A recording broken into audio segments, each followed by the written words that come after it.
А они шустры, так быстро найти меня, хотя в скорости меня не обойти.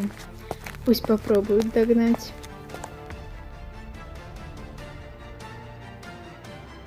Найти-то они меня нашли, но поймать не смогли, бедолаги. Видимо, еще не доросли до такой скорости, как у меня.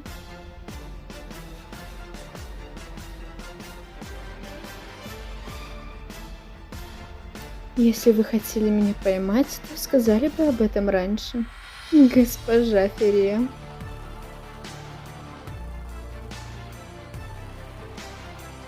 Неужели я настолько стала неуловима, что вас заставили ловить меня? Ха, я польщена, если честно. Чтобы такой человек, как вы, ловили меня, нужно быть быстрее, Ферия.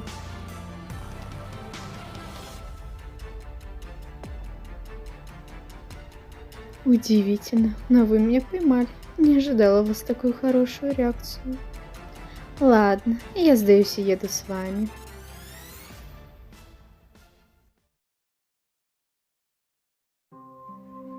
Итак, могу я спросить, что я здесь делаю?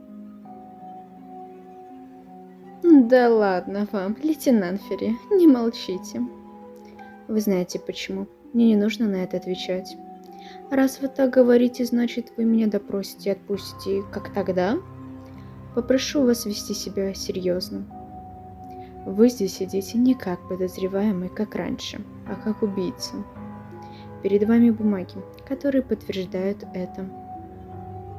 Очень умно было с вашей стороны обвинить другого человека и придумать фальшивое алиби. Конечно, если бы мы вас не поймали сейчас, вы бы уже летели в другую страну.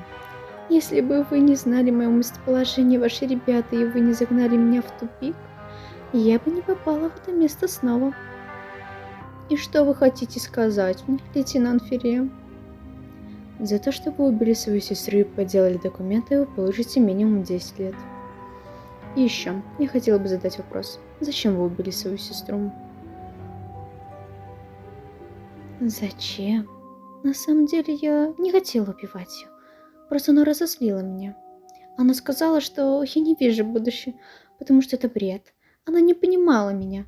А что бы вы сделали на моем месте, если бы кто-то не разделял ваши интересы?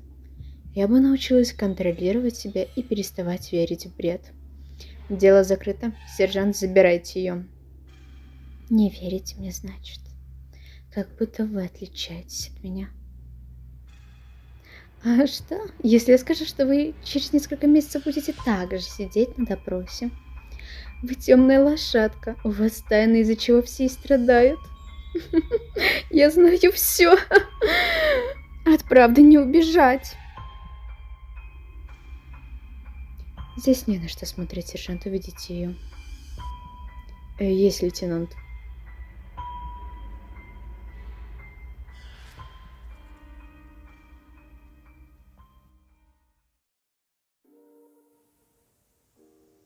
Лейтенант Ферри, вы такая крутая. Раскрыть это дело было не так легко.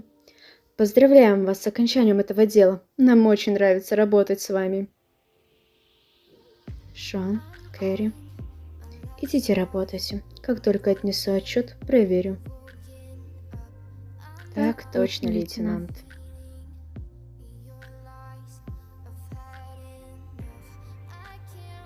Лейтенант Ферри всегда такая бесчувственная и трудолюбивая. В этом весь наш лейтенант. Лейтенант Ферри ответственный и трудоголик. Еще заботится о подчиненных, хоть это и не видно. Очень хорошо, Айлон. Ты отлично справилась с заданием. Поздравляю с раскрытием дела. Благодарю вас, капитан Освальд. Отчет идеально выполнен, поэтому передай его нашему архивисту, Фиджи Форсу. Есть, капитан.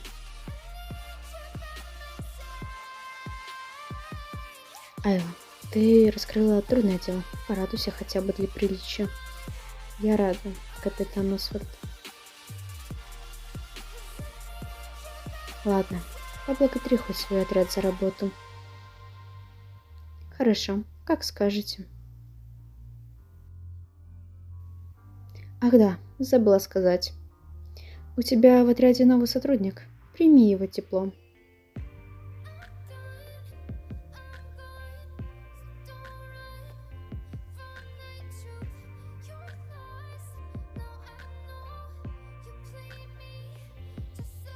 Итак, отряд, внимание! Поздравляю всех с завершением задания. Это было трудное и запутанное дело. Благодарю всех за хорошую работу. Сегодня можно уйти пораньше. А сейчас все за работу. Да, лейтенант. Так, ты новый сержант? Да, сержант Мартинес. Мартинес? Хорошо, я старший лейтенант Феррием. Сейчас я не могу познакомить тебя со всем, поэтому подойди к прапорщику Шону. Он познакомит тебя со всеми и объяснит, что тебе нужно делать. Как скажете, лейтенант Феррием.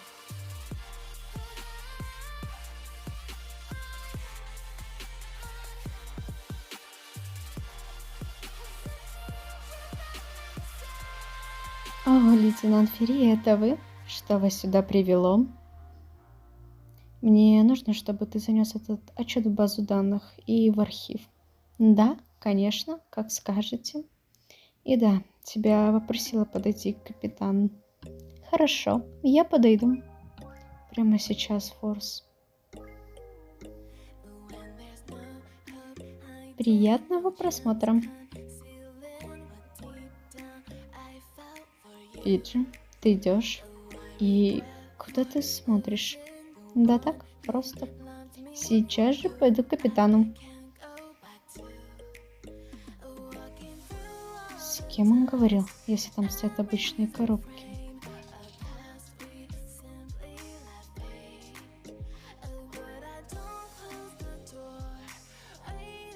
Шон, что ты делаешь? Твоя работа закончилась еще час назад. Да, я знаю. Просто почему-то захотелось поработать с вами больше. Ладно, что насчет новенького скажешь?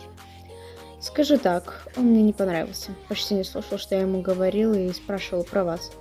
Это его первый день. Видимо, парень стрессует. Что тут поделать?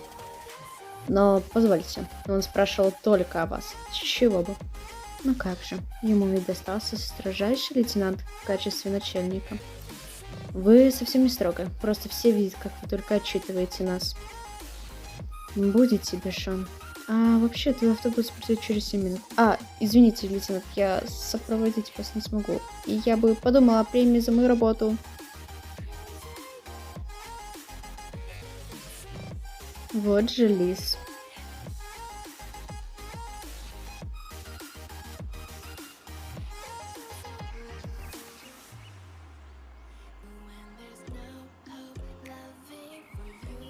Полицейский слишком опасная работа. Лучше иметь семью и ребенка. Понимаешь, Айла?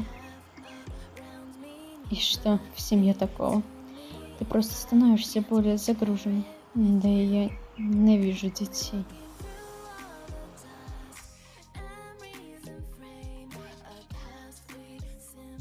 Кажется, я настолько задумалась, что не туда завернула. Нужно разворачиваться, а то так опоздаю на работу. Вам что-то нужно, мальчики? Если хочешь остаться нетронутой, то давай сюда сумку. Ну что за идиоты? Я же внятно сказала проверить все переулки.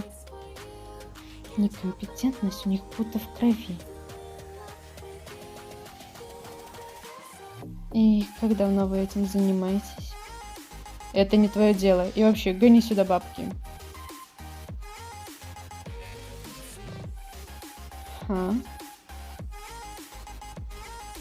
Старший лейтенант Ферри.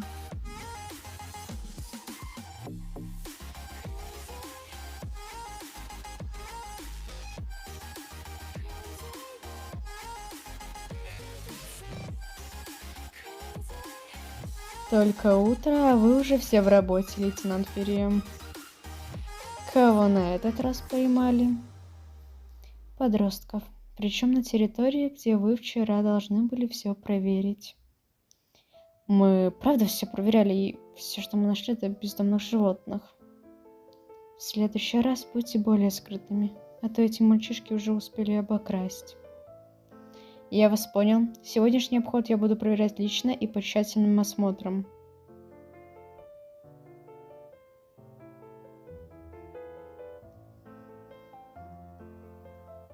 Утро только началось, а уже кого-то в обезьянник садят.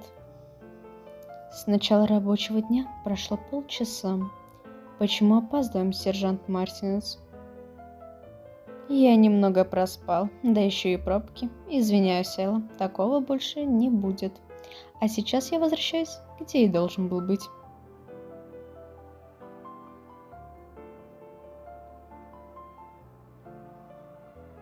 Как он к вам обратился? Вот же щенок, младше на 7 лет и так разговаривает. А ведь я обращался к вам так только тогда, когда мы оба были сержантами, даже если я старше. Нет, ну что за поколение пошло? Ни стыда, ни совести. Как долго вы собираетесь его наглость терпеть? Терпеть?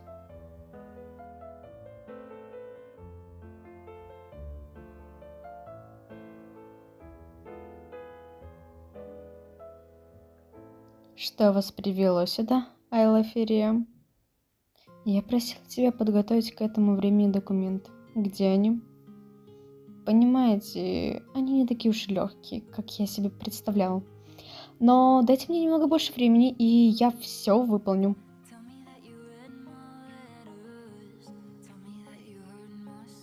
Даю тебе час. Сию же минуту приступаю к работе.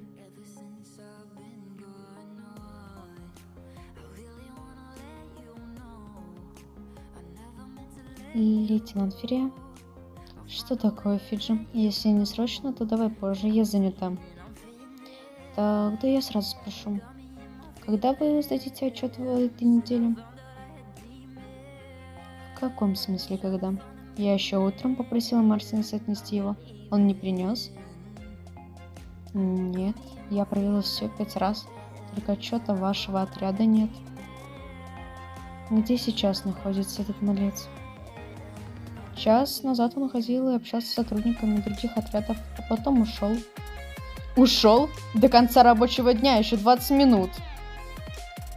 Он сказал, что его смена закончена, и ушел.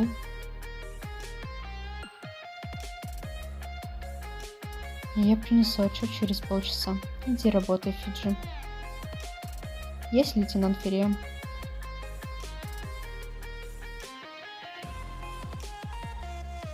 Ну и дерьмовый у тебя сотрудник, Ферия. Замените его по-хорошему.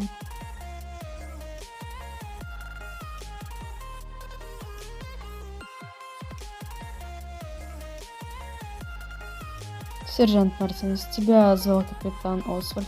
Подойди к ней в кабинет. Меня? Ты уверен? Да.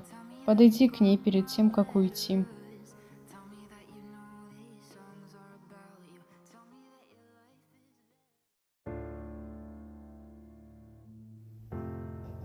Здравствуйте, капитан Освальд. Зачем вы меня вызывали? Мне пришла информация, что ты не выполняешь свою работу, сержант Мартинес. Также позволяешь себе опаздывать и уходить раньше с работы. Что? Кто это сказал? Разве я не на всех произвел хорошее впечатление? И я считаю, что кто-то ошибся. Я делал все, что в моих силах. Вот как. Что? Значит, ты все делал, что в твоих силах?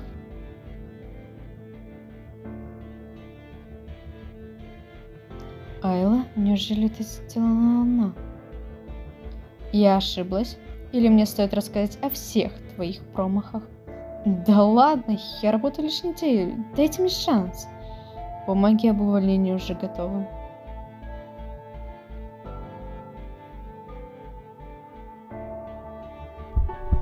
Ты убого выполнял свою работу, и тебе здесь не место, младший Мартинес.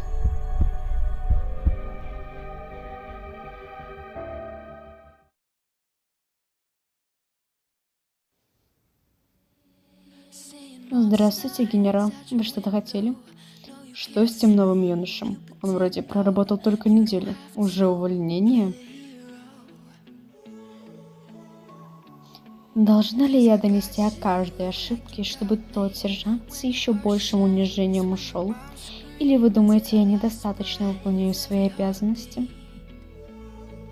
Генерал Мартинс. Нет, ты выполняешь отлично свою работу, лейтенант Феррио.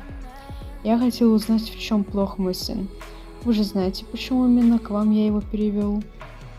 Только вам будет плевать, чей он сын, и на его угрозы. Вы будете выполнять свою работу. Теперь понятно. Я подумала, что так проверяете меня, но оказалось все куда проще. Если я начну перечислять все минусы, то один 23-летний мужчина окажется в детском доме. Генерал, при всем моем уважении к вам, оставьте этого мальчишку и не заставляйте его. Не пытайтесь создать из него своего старшего сына. Ничего не получится. Ему нет места. Подумайте, что ему больше нравится. Насильно человека не заставишь быть кем-то.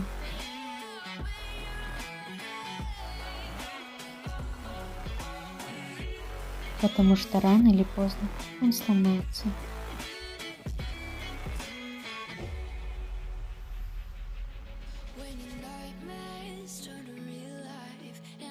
Я же говорил, что этот парень долго не протянет с нашей лейтенантом Феррио. Ну чего ты, Шон? Неделя — это уже победа. Помню, как человек пробыл 2 дня и его уволили. И правда, победа.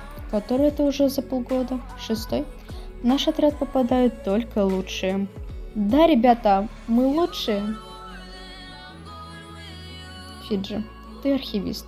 Ты не принадлежишь ни к одному из отрядов, тем более к нашему.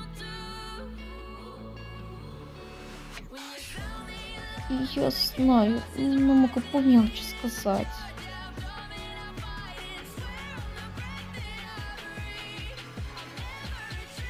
Ох, лейтенант Феррио, поздравляю с увольнением того парня. Он доставлял вам много хлопот. Это единственный повод того, что вы все собрались здесь? Ну, да. Это уже можно считать вашей небольшой победой? Если так сильно хотите отпраздновать это, то делайте это вне работы. Вы сейчас на работе, поэтому потрудитесь выполнять свою работу. Вы стали лучшим отрядом не из-за болтовню, поэтому ноги в руки и работать. Есть, лейтенант.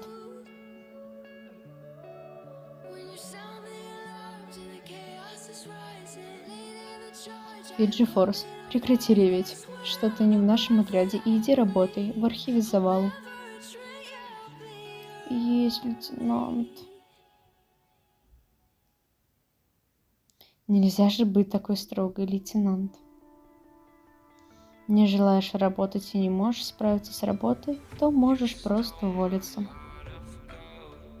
Или попросить перейти в другой отряд. Да ладно вам, Феррио. Мы начали этот путь вместе. Просто ты смогла больше, чем я. И что ты за друг, который предлагает перейти из лучшего отряда, либо уволиться? И что ты хочешь? Как насчет сделать небольшой перерыв, чтобы отпраздновать свою победу? Нет. И что за победа такая? Увольнение человека? Смешно. Вы же не побоялись его и доложили все как есть, хоть он и сын генерала. Можно за ваше мужество отпраздновать или увольнение еще больше хлопот.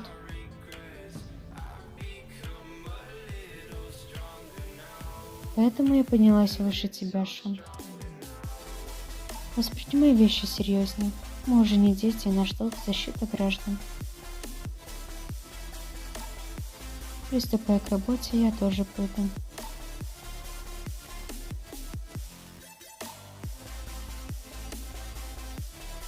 Младше на 3 года, а уже такая серьезная. Но нужно хоть иногда праздновать такие, на первый взгляд, незначительные победы. Нельзя загонять себя в рамки идеального. Ты же человек, Айла.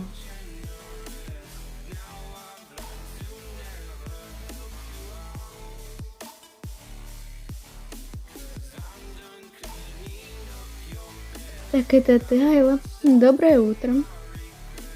Доброе, Сандра. Но к чему приветствие? Обычно ты не здороваешься. Скоро мы будем наравне, вот и подумал, что стоит начать здороваться. Что же такого ты сделаешь, чтобы стать старшим лейтенантом? Мне передали важное дело об одном убийстве. Смогу решить его, и меня ждет повышение. Повышение зависит, сделала ты что-то или нет. Пока ты ничего не сделала. Главное слово «пока». Уже можно считать, что я старший лейтенант. Загадки — это мой конек. Загадывать наперед нельзя, особенно когда у тебя нет никаких результатов. Сейчас ты должна приглядывать за своим девчачьим отрядом. Младший лейтенант Роудс.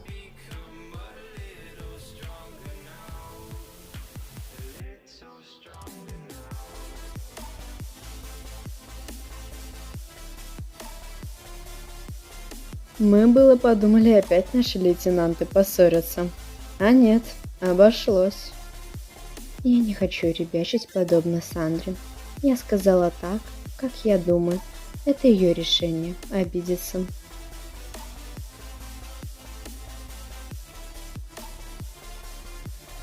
Лейтенант Ферри, извините, что отвлекаю, но могу я кое-что уточнить? Попробуй. Бумагу, что вы вчера мне дали, и я не знаю, куда положить, там шифр какой-то. Молодец, что принес. Я ошиблась. Эта бумага не должна была попасть себе в руки. Иди работай и не отвлекайся больше. Есть, лейтенант? Злая Ли.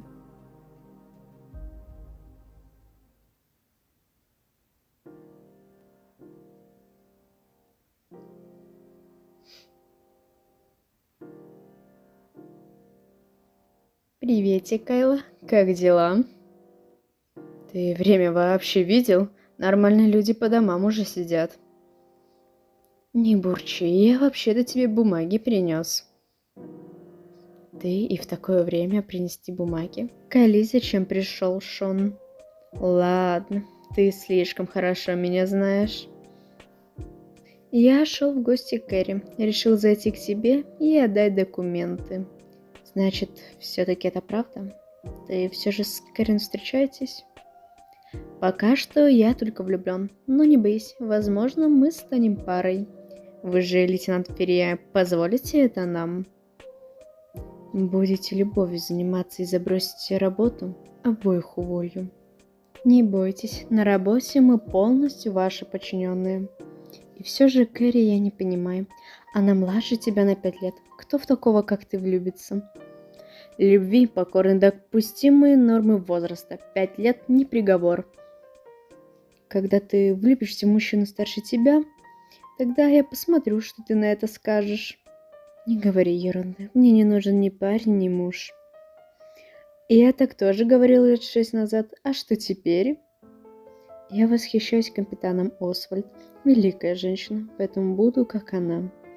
Это тип вдовой без детей? Не самый лучший объект для подражания. Это значит, женщиной, что добилась всего сама. Женой я не буду, не то чтобы вдовой. Если так сильно хочешь выдать меня замуж, то найди во мне минус, из-за которого нужен муж. Минус значит: достаточно любви родителей, не любит детей, имеет высокую должность, имеет высшее образование, большая зарплата обеспечивает себя, имеет хорошую форму и может за себя постоять. Черт, единственный ваш минус — это то, что у вас много плюсов. Эх, а я еще помню, как ты после первого курса пришла подрабатывать. 17 лет тогда было, а я после третьего. Ты была еще такая смешная, у всех все спрашивала, пыталась помочь, улыбалась всегда. К чему все эти речи? Это было 10 лет назад. А помнишь, как мы познакомились? После вот того, как мы проработали 3 года, к нам пришла Кэрри. А потом через 3 года ты стал старшим лейтенантом. Вот время летит. Поговорили? Теперь на выход. Ай, с тобой в последнее время трудно сговорить. А тут выдался момент. У тебя свидание, а у меня еще стопка бумаг. поэтому давай друг друга не отвлекать. Точно, Кэрри, совсем забыл. Я тогда побежал. Передавай родителям привет. Надеюсь, они про меня не забыли.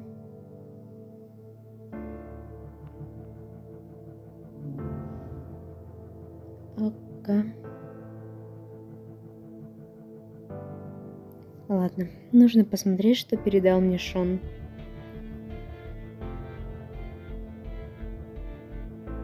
Этот кретин передал мне пустой листик.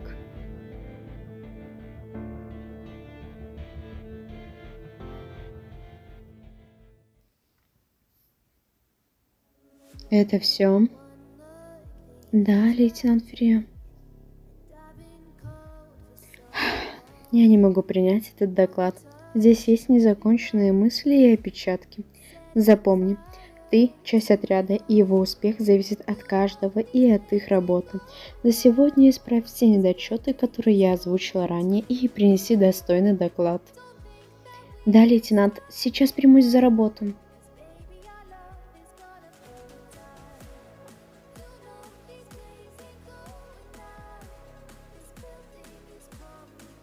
Я разузнала о том, что вы просили. Подтвердилось то, о чем я говорила. Только наполовину. Сейчас лейтенант Роуз в замешательстве. Пока она расследовала одно убийство, убили еще. Первое убийство она не раскрыла. Так и еще одну жертву повесили. Но даже так она держится. Пока это вся информация, кое я владею. Молодец. Хорошо постарался. Если что-то еще узнаешь, то сообщи. Есть, лейтенант.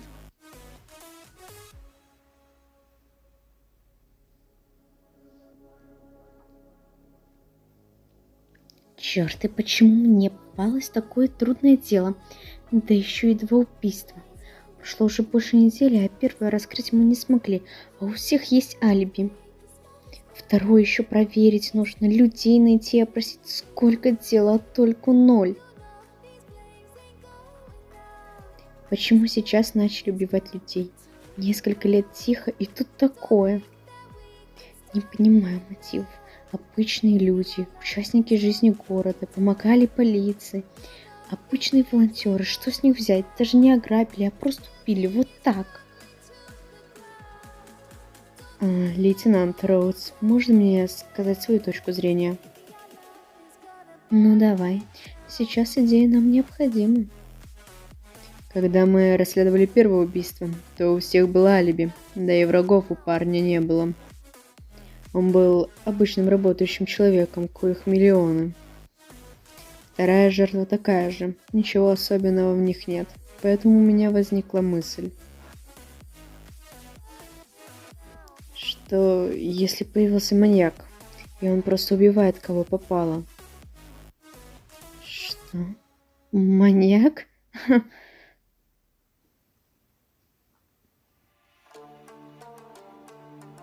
Здравствуй, Сандра. Прошло уже полмесяца, и у нас 3 жертвы, а единственное изменение это то, что на твоем лице появились мешки под глазами.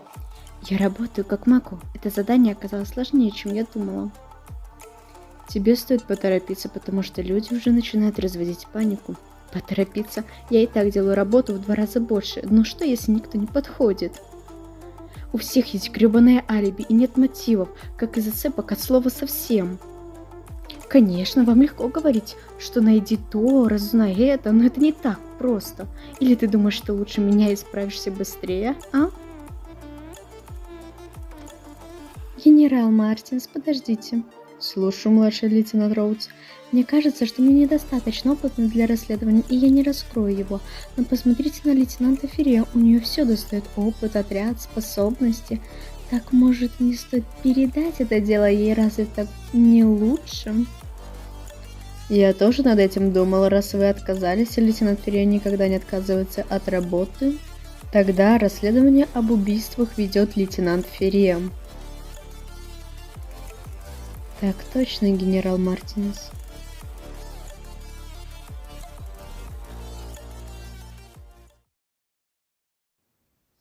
А я всегда говорил, что для нашей лейтенанта нужны такие задания. Она их быстро раскроет.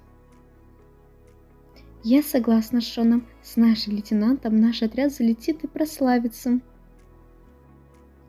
Вперед, лейтенант Перья! Мы в вас верим! Так, а ну хватит! Что за балаган вы устроили? Вместо того, чтобы работать, вы занимаетесь таким бредом.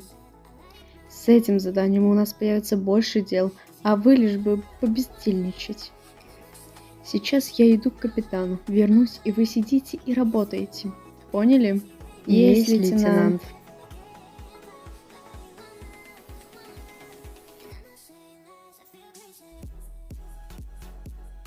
Ты сказал, что ей это понравится. Я так думал. Не умеешь ты думать, Шон.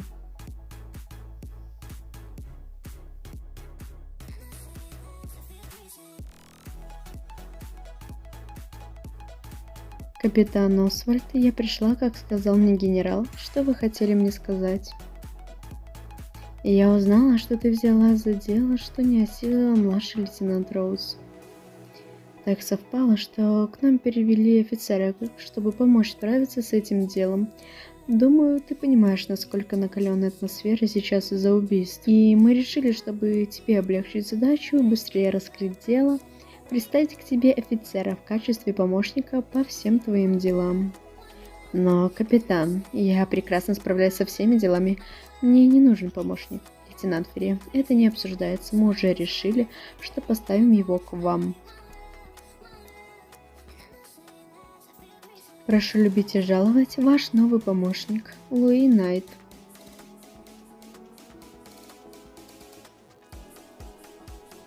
Приветствую вас, старший лейтенант Ферри. Я офицер Найт. Надеюсь, буду вам полезен. Хорошо, раз тебя уже перенаправили ко мне, тогда сейчас ты один из сотрудников моего отряда. Вы правда считаете меня своим человеком? Я так рад, спасибо вам. Как он светится, ослепнуть можно. Ладно, успокойся, а то так и светишься, глаза режет. С вашего позволения мы откланяемся, капитан Освальд. Да, идите работайте.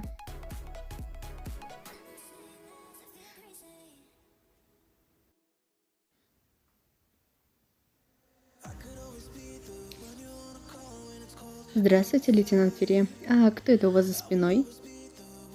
Это офицер Луи Найт и по совместительству мой помощник на время расследования. Понятно. Меня зовут Фиджи Форс, и я архивист, также помогаю с расследованием. Приятно познакомиться. Надеюсь на сотрудничество с вами, Форс. Взаимно, Найт. Раз вы познакомились, тогда Фиджи, покажи Луи здесь все. И не забудь про его рабочее место. Так точно, лейтенант Ферри?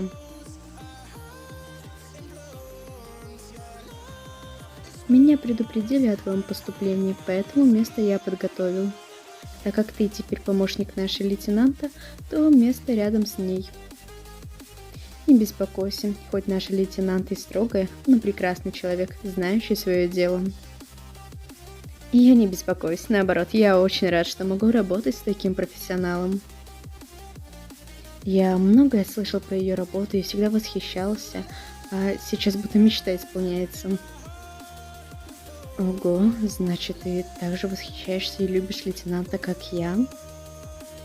Ого, не думал, что смогу найти единомышленника. Я тоже не думал, что смогу найти такого же фаната, как я.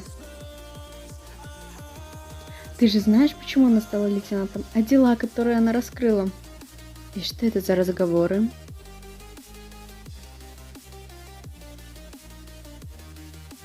Пообщаться вы можете в любое свободное время, а сейчас рабочее время. У нас серьезное дело, и люди не будут ждать, пока вы договорите. Офицер Найт, я надеюсь на вашу работу мозгами и руками, но никак не ртом. Вы поняли? Да, лейтенант Ферри.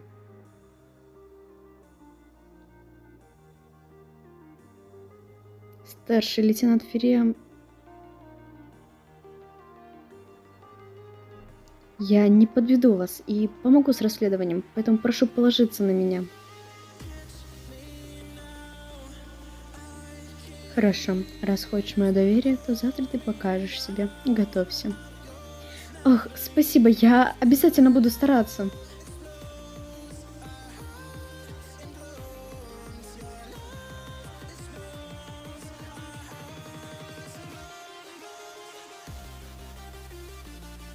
Еще один новенький от капитана. Неужели все так хотят расширить наш отряд? Черт его знает, Шон. Главное, чтобы эти новые руки не доставили нам хлопот. И то верно. Как думаешь, через сколько он вылетит? Не будь к нему так критичен. Возможно, он и останется. Да и он в званием выше, чем мы. Но здесь мы все равны. Даже если мы прапорщики, а он офицер.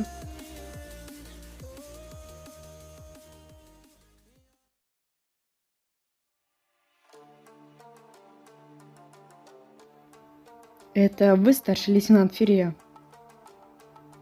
Здравствуйте. Да, это я. А вы, как полагаю, человек, который нас вызвал? Да, все верно. Расскажите, что произошло. Сегодня утром я хотел сходить к своей девушке. У меня как раз выходной. Пришел и начал стучать. Она не открывает и думаю, что не слышит меня. Она давала запасные ключи мне, и я открыл дверь и увидел это. Понятно. Спасибо. Детальнее расскажите в офисе. Сейчас мы осмотрим дом. Да, конечно. Кэрри, иди сюда. Будешь следить за дверями. Ты стоишь здесь, и если нужно будет, то будешь записывать. Понял, лейтенант. Могу поинтересоваться, кто вы для этой девушки? Я ее соседка. Услышала шум, вот и пришла посмотреть. Извините, лейтенант Ферри, а что должен делать я? У тебя будет очень важная работа. Ты берешь двух понятых и осматриваешь весь дом. Здесь может быть орудие убийства. Понял, сейчас же приступлю к осмотру. Прошу проследовать за мной, сейчас будет осмотр этой квартиры.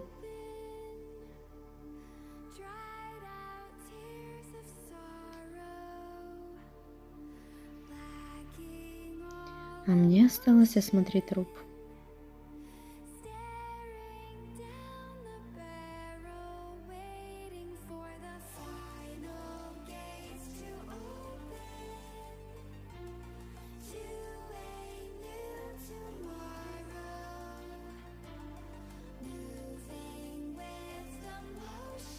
Рана была сделана острым предметом, предположительно ножом. Убийца перерезал сонную артерию жертвы. Жертва открыла дверь убийцы, значит, знала или не боялась ее. Жертва в ночнушке, следовательно, убийство произошло перед сном и поздно вечером.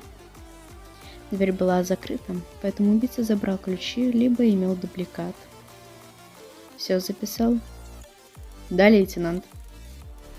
Это пока предположение. Точная информация будет после осмотра дома и трупа. Звони нашим, чтобы труп забрали и передали в морг на вскрытие патологоанатому. Так точно.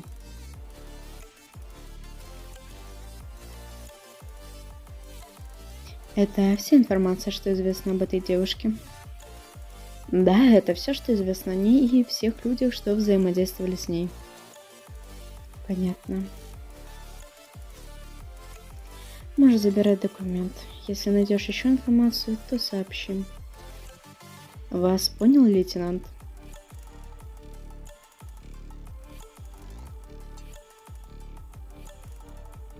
Здесь все данные о допросе подозреваемых. Вы проверили каждого, и у всех есть алиби? Да, мы проверили всех, кто хоть как-то взаимодействовал с жертвой. Что насчет осмотра дома? Что-то нашел? Я осмотрел каждую комнату и вещь в них. Ничего не было обнаружено. Все драгоценности и документы на месте. Кровь была только на коридоре. Из этого вывод, что убийцу упустили, и он там же убил жертву. И сразу скрылся. Отпечатков не было, следовательно, убийца был подготовлен и в перчатках. Орудие убийства не было найдено. Видимо, убийца с собой носил этот предмет. Молодец, хорошо поработал. И ты же мой помощник, да? Да, все верно, лейтенант. Тогда останься здесь и принимай бумаги. Мне нужно отойти к судмедэксперту. Вы можете положиться на меня?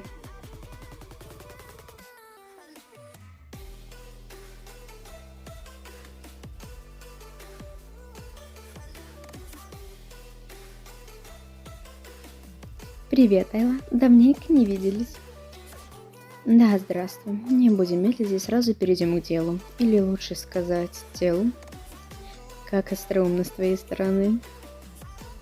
Убийца хорошо знал, когда нужно резать, поэтому ему хватило одного удара ножом. После удара жертва еще находилась в сознании минут 5, после чего умерла. Смерть наступила около 11-12 часов ночи. В крови ничего не было обнаружено, жертва погибла от острого ножа. Все. Спасибо, ты хорошо поработала. Ну что ты, я всего лишь уточнила информацию, которую мне передали от тебя. Ты тоже хорошо опознала, когда и чем была убита жертва. Не хочешь стать моей коллегой? Нет, спасибо. Мне нравится копаться больше в бумагах, чем в трупах. В любом случае, мы всегда рады тебе. Кстати, что насчет расследования? Есть продвижение? Мы проверили всех людей, и у всех четкое алиби. Убийца может быть кто угодно. Ай, я брала же и прошлые трупы на вскрытии. И знаешь, у них похожая ситуация. У всех 4 жертв все близкие были с алиби, 2 убиты дубинкой и еще 2 ножом. Но только ей повезло. Ее тело не превратили в кровавое месиво. Сложилось впечатление, что убийце было неприятно убивать, но это было долго. Намекаешь не только на то, что их мог убить один человек, а может и быть и маньяком? Это мои предположения, и я говорю это смотря на жертв и на метод убийств. Хорошая мысль, нельзя исключать. Нужно попробовать развить ее и найти общую между жертвами.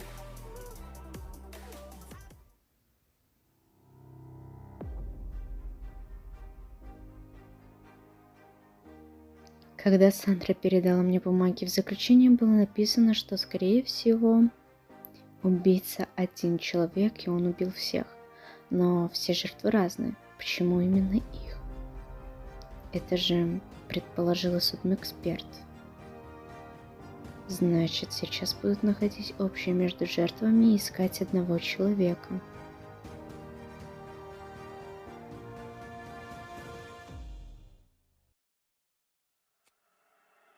И где это я? Сверху ничего нет, по крайней мере, я ничего не вижу. Снизу то же самое, только я вижу свое отражение. Довольно смутно. Это такой кошмар. Давно они мне не снились.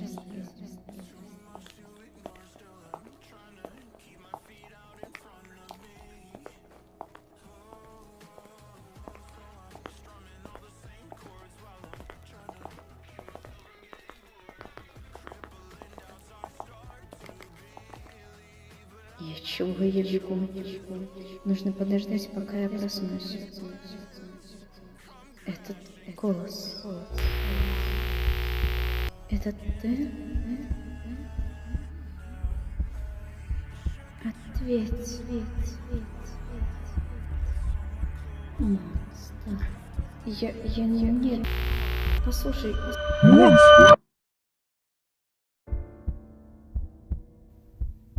Это всего лишь кошмар.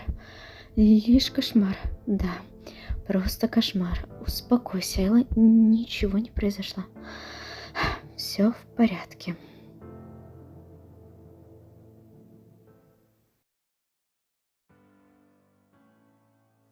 Доброе утро, лейтенант. Доброе, офицер Луи. Можно просто Луи, лейтенант Ферье? Хорошо, будешь просто Луи. А можно тогда мне к вам тоже по имени? Нет. Стоило попытаться. И извините за вопрос, но с вами все в порядке, лейтенант? О чем это ты? Я в полном порядке, как и всегда. Просто наши не по своим местам. Вы обычно в таком случае всех разгоняете. Да и выглядите вы очень бледно. Мало отдыхаете или плохо спите? Неужели это так заметно? Вам нужен отдых. Как насчет после работы расслабиться? Я не могу отдыхать, пока мой весь отряд работает.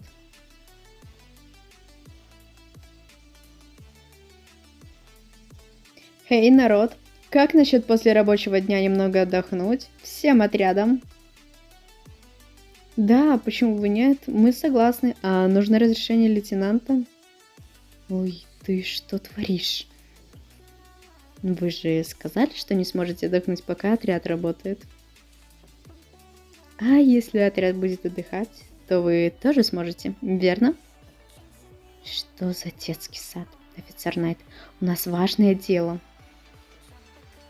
Но если продолжать так работать и не отдыхать, то можно вообще его провалить. Ваша эффективность работы удивительна, но не стоит забывать о своем здоровье.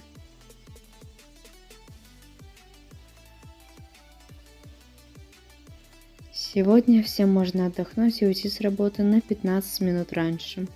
Ура! Чур, мы пойдем забьем, лейтенант, а вы будете с нами пить?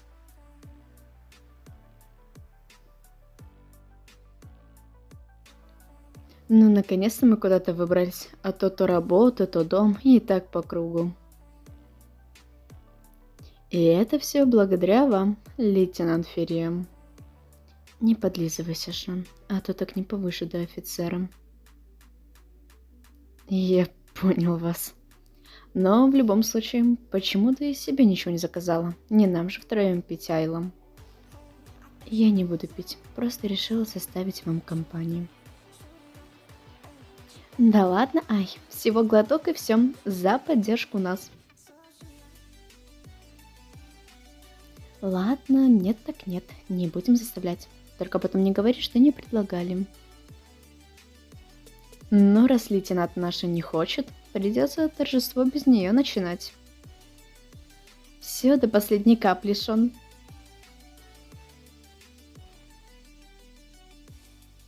Неужели заснула? При таком шуме. Видать, она сильно устала.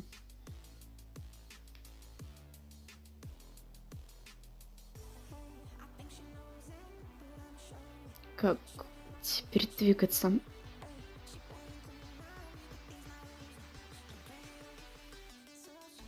Почему мы бухали одинаково, но штыри так только его?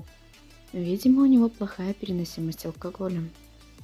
И мы это узнаем после того, как он в стельку бухой. Отлично. Айла, в следующий раз его не берем.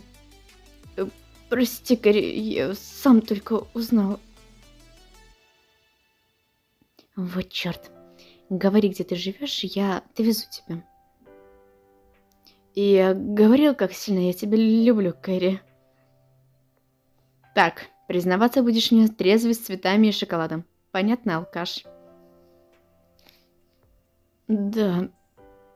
Разворачивайся и не блевани где-то здесь. Поедем ко мне. Не будем сильно вас задерживать, поэтому пока, Айла и Луи. Пока, Шон, Кэрри.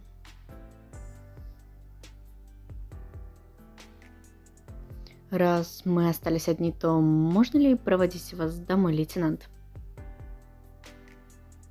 Почему бы и нет? Вдвоем веселее. Тогда в путь.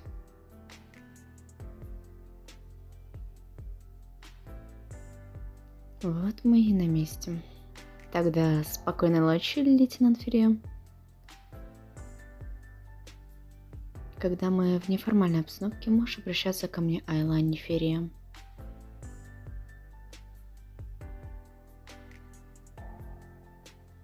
И спасибо, что устроил все это. Я и правда смогла отдохнуть и расслабиться. Доброй ночи, Луи.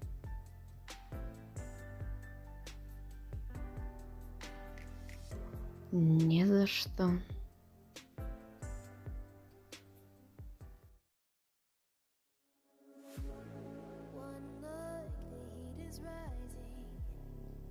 Привет, моя хорошая. Здравствуй, Эмили. Ты что-то хотела? Обычно ты не выходишь со своего рабочего места. Да, Айла, у меня есть для тебя еще информация о жертвах. Может, она тебе поможет. Я сделала небольшой эксперимент, как ты мне и сказала. Вследствие чего я обнаружила кое-что. У первых трех жертв характерны жесткие хаотичные удары ножом или дубинкой. Такие сильные удары мог нанести мужчина, причем не совсем в адекватном состоянии. Четвертая же была убита быстро и без мучений, не как предыдущие. И убить так мог как мужчина, так и женщина, поэтому у меня есть теория. Что если у нас не один маньяк? Что если их два? Хорошая теория. Очень. Но что если маньяк один, и он так пытался скрыть свой полый возраст? Зачем, если это уже четвертая жертва? Ладно, вторая или третья. Поздновато начал скрываться. Хочет запутать следствие. Возможно, последующие жертвы тоже будут по-другому убиты. Тяжелая у вас работа, лейтенант Ферри. Я бы такое не потянула никогда. Ладно, у вас же много работы, не буду отвлекать.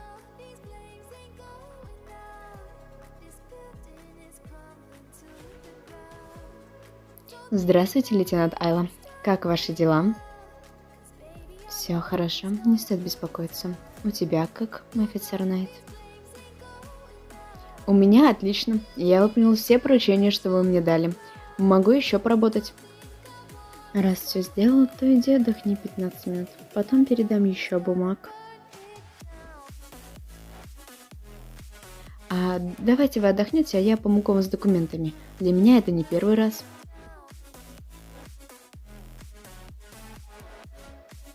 Не так давно стал моим помощником, и сейчас рвешься помочь с тяжелыми документами.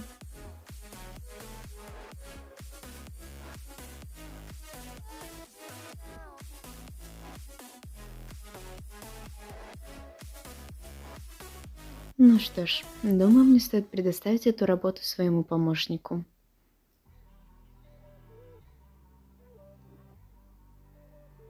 Я сделаю все, что в моих силах, лейтенант.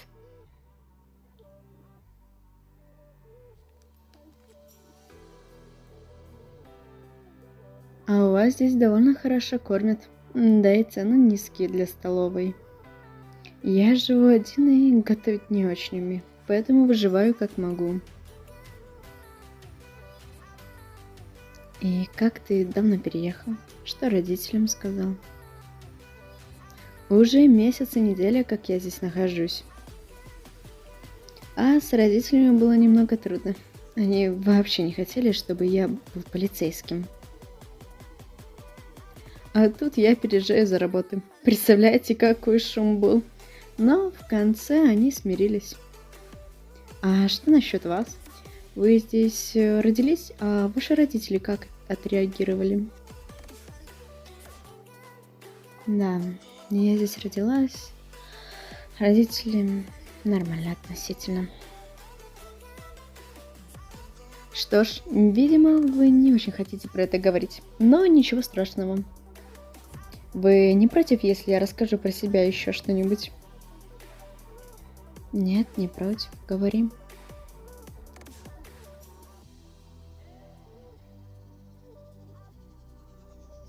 Луи, что с тобой?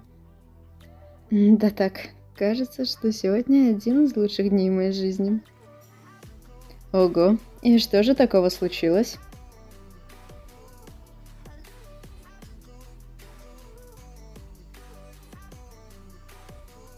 Кажется, я влюбился. Да ну, и когда ты успел? И в кого? Мы с лейтенантом сегодня несколько часов просто болтали друг о друге. Она разрешила называть себя по имени, проводить ее до дома. Думаю, такими темпами я признаюсь нашей лейтенанту.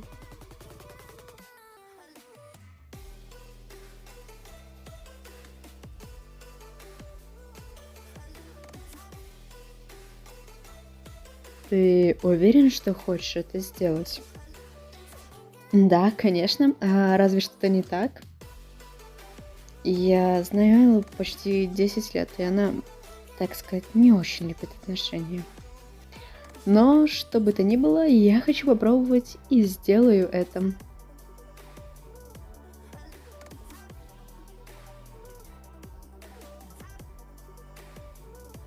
И как продвигается ваше расследование, лейтенант Ферри? Все как положено. Нашли пару зацепок, сейчас поднимаем архивы и допрашиваем. У вас как, младший лейтенант Роуз? Как чувствуете себя после передачи дела? Как себя чувствую? Отлично.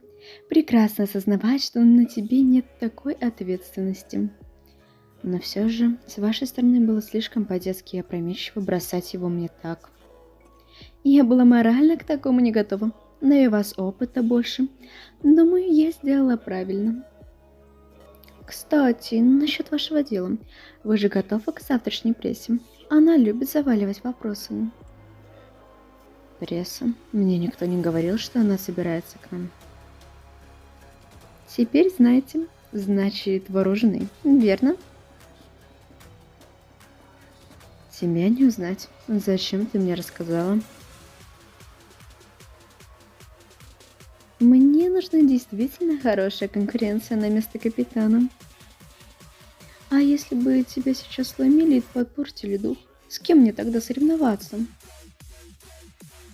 Работа — это не игры.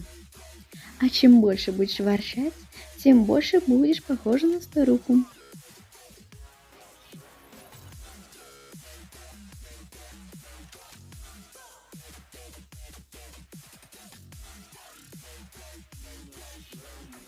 Приветствую вас, участники прессы. Сегодня мы ответим на интересующие вас вопросы.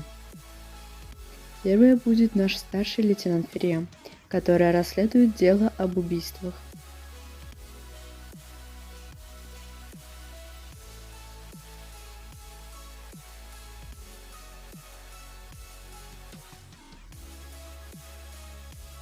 Приветствую всех, меня зовут Айла Ферри, и я готова ответить на ваши вопросы.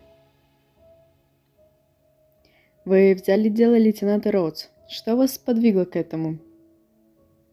Мне передали это дело, так как Сандра Роуз была неопытна в таких делах. Это правда, что было убито 4 человека? Полиция не скрывает всех смертей? Все смерти, которые известны нам, мы оповещаем прессе и гражданам. Чего нам стоит опасаться? Вы знаете примерно, кто является убийцей? Стоит опасаться странных людей и сообщать про них нам. К сожалению, сказать примерно, кто маньяк, мы пока не можем. Что нам нужно, чтобы обезопасить тебя? И что полиция предприняла? Не открывайте двери незнакомцам. Раньше пробуйте возвращаться домой. Наш отряд начал дежурить больше по ночам и проверять переулки, где может спрятаться маньяк. Мы делаем все, чтобы обезопасить людей. Почему мы должны быть уверены в том, что вы нас сможете защитить? Так и знала, что будет такой вопрос. Главное правильно ответить. Наша работа заключается в том, чтобы обеспечить вашу безопасность. Да, сейчас трудное дело, что пугает не только вас, но мы стараемся изо всех сил. Сейчас вы можете помочь нам только тем, что будете соблюдать наши рекомендации. Извините, лейтенант Ферри, у меня тоже как вопрос. Вы относитесь к...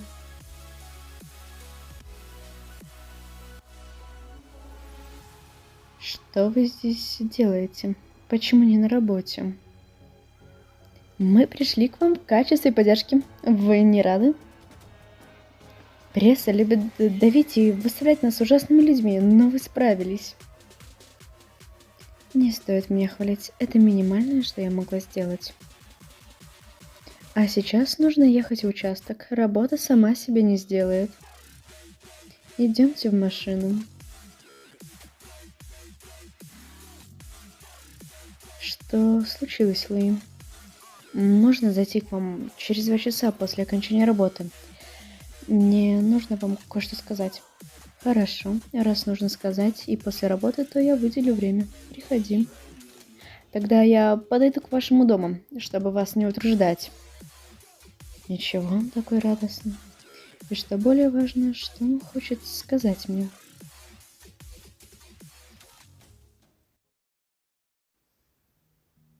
Последний раз я так волновался, когда сдавал экзамены. Или когда мама оставила одного. Нужно успокоиться.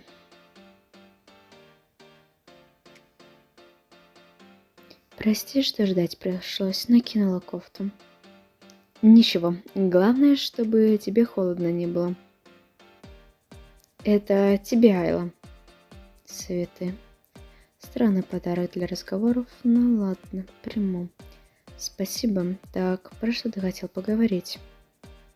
Это может прозвучать странно, ведь мы знакомы чуть больше 2 месяцев. Раньше я думал, что только восхищался вами, и вы были моим идеалом. Но через время осознал, что вы значите для меня больше, чем идеал и начальник. Айла, я люблю тебя. Я понимаю, это из-за этого могут возникнуть вопросы с начальством. Неважно, что другие будут говорить, я всегда буду с тобой. Главное твое счастье. Айла, я... Какая? Что ты говоришь? Я не расслышал. Какая, блядь, любовь? Что ты несешь за бред, офицер Найт? Если эти цветы для признания чувства, забери их. Разделяй личную жизнь и работу. Я твой начальник, ты подчиненный. Если будешь продолжать нести этот бред про любовь, уволю. Найду причины. На этом закончен наш разговор. Иди домой, офицер Найт. Раз я тебя посадила на эти чувства, то больше никаких ты. Айла, только лейтенант. Я, конечно, предполагала, что она может отказать, но чтобы было так больно.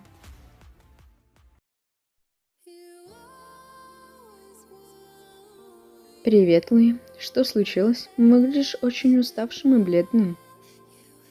Да так, просто вчера выдался неудачный вечер. Так ты и правда признался лейтенанту? Теперь все стало на круги своя. Ну что ж, ты попытался. Я с Кэрри предупреждали тебя не просто так, потому что ты не первый, кто решился. Хоть многие были уволены, так как не справлялись с работой, были уволены и такие, кто признавался нашей лейтенанту в любви. Она считает это бредом и пустой тратой времени. Сейчас ты ходишь по тонкому острию ножа, Луи. Будь аккуратен, ведь она может уволить. Да, я знаю. Моя любовь — ошибка. Сейчас я буду пытаться вернуть ее доверие, но как? Я знаю Айлу долгое время, и у меня есть идея. Я точно могу сказать, каких людей она уважает, и они вызывают у нее доверие и восхищение. Правда, поможешь? Боже, спасибо, Шон, я очень благодарен.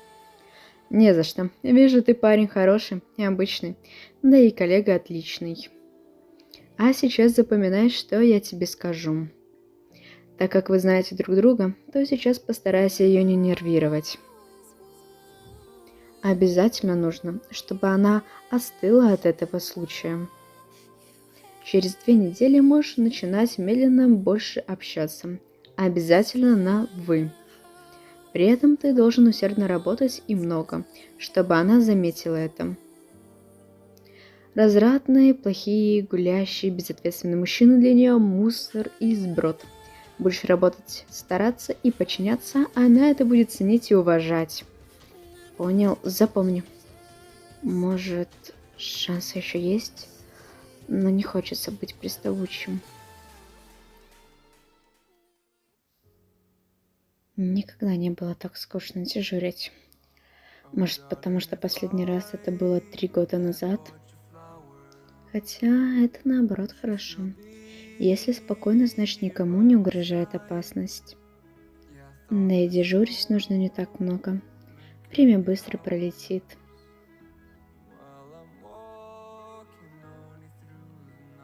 Что случилось, Кэрри? Шон по рации сообщил, что увидел странного человека с острым предметом. Он очень скрытен и оборачивается. Возможно, это и есть маньяк. Шон пошел за ним. Маньяк находится на его территории. Да, Шон пошел в обход. Сказал, чтобы мы пошли к нему, так как ближе всех находимся. Хорошо, поняла. Сейчас направляемся наперед. Сообщи по рации об этом Найту.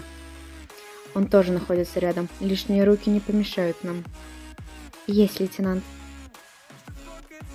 Маньяк, значит.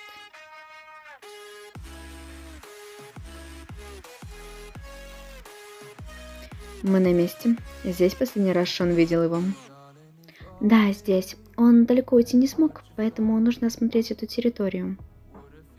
Хорошо, тогда осматривайся. Только не привлекай много внимания. Так точно, лейтенант.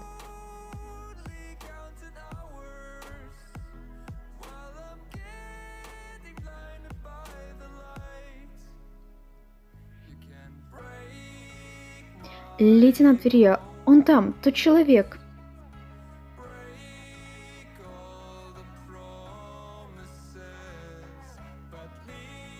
Лейтенант, вы же сказали, что нужно не привлекать внимания.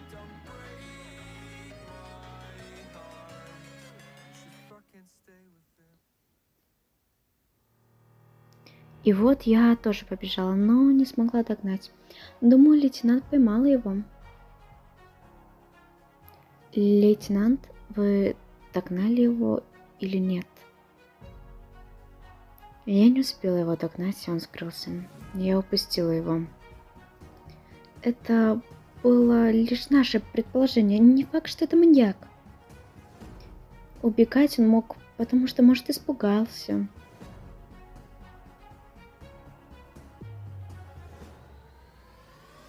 Лейтенант Верия, извините, я опоздал.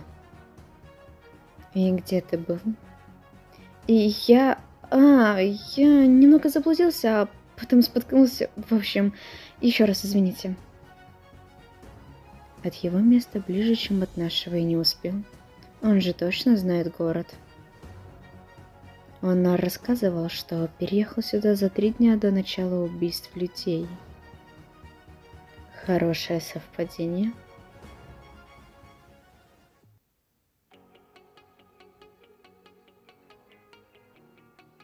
Извините, лейтенант Ферье. Поступил звонок, что в одном доме слышали крики и плач. Попросили проверить. Хорошо, спасибо. Сейчас отправимся на место. Кэрри, Шон, вы поедете со мной. Так точно. Офицер Найт, ты остаешься здесь. Присмотри за всем, пока меня не будет. Будет сделано, лейтенант Ферье.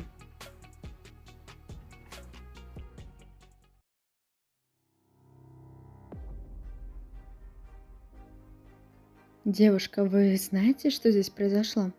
Да, я стояла и ждала, пока вы приедете, чтобы разобраться с соседкой. А потом вдруг дом загорелся, и мы вызвали пожарных. А кто там живет? Никто не выходил из дома? Нет, никто не выходил. А живут там мать с маленьким сыном. Ребенок? Шон, Кэрри, оставайтесь здесь и следите, кто выходит из дома. Людей не подпускайте. Айла!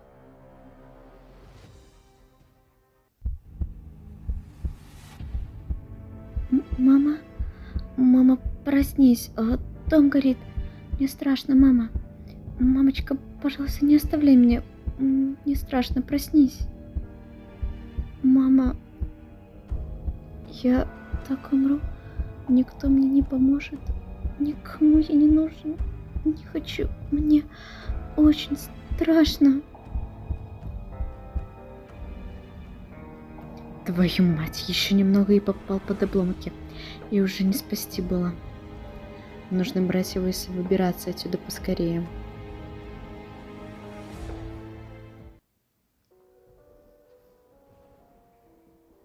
Кажется, он просыпается. Кто вы? Где я? Где мама? Мало, не кричи. Сейчас ты находишься в полицейском участке. Тетя, что спасла меня? Лейтенант, что мы будем делать с этим ребенком? Пока пусть переночует здесь. У нас есть ребята, кто в ночную смену работают. Фиджи, проверь всю информацию про эту семью. Если есть родственник, то отдадим его. Есть, лейтенант. А что, если у него никого не будет? Если в ближайшие 2 дня не найдется никто, то он отправляется в детский дом. А что, если за ним придет маньяк добить? Разве не лучше, если будет он у нас? Да, можно ли временно его приютить? Может, у кого-то из наших получится. Послушайте, мне плевать, где он будет. Главное, чтобы под надзором кем-то. Не будет родственников, а у вас будет возможность, забирайте. Меня это не колышет. Если не будет возможности, то детский дом. На этом все. Рабочий день закончен, можете собираться.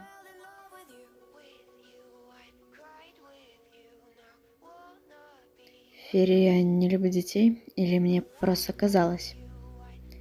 Не показалось. Она их недолюбливает. Она раньше об этом говорила. Да? А почему? Из-за родителей или братьев и сестер? Она одна в семье, а миссис и мистер Ферия хорошие люди. Они сами обожают детей. Айла рассказывала, что между ними произошел конфликт. Они хотели, чтобы их дочка была в полной безопасности и хорошей матерью и женой. Айла же сказала, что желает быть полицейским, поэтому поссорилась и сбежала. Они, конечно, потом помирились, но, видимо, сейчас опять поссорились из-за этого. Ссора с родителями из-за будущего. Она хочет помогать людям, а не быть просто женой и матерью.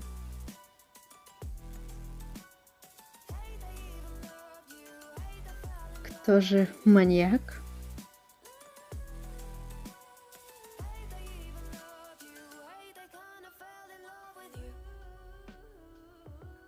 Извините, в том помещении есть новый Луа?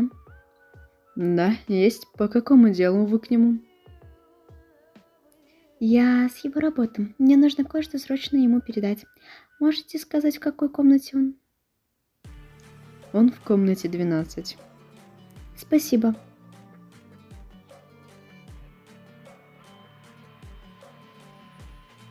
Извините, господин Бло. У меня есть для вас срочные новости.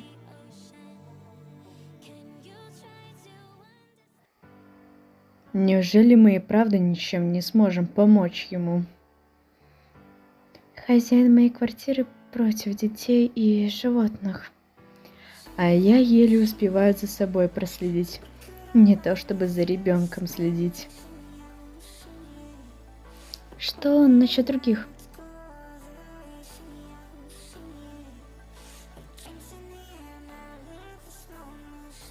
Пока маньяк не убивал детей, но факт нападения на его мать говорит, что все возможно.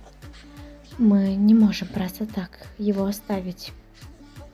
Слушай, а что если спросить у Айлы? Может, она сможет? Она даже слушать об этом не будет. Но давай попробуем.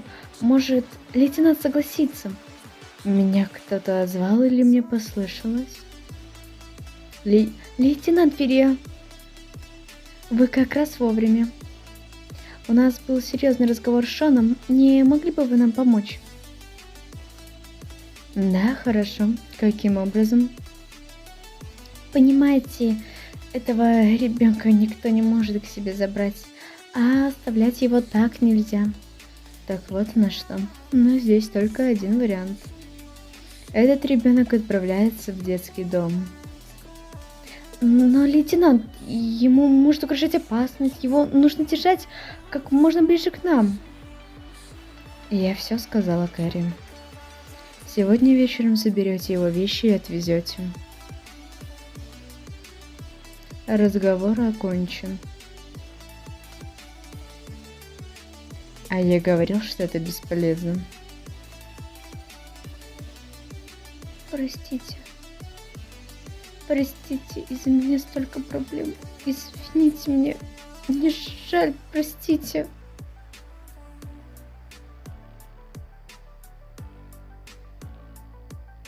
Эй, мелкий, успокойся. Ты ни в чем не виноват. Тетя Кэрри попробует еще кое-что. Ты пока побудь с дядей Шоном.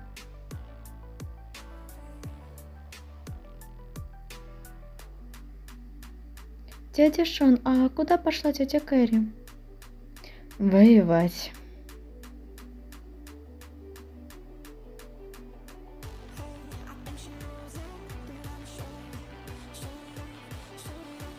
Кэрри, ты что делаешь? Прошу вас, лейтенант, возьмите ненадолго этого мальчика к себе. О чем ты говоришь? Я уже сказала, что он сегодня едет в детский дом и точка.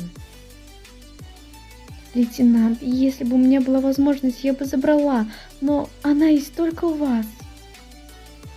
И Леви больше к вам расположен. Все же вы его спасли. Пожалуйста, лейтенант, я готова выполнять больше работы, чтобы вы свободнее были. Ай, я понимаю, что это трудно, но прошу. Почему вас так волнует этот ребенок? Мы же можем приставить к нему охрану и все. Из-за того, что он будет со мной, это что-то изменит? Мы не найдем быстрее маньяка. Да и чтобы какая-то мелочь жила со мной.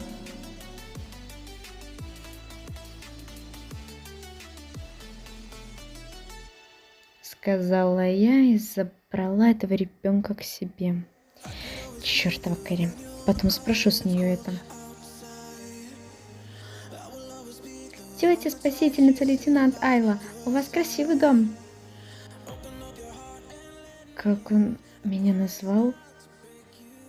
Просто называй меня тетя Айла, а то твое прозвище меня смущает. Хорошо, тетя Айла. Хотя и тетя меня смущает не меньше. Ладно, сейчас расскажу несколько правил. Первое. Ты будешь спать в гостевой комнате. Второе. Не отвлекать меня по пустякам. И последнее. Не входить в мою комнату без моего разрешения. Конечно, я все понял. Тогда пошли, я покажу тебе твою спальню на время.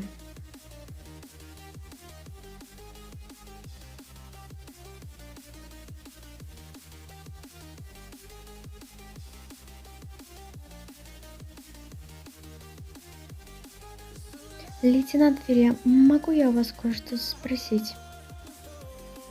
Попробуй. Я знаю, что это не по телу, но как там Леви? Он обжился? Не переживай, с ним все хорошо. Он обжился и чувствует себя как дома. Спасибо вам. А я сейчас же приступлю к работе.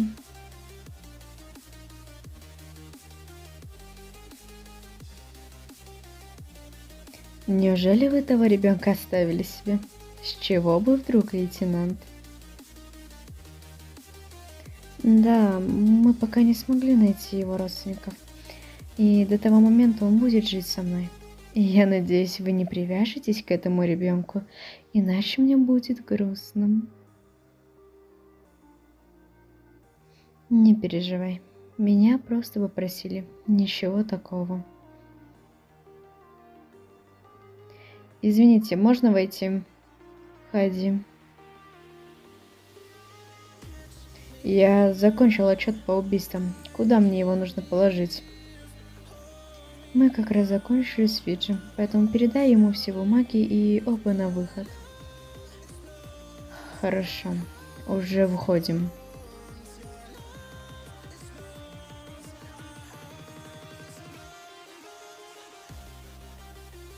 Какая-то лейтенант Феррига странная. И зачем было нас выгонять? Особенно меня. Она же говорила, что я ее любимчик. Прости, Фиджи. Это из-за меня. А точнее, того, что я сделал. Что? Я всего лишь несколько дней сидел в своем архиве, а тут такие перемены. Просто решил открыться. И вот напоролся. Ого, неужто ты признался? Да, кажется, это было ошибкой.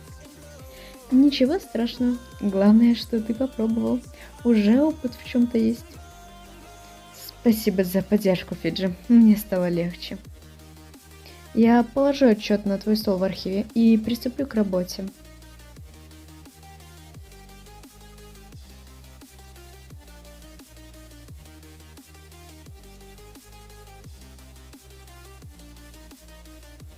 Так, он выглядит так плохо, потому что вы постарались, лейтенант Феррио.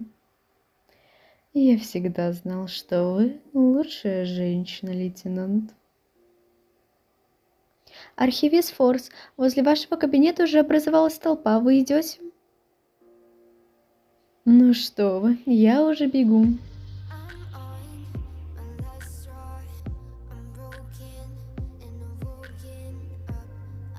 Здравствуйте, тетя Элла, как поработали? Боже, ну ты меня и напугал. Совсем забыла, что он здесь. И как привыкнуть к этому?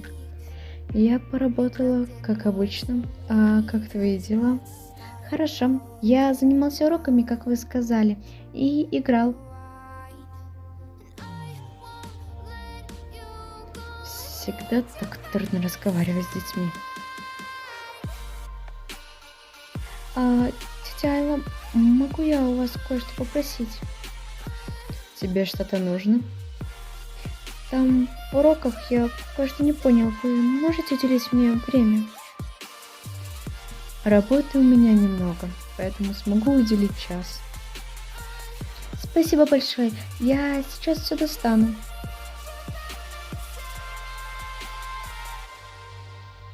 Чего это он такой счастливый? Разве дети любят учиться? Странный ребенок.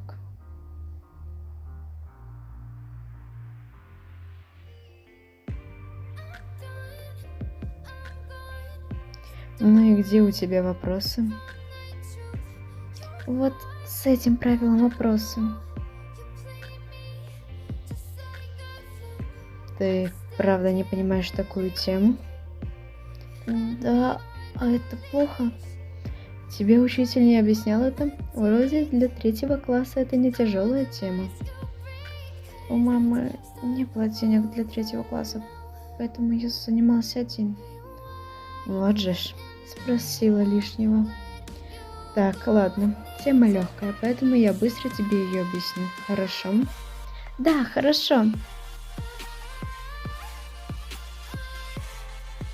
Значит так, смотри сюда на первый пункт.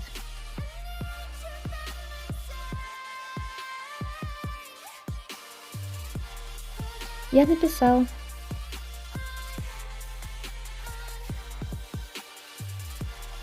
Да, все верно, молодец. А ты схватываешь на лету всю информацию. Я удивлена. Через пару занятий и сам сможешь учиться. Без меня. Что ж, ладно. Уже поздно. Ложись спать. Завтра продолжим. Спокойной ночи, Леви. Вам тоже, тетя Ферия.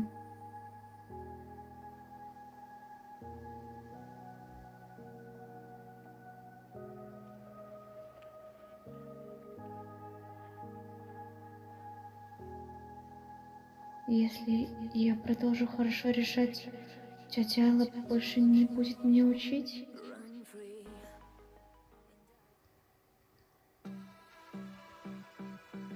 Странно, вроде одни и те же задания, а ошибки есть. Кажется, я не совсем понял то, что вы объясняли. Повторите, пожалуйста. Хорошо, я повторю. Я плохо объяснила. Вроде же пыталась как легче. Вчера же решала отлично. Почему? Может, и правда дело во мне? Все же я не подхожу на роль няньки. Теперь тетя Айла каждый день будет учить меня.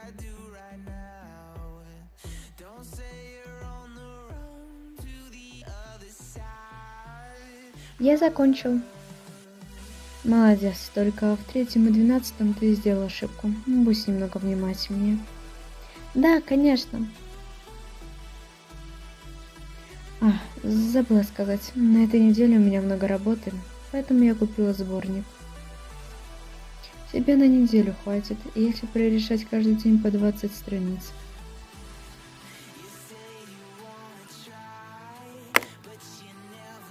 Ты ручку уронил. Леви. 20 страниц. Знает тетя Айла, она купила сборник с мелким шрифтом и по 200 примеров.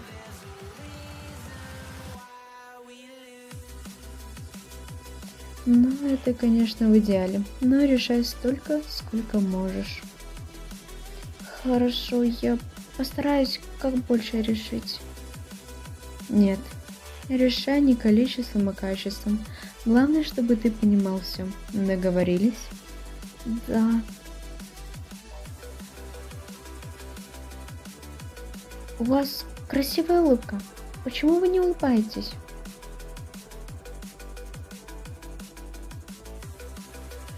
Просто некому. Да и не особо хочется. Вот и все.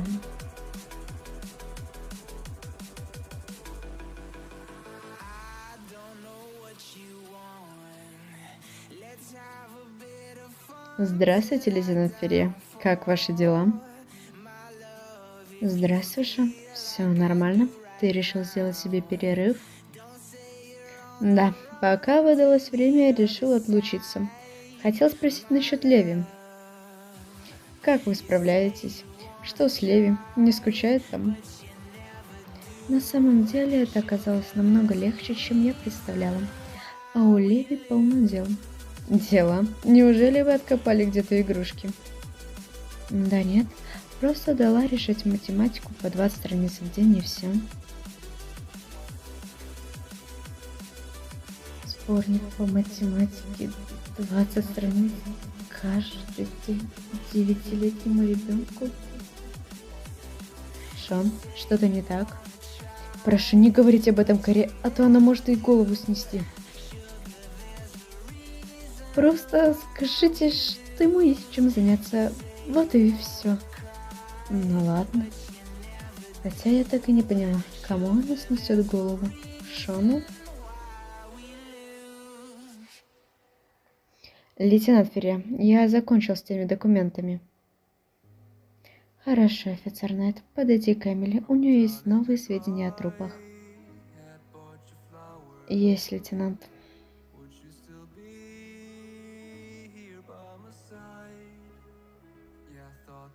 Он выглядит разбитым, а раньше так часто улыбался. Он выглядит так, как подобает выглядеть моему помощнику. Да, наверное, вы правы.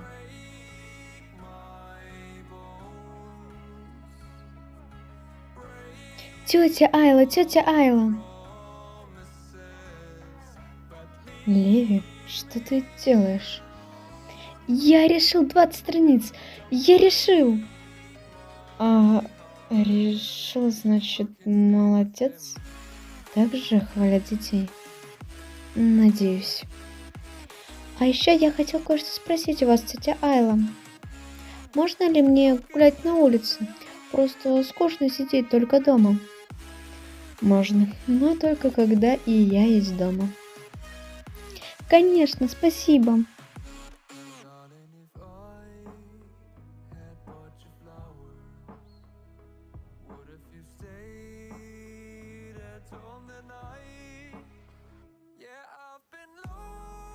Лейтенант Ферри, пришли новости о родственниках Леви.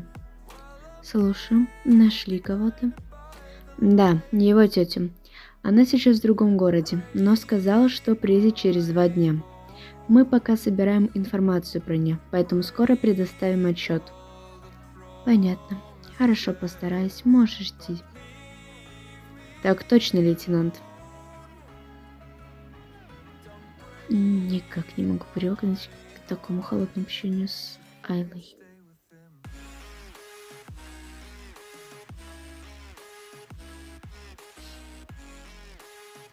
Хоть мы и написали, что это дело идет в дело маньяка, но Маньяк ни разу не сжигал труп своей жертвы, если это тот маньяк.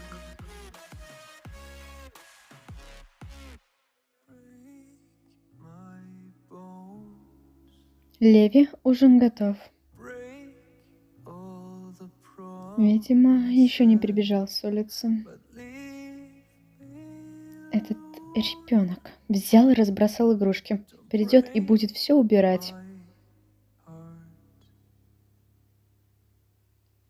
А это что?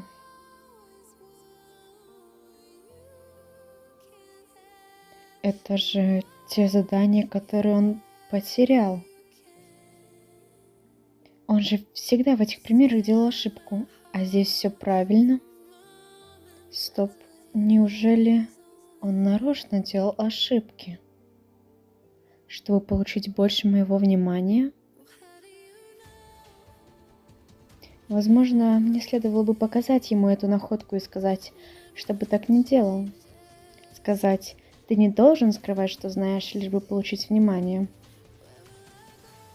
Но почему-то...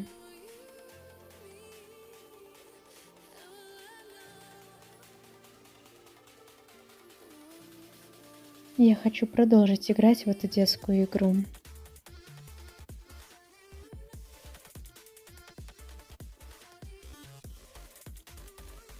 Тетя Айла, это лучшее, что я ел в своей жизни. Вы готовите даже лучше, чем моя мама. Хотя я не против, если бы она могла продолжить. Леви, извини за вопрос, но какой была твоя мама?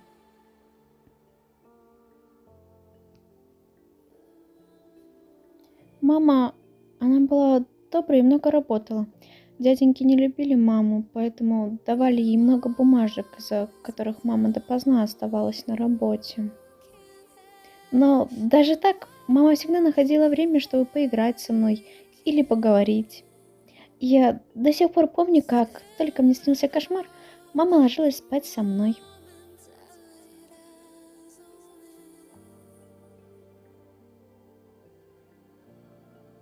Тетя Айла, почему вы плачете?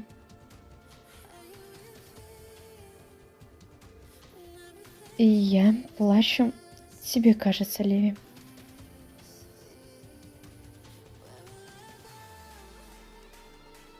Я поняла. А что насчет твоей тети?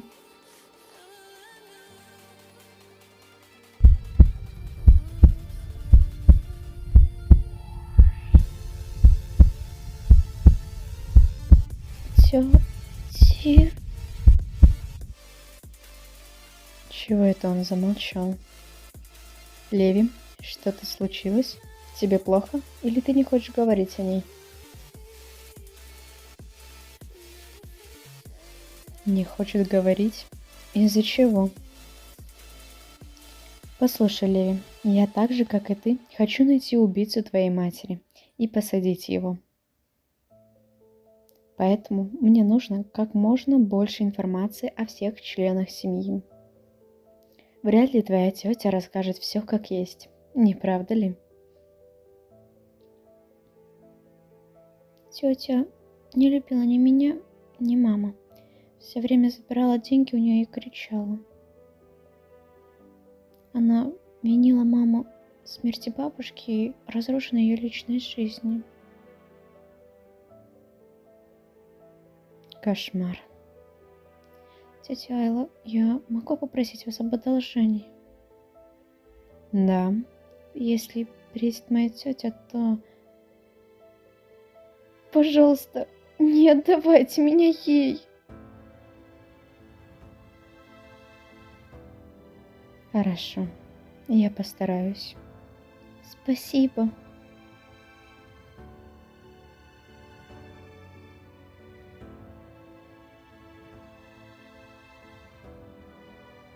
А чего вы стоите возле двери, тетя Айла?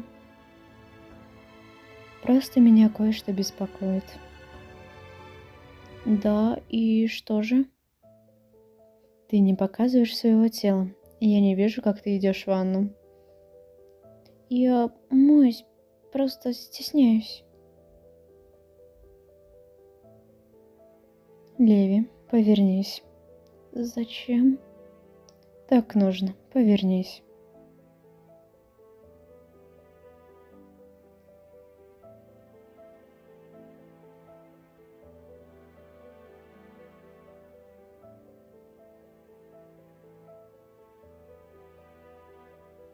Кто это сделал?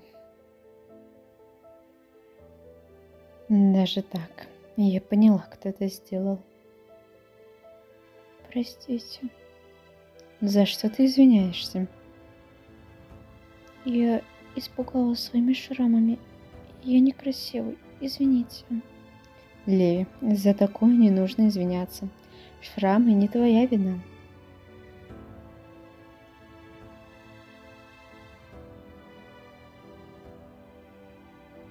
Тетя Айла. Слушаю, Леви. Можно сегодня я посплю с вами? Да, можно.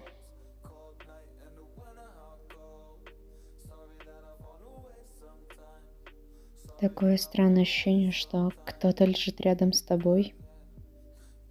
Особенно такое маленькое и хрупкое.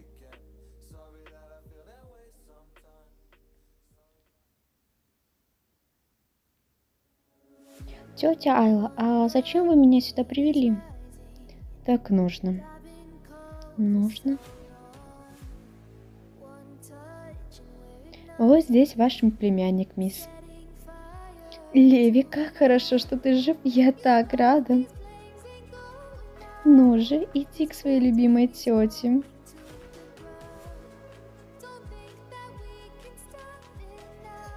Леви, не бойся, это же твоя тетя. Но тетя Айла. Леви, она твой опекун.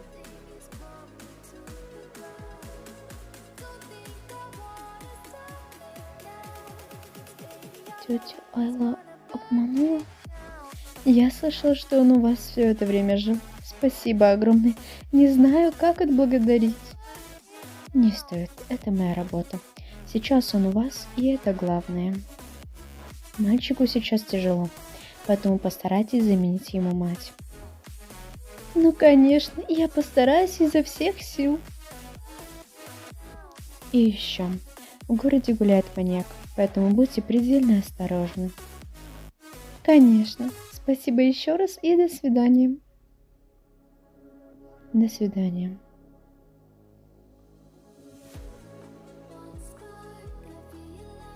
Это так мило, воссоединение семьи.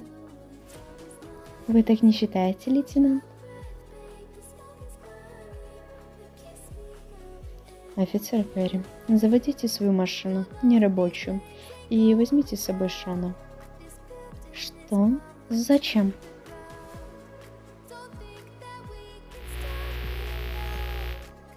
Это приемник, который записывает звук?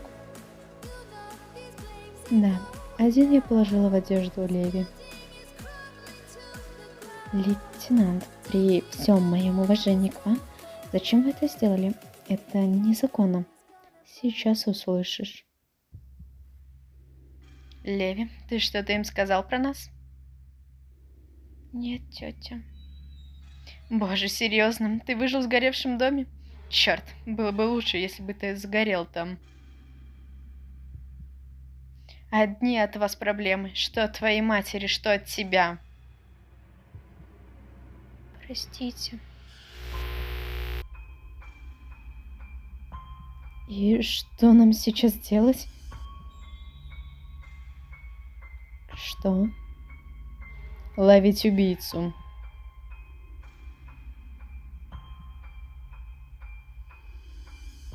Не могу поверить, что ты выжил. Это самое худшее, что могло произойти. Тебе просто повезло, что ты сейчас жив. Но не думай, что и дальше так будет. На данный момент все заняты поиском маньяка, поэтому про тебя все скоро забудут. Тетя, почему вы не любили меня и маму?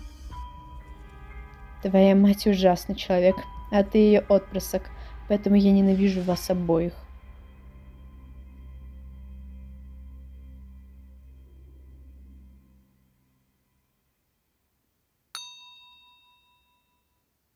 Кто это там в такое время? Сиди здесь и не высовывайся.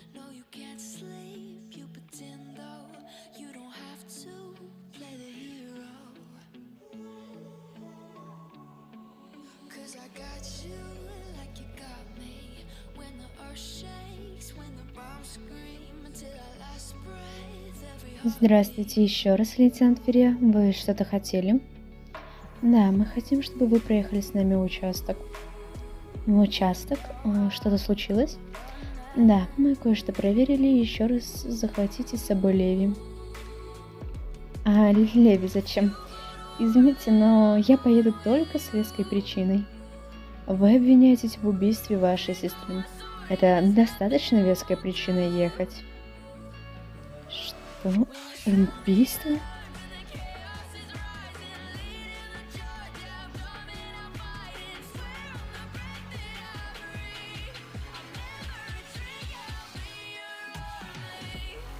Ну что, мелочь, собирайся. Я же говорила, что не отдам тебе тетю.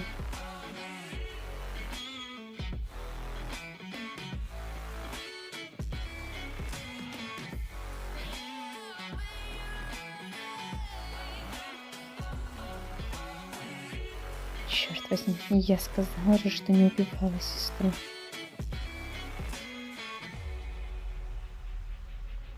Итак, ребята, у нас непредвиденные обстоятельства. Мисс Аяна оказалась убийцей. Доказательства есть как в бумажном варианте, так и в звуковом. Единственный вопрос, кто будет проводить допрос, чтобы вывести ее на чистую воду. Допрос буду проводить я. Правда? Вы отлично справитесь, мы вас верим.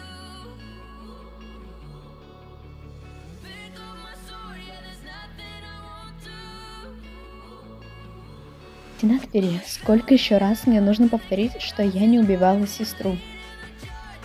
Сколько хотите, столько и повторяйте. Вот только правда отличаться будет. У нас есть улики, доказывающие, что вы могли убить сестру. Могла и убила разные вещи, лейтенант. Хорошо, я поняла. Вас нужно выводить на чистую воду. Тогда начну сначала. Хоть труп обгорел, но мы смогли установить причину и примерное время смерти. Она была убита тяжелым предметом о голову. Так провели эксперты. Удар был нанесен именно женщиной и тогда, когда жертва этого ожидать не могла. Значит, близкий человек. В доме мы обнаружили механизм, который через некоторое время и поджег дом. Сам ребенок сказал, что вы ненавидели его и свою сестру. Этого достаточно. И вы поверили этому мальцу? Он мог и солгать насчет этого, а шрамы мать оставила. Я верю ребенку, которого на протяжении нескольких лет избивали. Но проверить мы должны были, поэтому отдали его вам. На самом деле, думала, что вы будете действовать только через пару дней или недель. Но вы решили начать с сегодняшнего дня. Что ж, нам так легче. Было доказано, что физическое насилие совершили вы над ребенком. Даже если я и ненавидел их. Мотив какой? Просто ненависть? Серьезно? Месяц назад ваша сестра застраховала свою жизнь, и в случае ее гибели сыну достается 20 тысяч. Так как он несовершеннолетний, то вы, как опекун и тетя, забираете эти деньги и должны были хранить их до его 18-летия. Но у вас были другие планы. 2 недели назад вы купили поезд в другой город. По времени вы успевали убить. Да и в том городе вы сняли наличку в размере 3000. Хотя откуда? Жили небогато. Я не собираюсь больше говорить.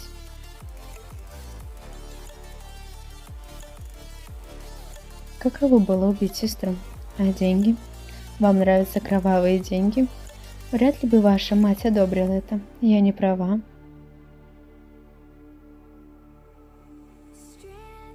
Неужели вы думали, что, избавившись от их двоих, ваша жизнь станет лучше? Все слабые люди видят лишь вину в других, но не в себе. Да как же вы достали! Да, это я убила эту суку! Она никогда не была мне сестрой. Она убила мою мать своим рождением. Я убила свои годы на нее. И что взамен получила? Отпрыск от какого-то мужика, а потом и работу за копейки. Вы понимаете? Единственный, кто страдает всегда, я. Если вы считаете себя страдалицей, то другие горят в аду. Что насчет невинного ребенка? Что сделал этот ребенок, чтобы страдать? Чтобы его били, унижали? Ваш комплекс недолюбленный и тяжелое детство не оправдывает вас перед законом. Вы сказали от какого-то мужика. Учитывая унижение, ваша сестра была с низкой самооценкой. Леви мог быть не только ребенком временной любви, а насильственной. Подождите, что вы хотите этим сказать? Вы погубили 3 жизни. Свою, сестры и еще маленького мальчика. Надеюсь, несколько лет тюрьмы вправят вам мозги и понимание мира. Прапорщик Шон, можете ее забирать.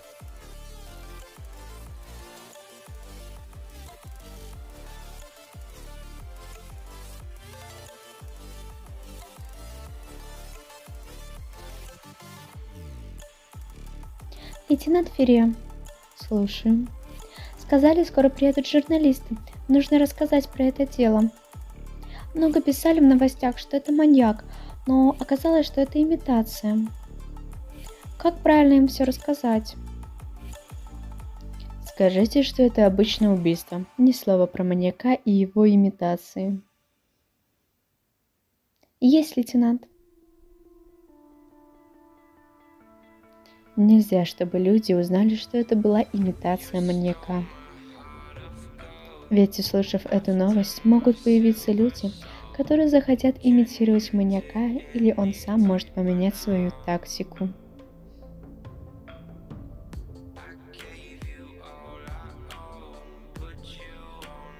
Леви, ты что тут делаешь? Я хотел сказать спасибо вам. Вы не обманули меня, а я уже испугался. Это моя работа. Защита детей от насилия. Можно кое-что попросить у вас? Да, конечно. Можно я продолжу жить с вами? Просто мне понравилось, я не хочу в детский дом. Леви, ответь на один вопрос. Ты хочешь спокойной и тихой жизни?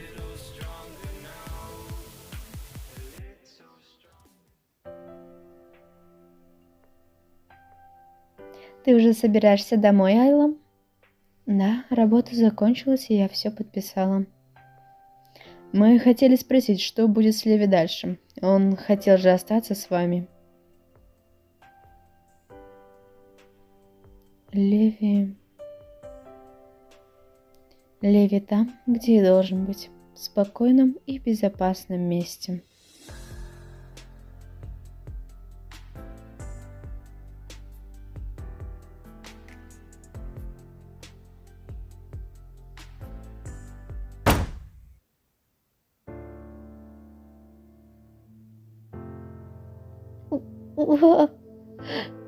Тетя Айла, вы плохая.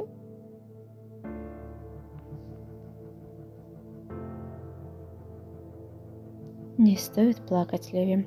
Ты сам ответил на вопрос, что хочешь спокойной жизни.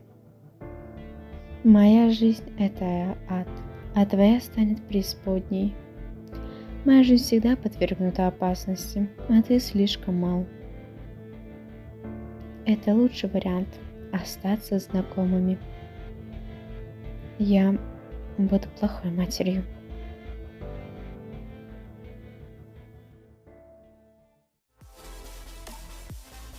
Вы хорошо постарались, Ферри. Честно, не подумала, что это была имитация. Благодарю. Это моя работа. Но вопрос с маньяком все так же висит. Нужно принимать какие-то меры. С того дня, первого его убийства, прошло 2 месяца. Люди начинают больше паниковать. У меня уже есть небольшое предположение, кто может быть связан. Неужели? Покажешь? Или это пока только в устной форме? Прошу, я туда все записала.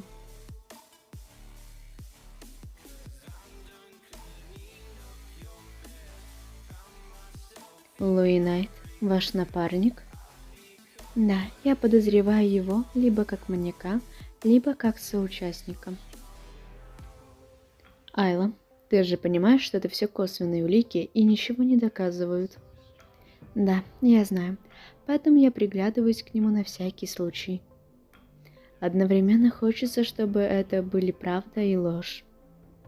Быстро поймаем маньяка, и он уже будет с нами, поэтому не навредит людям. А с другой стороны, Луи, этот мальчишка и убить – разные вещи. Но если ты думаешь о нем как о соучастнике, то присмотри и не спускай глаз. Лучше перебдеть, чем недобдеть. Так точно, капитан Освальд?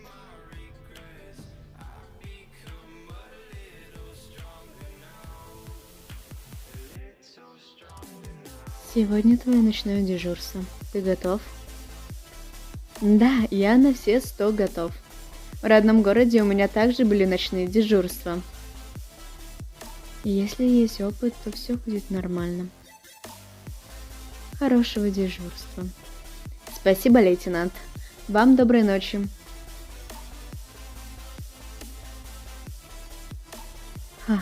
Хорошей мне ночи.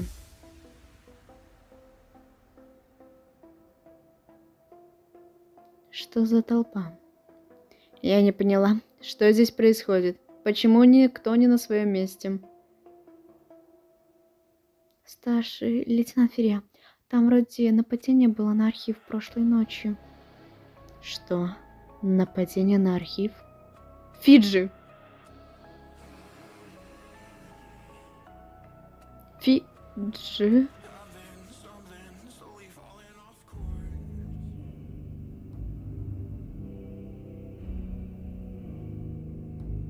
Этот блядский сын украл мои бумаги из моего архива.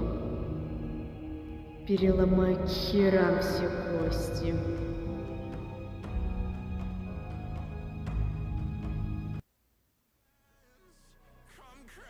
Позовите врача и не ногой сюда без него. Фиджи, что здесь произошло? Ты видел, кто напал? Я вырву ему все конечности. Вот когда найдешь его, тогда и будешь делать это. А сейчас успокойся. Простите, больше не буду. Лучше расскажи, что произошло и когда это случилось. На меня напали из-за спины, поэтому я не смог дать отпор. Да это произошло поздно ночью. Примерное время 2 или 3 часа ночи. Понятно. Значит, нападающего ты не видел. Очень плохо, что Фиджи даже приблизительно не помнит. Вы так мило держите мою руку, что я аж засмущался.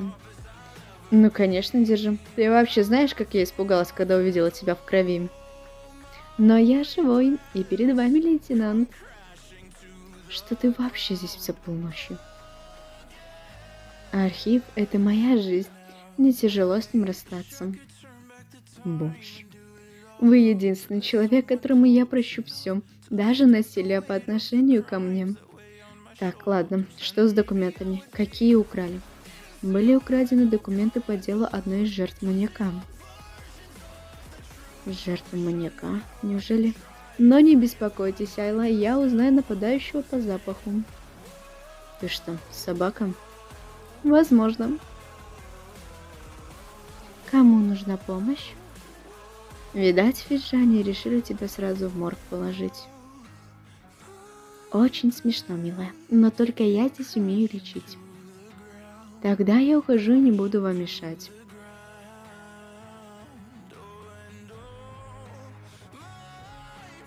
Старший лейтенант Ферье. Да, слушаю. Что вы хотели?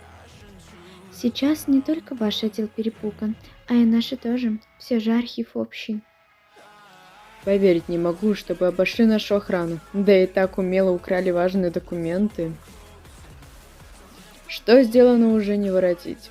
Сейчас важно разобраться, что произошло и как. Солидарно. Я как раз пошла отдавать приказы, чтобы разобраться. Просто так они не могли украсть документы.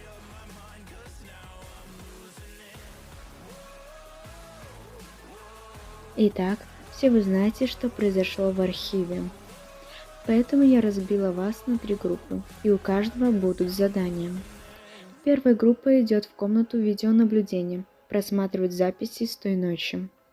Так точно. Вторая группа идет и проверяет все двери и выходы, задние на взлом.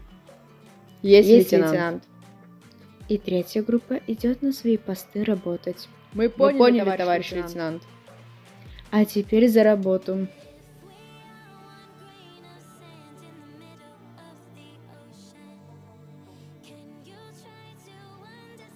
Простите, лейтенант. Это было мое первое дежурство, и произошло такое. Ничего, мы скоро разберемся со всем, не переживай.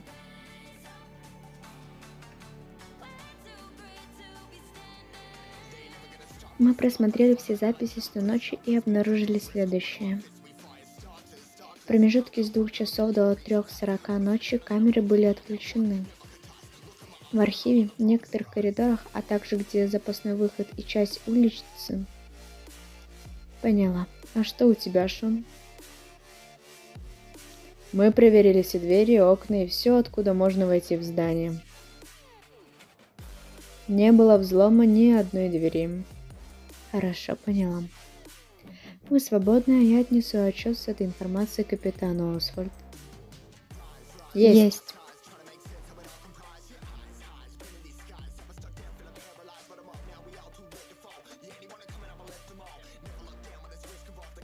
Вот вся информация по поводу этого случая. Выключены камеры в определенных промежутках времени, нет следа взлома. И это время именно в той части дежурил Луи Найт. Хотите сказать, что это все не просто совпадение? Можно мне его задержать, капитан Освальд?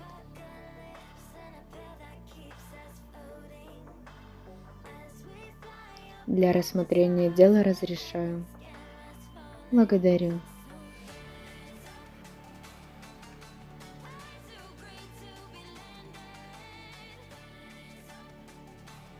Такое странное ощущение слежки. Я никого не вижу.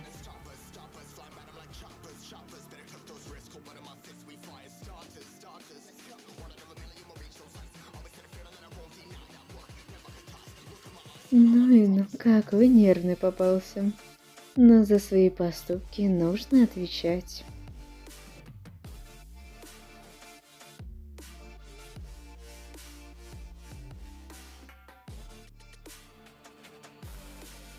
Хватит играть в прятки. Я тебя чувствую, выходи.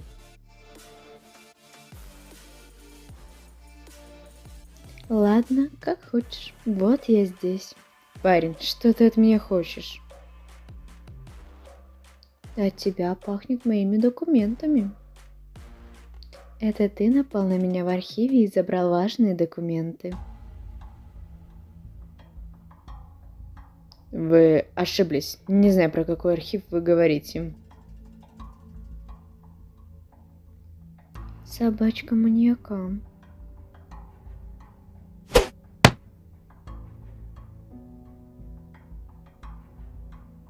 Какого черта? Отпусти!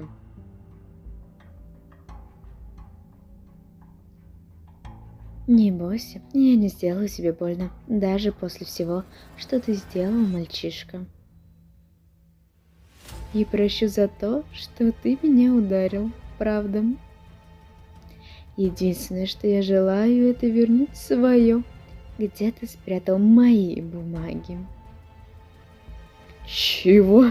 Бумаги? У меня их нет! Нет! Успокойся и не волнуйся. Подумай своей головой еще раз и ответь, где они?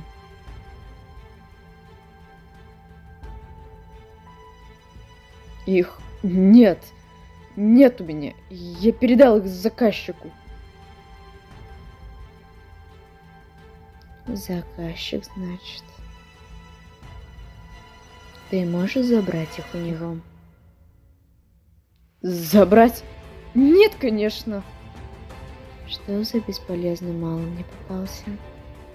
Послушай, принцесса, здесь вообще-то решается твоя жизнь. Я правда ничего не могу сделать. И вы точно с полицией? Все эти угрозы.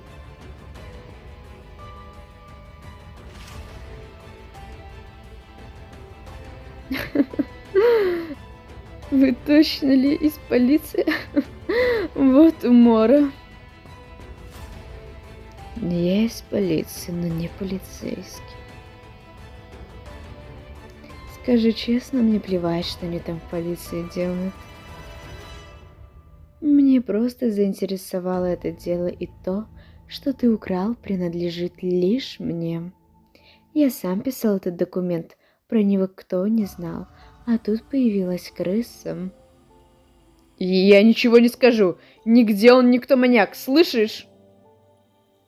Мне не нужно это говорить. Я знаю, кто маньяк. Что? Да ты блефуешь. Маньяк это... Зная такую информацию, почему вы не помогли полиции? Я просто такой человек. Да и архивист, а не детектив. Даже так? Из-за этого умирают люди. Вам их не жалко? Нет, ни капли. Я вообще ненавижу людей, поэтому я работаю с бумагами. Но не тебе судить. Ты такой же мерзкий, как и я. Кстати, мы с тобой чего-то заговорились. Я же нашел тебя, чтобы вернуть свое. Оказалось, это бесполезно. Поэтому нужно тебя нашим отдать. Но перед этим... Знаешь, в древности рабам за кражу отрубали руки. Как по мне, это глупость. Потому что человек бы не украл, если бы он не видел, что красть. К чему вы клоните? У тебя очень красивые глаза. Как насчет обмена? Я тебе тот документ, а ты мне свой глаз. Да ты псих, неадекватный сукин сын, отпусти меня!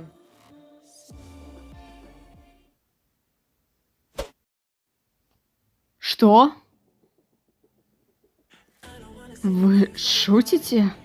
Нет, не шучу. Ты все правильно услышал. С сегодняшнего дня ты под арестом. Твоя квартира будет осмотрена, а после будет допрос. Подождите, неужели вы думаете, что я мог украсть документы из архива? Сейчас ты являешься главным подозреваемым, как помощник маньяка и самим маньяком. Прошу не сопротивляться и пройти в камеру, а в то время мы осмотрим твою квартиру. Хорошо. Я сяду, и вы можете меня допросить. И я докажу, что я не маньяк.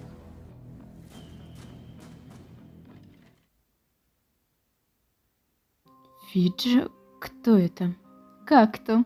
Похититель моих документов. И я вот его нашел. Так, ладно, я поняла это, но что с его классом? Неудачно упал, да? Еле как остановили кровь. Да, я просто так упал. Вот видите, лейтенант, нечего переживать по такому поводу. Ты уверен, что он просто упал? Ты же никак не замешан в этом, архивист Форс. Уверен. Так куда мне его поместить?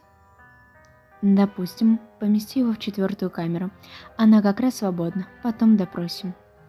Хорошо. А пока меня не было, ничего нового не произошло? Эй, ты знаешь Луи Найта? Нет, не знаю. Лейтенант? Напарники же не выдадут друг друга, да? Ну да, их нужно допросить сначала.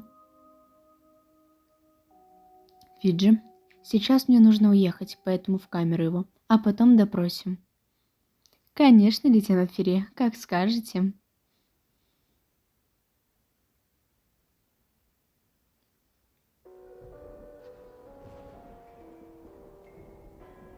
Лейтенант, я понимаю, это ваша работа. Но неужели вы верите, что я преступник? Верю я в это или нет, это не важно. Самое главное, это доказательства. Ха, понятно. И что ваши доказательства вам говорят? Начну с самого начала. Ты переехал из другого города сюда, чтобы найти лучше работу. Как раз к тому времени, спустя 3 дня, начались убийства. Это может быть просто совпадением. Все жертвы были убиты поздно вечером или ночью. Ты освобождался в 16:00. Вечером я сидел за бумагами дома. Кто это может подтвердить? Подтвердить? Друзей в этом городе я пока не завел, а родители в другом месте живут, и я всегда был один. Я не могу это сделать, но я правда был дома один. Камер нет в месте, где ты живешь, и соседи редко тебя видели. Получается, алиби у тебя нет. Ты пришел сюда работать, чтобы получать информацию. Для тебя это выгодно. Но разве я мог себя так подставить? Разве это логично? Ну почему же? Камеры были выключены в тот момент, когда ты спал. Это выглядело так, будто преступник сам все это сделал, а ты не при делах. Документ был украден про маньяка, сделанный лично Фиджи. И только близкий круг знал об этом, а ты в него входил. Все равно, лейтенант, это ничего не доказывает, что именно я маньяк.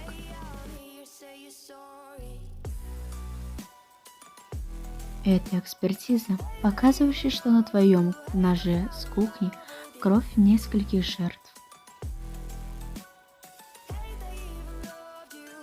Мне нечего сказать.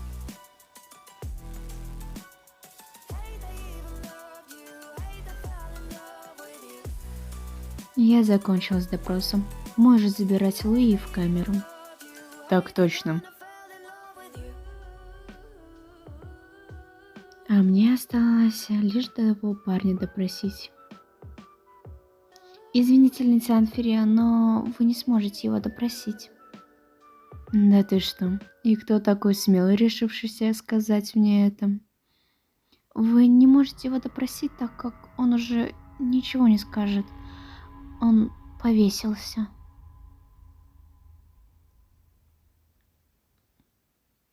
Лейтенант Ферри, подождите, пожалуйста.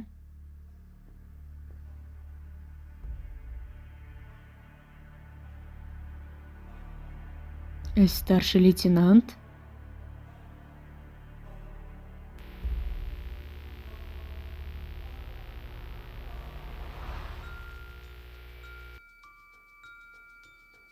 Два бестолковых кретина. Вы не увидели, как он вешается или что? Вы хоть понимаете, как он был важен? Где вы были это время? Оба будете лишены зарплат, хотя не помешало бы и уволить вас. Просим прощения. Так и знала, что нужно было своих ребят ставить. Сейчас уже ничего не изменить. Его труп в морг отправьте. Пусть Эмили посмотрит. Так точно, старший лейтенант.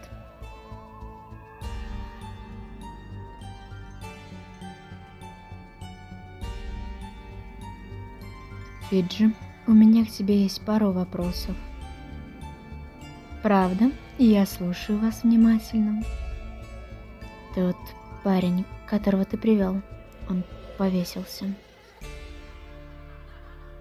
Ну что ж, я предполагал, что такое произойдет, но не так скоро. И если ваш вопрос «это ты сделал?», мой ответ «я не при делах». Он правда сам это сделал. И есть еще что вас интересует? Как много ты знаешь?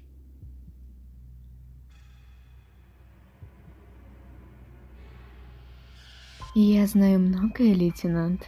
Про что именно вы хотите поговорить? Ты сам все прекрасно понимаешь.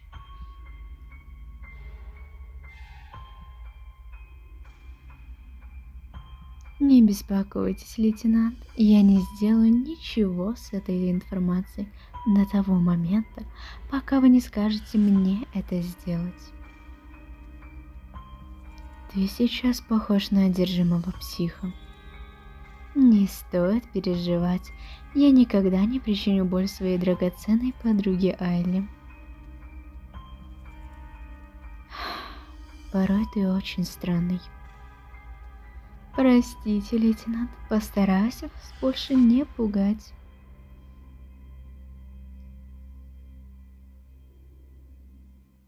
Не могу поверить. Неужели Луи и правда оказался маньяком? Да, мы провели вместе всего 2 месяца, но он уже стал частичкой нашего отряда. Правда есть правда. Мне тоже трудно принять это и вообще понять.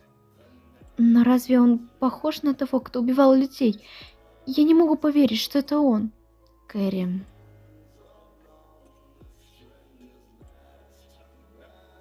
Кэрри, Шон. Ох, лейтенант Фириас, здравствуйте. Сейчас лучше подойдет фраза «добрый вечер» или «до свидания».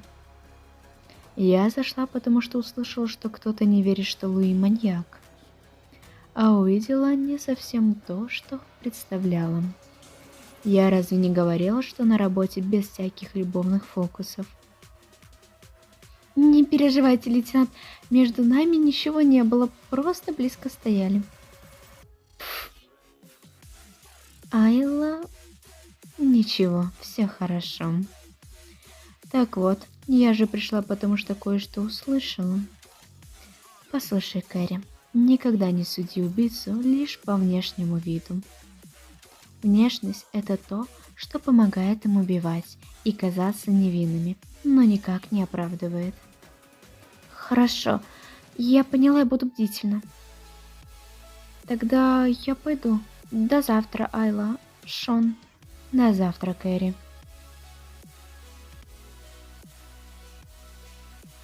Айла, ты не могла бы прийти чуть-чуть позже?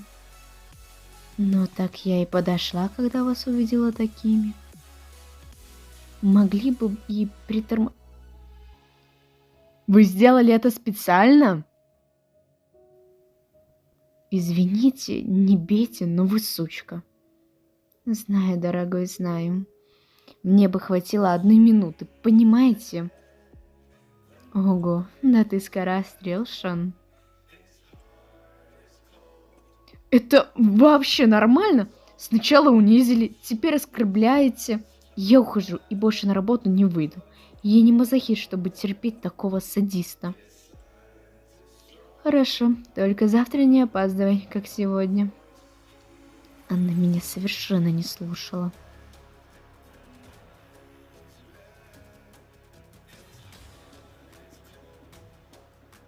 Я тоже не знала, что так все обернется.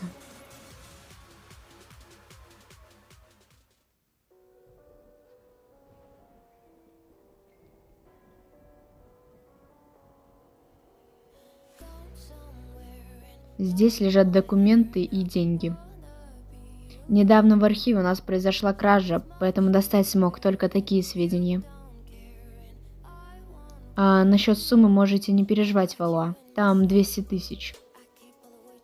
200 тысяч за то, чтобы я просто посмотрел, что там у вас происходит? Да, если вы сможете еще найти маньяка, то будет доплата.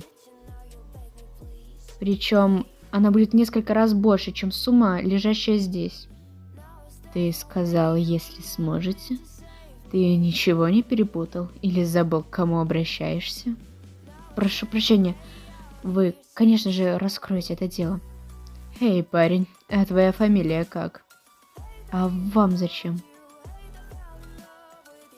Мартинес. Так вот откуда такая сумма, сынок генерала. Тебя отец попросил или сам решил погеройствовать? Все сам решил, мне это нужно. Ну давай, удиви, для чего тебе это? Да там, блин, одна женщина есть, думает, что лучше всех. Я хочу показать ей, что есть люди лучше ее. Даже ее дело раскроет другой человек. Боже, и чем она тебе не угодила, раз ты так сильно обиделся? Это лейтенант опозорил меня перед моим отцом. Понял, заткнись, я устал слушать. Я берусь за это дело. И я вам так благодарен, Вало. Я попрошу отца устроить вас именно в тот отдел. На самом деле, я думал, вы откажете. После прошлого дела вы так и не вышли на работу. А вот в моем белье копаться не нужно, малыш. Прошу прощения. Я рано или поздно взялся бы за это дело. У меня небольшой счет с этим маньяком. У вас с маньяком? Вы знакомы? Нет, конечно. Это личное. И вали уже, глаза болят. Конечно, уже ухожу. Хорошего вам отдыха.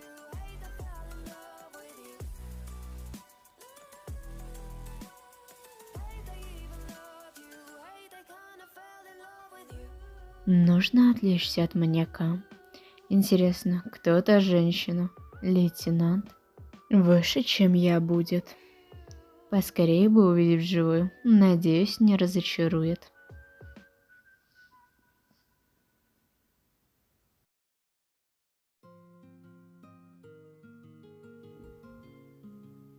Что ты делаешь на общей кухне? Сейчас время работы. Обед закончился. Ох, это вы, лейтенант Ферриа. Здравствуйте. Меня попросили приготовить еду Луи Найту и отнести. Поняла. Ты хорошо постаралась. Но суп я ему отнесу, а ты возвращайся к делам. Так точно, товарищ лейтенант.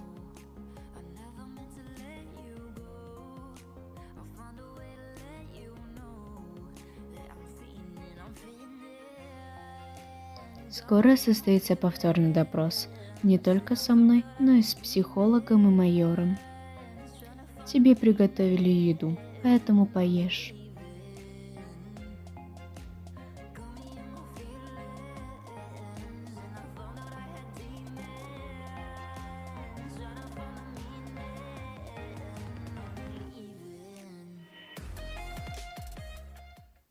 Прошу, проходите.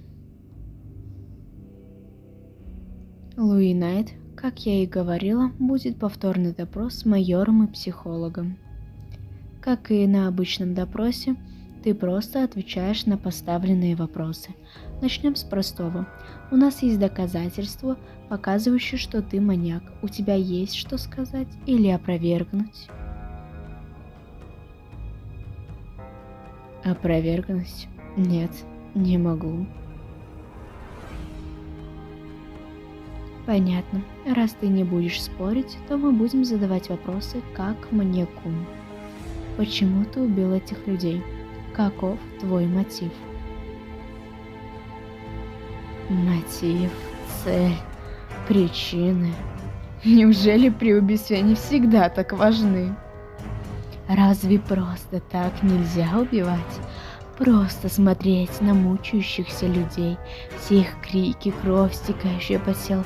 Разве не в этом прелесть убийства? Хотя, как вам меня понять, если вы ни разу не убивали?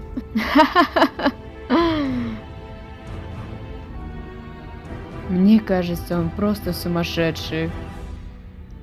Мы не можем это утверждать. Некоторые люди притворяются сумасшедшими ради того, чтобы не сесть в тюрьму.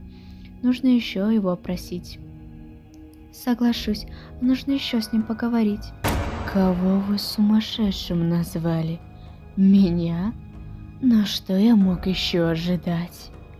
Вам же легче сказать это и засадить меня куда-то. Разве нет? Удивлен, что вы вообще раскрыли дело.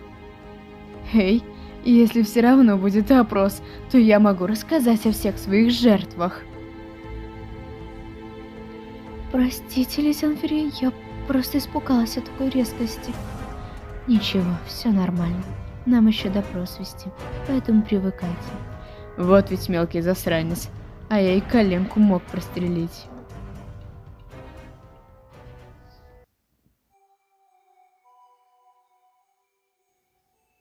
Так поздно, а я еще разбираюсь со всеми этими бумагами.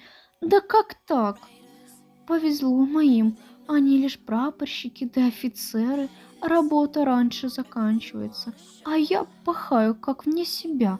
Может, в отпуск уйти на пару деньков?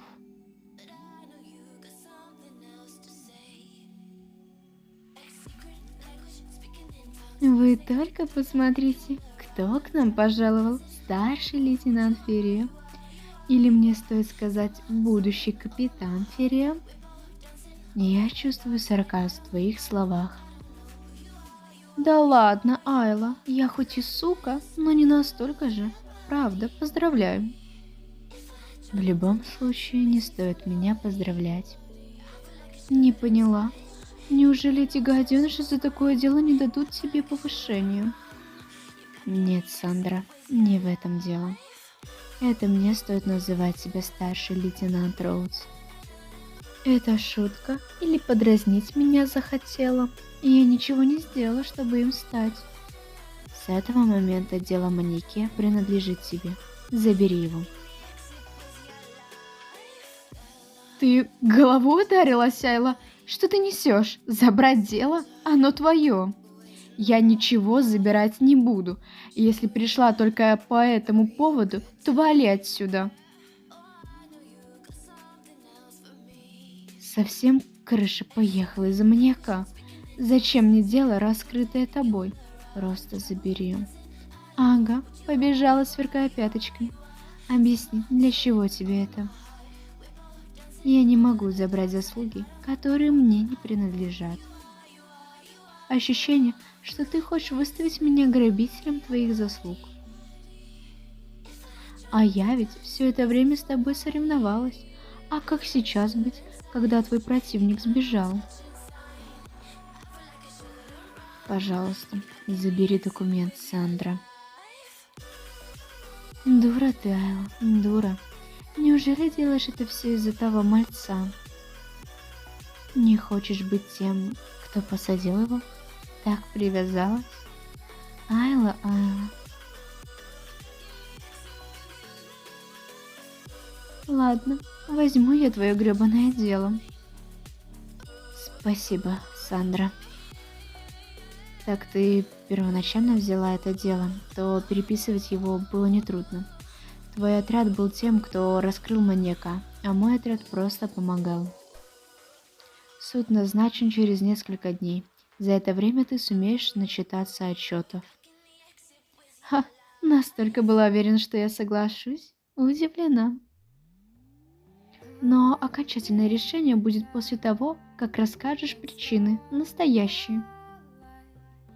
Это дело первоначально было твоим, да и мой подчиненный оказался маньяком. И у меня важная встреча на время суда, поэтому меня подменят, так как отряд просто помогал. Мое присутствие будет необязательным.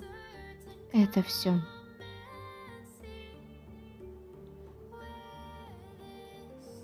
Подсудимый Луи Найт обвиняется в совершении 21 убийства в разной мере нанесения увечий жертвам, вследствие чего Луи Найт приговаривается к пожизненному заключению.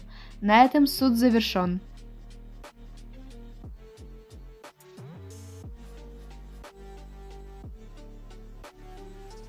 Прямо сейчас идет суд над Луи. Как же так? Они и правда все поверили. Они все поверили мне. Эти идиоты. Я смогла обвести всех вокруг пальца.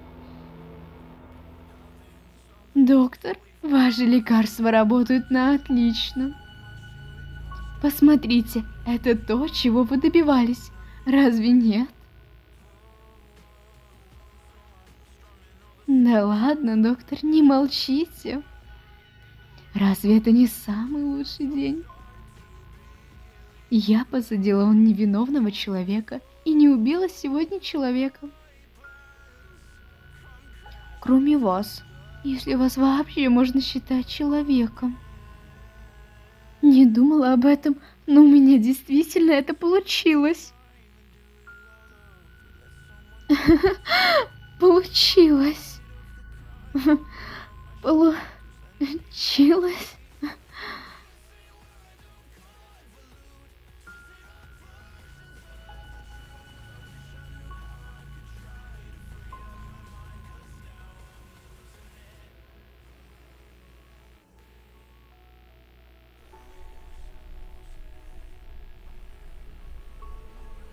Мне пиздец.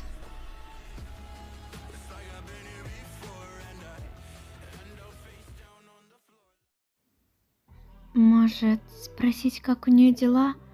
Все же несколько дней назад посадили Луи. Ты тоже думаешь, что она переживает из-за Луи?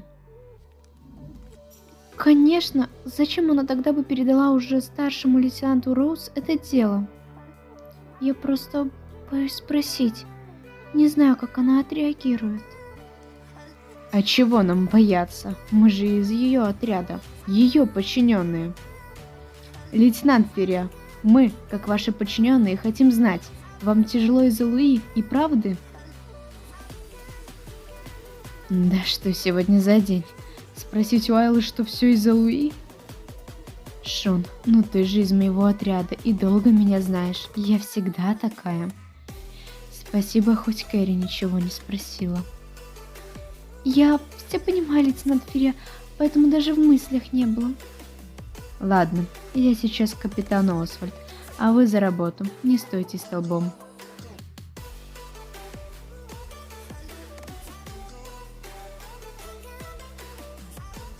У меня этого даже в мыслях не было. Что это только что было? Инстинкт самосохранения.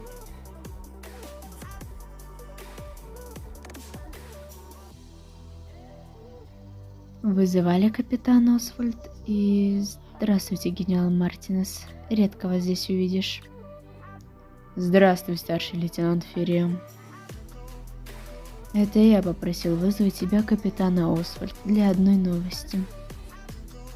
Новости? Не пугайте меня. Неужели маньяк сбежал? Или вы меня уволите? Все неправильно. У тебя появится новый напарник. Что? Напарник? Мне хватило прошлого, да и вы представили его из-за большой работы, а сейчас нет дела. Лейтенант Ферриа, успокойтесь. Нам потребовались большие усилия его пригласить. Большие усилия? И кто же он или она? Валуа, можете заходить. Стоп, она сказала Валуа? Это Ноа Валуа. Думаю, ты знаешь, кто это. Валуа, это лейтенант Ферриа, ваш начальник. Ноа Валуа, лучший детектив своего возраста, раскрывает все, за что берется. Черт, это хреново, очень хреново. Я очень рад с вами познакомиться, Ферриа. Мне тоже, Валуа.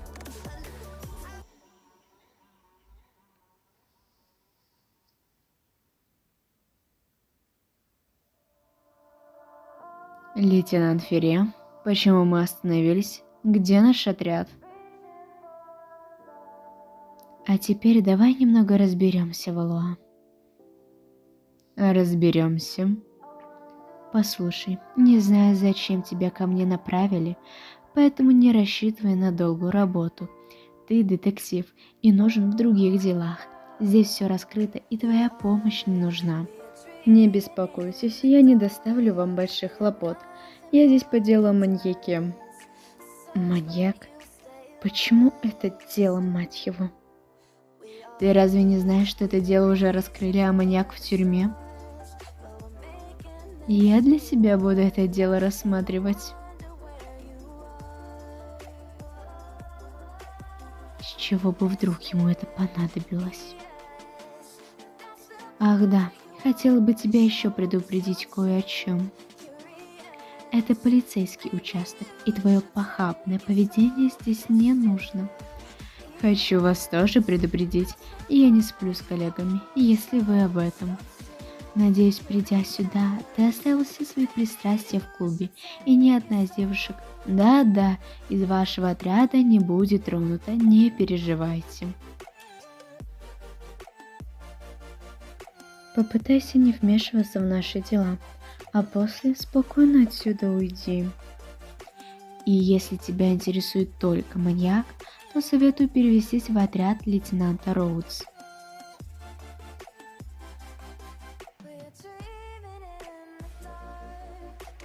Ну что вы, лейтенант Ферия, вы еще не нашли настоящего маньяка. А ваши попытки так сильно меня напугать и выгнать отсюда уверяют меня больше, что вы связаны с этим маньяком, если вы не являетесь им же.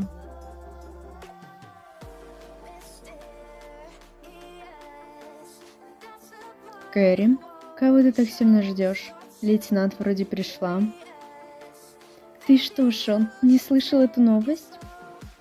Какую новость? Неужели аппаратуру новую привезут? Ждем ее уже 5 лет. Ты серьезно, Шон? Про это уже все знают и обязаны знать, особенно наш отдел. К нам перевелся самый лучший детектив нашего времени, Ноа Валуа. Ого, и правда круто. С нами будет работать такой человек. Ага, я про это и говорю. Я так взволнована.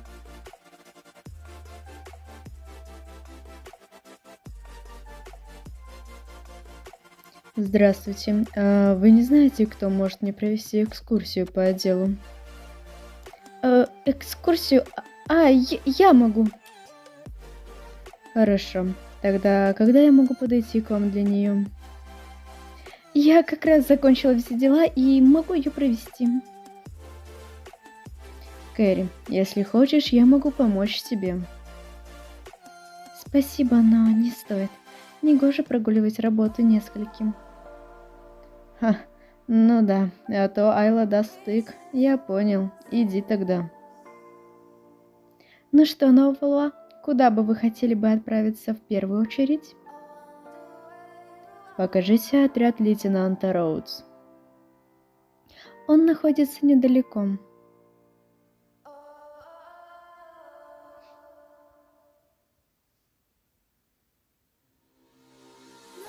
Извините. Да сколько можно? Стучаться не учили. Ну и кого принес? Прошу прощения. Я не хотел сильно вас задержать. Ничего страшного, что вы хотели? Где мои манеры? Я Ноа Валуа и хотел бы посмотреть дело о маньяке, которое вы раскрыли. Ноа Валуа? Конечно, конечно, я вам все покажу, что именно вас интересует. Как я и сказал, мне нужно дело о маньяке. Если можно, все, что есть. Хорошо, я принесу все, что у нас есть.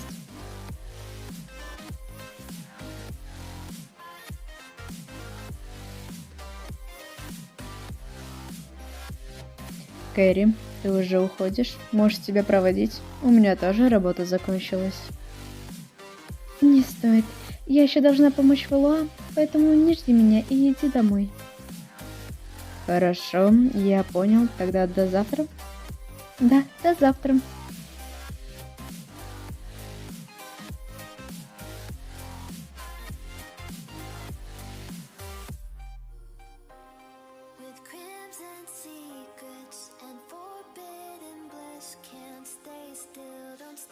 Привет, Кэрри. Что выбираешь? Если хочешь, я могу заплатить за тебя. Да, привет, Шон. Я не для себя, а для Новала. Он попросил и дал деньги. Вот я и думаю, что лучше. Понятно. Тогда не буду отвлекать.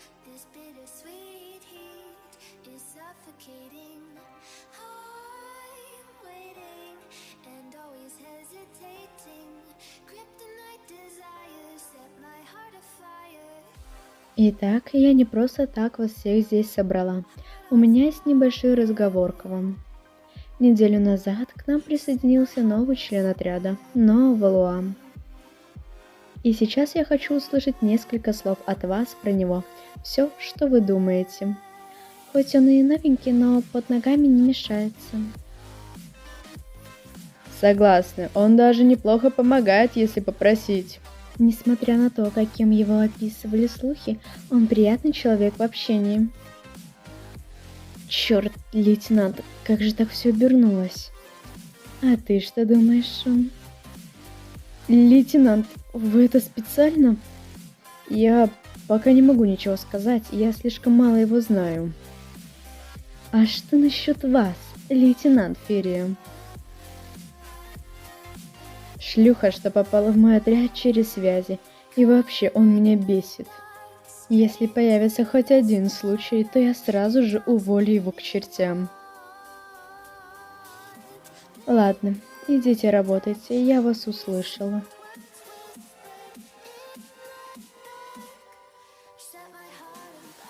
Фиджи, ты все понимаешь? Да, конечно, Валуа представляет вам угрозу. С какого момента ты все знаешь?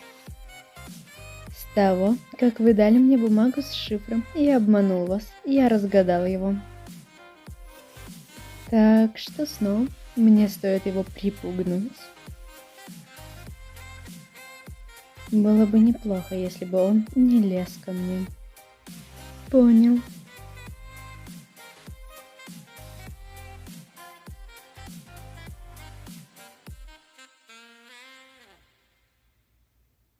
Если ты хочешь сказать, что не доделал отчет, то ничего, принесешь завтра. Нет, лейтенант, это другое. Ты удивляешь меня, и мне это не нравится. Скажи, что происходит? Скажи, Айла, как другу, мне вообще есть смысл бороться? Нет, правда, если так посмотреть, он лучше меня почти во всем. Он моложе, даже если на год, богаче и успешнее, а еще при его виде любая влюбится. Разве есть ли у меня шанс, даже маленький? Шон, я просила сказать, что происходит, а не себя гнобить. Или ты меня не расслышал? А ты разве не видела, как Кэрри относится к Валуа? Неужели она стала на путь истины, и мы вместе будем его унижать? Я удивлена. Да нет же, Айла, он ей нравится, нравится. Она все время с ним, а я будто стена. Ты можешь представить? Возможно, скоро они вообще вместе будут. Представить, как они будут парой гулять, веселиться цело... Фу, блядь, Шон, зачем ты сказал представить? Это отвратительно и мерзко. Не смей больше в предложении употреблять эти два имени, Кэрри и Ноа Валуа. Ты услышал меня? Да, я понял. Но, Айла, я же хуже Ноа, да? Ну, объективно, да. Он богаче, приятно слушать голос, и личико у него получше будет. Также он высокий, имеет крупное телосложение, умеет преподносить себя. Характер многим понравится, стиль свой имеет, красивые кристальные глаза. Но имея весь этот комплект, для меня он моральный урод-бабник. Если он урод, то я грязь из-под обуви. В жизни бывает огорчение, Шон. Принимай мир такой, каков он есть. Тогда с этого момента я буду пить. Нет цели в жизни, у меня больше. Шон, лапу убрал от моего коньяка, пока не треснула. Это во-первых. Во-вторых, ты пить не умеешь. Какой бухать, идиот. Я даже пить не умею.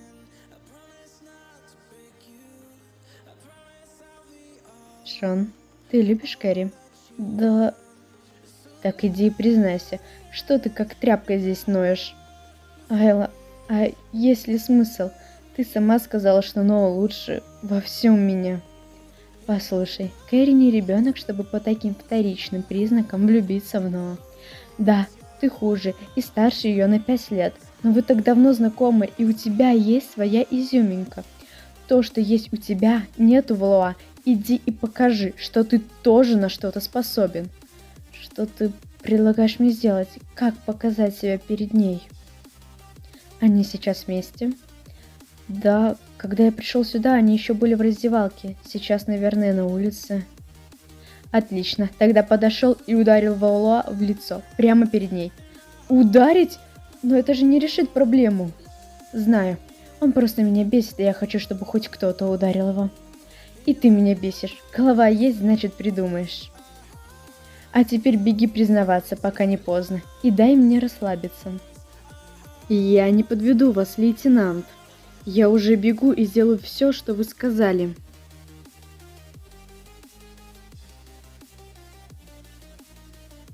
Идиот, ты это не мне делаешь, а ради своего будущего. Ну что, за тебя, Айла, за великую женщину.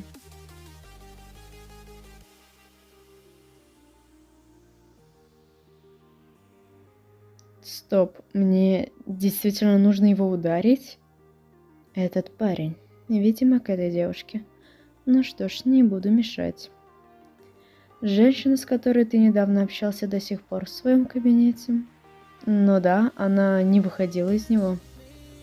Тогда прошу меня простить, у меня есть одно неотложное дельце.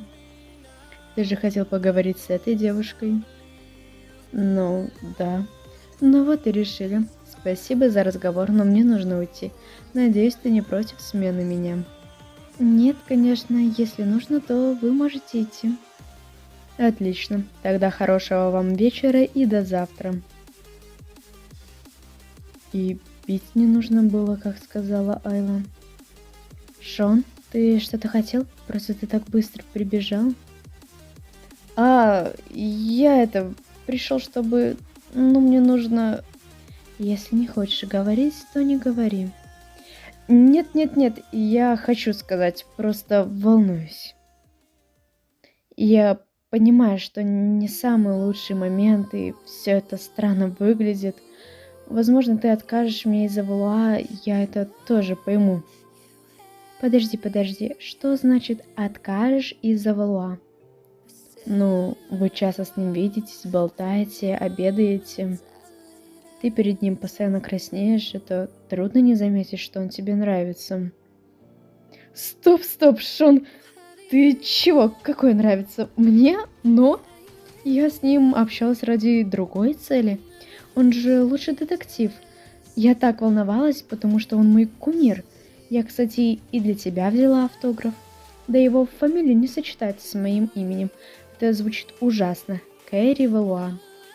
Стоп, ты смотришь на парней и по фамилии? Ну да, например, фамилия Кейзер мне очень подходит. Кэрри Кейзер красиво? Ну, красиво, да. Кейзер? Как Кейзер? Кейзер, это моя фамилия.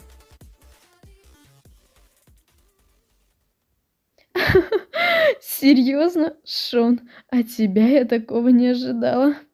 Блин, ну прекрати смеяться, я так глупо выгляжу. Ладно, поняла. Кстати, про какую женщину говорил Ноа? Ну, я перед вами встречался с Айлой, поэтому, скорее всего, он и имел ее в виду. И зачем Айла Ноа так поздно? Все уже по домам ушли. Не знаю, возможно, спросить что-то хочет. Она же все время избегает его.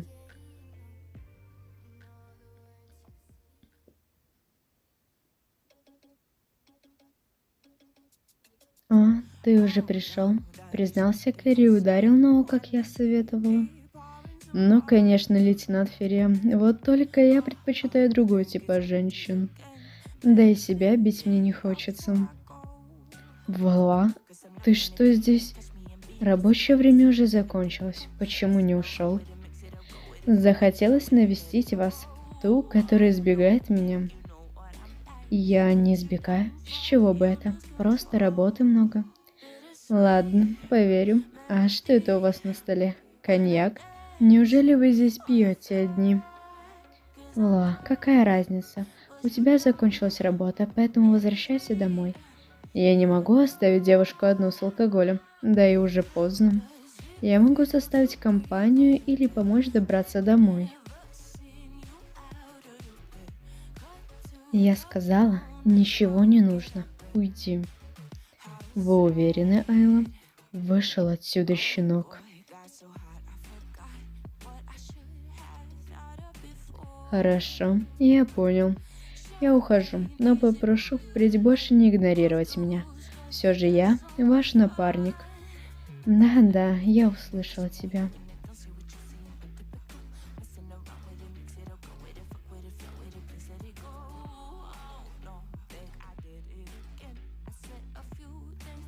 Вот и все. Вроде это все, что ты просила рассказать. Спасибо большое, Сандра. Ничего такого, можешь обращаться. А пока ты не ушла, можно тебя попросить об одном одолжении? Да, конечно. Что за одолжение? Как бы сказать? Можешь дать его на один рабочий день. Больше не надо. Да, бери, если нужно. Правда? Ты не шутишь? Да, если он, конечно, тебе поможет и вообще будет работать. Лейтенант, это что за дела? Я о таком не договаривался с вами. А это и не договоренность, это приказ. Да это всего на один день. Поработаешь наконец-то. Ну что, Вла, пройдемте в мой отдел.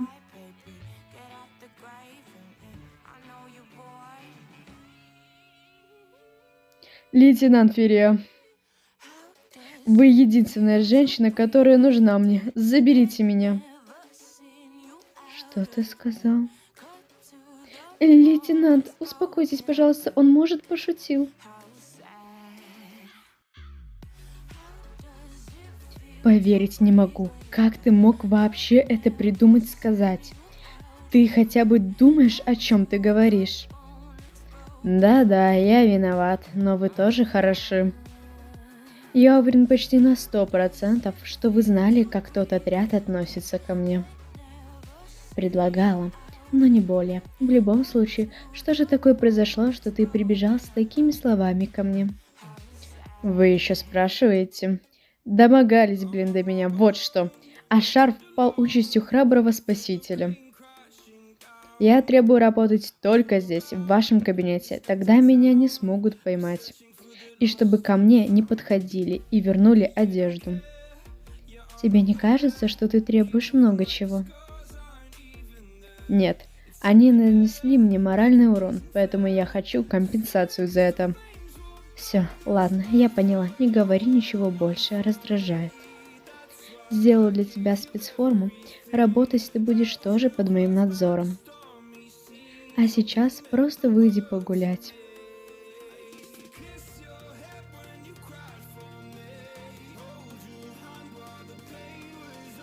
Начало дня просто класс. И где мне теперь ошиваться, чтобы меня не видели?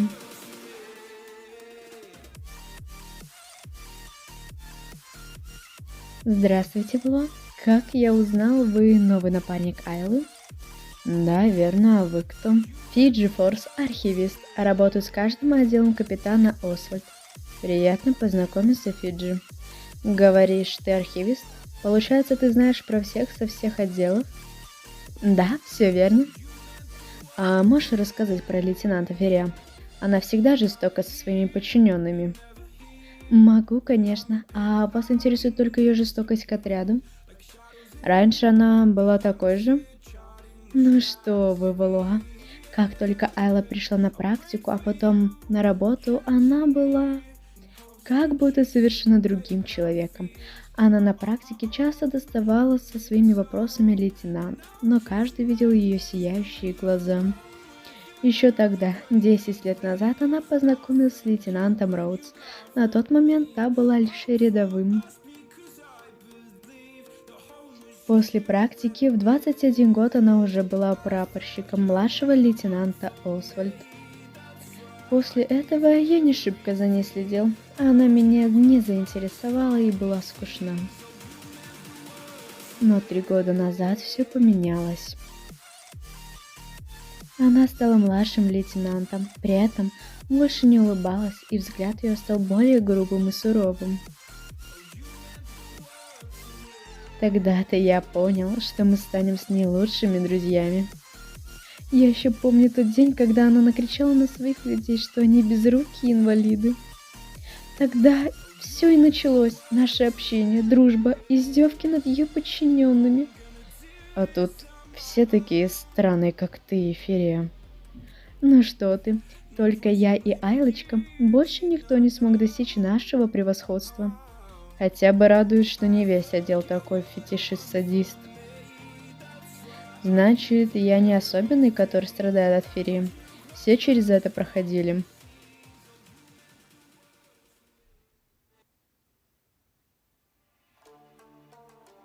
Не вмешивайся туда, куда не просят, Валуа, и просто отбудь свой срок.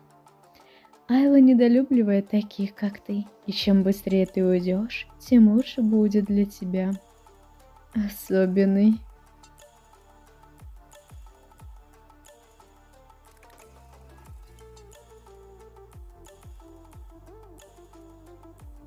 А это уже интересно.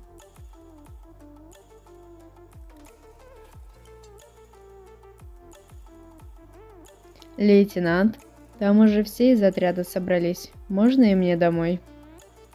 Лейтенант Ферия? Да, все нормально, иди. Если вам плохо, то так и скажите. Чем я могу помочь вам? Я сказала, все нормально, можешь уходить. Ага, так и поверил 20 раз. Говорите, где вы живете, я отвезу вас. Вам плохо и уже поздно. Валуа, отстань. Ага, сейчас же слушаюсь и повинуюсь. Я не услышал ваш адрес.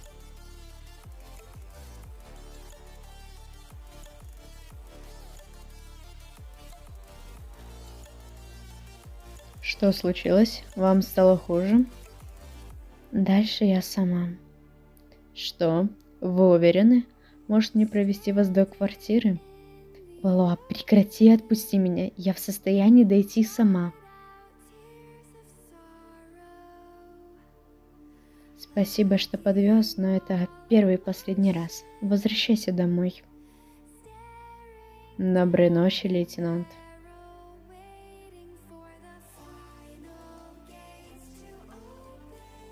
Стоит запомнить, где она живет.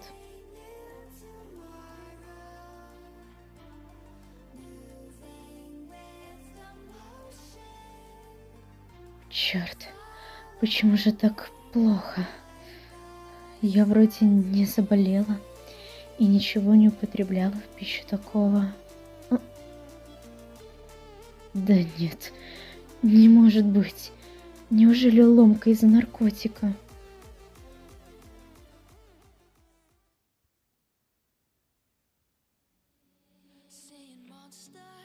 Здравствуй, Шон и Кэрри. Я опоздал на 10 минут. Надеюсь, эта дьяволица не съест меня. Здравствуй, но нет, можешь не беспокоиться. О как! Неужто она в хорошем настроении? Нет, ее вообще нет на работе. Я даже немного беспокоюсь. Она никогда не опаздывала. Так, она все-таки заболела, как я и думал. Не переживайте, каким зверем она ни была, она все же человек. Могла и заболеть. Но даже в это верится с трудом. Она болеет раз в 10 лет. Да ладно, это человеческий организм, он непредсказуем. Итак, отряд старшего лейтенанта Ферия, слушаем меня. Ваша лейтенант не пришла на собрание по состоянию здоровья, поэтому пока она не вернется, за отрядом буду следить я, лейтенант Сандра Роудс. Все принялись выполнять свои обычные дела, а Валуа попрошу задержаться. Давайте за работу, чего стоите? Валуа, хотела спросить, как вы тут? Все нравится или хотите, может, другой отряд? Все отлично, хороший отряд и ребята приятные. Ничего менять не собираюсь. Да ладно вам, Валуа, присмотритесь к моему отряду. Вас же интересует маньяк? Нет, я правда не хочу переходить. Сандра, он уже тебе ответил. Руки убери от моего подчиненного. Айла, мне сказали, что ты заболела, и мне нужно проследить за твоим отрядом. Капитан Освальд опять все преувеличивает. Мне просто было плохо, а сейчас стало лучше. Да и я уже здесь, поэтому возвращайся в свой отряд. Это, наверное, первый и последний раз, когда я так рад видеть эту женщину. Как же я рад, что она пришла. Как будто сама удача поцеловала меня в лоб. Луа за мной.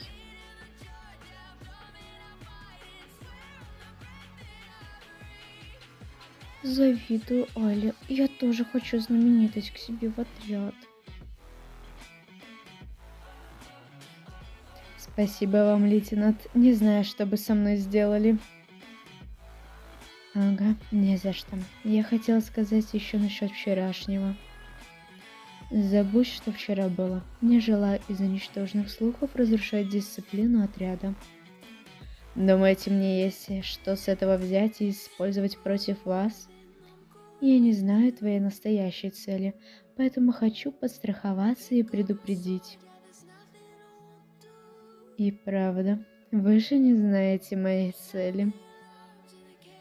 Но не переживайте, это с вами не связано. Возможно. Так, ладно, хватит разговоров, пора за работу, возьми эти бумаги на столе и раздай. Я? Нет, я. Конечно, ты. Что за глупые вопросы? Но благодаря этому вопросу я увидел ваше лицо и с уверенностью могу сказать, что вы больны. Ничего, я не больна. Со мной все замечательно. Вы уверены? Бледная кожа, дрожащий голос, отдышка, да и ваше тело иногда трясет. Какой глазастый. Вы слабы, лейтенант Ферре. Даже моя спасенная задница не стоит вашего здоровья. Повтори еще раз. Кто слаб? Вы, лейтенант. Вы больны, поэтому слабы. Это нормально. Валуа, не сравнивай меня и себя. Я сказала, со мной все нормально, даже когда я болею. Единственный, кто из нас слаб, это ты. Не ожидал, что вы так резко будете реагировать на слово «слабы». Но давайте будем честны. От природы дано, что мужчина сильнее женщины. Хорошо, тогда устроим спарринг. Что за детский сад, лейтенант? Вы настолько сильно обиделись на мои слова?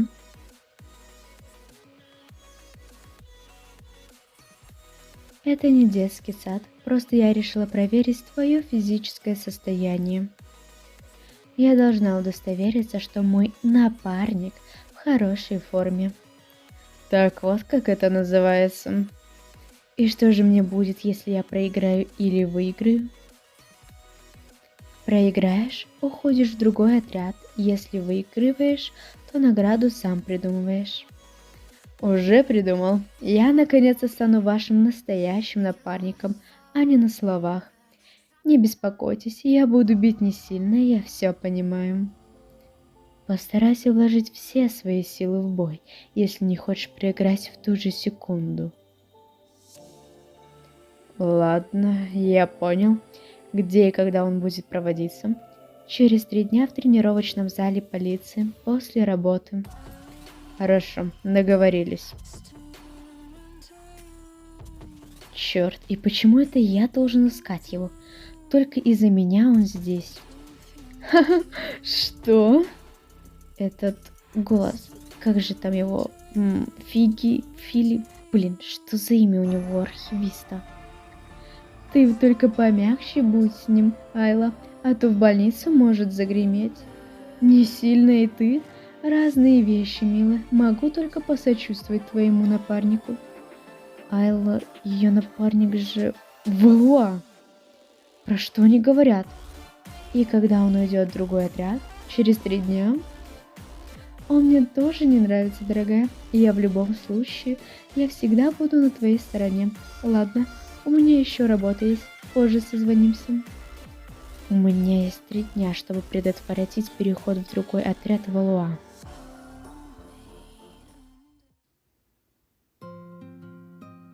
Давненько я не дралась. Только и делала, что в догонялки играла.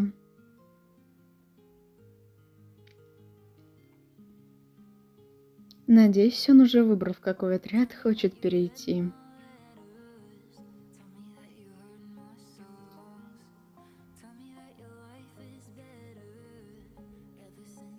У вас здесь мило. Я-то думал, будет какая-то каморка, а тут целый спортзал. Конечно, он огромный. У нас много людей, и каждый должен поддерживать свою форму. Тогда не будем ждать и приступим, Майло. Для тебя старший лейтенант Ферия. Не люблю, когда девушка ставит такие границы. Мне тогда тяжело общаться.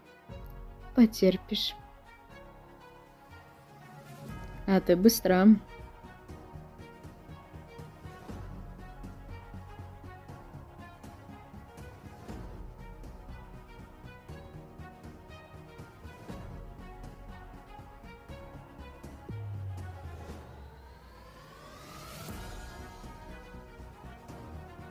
Сказать, что она чертовски сильно бьет, это ничего не сказать.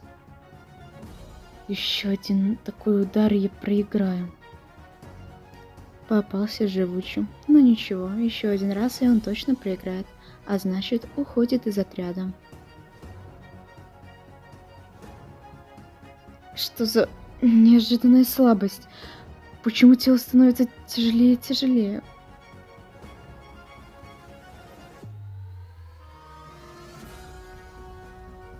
Черт, глаза смыкаются.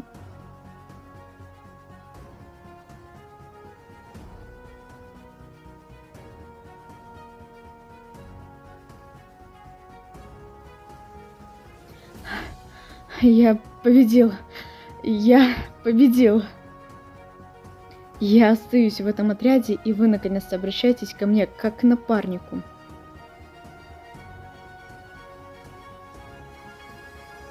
Ага, молодец. Если насиделся, то вставай, спарринг окончен.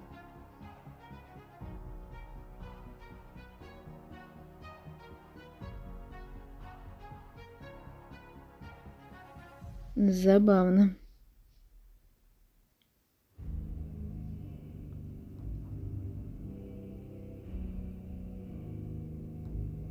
Неужели ломка не прошла?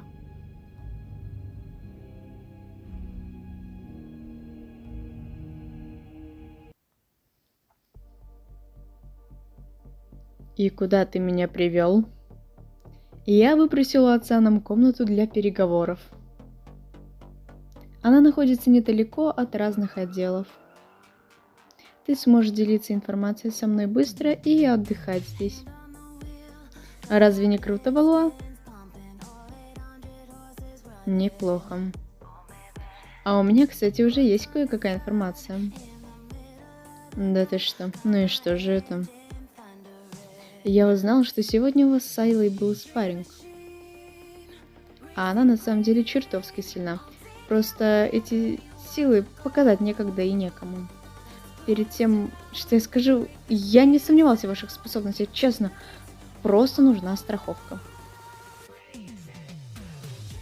Ну давай, не томи. Я подсыпал снотворное в воду Айлы, чтобы она ослабла. Ты что? Хочешь сказать, что я сражался уже с ослабленной Ферия? Ты смеешься надо мной? Настолько не верил, что я могу победить?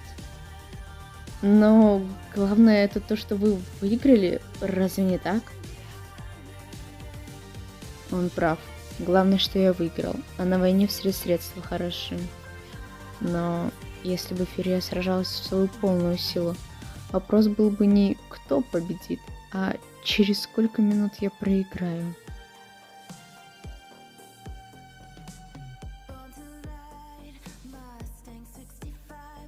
Повернись.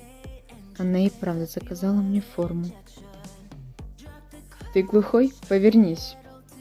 И теперь ведет себя как моя мама. Ненавижу магазины и примерку одежды. Руки. Что ж, неплохо, можешь поворачиваться. Как ты понял, с появлением новой формы у тебя появилась новая должность – напарник. Она у меня была, вы просто меня игнорировали. Ударю. Насилием все не решить. Уверен. Спасибо за такое повышение, лейтенант. Молодец. Так вот, что на кон твоих обязанностей напарником? Само слово говорит, что ты постоянно должен быть со мной и выполнять поручения. Это может быть как заполнение документов и их передача, так и помощь в делах. Ты здесь по своей воле, и все, что не связано с работой, должно оставаться вне работы. Она говорит о теле маньяка. И чтобы проверить твои минимальные способности, я дам бумаги на заполнение. Можно я что-то другое? Я не люблю выполнять работу на бумаге. Нет. Стоило попытаться.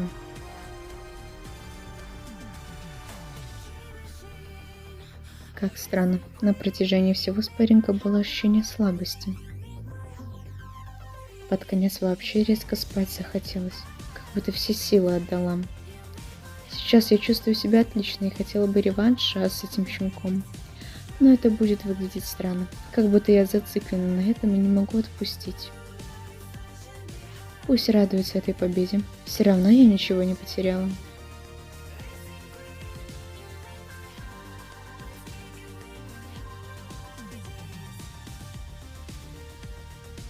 Ты настолько противишься моим приказам, что написал такой бред? Ладно, я дам тебе другой отчет. Если нормально напишешь, то сегодня больше без бумаг. И я согласен.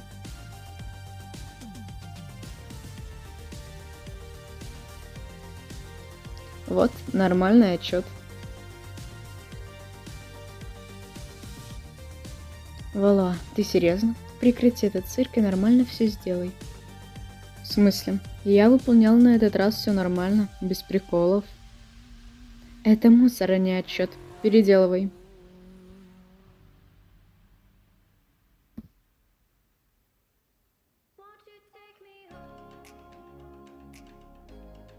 Но, извините, что отвлекаю, но что с вами?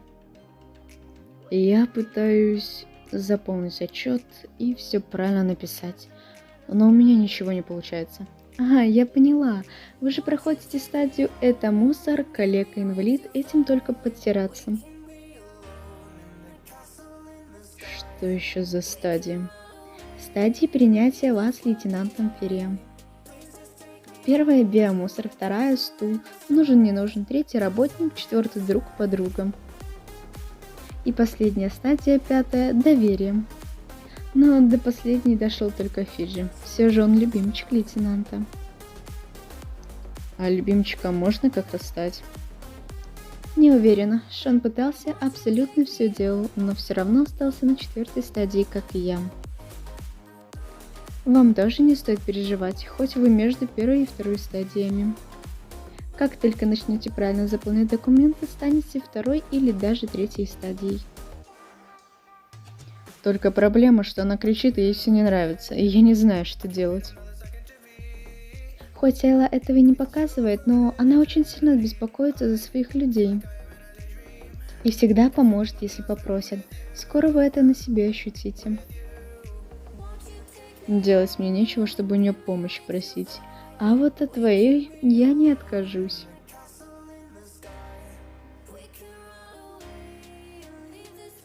Переделывай.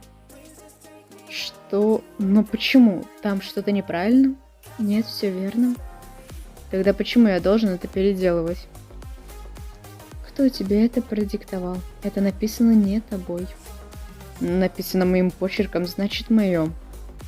Мне стоит еще раз спросить, кто это диктовал, Кэрри? Я думаю, мне стоит зайти попозже. Я также думаю.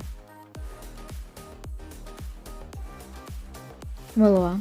Каждый из моего отряда заполняет отчет по-разному, но правильно. У меня нет такого, что один напишет и все остальные за ним следом спишут. Каждый мой человек может сделать любую работу без помощи, в отличие от других отрядов. У меня идет четкое распределение командной и личной работы. Ты не исключение. Подожди. Чтобы ни у кого не возникло желания оказать медвежью услугу, перепишешь здесь.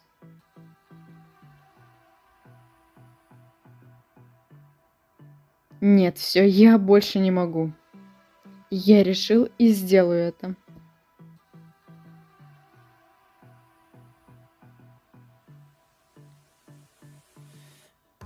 Не смотрите на меня так, я теряюсь. Нет, я этого не сделаю. Я взрослый, самодостаточный мужчина.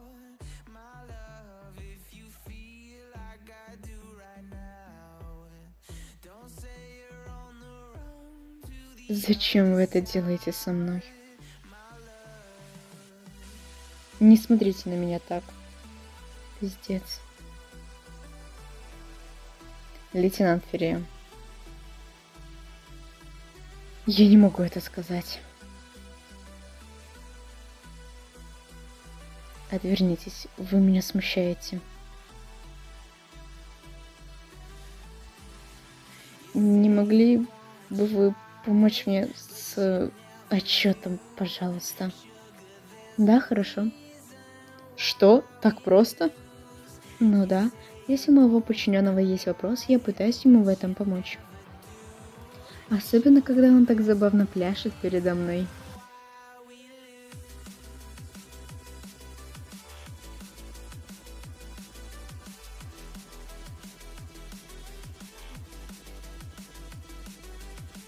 Лейтенант Ферия, я сделал это, можете проверять.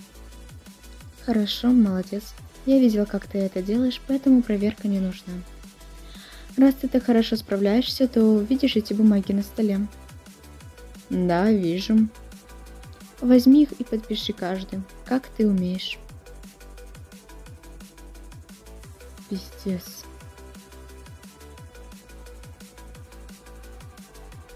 Ау, за что? Не сквернословничай в моем кабинете и не говори такое при мне. Но вы же сами пару дней назад обматерили какого-то лейтенанта. Ко мне это правило не относится. Каким бы хорошим начальником она ни была, все равно не пойму, как ее терпят.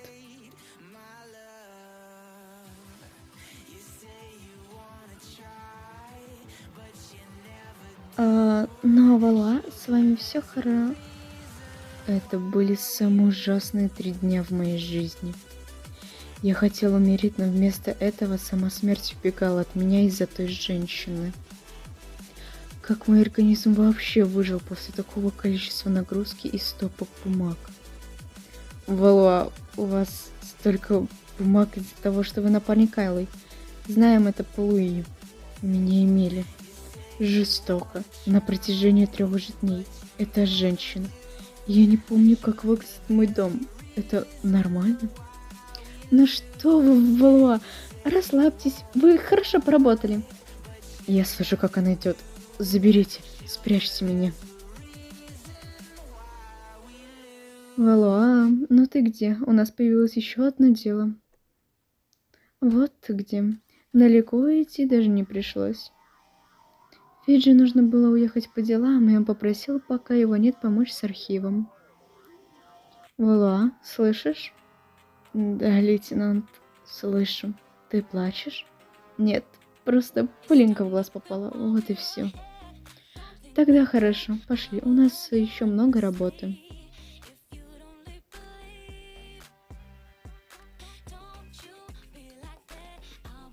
Как обычно, у этого негодника все разбросано. Лейтенант Ферия, а можно кое-что спросить? Попробуй. Все говорят, что Фиджи ваш любимчик. Это правда? Да, правда. А тебе до этого дела что? Ну, может, вы хотите пополнить список ваших любимчиков? Или Фиджи можно заменить? На первый и второй вопрос нет. Даже не думай. Но почему сразу так категорично? Может, вы еще подумаете? Я сказала нет.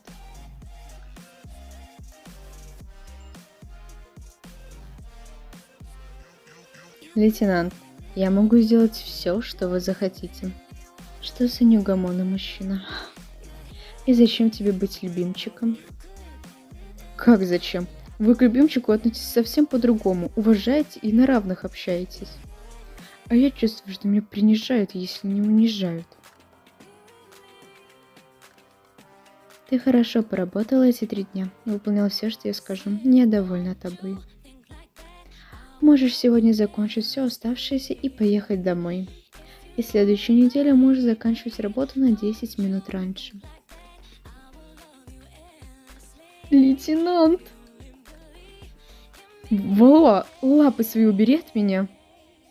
Это от счастья. Дайте мне буквально минуту.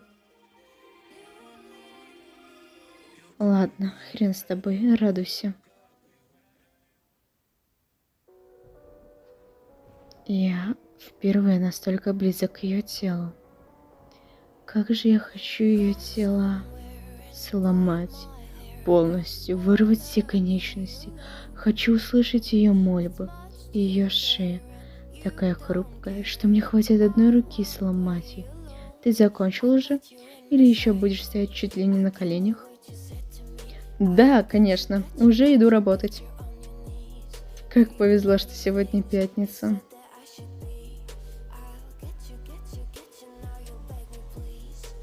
Мне это точно не привиделось. Я это почувствовала. Чувство, будто сама смерть дышала мне в спину. С Валуа нужно быть аккуратней. Не зря же его считают жестоким и хладнокровным детективом.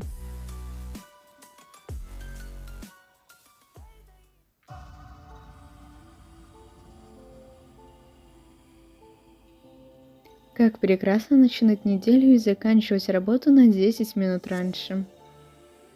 А ведь это будет и следующие 5 дней.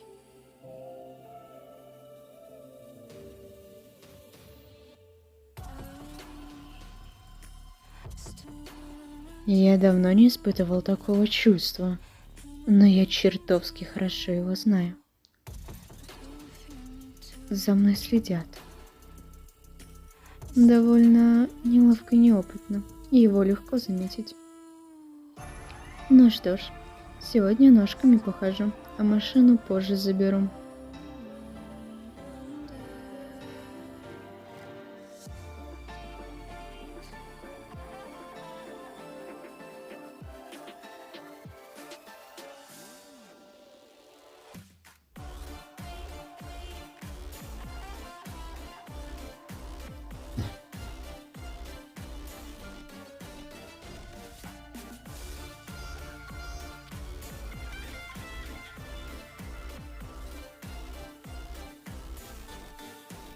Привет. Надеюсь, ты не очень испугался, когда проснулся. Меня зовут Но. Ты, возможно, знаешь. А тебя как?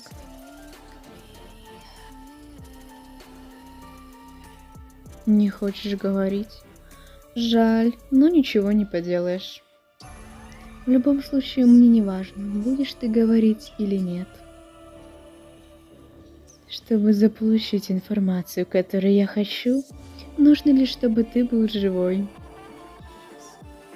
Мы с тобой проведем небольшой допрос. Надеюсь, ты продержишься подольше, иначе мне будет весьма скучно.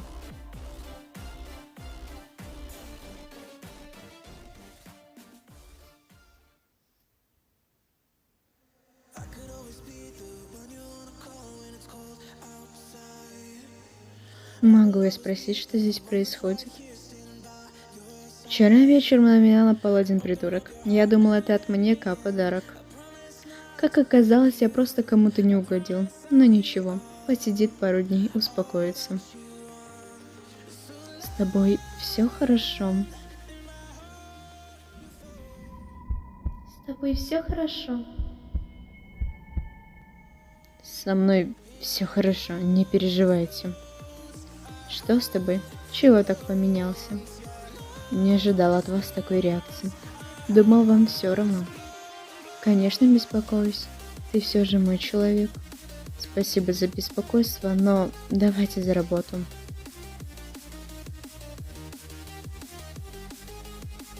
И чего это с ним? Этот кретин, где он шляется? Когда нужно, его нет. Когда бесполезен, из каждой дырки лезет. Сейчас у них должен быть обед. Возможно, он там. Подожди. Да, слушаю вас. В столовой был Валуан? Нет, его не было. Ла пошел в дежурную часть. Его какая-то женщина искала. Спасибо, поняла. Что за женщина? И какое у нее тело? Разве ты не понимаешь, что я тебе говорю? Я повторяю, раз ты не услышал. Я беременна от тебя. От тебя. Машка болит ее аура. Бесит. Как же хочется заткнуть ее. Как мне стоит ее послать, чтобы она ушла и не вернулась? Я не поняла, что это за ор в дежурной части. Могу я узнать причину, почему вы орете на моего человека? Извините, но это вас не касается. Не могли бы вы уйти и дать нам поговорить? Нет, касается. Он мой подчиненный, и я хочу узнать, какое у вас к нему дело. Хорошо, раз хотите знать, то я отвечу. Я беременна от него, от вашего подчиненного. Так, и что вы хотите от него сейчас? В смысле? Он должен как минимум взять ответственность. Я это понимаю, но что он сейчас может сделать? Если у вас только эта проблема, то попрошу вас дождаться окончания рабочего дня. Или вы хотите написать заявление? Нет, я ничего не хотела писать. Тогда прошу на выход и не создавать здесь шумиху. Хорошо, до свидания. До свидания. Если развлекаешься с женщинами, то хотя бы понимай ответственность. Чтобы твои женщины так не приходили к нам. Это обременительно. Я бы взял ответственность Ферия, если бы я знал, кто эта женщина такая. Лейтенант Ферия, подождите, я вам все объясню. Лейтенант. Да кого, когда же ты заткнешься? Что ты хочешь? Я хотел бы уточнить про ту женщину. Фу, нет, я не желаю слышать о твоих похождениях. Да нет же, лейтенант, я про другое. Я в душе не знаю, кто эта женщина. Я впервые ее вижу, она специально это сказала. Просто потому, что я помню лица всех женщин, с которыми сплю. Это самое последнее, что я хотела бы узнать. Зачем ты вообще мне про это рассказал? Чтобы вы знали, что я не безалаберный и слежу за тем, что делаю. Просто порой мне нужно отвлечься, как и каждому человеку. Иногда просто скучно. Скучно, значит. Ну что ж, ты сам это сказал. Думаю, 2 ночных дежурств украсят твою жизнь, и ты перестанешь скучать. Но, лейтенант, что я сделал, чтобы их получить? Как же, ты же сказал, что тебе скучно. Вот, повеселись ночью здесь, а не в клубе. И в следующий раз следи, кто к тебе приходит, чтобы не получилось, как сегодня. Супер. Ждут меня веселые 2 ночи.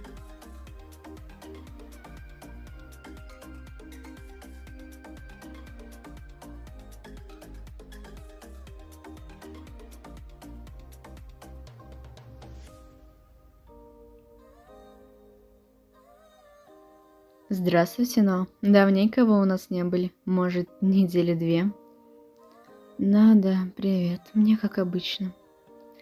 Понял, безалкогольный напиток. Извините, что лезу в дела, но у вас довольно необычное посещение этого клуба. Ну, то есть, то вы на протяжении года каждый день приходите, то потом вас в следующий год вообще не слышно, не видно. Сейчас опять зачастили сюда. Себе и правда не стоит лезть в мои дела. Хорошо, извините. У вас мешки под глазами начали работать?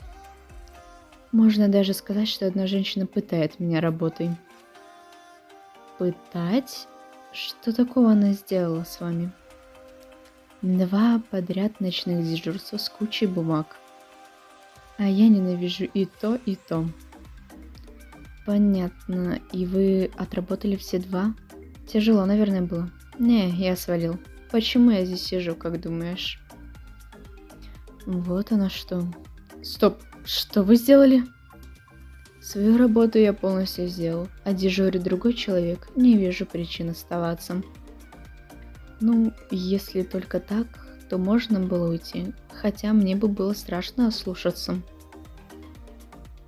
Извините, что отвлекаю, но мне интересно, вы молодой человек один?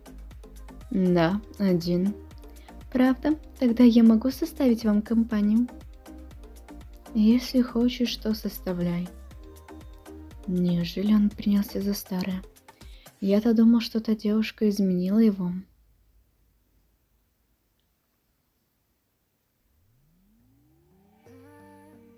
Я думала, он тихий и спокойный, а тут мне даже помогать не пришлось. Ну что ж, это для меня лучше, выиграю этот спор. Ого, не ожидала от вас такого, господин Ноум. Я только за. Ну, конечно, за. Если бы была против, я бы тебя даже пальцем не тронул. Лейтенант что-то написала. Вала, ты не на ночном дежурстве?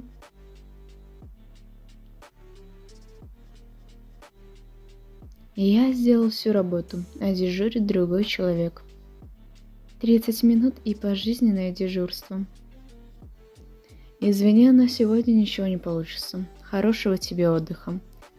Подождите, но... А как же... Не могу. Меня ждет работа. Спасибо, что составила компанию. Подождите, а может мы можем завтра встретиться? Даже если встретимся, ничего больше привет не будет. Почему? Принципы у меня такие. Не больше одного раза с одной. А сейчас, извините, меня ждут.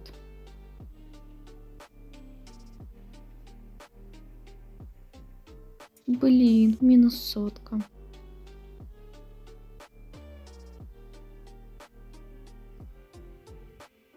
Не прошло 30 минут, поэтому отменяйте свое пожизненное дежурство. А вообще, ради вас я отказался от очень привлекательной девушки из клуба. Мне начхать на это. Главное, почему я вызвал тебя, это нарушение приказа. Я же внятно сказала, что эти 2 дня ты дежуришь. Да ладно вам, я все сделал, мне не за что ставить дежурство. Тогда за каждый прогул дежурства плюс 1, и так до 15, когда я тебя выгоню из отряда. У тебя сейчас 3, задумайся.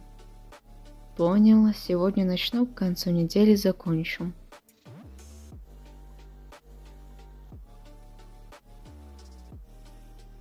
Почему ее нигде нет? Ни в кабинете, ни в одной из частей отдела. Может, она в архиве? Фиджи и Айла? Что они там делают?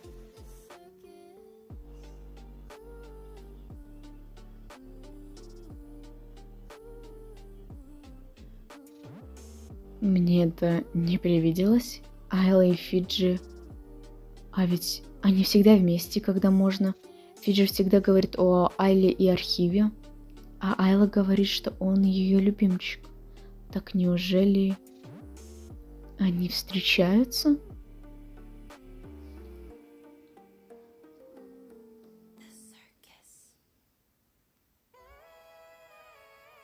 Валуа, у тебя нет работы или есть вопросы? Нет, вопросов нет. Я узнал про вас и хотел бы поговорить про это. Про нас? О чем это ты? Разве причина, почему вы так близки, не заключается в том, что... вы встречаетесь. Фиджи, выйди. Мне нужно поговорить очень серьезно с одним человеком. В этот раз ты очень сильно промахнулся. Я уже понял.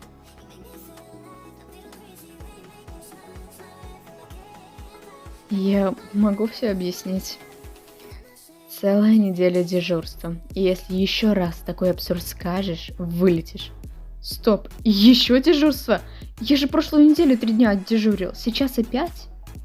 Новая неделя, новые дежурства.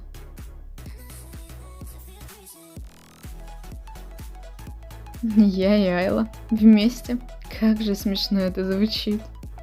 Она для меня не больше человека, за которым веселее всех наблюдать, и она об этом знает. Возможно, где-то в параллельной вселенной мы встречаемся, но не здесь и никогда.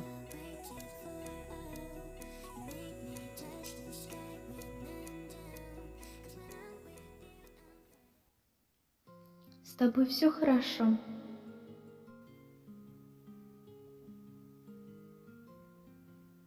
С каких пор детей пускают в клуб?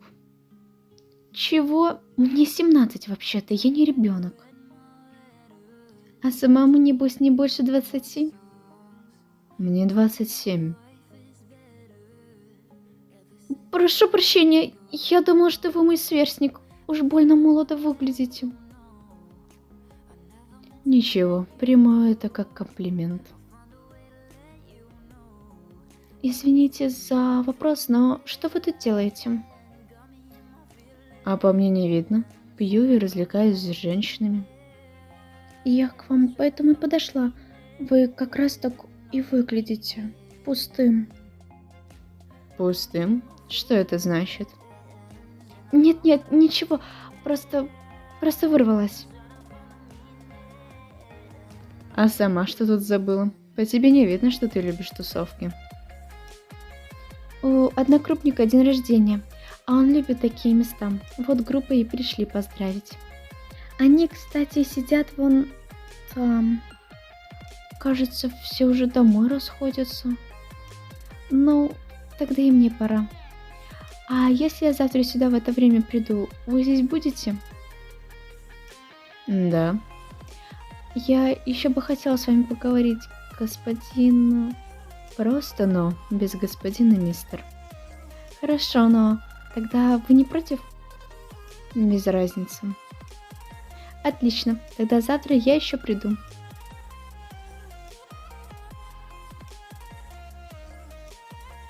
Неужели нашли себе нового друга? Никого я не находил, просто разговорчивая девушка. Она серьезно пришла? Здравствуйте, но надеюсь, своей компанией я не сильно вас обременяю. Нет, все нормально, но зачем тебе сюда приходить ко мне? Мы едва знакомы. Вы показались мне очень интересным человеком, и я захотела продолжить наше знакомство. Мелочь. А твои родители не против таких знакомств со взрослыми дядями? Я с самого детства сирота. Извини, не знал. Ничего, я их даже не помню, поэтому не считаю это чем-то важным. А что насчет ваших? Как я поняла, вы ведете беспорядочную личную жизнь. Мои самые обычные. Просто сложилось так обстоятельства, что они поженились ради того, чтобы спасти бизнес из своих родителей. Но их никто не заставлял, не принуждал. Их родители думали, что они на самом деле любят друг друга. Поэтому родился я. Вас родили, чтобы их родители думали, что все по-настоящему? Да, но это было неважно, потому что они давали мне любви больше, чем кто-либо другой.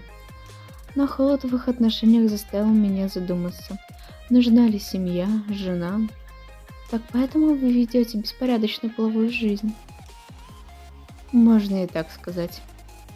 А как они сейчас? Вместе живут, если не секрет? Никак. Они 7 лет назад развелись. На мое удивление, спрашивали меня о их решении. Если бы я был против, они бы не развелись, но я не мог смотреть на нелюбящих людей. Я не хотел им мешать в их личной жизни. Возможно, они когда-то полюбят кого-то. Ты меня извини, тебе может об этом трудно говорить? Нет, не трудно. Я с ними почти не поддерживаю крепкую связь. Ах, ладно, наш разговор о чем-то грустном. Нужно его как-то развеселить. А, я же не представилась. Вот же ж. Меня зовут Медея. Приятно познакомиться, хоть и поздновато. Медея. Интересная имечко, но это не важно. Все равно через пару встреч наше общение закончится. Тогда я еще не знал, насколько Медея станет мне близким человеком. Эта девушка стала каждый день приходить в клуб на протяжении нескольких месяцев. И я сам не заметил, что стал туда приходить ради того, чтобы пообщаться с ней. Так как мы стали ближе, Медея попросила изменить место нашей встречи. После этого я перестал ходить в какие-либо клубы. А я вот, когда закончу университет, тоже буду работать на похожей работе, как у тебя. Детектив и Медея совершенно разные вещи, задумайся. Но я хочу работу, как у Ноа, и я учусь в юридическом. Если нужно еще, поступлю куда-то. С тобой все равно бесполезно спорить. И практиковаться я буду с тобой, а чтобы не было вопросов, представишь меня как сестру. Как сестру? Ну да, а что-то не так?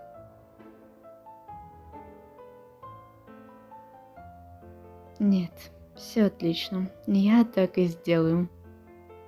Неужели ты хотел представить меня как свою девушку? Фу, еще раз такое скажешь, по губам получишь. Подожди, раз мы провозгласили друг друга братом и сестрой, значит, я буду крестной твоих детей, а ты моих. Куда ты так гонишь? Мне бы еще жену найти. А какие критерии у тебя? Я помогу. Их почти нет. Только единственное может показать на то, что я хочу жениться. Если я по своему желанию встану на колено перед ней, значит женюсь. Я внимательно буду следить за всеми твоими движениями. Я желала, чтобы это не заканчивалось никогда. Прекрати уже реветь, люди на нас странно пялятся. Тебе правда нужно уехать? Может, останешься? Послушай, Медея, в соседнем городе начались убийства, и полиции нужна моя помощь. Убийство? Это опасно, но у меня плохое предчувствие. Не переживай, я найду убийцу и вернусь. Не нужно уезжать. Я думал, ей грустно от того, что я уезжаю. Почему я тогда не воспринял эти слова всерьез? Мы только переписывались. Она занималась учебой, а я расследовал это гребаное дело. Все было нормально до того, как связь не оборвалась. И вот я здесь, спустя 5 месяцев. Неожиданно долго, но самое главное, что я нашел всех убийц. Единственная проблема, их главарь сбежал. Его бы тоже по-хорошему найти, но мне сказали, что и без меня справятся. Нужно как-то не резко и с Медеей встретиться. Все же странно, что так все оборвалось. Возможно, у нее проблемы, или она злится на меня. Нужно найти удачный момент. А чтобы этот случай настал, то поселюсь напротив ее дома.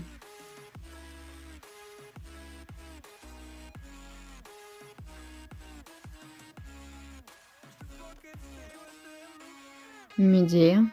Куда это она так поздно вышла? Да и одета просто и без ничего, будто навстречу с кем-то. Пока не убежала далеко, постараюсь догнать. Возможно, это мой шанс.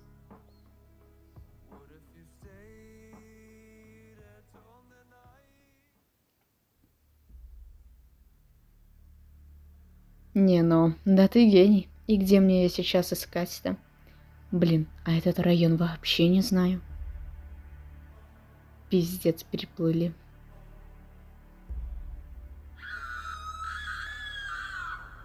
Этот крик. В эту сторону шла же Медея.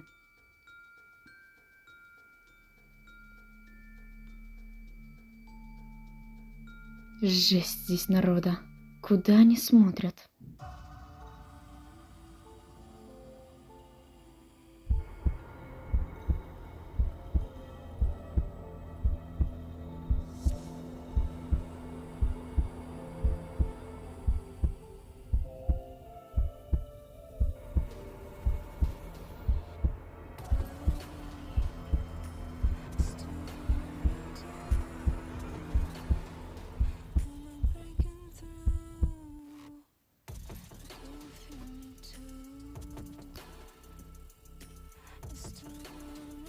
Медея, ответь! Медея, ты слышишь меня? Сука, да вызовите вы эту ебучую скорую, человек умирает! Медея, прости, что не послушал. Просто очнись. Это единственное, что я желаю. Молю, не умирай. Прошу, потерпи.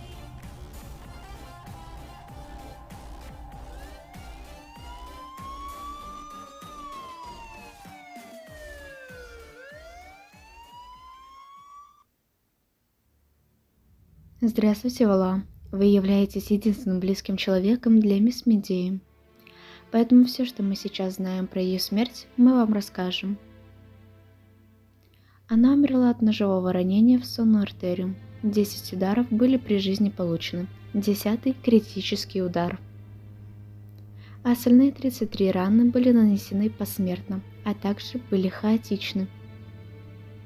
Из этого следует, что маньяк может быть как женщиной, так и мужчиной, и весьма в неадекватном состоянии.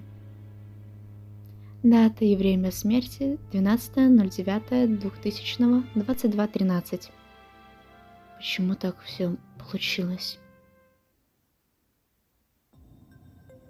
Господин Вала, вы можете выйти на работу? Да, полиции не хватает ваша помощь. Появилось множество дел, которые не раскрыть. Просим вас ответить на наши вопросы для интервью. Кто же эта девушка? Опять работа, опять что-то раскрыть, опять помочь. Задолбала. Всем плевать, что со мной и чего я хочу. Бесит. Господин Валуа, съебались все отсюда. Просим прощения, мы уже уходим. Приятного вам отдыха.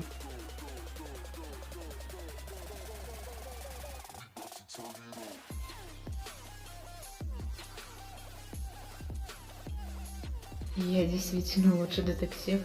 Ха, смешно. Я даже не смог защитить дорогого мне человека. Какой же я слабый. Зачем мне вообще эта должность, если я не смог сделать даже такое? А когда мне передали ее вещи, я нашел дневник, где она написала, что маньяк угрожает ей мной и желает мести. В ее смерти виноват лишь я. Если бы ее не убили, она бы жила счастливой жизнью, наслаждалась своим 18-летием. Возможно, у нее была бы семья. Лучше бы мы не встретились. Никогда.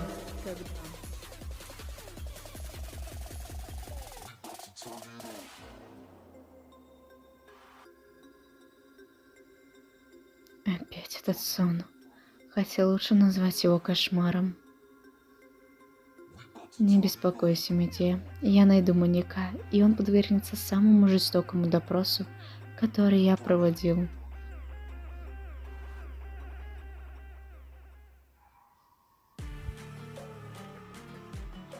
Пора уже прекратить играть. Этот сон напомнил мне мою истинную цель. Потом попрошу, чтобы меня поставили наравне с Ферией. Не хочу подчиняться ей. Привет, Но. Готов к новой неделе? Ага.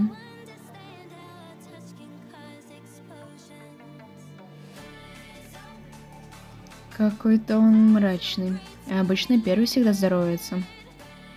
Ну, может, не выспался из-за 2 недель подряд дежурства.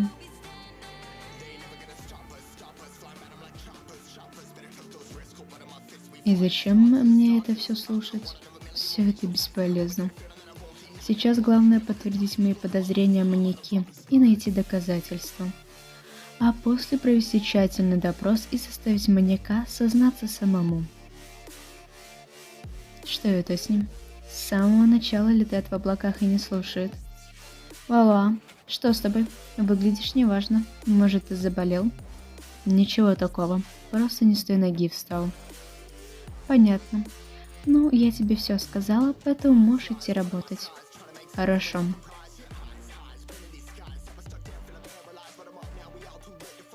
Здесь что-то нечисто. Он явно что-то задумал.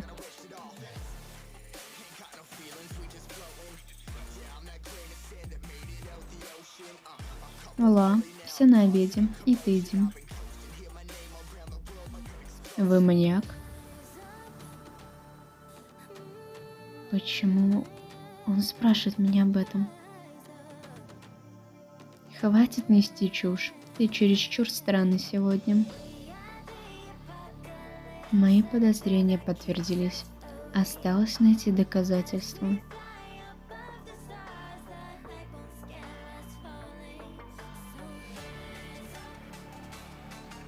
Ого, нового собственной персоной, и я удивлен. А обычно ты избегаешь встреч со мной и кричишь по типу «Отойди от меня, садист». Неужели скоро апокалипсис, что ты пришел сюда? Ты маньяк? Ха-ха, забавно. Сначала любовник Айлы, а теперь маньяк? Бурная у тебя фантазия.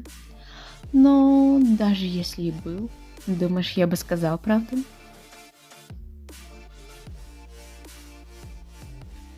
Если бы я был маньяком, ты бы был уже мертв, когда только дотронулся до Айлы. Но, как видишь, ты жив и здоров. Не стоит так сильно фантазировать, иначе потеряешь связь с реальностью. Если это все, то уходи, у меня еще дел куча. А мне не нужны слова, чтобы узнать, правда это или ложь. Мне хватает лишь твоего существования и то, что ты живой. И что же мое существование говорит обо мне? За все время наблюдения за тобой я кое-что увидел и понял. Ты не маньяк, но знаешь, кто это, и тщательно скрываешь, и помогаешь ему. А помогаешь ты ему не из-за долга или страха, ты испытываешь привязанность к нему. Вопрос был задан не просто так. Ты попался, Фиджи. Валуа. Не играйся со мной. Игры прошли. Сейчас вам лучше быть аккуратней. Сукин сын.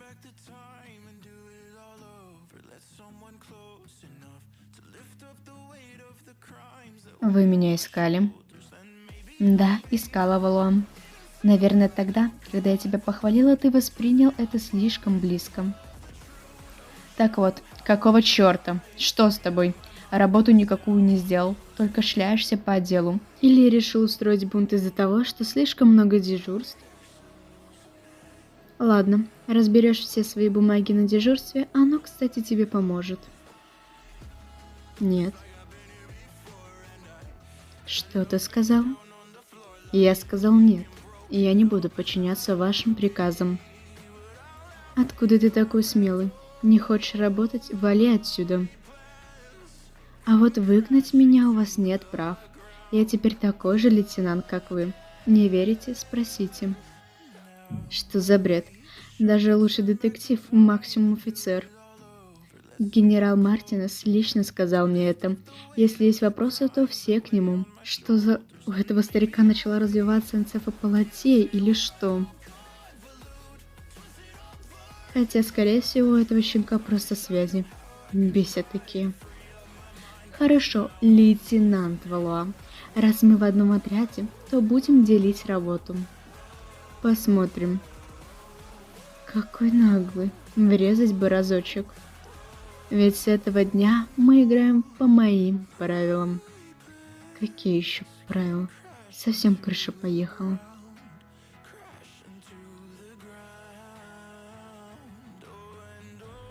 Должна признать, это было пугающе.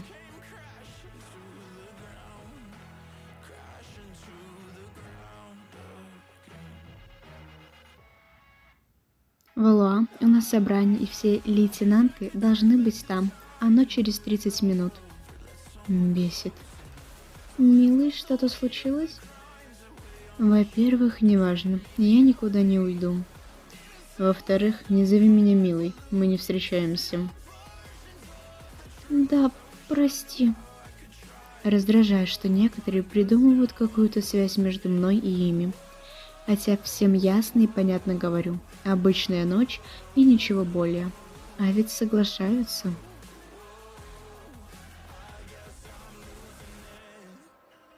Нет, я больше не могу молчать. Валуа, ты меня конкретно достал. Пусть генерал молчит, но я не буду.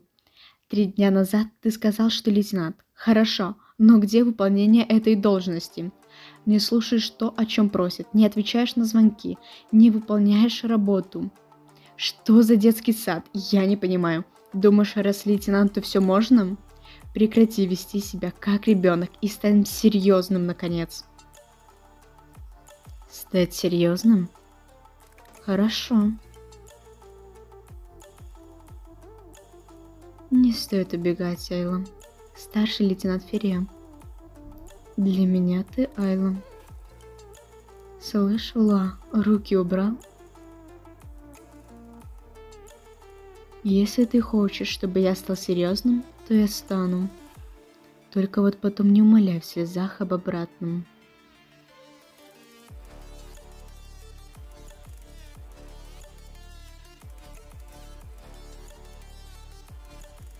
Думает, что доведет меня до слез? Ха, удачи. Луи Найт, у вас посетитель, выходите. У меня посетитель? У вас на разговор не больше 10 минут. Да знаю я, сам ментом был. Но с какой целью вы пришли ко мне, Валуа? У меня есть пару вопросов к вам, Луи. Правда? И какие же?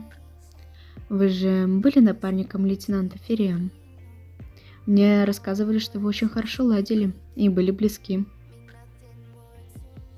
Да, мы хорошо ладили. А, собственно, зачем спрашиваете? Мне хочется узнать лейтенанта Ферия лучше.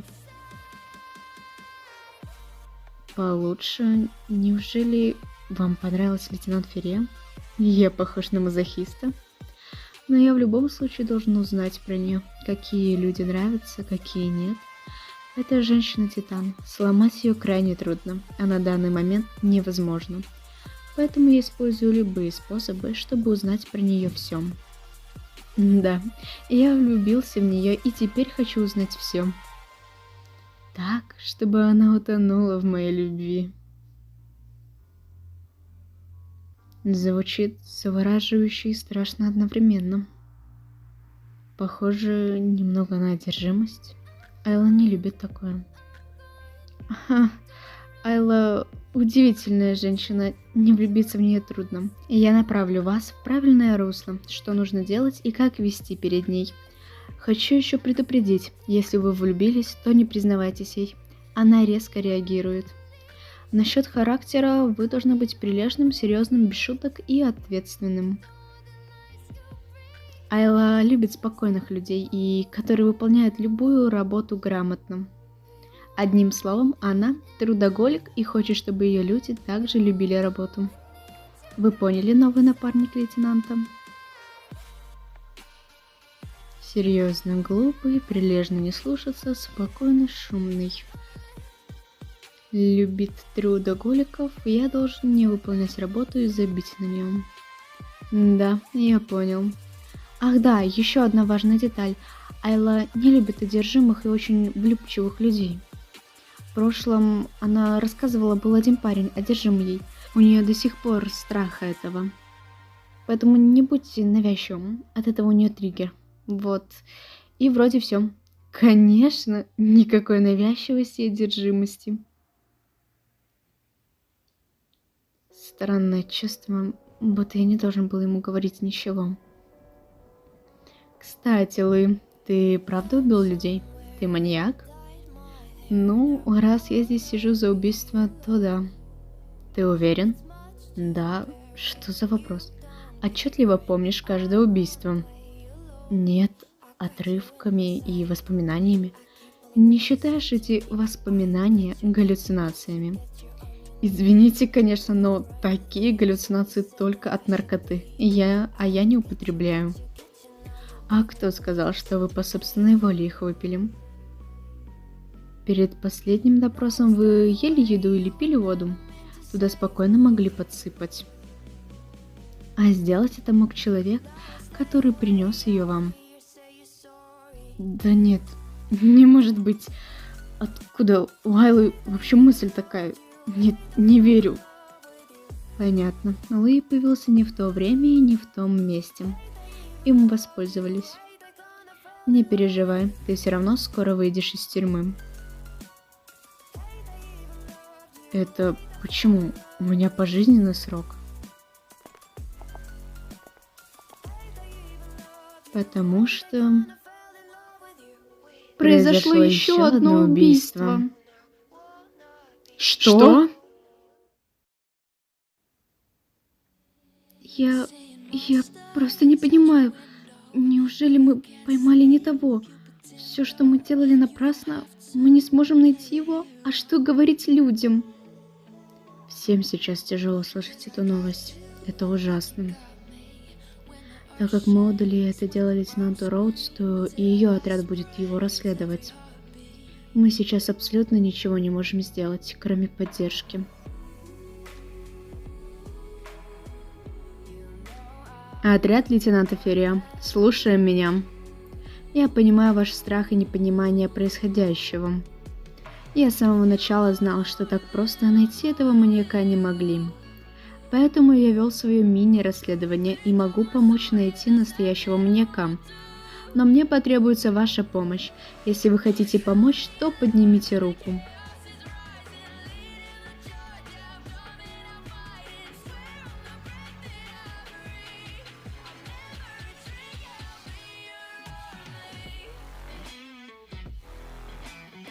После поднятия руки вы все обязаны выполнять любое мое желание.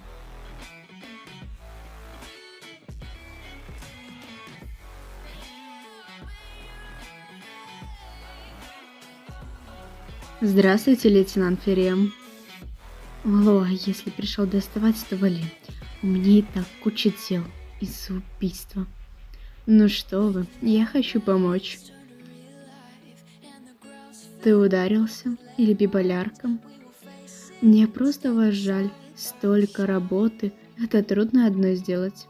Ладно, хочешь работать, бери и делай. И есть, лейтенант, я готов. Если хотите остаться с вами до самого конца, не нужно. Что за отвратительное чувство?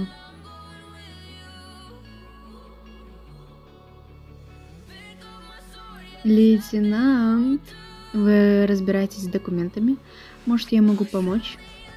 Не нужно, у меня уже есть помощник. Разве? Он помощник? Простите, лейтенант, я, наверное, не подхожу. Я лучше уйду. Что? Ты чего? Сам же хотел помочь. Лейтенант, люди иногда меняют свои решения. Это нормально. Я помогу вам. Ладно, можете. Нашелся не другой раб. Так точно.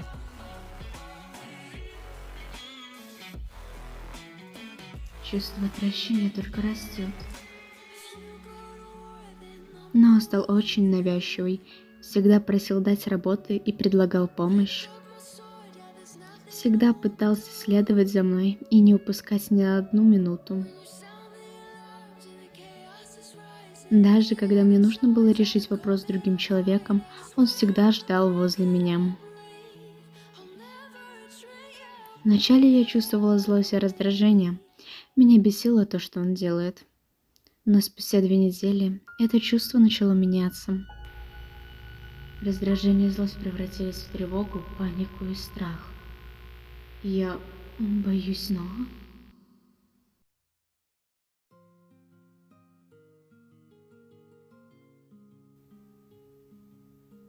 Извините, лейтенант, я, наверное, пойду. Спасибо, что послушали. Это что было, Валуа? Не знаю, он просто решил уйти. Что происходит? Почему все тебя так покорно слушаются? Возможно, потому что я имею власть лейтенанта.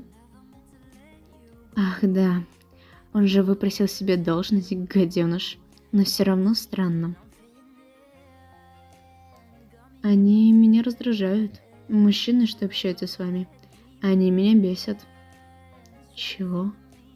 У нас как бы 2/3 дела это мужчины. И это меня бесит.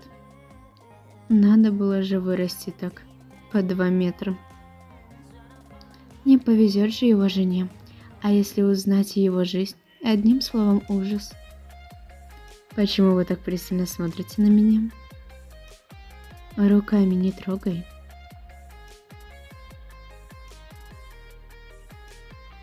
Кажется, чувство, что я испытываю к другим мужчинам, это ревность.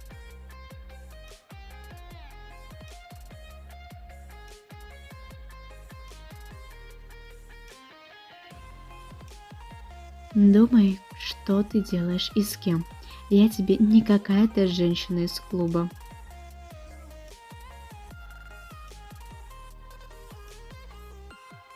Да что с ним не так? Похож на одержимого, отвратительно. Отлично. Стена начинает трескаться.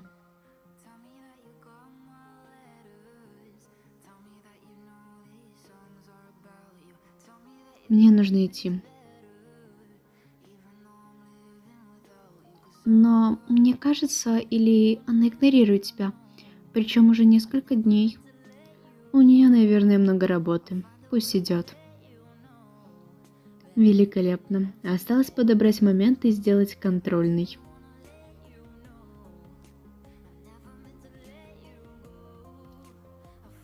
Лейтенант Ферре, ну наконец-то я вас поймал. Мать его, но почему он и в такое время, когда никого нет? Время позднее, твоя смена уже закончилась, иди домой. Ваша тоже, но вы до сих пор здесь. Мои люди тоже ушли поздно, но ты их не спрашиваешь.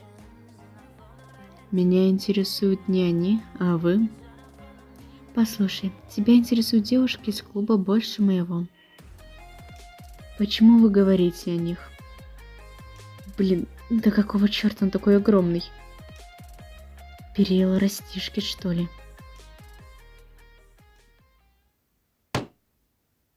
Вала, какого хрена ты творишь? Сошел с ума?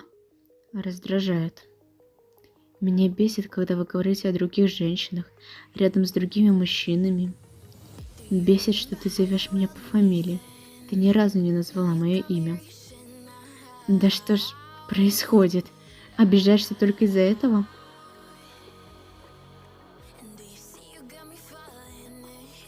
Он остановился? Просто опустил голову и все? Стоп, а зачем он это все делает? Хочет вывести меня на эмоции? Ну давай, посмотрим, насколько далеко ты зайдешь. Черт, и почему она просто лежит и даже не сопротивляется?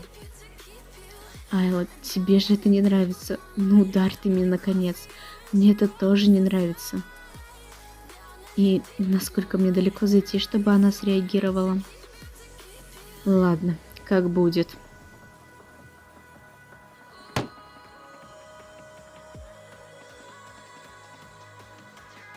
Давай обойдемся без смертей, Айла. Что ты сделал? Да, ничего такого. На здоровье не скажется. Я, блядь, спросила, что ты сделал? Отметину оставил тебе на шее. Довольно? Сумасшедший придурок. У тебя на уме один разряд. Да, ты права. Видеокамера. Она-то мне поможет вышвырнуть его с концами. Если хочешь остаться в живых, просто не подходи ко мне. Что ж, все прошло довольно удачно. Даже очень. У меня все кости целы. Но она пиздец как больно бьет мой позвоночник.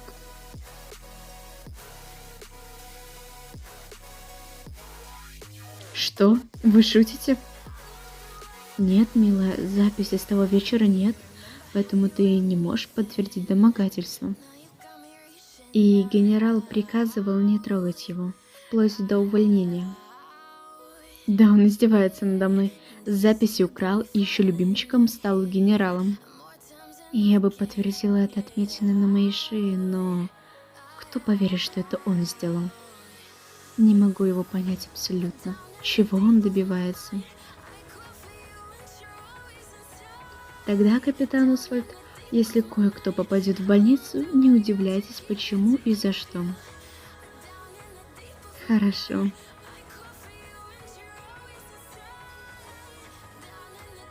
Послушайте, но я достал ту запись, хоть это было очень тяжело. Да, молодец. Мне нужна лишь та часть, где я с Айлой. И я понимаю, ну, или пытаюсь понять ваш фетиш, но обычно, если вам нравится девушка, то до нее не домогаются. Да и Айла красивая и... Чего? Во-первых, никто мне не нравится. Во-вторых, это была симуляция. Больно мне нужно ее тело и она сама. А, так это был ваш план? Вы сначала что-то делаете, и потом что-то получается? Ты не понял, зачем я это сделал? Да. Ты внимательно смотрел за движениями Айлы? Ну, она сначала была снизу, потом резкий кувырок и сверху. Ты заметил, как она достала нож и приложила его к моему горлу? Быстро и без колебаний? Верно. А еще такими движениями были убиты некоторые жертвы маньяка. Судмедэксперт провела исследование, как были нанесены увечья жертвам. И движения Айлы совпадают. Да и откуда она взяла нож? Подождите, вы хотите сказать, что Айла маньяк? И не только это я хотел сказать. Как я посчитал и посмотрел по жертвам маньяков, у нас примерно 5-6. Что? Маньяков несколько? Тех людей убил не один человек? Если их несколько, то как мы поймаем всех? Что с нами будет? Успокойся, не убьют, у них свои критерии. Почему вы так уверены? Потому что мое прошлое дело было точно таким же. И мне не нравятся они оба. Что в этом деле все непонятно, что в том запутанном.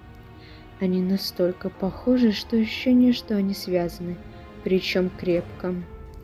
А может, это все одна организация с одной идеей.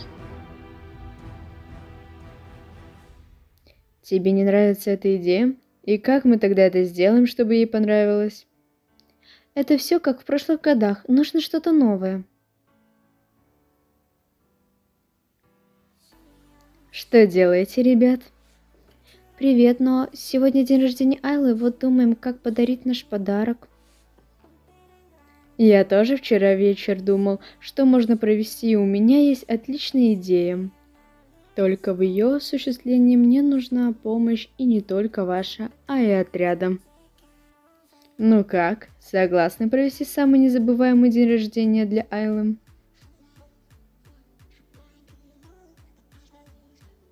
Молодцы.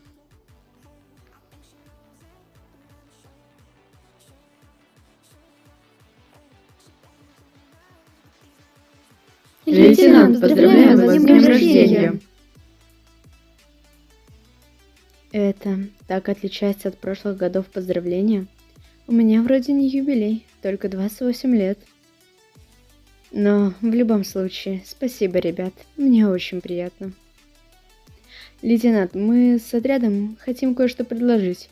Вы, конечно, можете не согласиться. Почему так категорично? Я выслушаю, что вы придумали.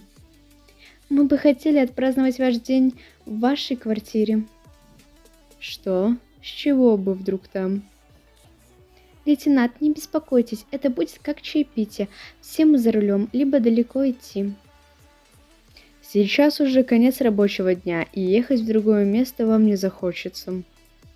А за еду не переживайте, мы закажем за собственные деньги и уберем весь мусор сами. Мы не будем долго, буквально 1-2 часа, чтобы в выходные вы отдыхали от нас. Это затея какая-то мутная, да и мне нужно время, чтобы убрать кое-что. Хорошо, но при условии, что вы можете быть только в 2 комнатах и вечеринка через 30 минут. Спасибо, лейтенант. Лейтенант, мы бы хотели кое-что еще попросить отдельно. Можно, но тоже будет на этом празднике. Валуа? Нет, он трепать нервы мне будет, за ним постоянно нужно следить. Пожалуйста, Айла, мы очень просим. Если хотите, мы будем следить за ним. Ладно, если это на 1-2 часа.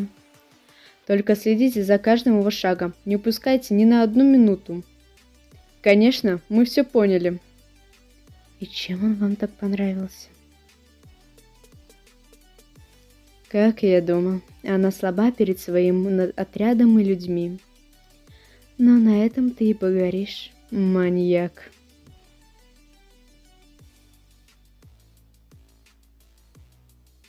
Вроде и правда никто не пьет, просто общаются и едят. Ребята устроили такой праздник, а я все паникую. Может, стоит просто расслабиться? Это все же мое день рождения. Лейтенант Ферье, вам понравился мой подарок? Да, он довольно дорогой, не стоило. Все того стоило, вы же наша любимая начальница. Да и получилось у мужа выклинчить подарок для себя. У мужа? Ах да, у меня же весь отряд женат, либо замужем, либо встречаются. Одна я выбрала быть счастливой.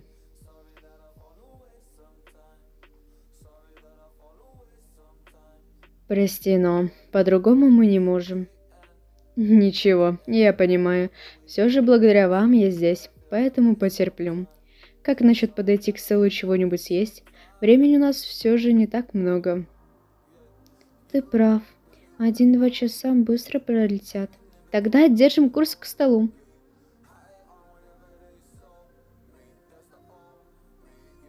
Время близится к концу. Я должен начать действовать. Ребят, мне нужно отойти. Я пойду. Мы пойдем с тобой. Я понимаю, вы следуете приказу Айлы, но вы правда хотите пойти со мной в уборную? Нет, иди, мы отсюда посмотрим за тобой. Спасибо, иначе мне было бы неловко.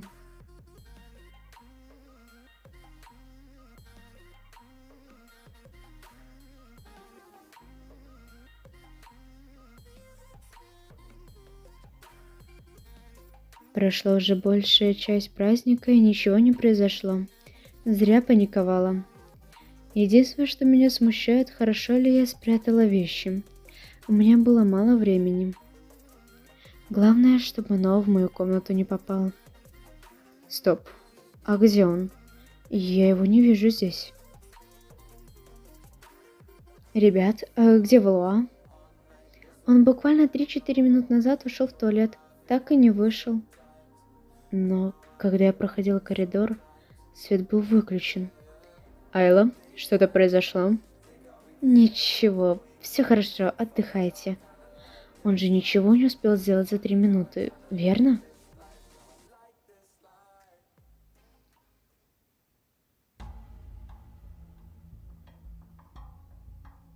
Валуа, что ты здесь забыл? Вы были очень красивой в детстве. Ты рылся в моих вещах? Нет, они лежали на столе.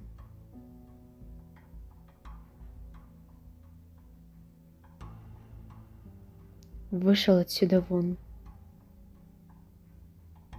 Как только он выйдет, я проверю, все ли вещи на месте. Хорошо. Я просто не туда завернул. Не подумай, что я хотел что-то сделать.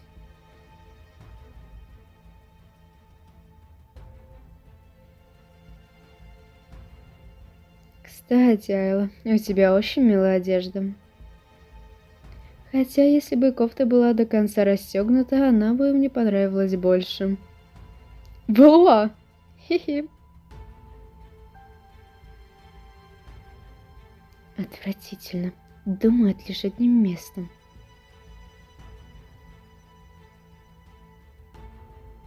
Я не хочу ему нравиться. Как мне теперь выйти и забыть то, что он сказал?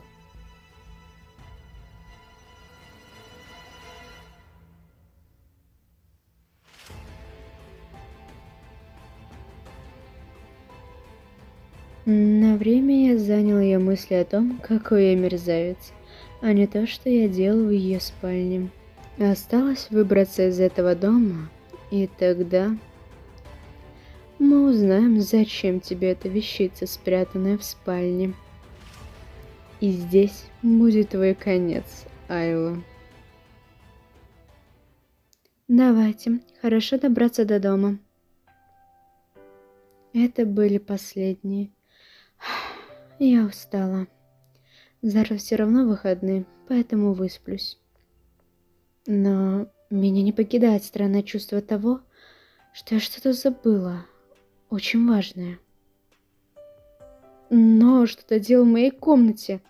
Как я могла про это забыть? За 3 минуты он же ничего не сделал.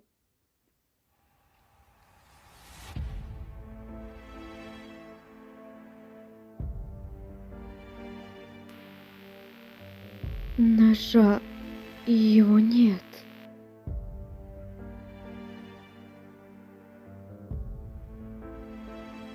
Наркотика тоже нет. Он все нашел. Ну и что мне сейчас делать? Он же отнесет его в полицейский участок. И тогда...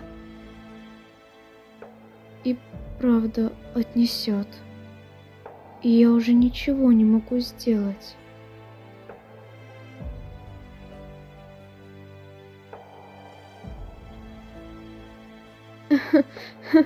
Да, я больше ничего не могу сделать.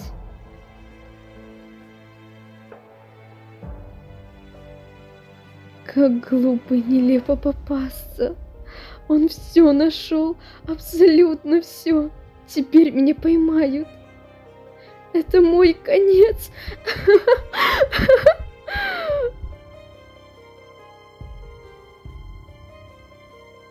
Конец всему.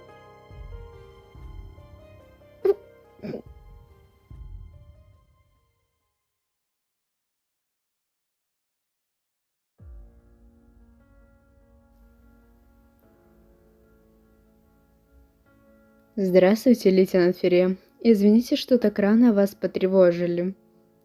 Но вам придется пройти с нами, так как вы подозреваетесь в убийствах людей. Хорошо. Дайте мне пару минут собрать вещи.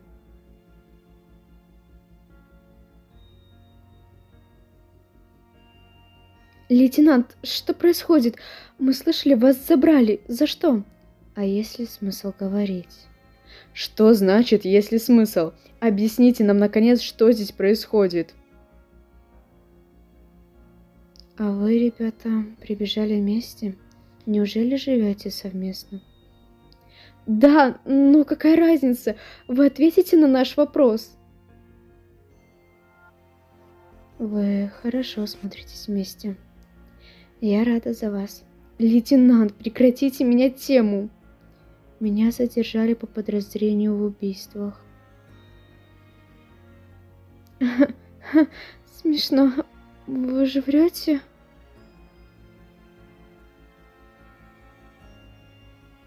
Я не верю. Вы лжете. Это неправда. Да это же ошибка. Глупая ошибка. Помнишь, когда посадила Луи, ты также не верила, что он маньяк? И тогда я сказала, никогда не суди убийцу по внешнему виду. Я имела в виду себя, а не Луи.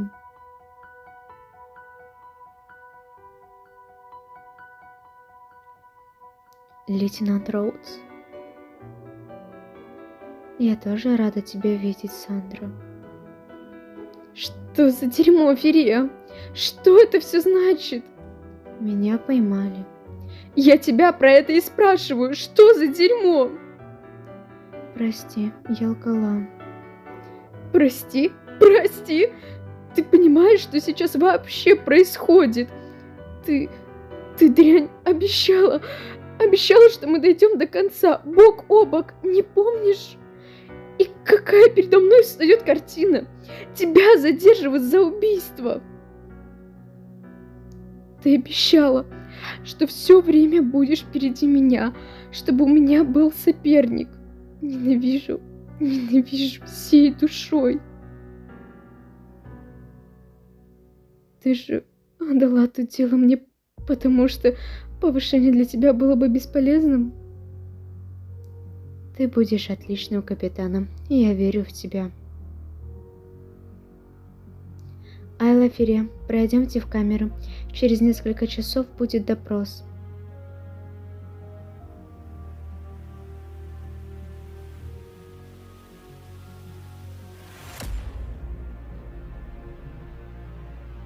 А я-то думаю, что за кретин придумал командировку для архивиста? Фиджи? Этот сделал тот идиот. Я ему хребет переломаю. Фиджи не нужно. Ты можешь на себя навести подозрение. А что насчет тебя? Со мной все хорошо. Ладно, я просто с ним поговорю.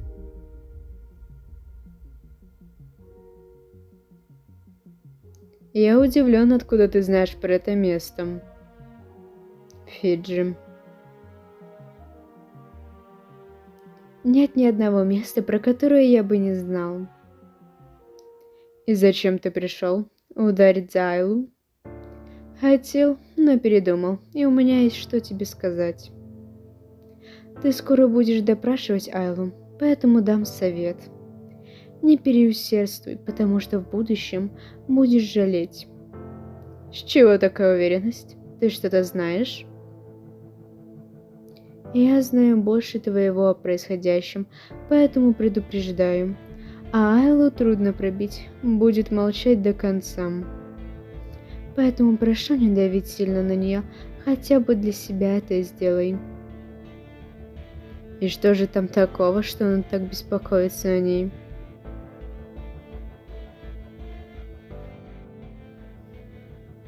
В вашем доме были обнаружены наркотические вещества, а также нож. После экспертизы мы обнаружили кровь 3 жертв на нем и кровь неизвестного. Запись, что показал нам детектив Валуам, подтвердил движения, которыми были убиты жертвы, то есть ножом без колебаний пореза на шее.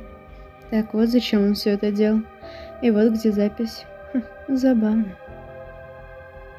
Вам рассказали причины, почему вы здесь, поэтому попрошу своих коллег выйти. Начинается допрос.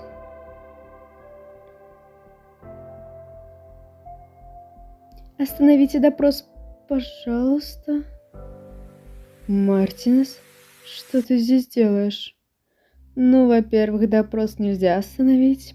Он уже идет как 2 часа. А во-вторых, то, что здесь происходит, мои усилия. Так почему и не побыть здесь? Так вот, настоящая причина, почему нас не хотели пускать. Извините, но вы бы нарушили всю работу, а сейчас ее не остановить, поэтому и выпустили. Почему в допросную пришел Вала? Что он хочет сделать? Ну, наконец-то, а я думал, не явится. Айла слишком крепкая для других, поэтому пришел Валуа.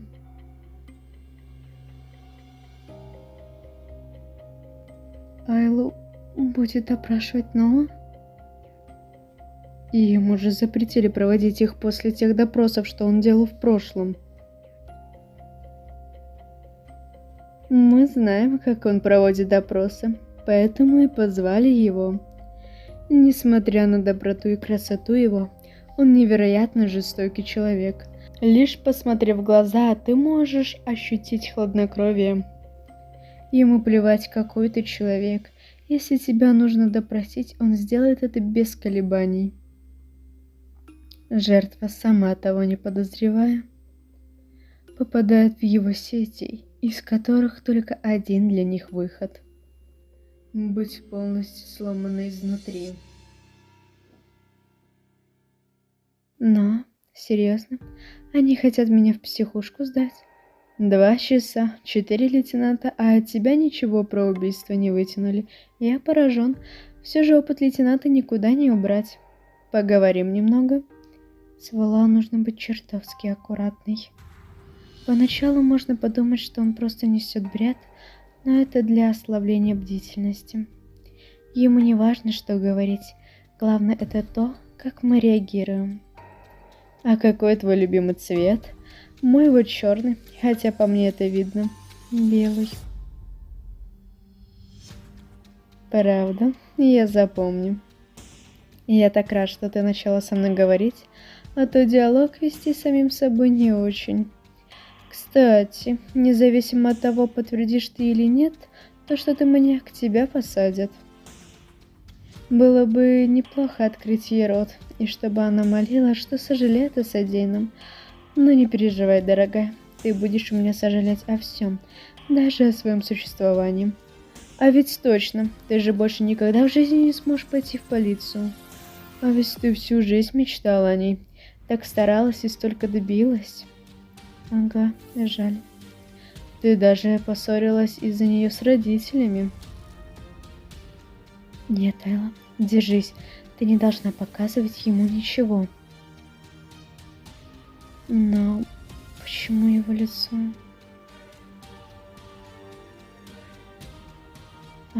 Я поняла. Я попалась, а значит, проиграла. И, кажется, поняла, чего он добивался последние дни. Мое тело непроизвольно трясется при виде его. Он все просчитал. Родители, значит. Чего же ты раньше не сказала? Они наверняка переживают за тебя и очень любят. Я прав? О, значит, я попал в самое яблочко? Отлично. Но вот только как они будут к тебе относиться, когда узнают, что их доченька маньяк? Будут также защищать, зная, что ты своими руками убивала людей? Заткнись. Ну же, расскажи, каково было тебе, когда ты подставила человека и продолжала убивать? Как они молили остановиться, но ты продолжала их терзать. Как ты была покрыта вся кровью. Заткнись! И я не разрешала открывать рот. В глазах всех ты сейчас не более, чем монстр и убийца. Ну давай, скажи, чтобы все знали, кто ты, что ты убивала этих людей. Я нет, я просто... Просто скажи, прекрати всех томить. Всем давно уже обо всем известно. Никто тебе больше не поможет. Да, это я! Я убивала людей! Что ж, на сегодня хватит. Время у нас есть, поэтому завтра еще допрос нужно будет провести. Единственное, что меня смущает, это то, что Айла слишком быстро сломалась. А ощущение, что ее и до этого пытали. Если я здесь останусь, они могут умереть. Вала, подожди. Что? Ничего, прости, я случайно.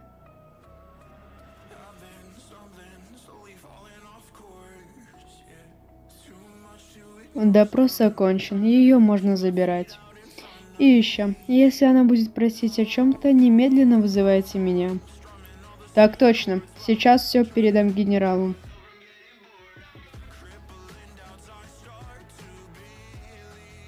Шон, что такое? Что за дерьмо? Почему? Почему нельзя было сделать это мягче? Зачем было заходить так далеко? Шон, успокойся и послушай. Это моя работа. От меня ожидают лучшего результата. По-другому я не могу. Поэтому попрошу тебя, не вмешивайся, куда не просят. Шон? Мне плевать, какой она хороший человек. Она убила людей и подставила человека. Меня, как детектива, волнует только это. Айла была права. Дьявол. Так, что это за шум? Что здесь произошло? Ничего такого, капитан Освальд. Просто немного повздорили. Милая, вставай. Я дам тебе успокоительное, и ты пойдешь в камеру. Прошу, Эмили, помоги мне. Помочь? Как? Я соглашусь со всем, все расскажу, никуда не сбегу. Мне срочно нужно в одно место. Ну-ну, Айла, успокойся. Я спрошу, можно ли тебя отпустить. Не переживай. Детектив Валуа. Время позднее, он уже ушел домой. А я его заменяю. Так что ты хотел от него? Он просил сообщить ему, если Ферия что-то захочет. Она говорит, что ей нужно куда-то. Ха, что этой сумасшедшей нужно? По-любому сбежать намеренно. Просто дайте ей успокоительное и заприте в камере. Хорошо. Доброе утро, но... Да, тебе тоже доброе. Ничего не происходило, пока меня не было. Вчера вечером приходил офицер. Говорил, что Ферия что-то хотела. Хотела куда-то свалить, но, в общем, сбежать надумала и обмануть. Что за хрено? Какого черта ты мне вчера не сказал это? Да ладно тебе. Успокойся, что в этом такого? Кретин, я ее сломал. Она не может лгать просто психически. Блять, да какого черта нельзя просто слушать, что я говорю?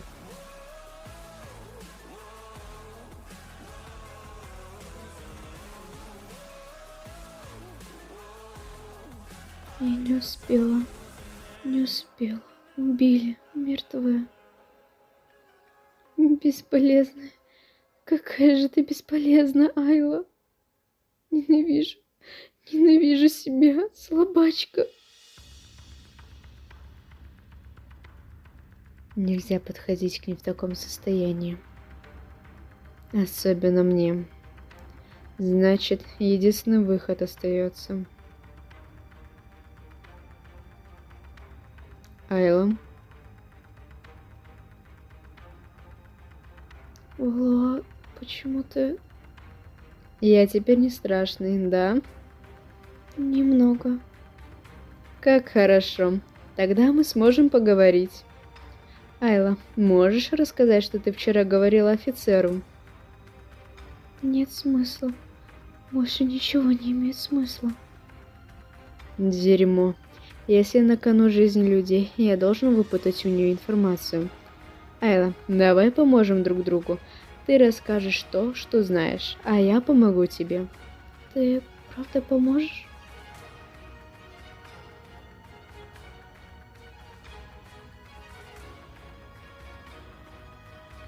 Одна организация держит моих родителей в заложниках.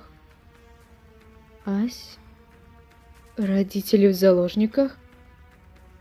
Твою мать. Эта же организация является маньяком. Айла, ты знаешь ее местоположение? Я сама вела расследование и не уверена в координатах. Плевать, ты можешь показать. Сейчас же все собирайте отряды и машины. У нас срочный вызов.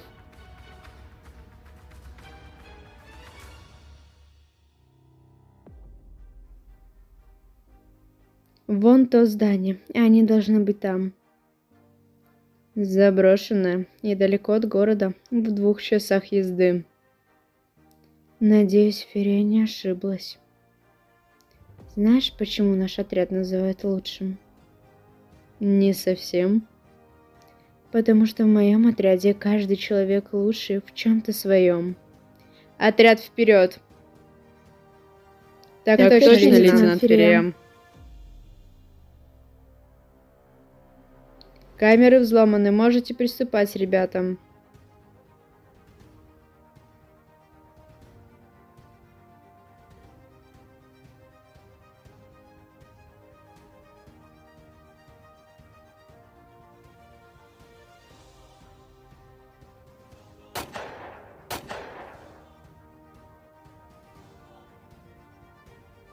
Мои ребята. И если есть шанс спасти родителей, я у тебя это одолжу.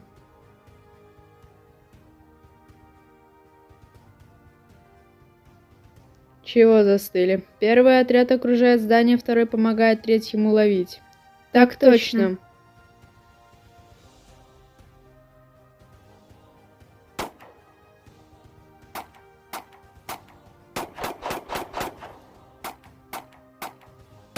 О, к моим пришло подкрепление. Отлично. Такими темпами пару минут и мы всех повяжем. По выстрелам можно понять, что их мало. Да и здание небольшое.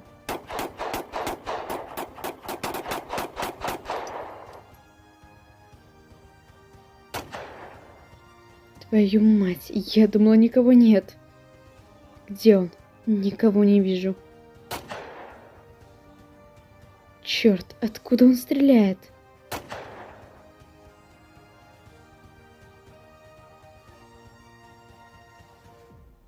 Но... Ого, ты назвала меня по имени? Я удивлен. И ты опять на мне. Не опять, а снова. А не там? Ты уверен, Джоу, что подстрелил его? А бабу убил? Айла, пойдем в одно укромное место. Что? Кажется, их довольно много. Видать, тебя, как предателя, хотят убить. Ага, похоже на то. Довольно неловкая ситуация. А все из-за того Джоуи. Ладно, нужно подождать, пока ребята всех схватят. Против них у нас нет шанса. Черт, тело трясется, мне чертовски страшно. Нет, неужели это паника? Прошу, отпусти меня, но если я буду шуметь, нас найдут. Твою мать, мне паника. Поэтому я думал держаться за ней и не подходить близко. Прости, Айла, но нас не должны поймать.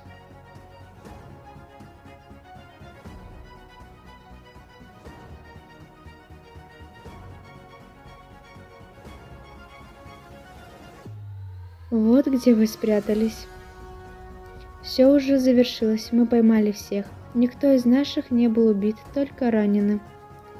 Мама, папа!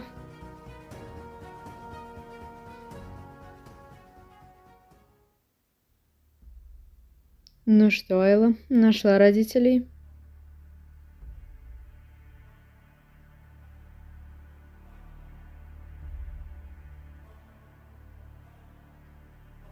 Прости, Айла, они мертвы как 2 часа.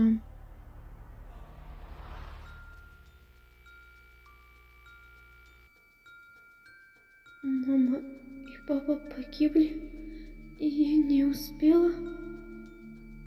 Я не успела.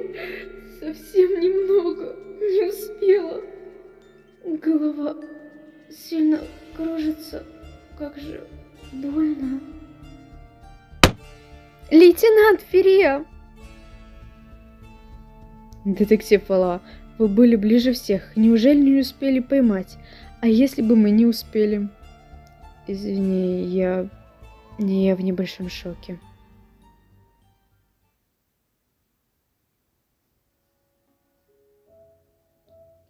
Я во сне? И как мне проснуться? Там кто-то поет?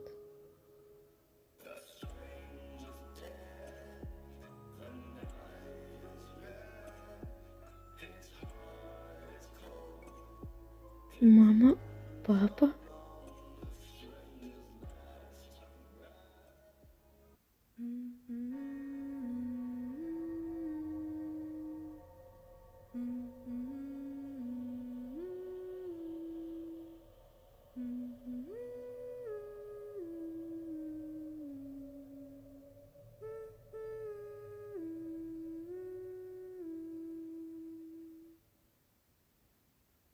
Доченька. Почему ты нас не спасла? Почему ты нас бросила? Мы же говорили не идти в полицию. Это все из-за тебя. Мы умерли из-за тебя. Нет, я пыталась.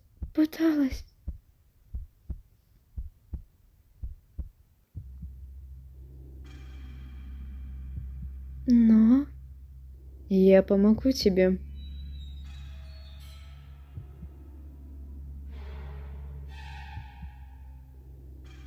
Но?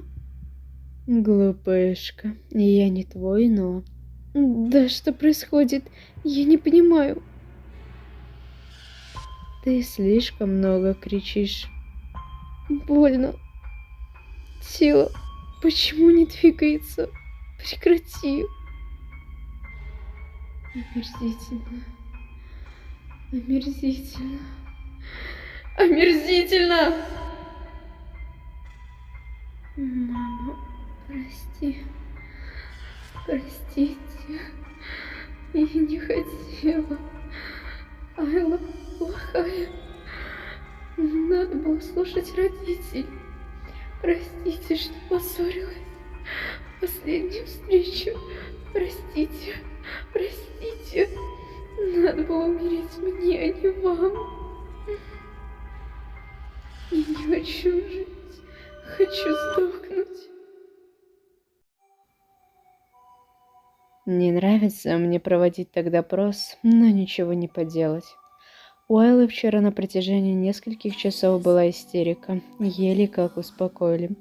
Пришлось даже отложить допрос. И кажется, я настолько ей противен, что она отказалась от меня и не смотрит даже в лицо. Не помню ничего, чтобы сделал ей в тот раз, кроме как спас жизнь. Вала, вы слышите меня? Да, все отлично слышно. Приступаем к допросу. Спрашиваешь вопросы и говоришь ответы, которые я говорю. Вы могли бы рассказать все, что они с вами делали, и как все так получилось?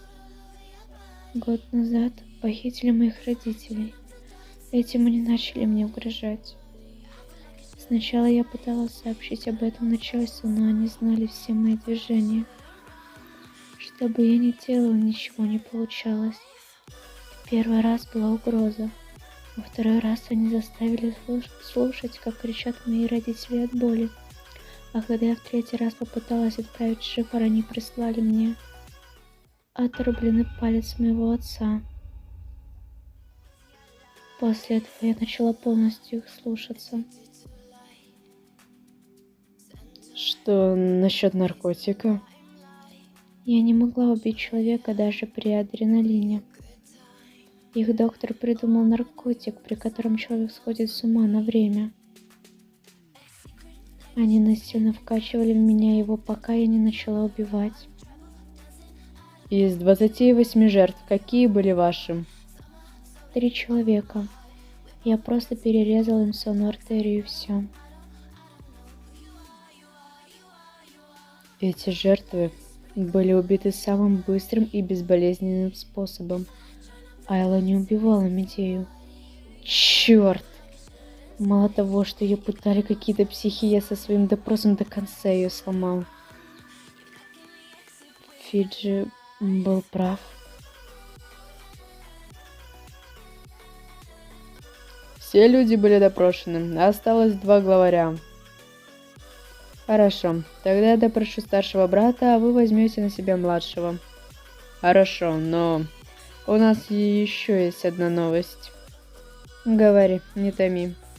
Один из убийц, Джоуи, совершил суицид. Сейчас он в морге. Забавно. Я решил избежать наказания.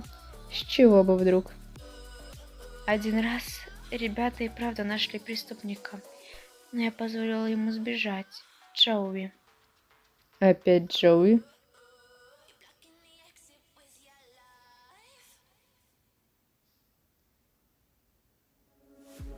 Неужели меня будет допрашивать тот самый Валуа? Вы с братом довольно похожи, и я чуть не перепутал допросные.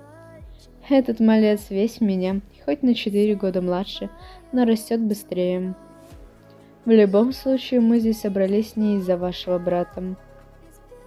Перейду к делу. Какой был мотив? Детектив, а вы когда-нибудь думали, что люди самые последние существа? Или какой смысл существования этого биомусора? Вы не замечали, что они ради денег готовы на убийство родных? Некоторые угрожают родственникам, а разве это не отвратительно? А момент, когда ты можешь убрать лишнее в мире, придает чувство наслаждения. Но это чувство превращает тебя в мусор. Нельзя убрать мусор, не запачкавшись. Так к чему я толкаю все эти речи? Мой мотив прост.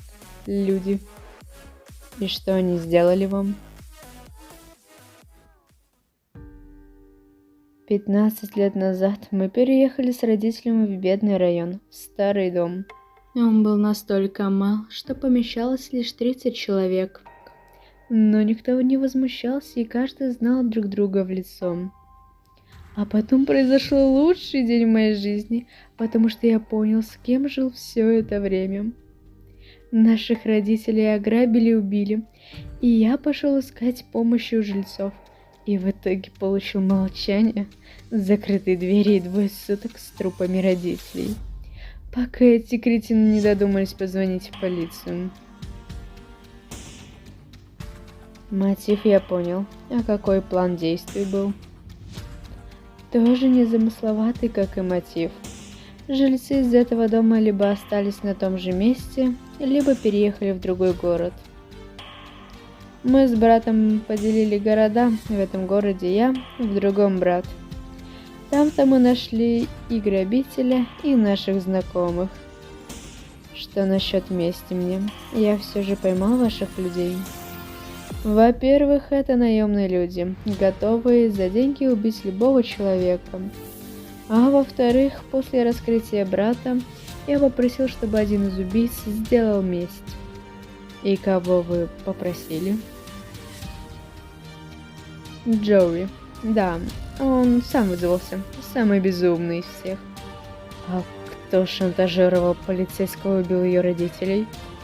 Джоуи всегда был за любой движ, и когда мы попросили найти информатора из полиции... Вы не следили, что делали с людьми ваши наемные убийцы? Плевать. Нам была важна месть, с чем мы и справились. Мы не следили за ним. Так вот, почему эта мразь решила это сделать? Хотел избежать тяжкого наказания? А знаете, я не сожалею ни о чем. Был бы дан второй шанс, и я бы сделал то же самое. Смотреть, как люди боятся и пытаются найти маньяка. Хотя с самого начала не было никакого маньяка. Это так весело. Вы же знаете, вас ждет смертная казнь, электрический стул.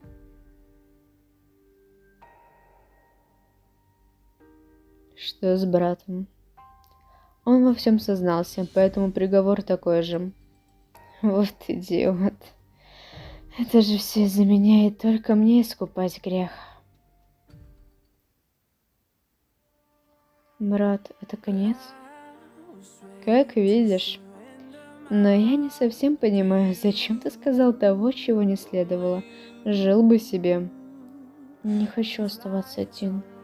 У меня никого нет, кроме тебя. Прости, я плохой брат. Для меня ты всегда будешь самым лучшим братом. Ну что, малой, мы с тобой здесь задержались. Пойдем уже к родителям. Ага, пошли. Пройдемте в камеры. Завтра у вас суд, а через несколько дней казнь.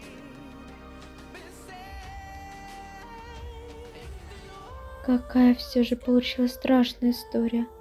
А все из-за равнодушия людей.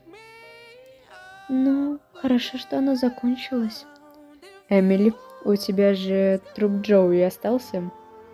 Конечно, где положено. Зачем спрашиваешь? Ты можешь дать мне его на пару часов? Но не факт, что верну целиком. Могу. Все равно мы хотели его кремировать. Господин Вала, вы уверены? Да, на все 100%. Поджигай труп. Если я не смог тебя попытать, когда ты был жив, то я сделаю все, чтобы твое тело медленно сгорело и от него ничего не осталось. Я не оставлю ни малейшей частицы твоего тела.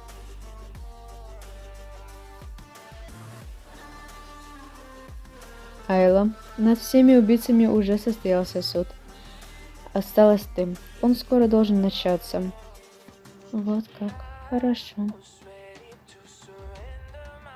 Меня не покидает странное чувство того, что она стала живым трупом из-за меня.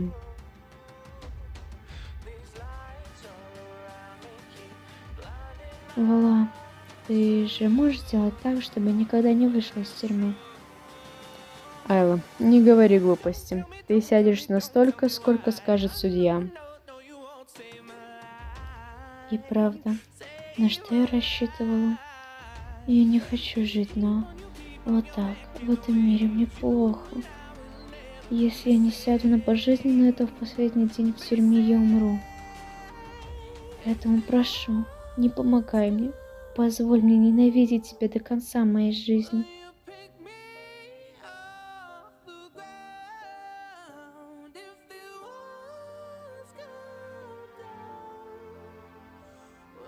Почему ее слова никак не могут вылететь из моей головы? Это чувство, оно растет все больше и больше. Мы все обдумали и приняли окончательное решение. Подсудимая Айла Феррея приговаривается к 5 годам, из которых 3 года условных. На этом суд оканчивается. Кажется, они ошиблись. Какие 5 лет, из которых 3 условных? Почему другим убийцам дали от 20 до 30 лет, а мне лишь 5? Я же убийца. Убила невинных людей. Так почему наказание такое? Да почему все опять так происходит? Я не хочу выходить из тюрьмы. Хочу там остаться навсегда. Я должен поздравить вас, Валуа, с отличным завершением дела. Ага, отлично. Настолько, что главный ублюдок избежал наказания, невиновные люди пострадали. В особенности Айла из-за меня. И понимаете, Вла, вы просто замечательный детектив и мастер своего дела. Я знаю, что вы частный детектив, и такие предложения обычно отклоняете. Но не хотите ли работать на нас? Мы готовы дать вам должность капитана, но это максимум. Или вы желаете чего-то другого? Мы готовы это предоставить. Я хочу быть офицером в отряде бывшего лейтенанта Феррея. С каких пор Валуа работает помощником-архивистом? Фиджи, я просто на пару дней здесь. Мне нужно побыть с нормальным человеком. С нормальным человеком? Что же такого произошло в отряде лейтенанта Онна? Причем прошел лишь 1 месяц с твоего туда поступления. Да блин, после лейтенанта Феррея лейтенант Он кажется кретином. В отряде полный беспорядок и невозможно работать. Здесь хотя бы спокойно и тихо. Ладно, недельку можешь побыть, потом свалишь. А сам-то как обжился за месяц? Как коллеги? Нормально, отряд немного поменялся, но атака снова осталась. Конечно, с Кэрри и Шоном общение максимум из вежливости, но я их понимаю. А как тебе Луи Найт? Его же выпустили несколько недель назад, а он и перешел обратно. Хороший парень, но слишком эмоциональный и активный. Этим порой раздражает. Айла говорила про него то же самое. Фиджи, как ты отреагируешь на то, что Айла выйдет из тюрьмы на год раньше? Я всегда был и буду за Айлочку, но с чего бы вдруг тебе это пришло в голову? Да так, на днях кое-что произошло, и я принял довольно важное решение. Возможно, ошибочное. Я непроизвольно пришел к дому Айлы. Хозяйка квартиры Айлы, она стоит с вещами. Добрый вечер, миссис. Ох, неужели это вы, Новолуа? Известный детектив. Видела вас в интернете. Да, я. Хотел бы спросить, а что вы так поздно делаете? Вы просто себе представить не можете. Один из убийц, которых вы поймали, оказалась женщина, которая сдает квартиру. Какой кошмар! И вот, я собрала ее вещи и думаю в гараж спрятать, потом отдам. Хорошо, что контракт закончился. Не дай бог, новый жилец узнает про нее. У меня ж никто квартиру не снимет. А вы не могли бы отдать эти вещи мне? Вам? А для чего? Они нужны для следствия. Ну, раз для следствия. Если у Айлы больше нет жилья, а ее вещи у меня, ей придется после тюрьмы жить в моей квартире. И что это за документы, Валуа? Документы, чтобы вы пересмотрели дело маньяка лейтенанта Ферриэм. С чего бы нам пересматривать дело? Ты с чем-то не согласен? С приговором? Не совсем. Просто вашего психолога, видать, обманула Ферия, и она посчитала ее здоровой. Но после того, что она пережила, и после моего допроса, она не может быть таковой. Хорошо, и чего ты добиваешься? Я хочу смягчения срока, чтобы было 4 года условных. Если нужно взять ответственность за нее, то я полностью ее возьму. Чтобы Валуа так беспокоился о жертве допроса? Удивительно. Так беспокоишься за нее? Неужели влюбился? Ничего подобного. Просто у меня огромное чувство вины перед ней. И я хочу искупить свою вину, вернув ей ее нормальное состояние. Понятно. Это все, что ты хотел по этому делу? Никому не говорите про это решение, вплоть до того дня, когда ее выпустят. Иначе в последний день она совершит ошибку.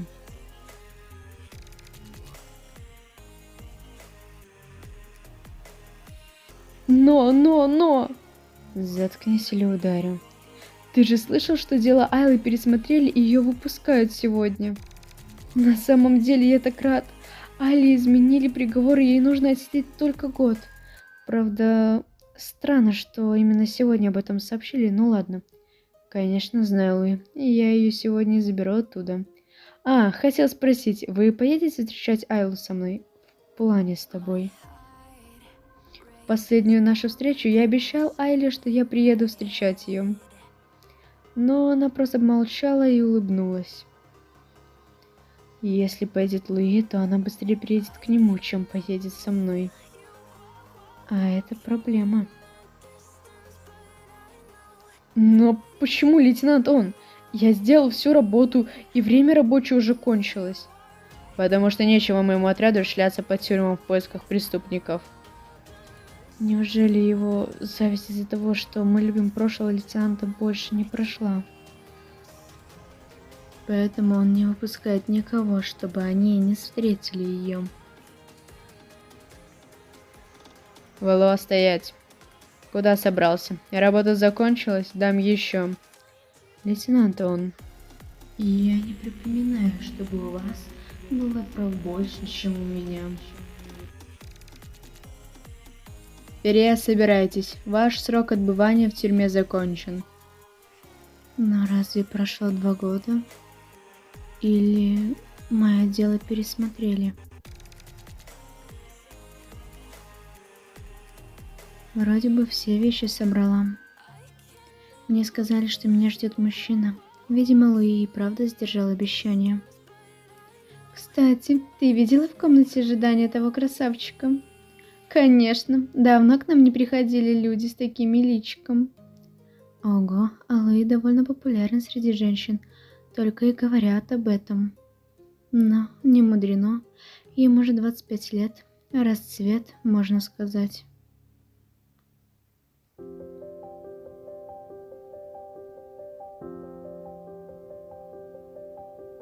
Давно не виделись, Айла. Да вы издеваетесь.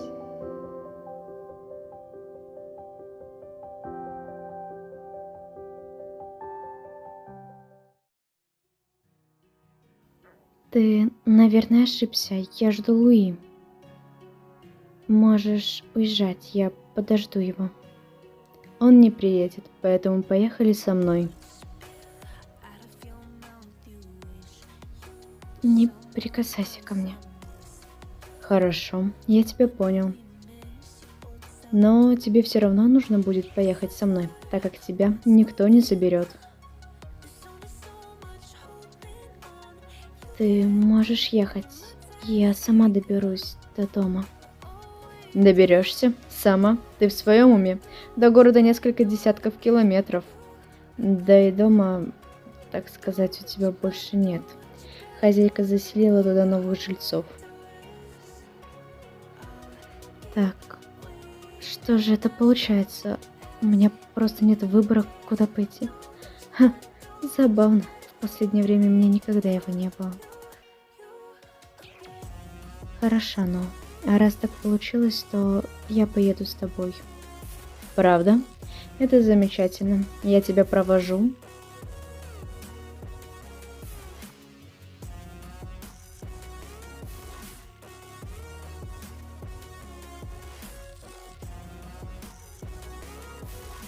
Конечно, она не возьмет мою руку. У нее же триггеры.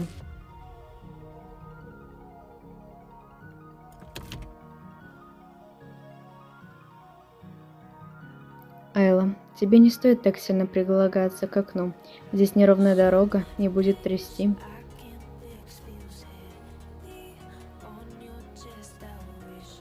Ага.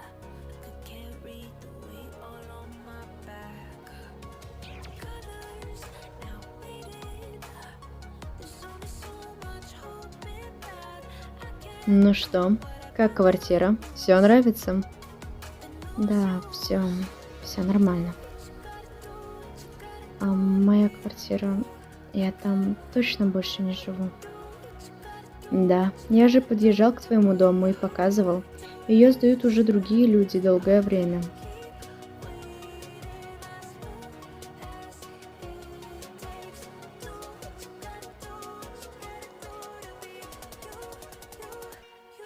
Извини, что напугал. Больше без твоего согласия я трогать тебя не буду.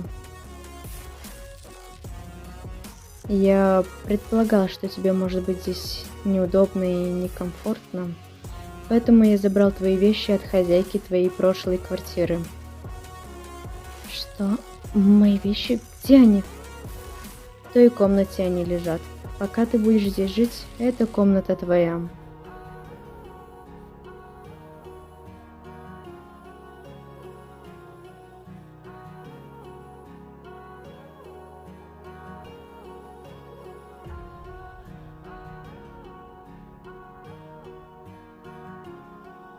Мои вещи, они все здесь. И одежда, и дневник, и бумаги.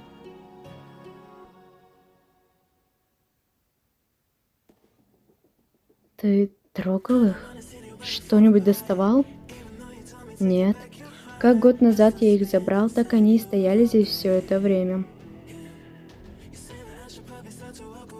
Не мог бы ты выйти? Мне нужно переодеться. Да, конечно, я буду ждать тебя за столом, чтобы обсудить дальнейшие действия.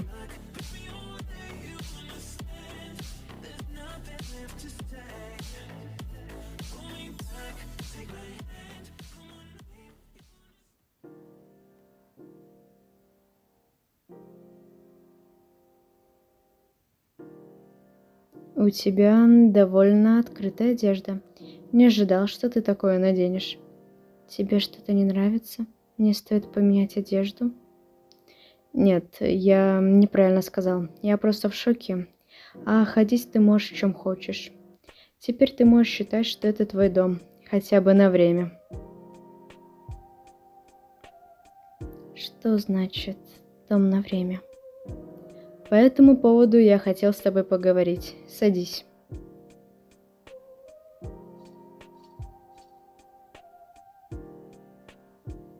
Ты же знаешь, что тебя просто так раньше не могли выпустить. Да, я это понимаю. Так это твоих рук дело. Все верно. Я смог договориться с судьей на твое раннее освобождение при условиях.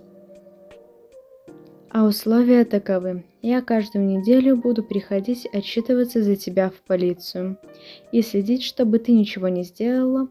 Это будет продолжаться 4 года. Поэтому ты под моим крылом будешь в ближайшие 4 года, пока я не поставлю тебя на ноги.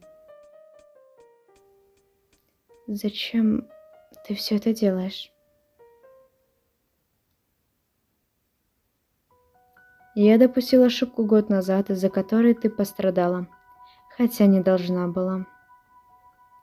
Я навыдумывал лишнего, из-за чего и действовал иррационально. Я знаю, что ты можешь меня не простить, и это нормально. Можешь оттолкнуть. Но прошу, дай мне 4 года, и я смогу вернуть все, что забрал. Моральное состояние, работу. Забавно. Так значит, ты хоть что-то чувствуешь, да? Как же оно называется? Чувство вины, да. Только вот есть одна загвоздка, но... Мне плевать, что ты там чувствуешь и что взбрело тебе в голову. Я здесь нахожусь не по своей воле, а просто потому, что больше некуда идти. Хорошо, я останусь здесь на 4 года. Ты попытаешься хоть что-то сделать, но это бесполезно. Потому что я уже пыталась стабилизировать свое состояние. Но ничего не получилось. Мы поговорили. А сейчас я вернусь в свою комнату. И как я могла подумать, что ему жаль меня, хоть он хочет помочь мне. Единственная причина, почему я здесь, это его чувство вины. Но такую реакцию я ожидал, агрессивную. Но ничего страшного, времени много, 4 года. Я смогу все наладить. Я должен вернуть ей прежнее состояние. Все же то, что с ней происходит, это из-за меня.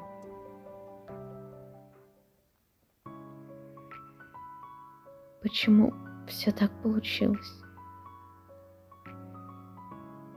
Не хочу здесь оставаться. Не желаю жить. Почему все так получилось? Как же я от всего устала. Хочу закрыть глаза и больше их не открывать. Айла, я могу войти?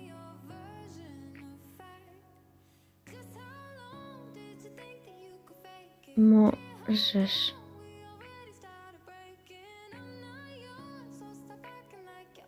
Я понимаю, что ты не совсем желаешь меня видеть, но все же нам стоит еще поговорить.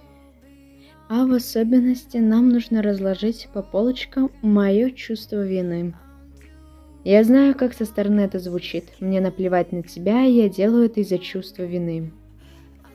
Но мне правда жаль, что все так получилось. Мне стоило больше разобраться. Словами здесь не поможешь. Поэтому я берусь за твое лечение и становление на ноги. Всего лишь 4 года. А если ты выздоровеешь быстрее, то уедешь отсюда раньше. Поэтому для тебя же лучше слушать меня и иметь хоть какой-то контакт.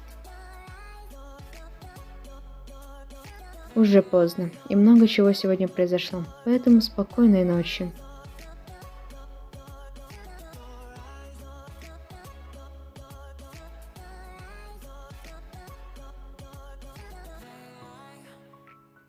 К сожалению, я не могу провести с ней все время из-за работы.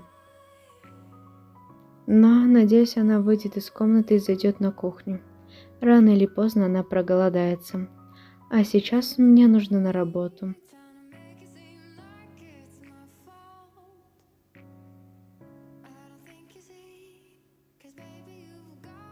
Господин Вало, доброе утро.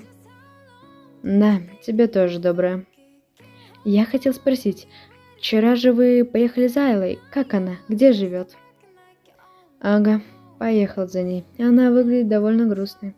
А насчет жилья...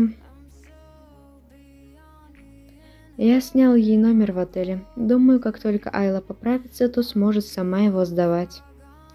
Ого, спасибо вам, Вало. А я уж себе места не находил. Думал, что, да как. А ведь у нее 4 года условных. Получается, каждую неделю она будет у нас отмечаться. Может, мы с ней пересечемся, когда она отмечаться будет? Нет, не пересечетесь.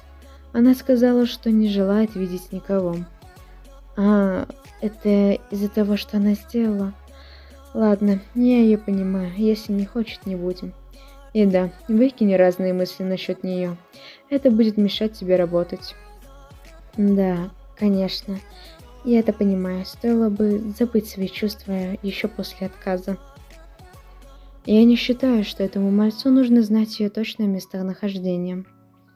Иначе моя квартира может превратиться в проходной двор.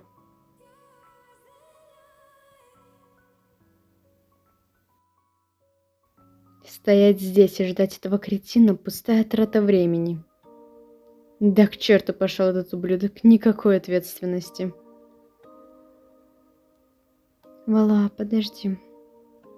Ты что-то хотела, Кэрри? Я узнала, что в тюрьме ты встречал Айлу и отвез в отель. Как она себя чувствует? Все ли в порядке? И как я могу с ней связаться?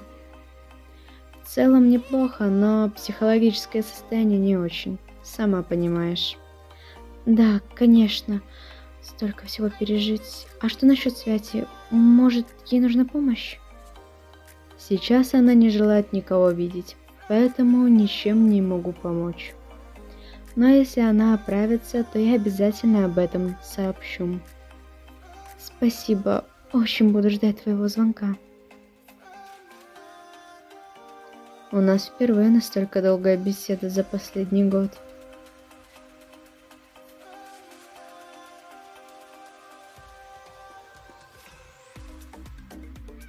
Урод, чтобы он в гробу перевернулся несколько раз. Но, лейтенант, он опять не принял твой отчет. Этот ублюдок даже не посмотрел на мой отчет. Серьезно, что за дерьмо? Чувак, успокойся. Он все же младший лейтенант, а мы офицеры. Капитан под перекрытием, и ему вообще плевать на должность других. Ладно, отдам ему этот же документ. Все равно этот кретин его не прочитал. Кстати, я заметил, к тебе часто начали подходить и спрашивать о какой-то девушке. Неужели у тебя появилась девушка? Тебя это не должно волновать, офицер Фаррелл. Да, извини. Он обратился ко мне по фамилии?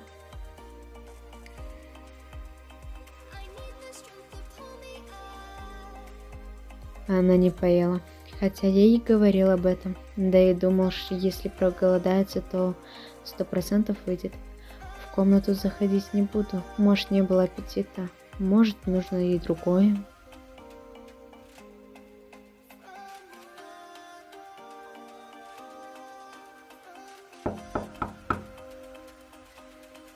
Айла, ты не выходила из комнаты еще сегодня? Просто еда на столе нетронутая стоит.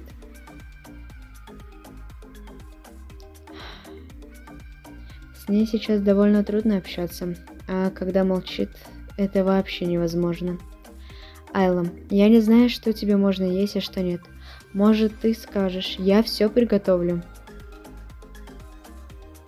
Ладно, хорошо. Я приготовлю что-то другое. Надеюсь, ты завтра поешь. Не может же она морить себя голодом, так ведь?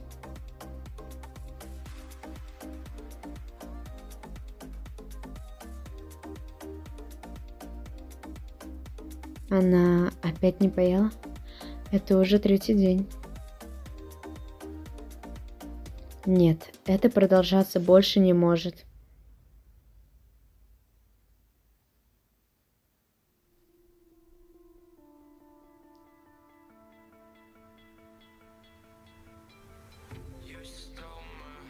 Айла, я понимаю, что тебе порой не хочется есть, но хотя бы немного нужно.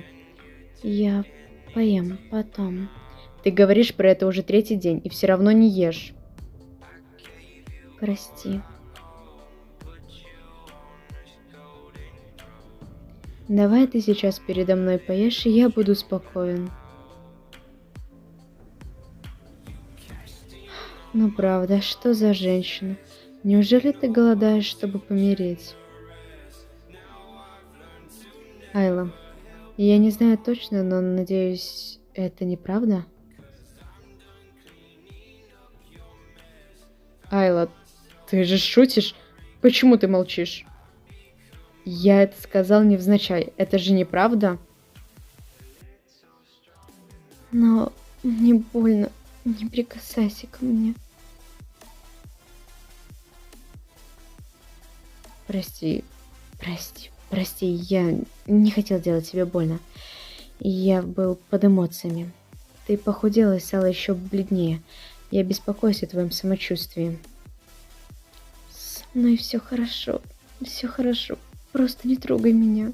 Мне страшно. Прости, я есть не хочу. Она морит себя голодом, чтобы помереть. Вот только она не просчитала одно. Я не хочу, чтобы в моей квартире помер человек, а в особенности Айла. Тогда сделаем кое-что иначе. Извини, Айла, но я не могу оставить тебя голодать. О чем ты? Но отпусти, что ты делаешь? Тебя что, ни разу не носили на руках? Никому не приходилось. Теперь тебе стоит к этому привыкнуть. Что это значит? Это значит, что мы идем есть.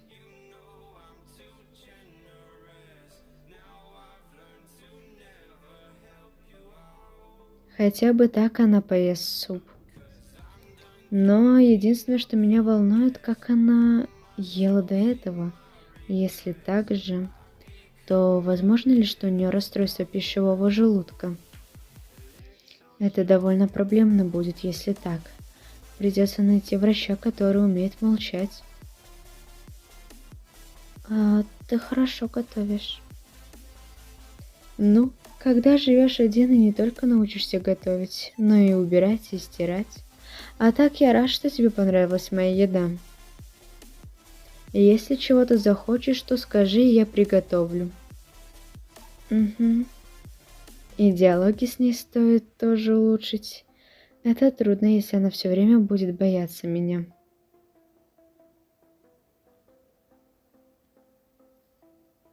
Свобода так близко и далеко одновременно.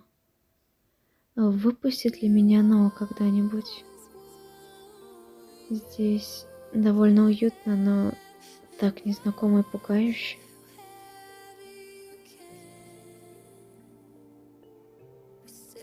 Айла, ты что здесь делаешь? Уже поздний час, я думал, что ты спишь. Ничего, просто перед сном захотелось посмотреть в окно. Я уже ухожу. Спокойной ночи. Просто смотрела в окно, значит. Неужели она настолько хочет выйти на улицу? Я боюсь, чтобы ничего не произошло. Хотя если выпускать ее, то нужно подготовиться. Я не могу просто выпустить.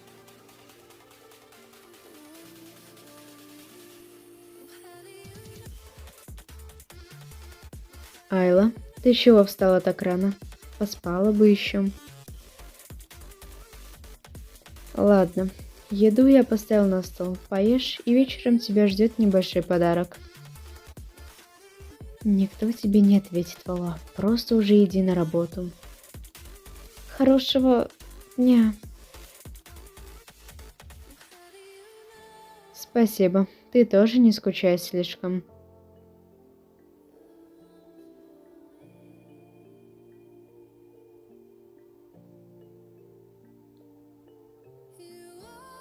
Здравствуйте, дорогой клиент. Чем я могу вам помочь? Я особенный гость. Простите, я не совсем вас поняла.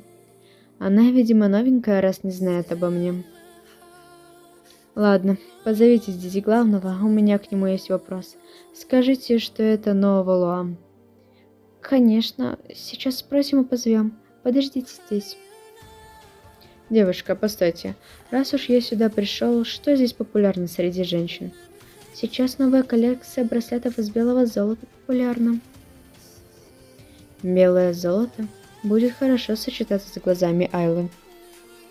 Отлично. Тогда положите какой-нибудь браслет, желательно большой пробы. Извините, но вы уверены? Сейчас такая ювелирка стоит от 7000. Я благодарен, что вы так беспокоитесь о моем кошельке. Но когда я говорил, что меня интересует цена... Кстати, обхват руки 16 сантиметров. Поняла. Сейчас подготовим браслет и позовем хозяина. Вот, я сделала, как ты просил меня. Но могу спросить, зачем тебе GPS-жучок на новом телефоне? Следить за кем-то хочешь? По дорогому подарку могу предположить, что это девушка. Боже, неужели наш бабник решил остепениться и нашел себе девушку? Во-первых, я не встречался с женщинами, а просто спал по обоюдному согласию на один раз. Поэтому считать меня бабником нельзя. Во-вторых, тебя не должно волновать, кому я что покупаю. Тебе же лучше, деньги получишь. Ладно, я просто за тебя беспокоюсь. Может, той девушке нужны подарки, чтобы переспать. Знаешь же сам, что есть такие, которым важны лишь деньги, особенно суммы, которые у тебя. Но, кажется, она совершенно другая. Будь осторожен, но, влюбившись раз, ты уже будешь потерян. Говорит холостяк, которому отказали все женщины, а возраст его медленно движется к 37. Ладно, спасибо, мне нужно идти. В отличие от некоторых, меня дома ждут.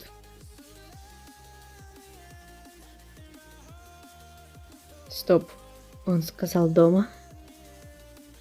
Это тот Валуа? Кто она такая, что он привел ее к себе домой? Разве для него дом это не особое место отдыха, в котором запрещено приходить даже друзьям?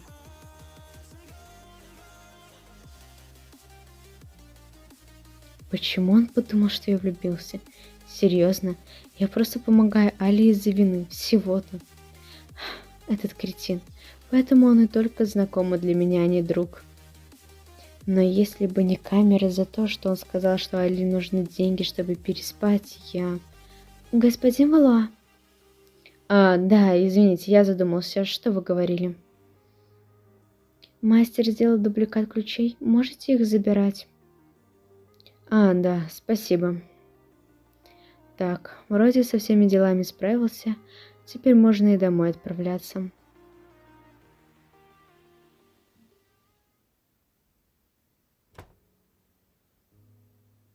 Айла, ты что, ждала меня? Не совсем. Я шла в комнату и услышала открывающуюся дверь. Вот и осталось ждать. Понятно. В любом случае, ты нужна была мне. Помнишь, что я обещал тебе подарок небольшой вечером? Да, помню. Что за подарок? Смотреть в окно с 46-го этажа, конечно, красиво, но лучше же быть на улице, да? Поэтому я подумал, зачем же тебя ограничивать, и сделал дубликат ключей. Но ключи — это как-то слишком мало. Все же ты поневоле сюда пришла и живешь. И связи с другими людьми у тебя нет, поэтому я решил купить телефон уже с твоей симкой. И правда, дорогой телефон. И ключи как оно. Неужели я правда могу выйти? Я теперь могу выходить на улицу и общаться с ребятами по телефону? Конечно. Можешь, я не буду тебя ни в чем ограничивать, если не потребуется. Но у меня есть одно условие для выхода на улицу. Ты обязательно берешь с собой телефон. Без него ни ногой. Я буду писать или звонить. И если не будет ответа продолжительное время, то с тобой что-то случилось. Понимаешь? Да, я поняла. Прости, Айла, но я не могу оставить тебя без присмотра даже на улице. Кто знает, когда тебя посетит мысль о бесполезной жизни и суициде. Я должен знать твое местонахождение абсолютно всегда. Но я видела в пакете еще что-то валялось. Что там? А, это тоже небольшой подарок. Захватил по пути. Можешь свою ручку протянуть?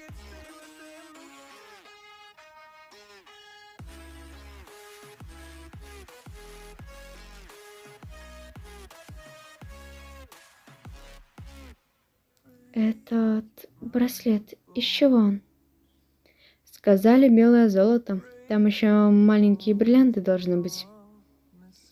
Такое стоит около 10 тысяч. Это слишком дорого. Дорого? Да твоя прошлая зарплата была чуть больше моей, а для меня это недорого. Ничего, это бонус за то, что ты начала хорошо питаться и не думать о смерти. Начала не думать о смерти? Если ты продолжишь так делать, я готов буду купить или сделать, что ты хочешь. Ладно, я и так приехал очень поздно. Нужно готовить ужин. Может, ты чего-нибудь хотела? Нет, что ты приготовишь, то и буду есть. Когда-нибудь она научится говорить свои предпочтения.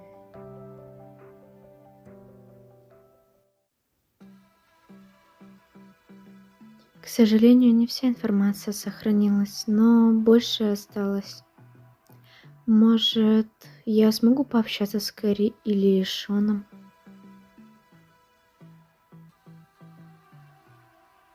Привет, Кэрри. Айла? Неужели она сама мне написала?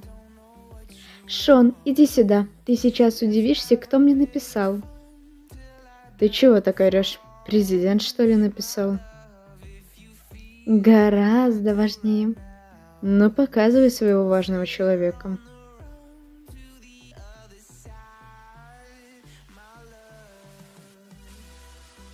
Айла?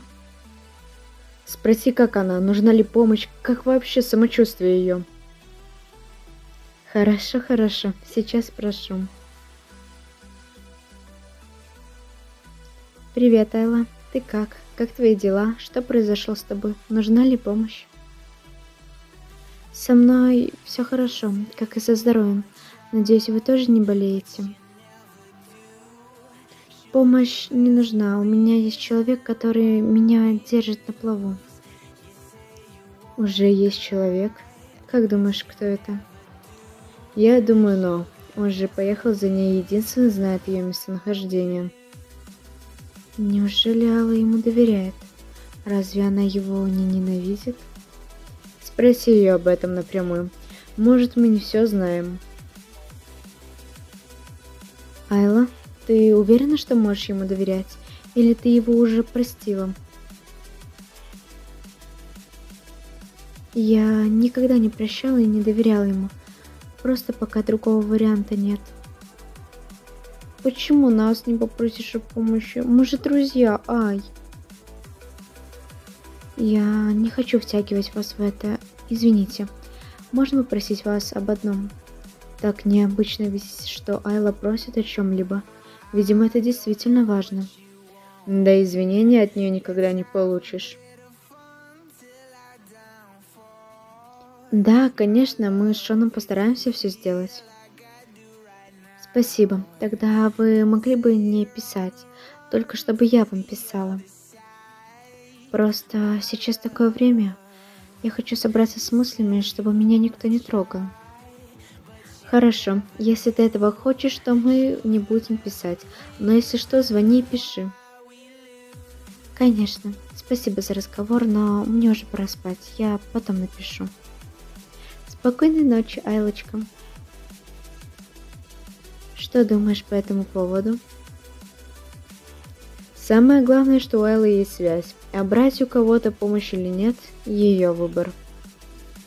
Да, ты прав. Я просто беспокоюсь об Айле. Не переживай, Айла очень сильная, да и мы у нее есть, поэтому все будет нормально. Да, думаю, все так и будет.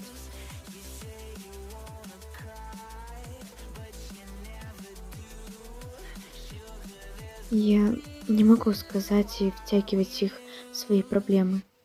Нельзя, чтобы они подумали, что виновны в моей смерти.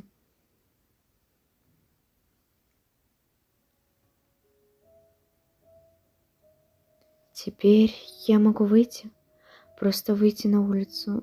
Я не была там уже больше года.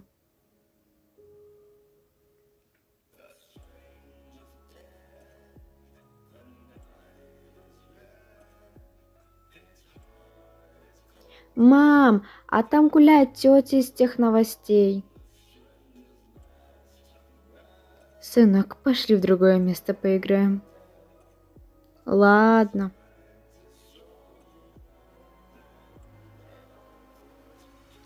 Ему примерно 10 лет.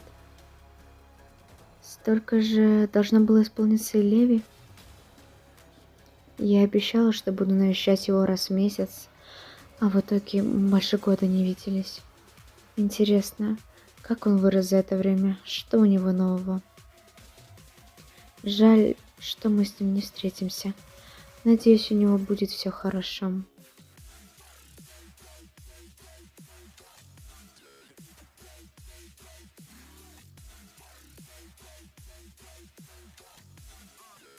Никого нет.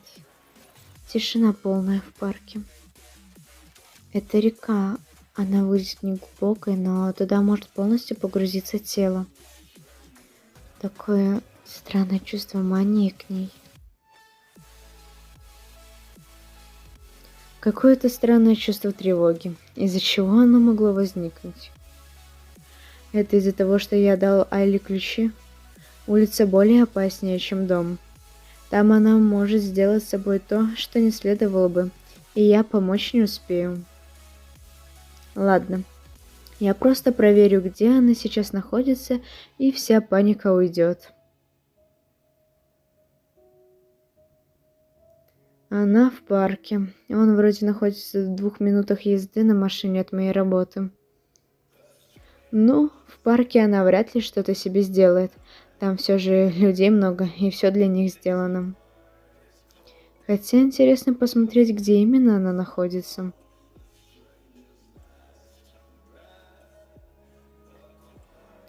Что она делает на краю моста? Там же не все ограждено, можно и упасть. Блять.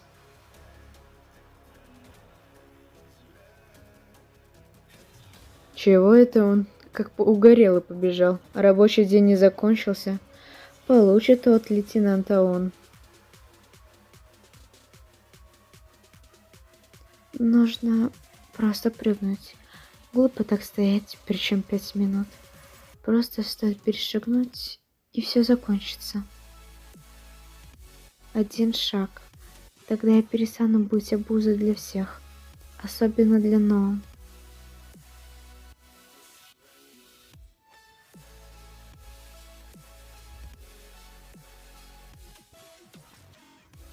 Поехали домой, Элла. Ты, наверное, устала после прогулки. Я... я не совсем устала. А я уверен в обратном. Тебе нужно поспать. Поехали домой. Хорошо, поехали.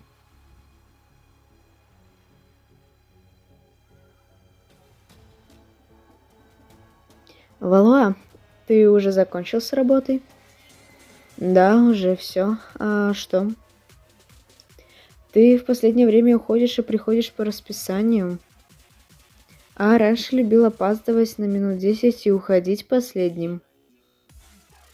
Просто решил что-то поменять, вот и все. Ясно. А ты уже подумал, что тебя кто-то дома ждет, и ты пытаешься вовремя прийти. Если кто-то у тебя появится, ты сразу скажи, а то все будут пугаться твоих изменений. Да-да, мне уже пора домой. А я так не думаю, офицер Валуам. В мой кабинет зайдите на пару минут.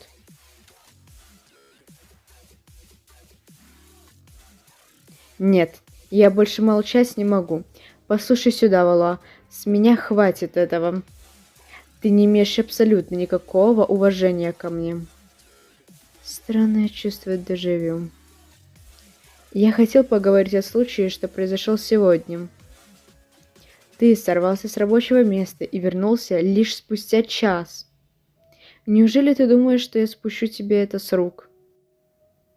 Считаешь, что я закрою глаза на твои выходки? Да, если хотите не потерять работу.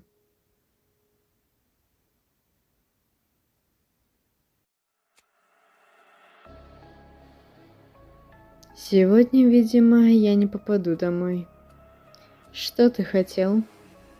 Как дела с Айлой? Неплохо жить с ней? Что? Я не говорил, что живу. Ну, конечно, это же ты. Ты все знаешь. Но все же откуда? А ты как думаешь, почему в тот день никто, кроме тебя, не смог забрать Айлу? Подожди, так это твоих рук дело? Ты правда всеми своими действиями показываешь, что ты сущий дьявол. Приму это за комплимент. И для чего тебе это? Разве ты не недолюбливаешь меня? Только с тобой Айла бы выжила. Прошу прощения, выжила? Так точно. Выбрав не тебя, она бы уже лежала в могиле. Понимаешь, если бы она выбрала Луи, то он бы не доглядел, и она бы повесилась. Если бы меня, то в конечном итоге я бы убил ее, так как ее мольбы для меня все. Она бы умерла со всеми, кроме тебя. Поэтому я и доверил тебе Айлочку. Только будь тоже осторожен. Осторожен? В каком плане? Айла не просто так стала моим другом. Будь уверен, если ты взял ее к себе в таком состоянии, то будь готов жертвовать не только своей психикой, но и жизнью. Кто знает, что в таком состоянии Айла захочет сделать с тобой. Так, хорош меня запугивать, Фиджи. Мне и так странно приходить домой, где Айла. А ты тут, блин, со своими страшилками. Все, я ухожу, мой рабочий день закончен, и я не желаю здесь оставаться дольше.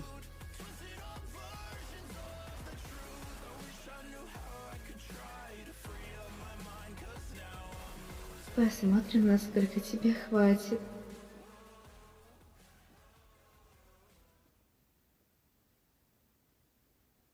Айла, я дома.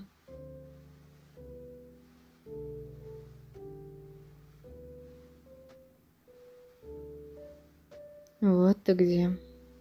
А я хотел прийти и поговорить о том случае на мосту.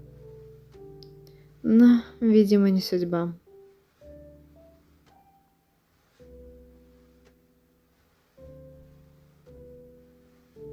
Не понимаю, про какую опасность говорил мне Фиджи. Да и зачем быть осторожным? Разве в таком состоянии она может хоть кому-то навредить, кроме как себе самой? Ладно, возможно, не стоит с ней говорить о том случае. Пошли лучше спать на кровать.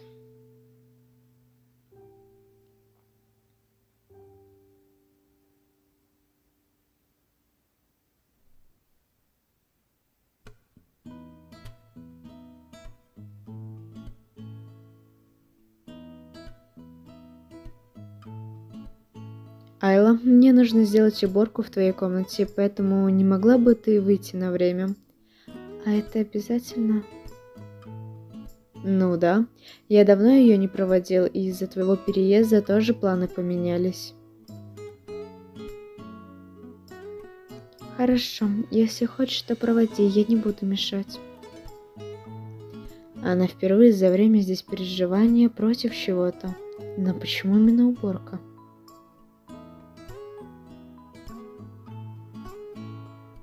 Долгий период без уборки сказался на мне сильно. Вроде немного убирать, а уже устал. Но все же, может, стоит и убрать и пол, под кровать особенно много пыли обычно. Ладно, вдох-выдох и за работу.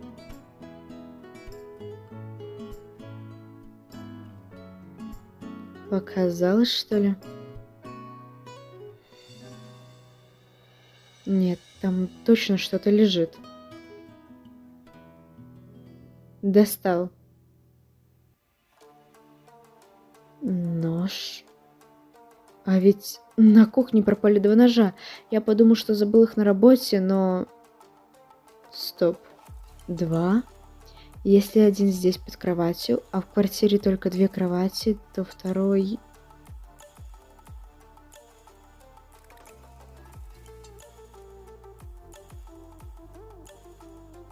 Надеюсь, мои догадки — это только мои догадки.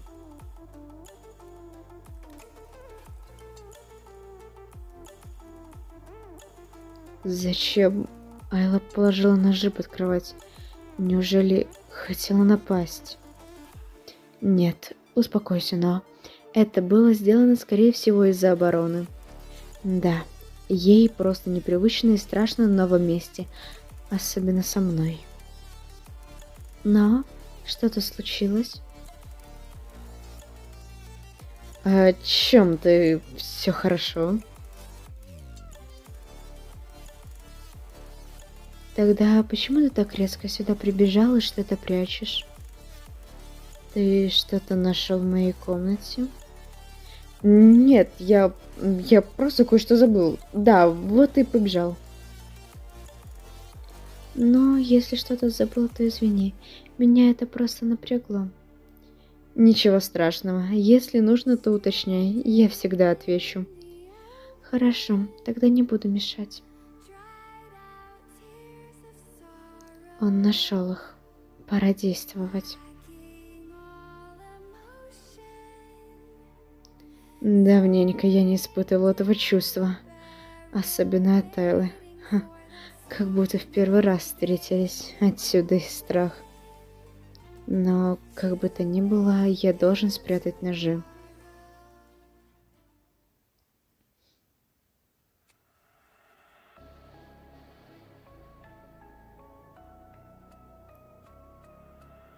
Черт, не могу заснуть. А все из-за случая сегодня днем. Зачем Айле нужны были ножи? А если она хочет навредить себе? Тогда зачем было прятать? Так еще и под кроватью. Слишком много теорий, а правды я не узнаю. И спать уже не хочется. Пойти, что ли, выпить воды?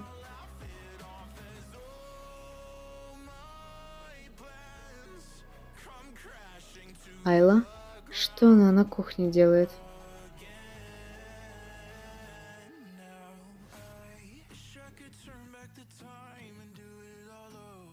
Тш, Айла, успокойся. Отдай нож мне. Молодец. А теперь пошли в комнату. Уже поздно. Это было близко. Хорошо, что я успела остановить ее. Придется проследить, как она уснет, иначе это может повториться.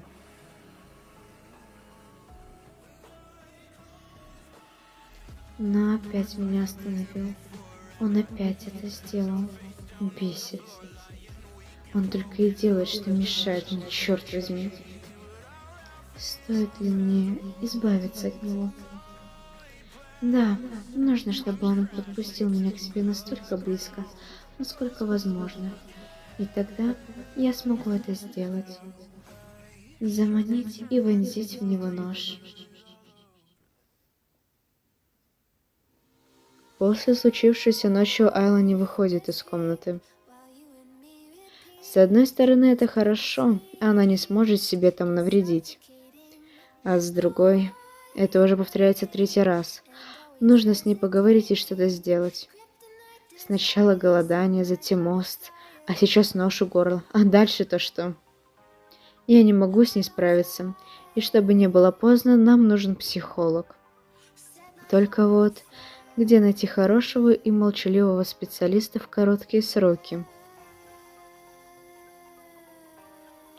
Точно, Люси. Она же как раз работает психологом и знает меня. Алло, привет, Люси. И что же такого произошло, что вы решили мне позвонить, Вэлуа? И как я мог забыть о том, что она меня не переносит? Да ладно, Люси, что было, то было. Мне нужна твоя помощь. Хочешь сказать, что это все в прошлом? Козел. Прошу заметить, что ты сама все знала, но сама решила такое сделать. Или я не прав? Ладно, забей. Подумал, что будешь себя корить, но ты такой же бесчувственный. Так что за проблема? Нужно кого-то проверить? Да, у одной женщины проблема с психикой. Ее нужно проверить и назначить лечение. Женщина? Неужели твоя подруга или может кто-то больше? Поэтому я выбрал тебя. О ней никто не должен узнать, как и то, что я хожу туда. Ты же поняла? Никто. Ладно, и когда тебе нужно ее проверить? Я хочу ее привести завтра после работы. Можешь к 5 принять нас? Завтра у меня назначены люди на целый месяц, и я работаю до 5:30. Я плачу двойную цену. Отлично, тогда завтра приезжаешь в 4, и мы обговариваем график. У меня как бы работа в 4 только заканчивается, а уйти раньше я не могу. Если тебе важна та женщина, то время найдешь. До завтра. Сучка. Ну, хотя бы вообще согласилась.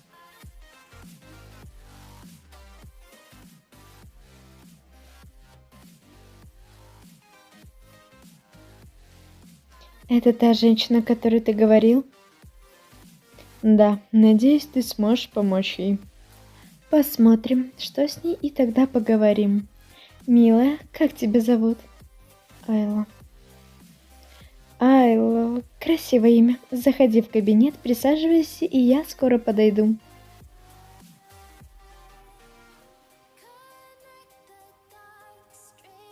Итак, Вуло, я ее проверю. Вот только зачем тебе это? И вообще, эта женщина. Это личное. Могу сказать, что я ей должен. Валуа кому-то должен? Я удивлена, что это не очередная женщина из твоей постели. Да. Главное, проведи с ней то, что ты обычно делаешь, и расскажи мне обо всем. Хорошо, наша беседа будет недолгой, потому что первая, 30 минут. Если продолжите ходить ко мне, то ее сеанс будет длиться от часа до 1,5. Хорошо, мне не важно, как долго это длится. Главное, чтобы ей стало лучше. Как психолог постараюсь сделать все возможное. Хотя я впервые вижу, чтобы Ноа так заботился о женщине. Кто же она?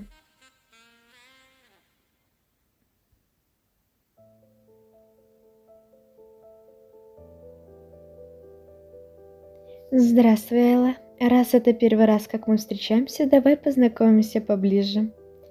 Не беспокойся, то, что здесь происходит, только между нами, но не будет знать все. В блокнот я буду записывать то, что считаю важным, поэтому не бойся, если я что-то пишу. Итак, давай начнем наше знакомство заново. Меня зовут Люси Сьютон, мне 34 года, и я работаю психологом. Что насчет тебя? Я Айла Ферри, мне 29 лет, и я работала лейтенантом в прошлом. Как здорово, редко кто приходит ко мне из полиции. Расскажешь поподробней?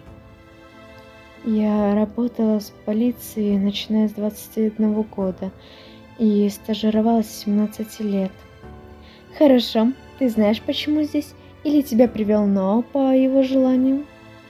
Но привел меня сам. Ты знаешь почему? Я лишь предполагаю, но не знаю причины. Не могла бы ты рассказать? Было бы отлично, если бы ты рассказала подробней. Год назад я убила 4 людей. Но был тем, кто посадил меня, и тем, кто добился моего раннего освобождения. Почему он решил так сделать, я не уверена. Он говорил что-то по типу вины. Сказал, что хочет стабилизировать мое психическое состояние и поднять на ноги. Хорошо, а почему он решил его стабилизировать? Ты думаешь, что у тебя проблемы? Все потому, что он проводил надо мной допрос. Этот ублюдок, ему же было запрещено. Ах, теперь я поняла, почему он тебя привел ко мне. Давай начинать нашу терапию, она будет недолгой. В последнее время у тебя не случалось травмирующих событий, например, смерть? Год назад передо мной погибли мои родители. Я не успела их спасти. Тюрьма, лейтенант, убийство, смерть родителей. Так это криминальное дело. Теперь я понимаю, почему Ноа сказал никому не говорить про это. Что ж, в следующий раз я буду более подготовлена и узнаю все про ситуацию с Айлой. Я услышала от тебя после смерти родителей. Что начало с тобой происходить? Мысли, состояние? Я виню себя в их смерти. Если бы я не выбрала эту профессию, они были бы живы. В последнюю встречу я с ними поссорилась из-за нее и жалею обо всем, что сказала. Если бы я знала, я бы никогда не пошла в полицию. Что послужило причиной ссоры? Твои родители не хотели принимать тебя? Они говорили, чтобы я не устраивалась туда, говорили, чтобы я думала о семье, говорили, что я не найду себе мужа с такой работой, и я останусь одна до конца жизни. Понятно. Они пытались ей навязать стереотипы. Такое часто встречается у родителей. Не бойся, Айла, ты взрослая и имеешь право решать, кем ты будешь, независимо от родителей. Сейчас ты винишь себя, но нужно смотреть на ситуацию с разных сторон. Я тебе помогу во всем разобраться, хорошо? Отлично, я задам пару вопросов, а потом отпущу тебя. А начнем мы с...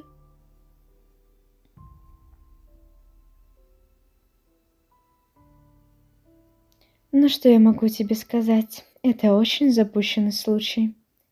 Насколько все запущено? И можно ли ей полностью выздороветь? Настолько, что суицидальные мысли в ее голове постоянно, и она потеряла смысл всего. Но насколько бы запущено это ни было, она жива, поэтому лечение этого возможно. Сразу говорю, это дорогое удовольствие и требуется реабилитация несколько месяцев. Мне не важна сумма, ты знаешь, что я в состоянии все оплатить. Главное ее здоровье. Люси, что-то не так? Впервые вижу, что ты так сильно волнуешься за женщину.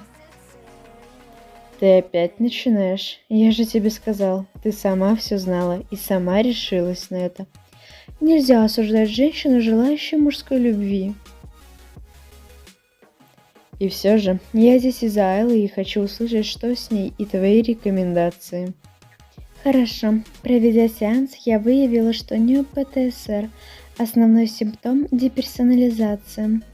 Проще говоря, посттравматическое стрессовое расстройство, вызванное резкой смертью близких, а также главный симптом – деперсонализация. Он появился из-за большой зависимости Айлы к родителям.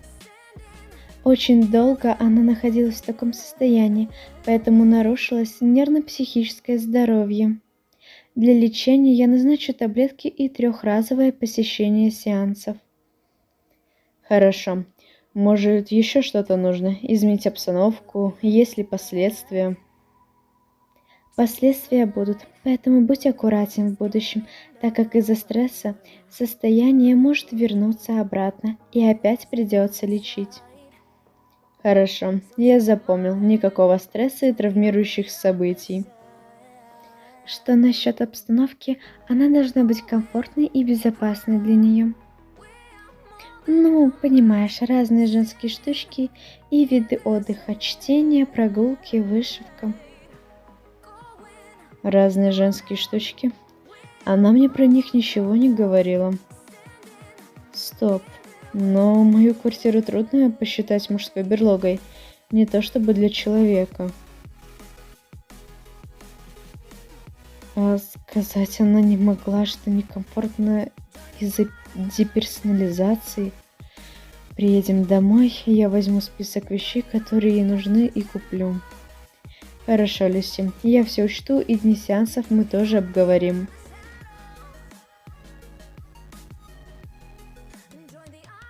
Прости, что ты сказал? Чтобы твое состояние улучшилось, нужно создать комфортную атмосферу. А для этого это место должно превратиться в твой настоящий дом. Поэтому говорю, сделай список вещей, которые тебе нужно купить. Не стесняйся, я куплю абсолютно все, что тебе требуется. Ну, ладно, сделаю.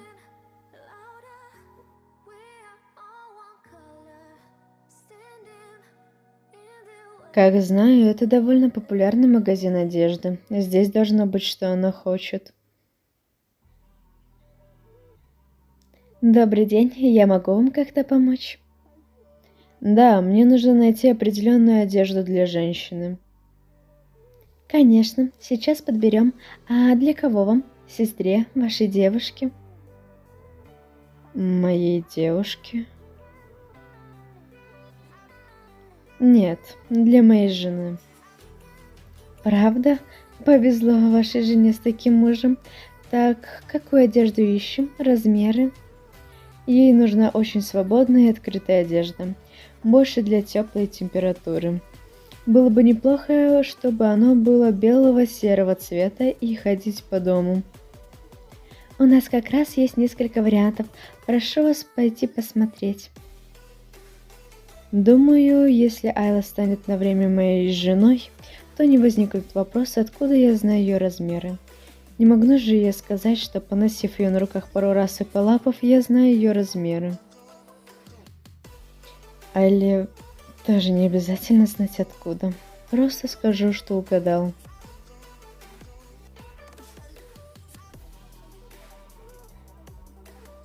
Ты меня звала?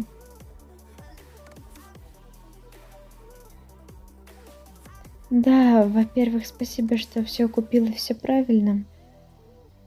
Не за что, мне было нетрудно. Но 4 часа в магазине, конечно, выбили меня из колеи. Ну и во-вторых, раз ты купил, то, думаю, должен увидеть что. Как тебе? Очень красиво, мне все нравится. А главное, чтобы тебе было комфортно. Мне тоже все нравится. Но я удивлена, что ты подобрал все по размерам. Прямо для меня. Видимо, у тебя острый глаз, раз ты смог их подобрать. Да, я сам удивлен, что угадал. Ей не нужно точно говорить, как я это сделал.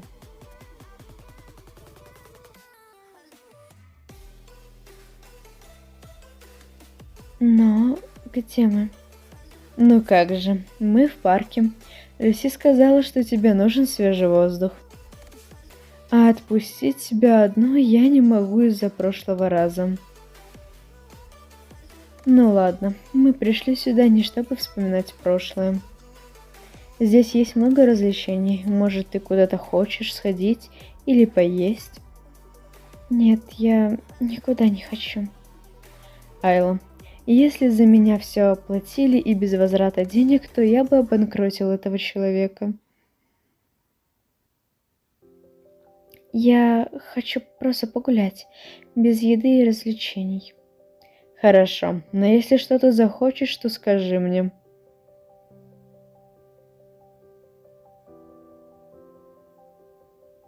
Не ожидал, что она и правда просто подышать хочет. Хотя это понятно. Думаю, если лечение ей поможет, то у нее появятся хотелки.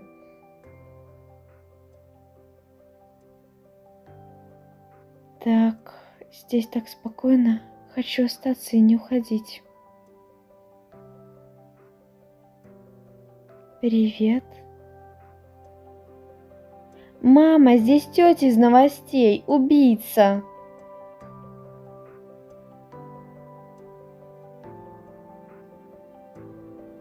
Эй, малой, нельзя на людей пальцами показывать. Иди гуляй.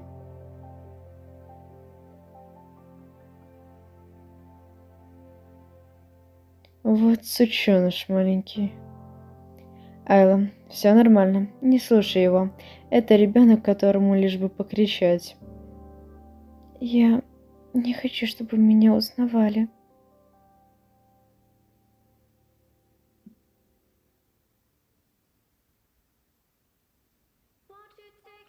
А теперь тебя не узнают, и видеть тебя могу только я. Но мне кое-куда нужно. Хорошо, говори, мы поедем.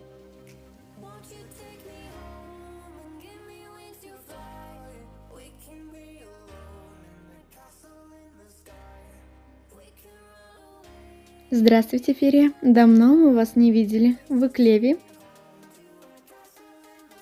Да, я хотела бы увидеться с ним. Конечно, сейчас его позову.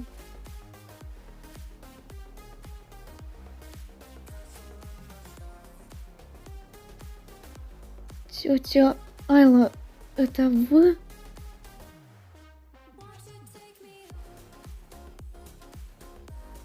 Да, это я, Леви. Прости, что так долго отсутствовала.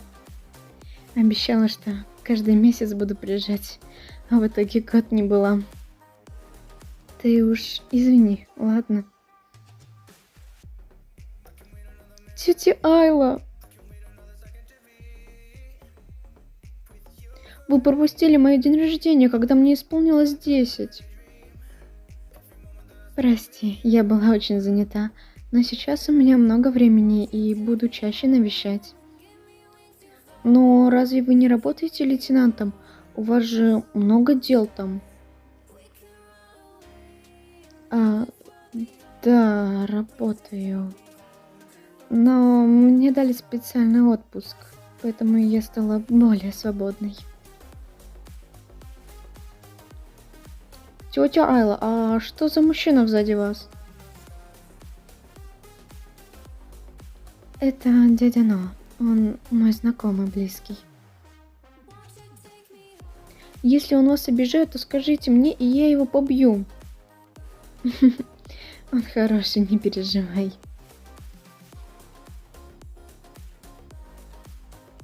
Тетя Айла, а можно я кое-что покажу вам в своей комнате?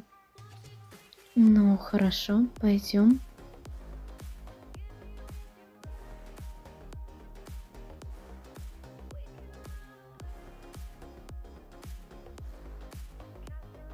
Дядя Ноу, если вы сделаете больно тете Айле, то я вас побью и не побоюсь. Запомните это.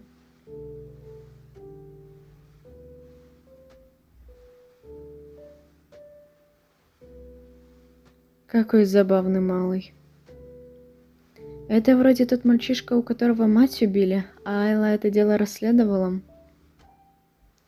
И он побьет меня, если я наврежу Айле. В таком случае я не буду даже сопротивляться.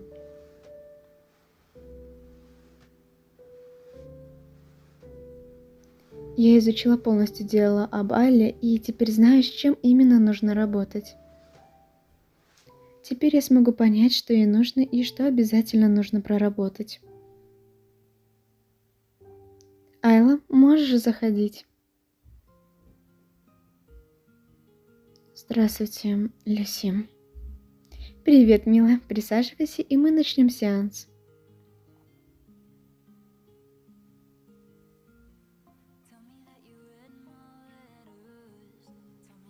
Итак, перед тем, как начать, я задам пару вопросов тебе, а потом ты мне, если хочешь. Начнем с главного. Ты начала пить таблетки и поменял в твоей жизни что-то новое? Да, я пью таблетки, как вы мне и сказали. И Нао поменял обстановку в доме. Сейчас там стало комфортнее, и на прогулки чаще стали выходить.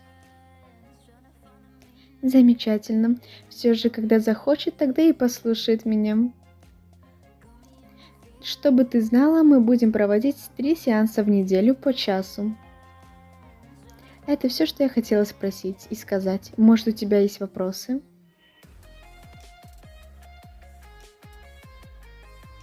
Как вы познакомились с Ноу?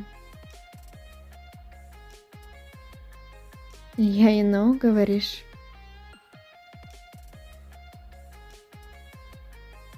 Как большинство женщин, через постель. Кто мог подумать, что он и правда лишь на одну ночь говорил? Я тогда была наивна и думала, что он влюбится. Даже телефон свой оставила, но ничего. В общем, после Ноа я перестала искать мужчину своей мечты и просто жду. Не хочу попасть еще в такие неловкие ситуации. Ясно. Спасибо, что рассказали. Не за что. Сама только не попади под его чары. Повезло мудаку красивым родиться. Я не попаду.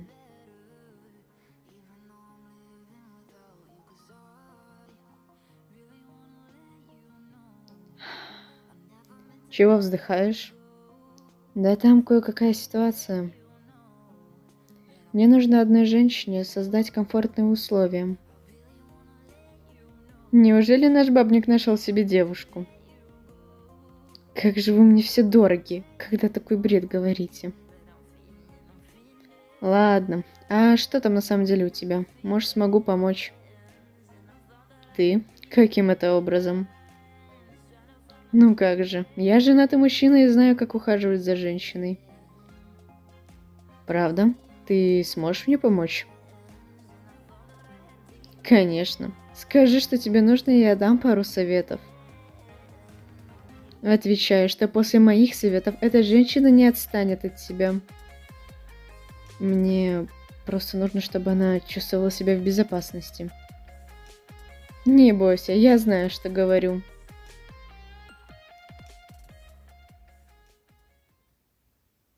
Я думал, что коп может дать мне дельные советы. Но кто знал, что этот женатый мужлан совершенно не умеет ухаживать за женщинами?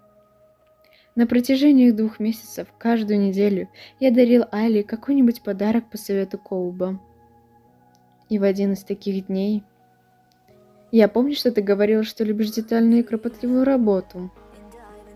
И купил алмазную вышивку. Времяпрепровождение будет приятное. Картина эта маленькая, но если тебе понравится, то куплю другую и больше. Но... Как же ты меня задолбал.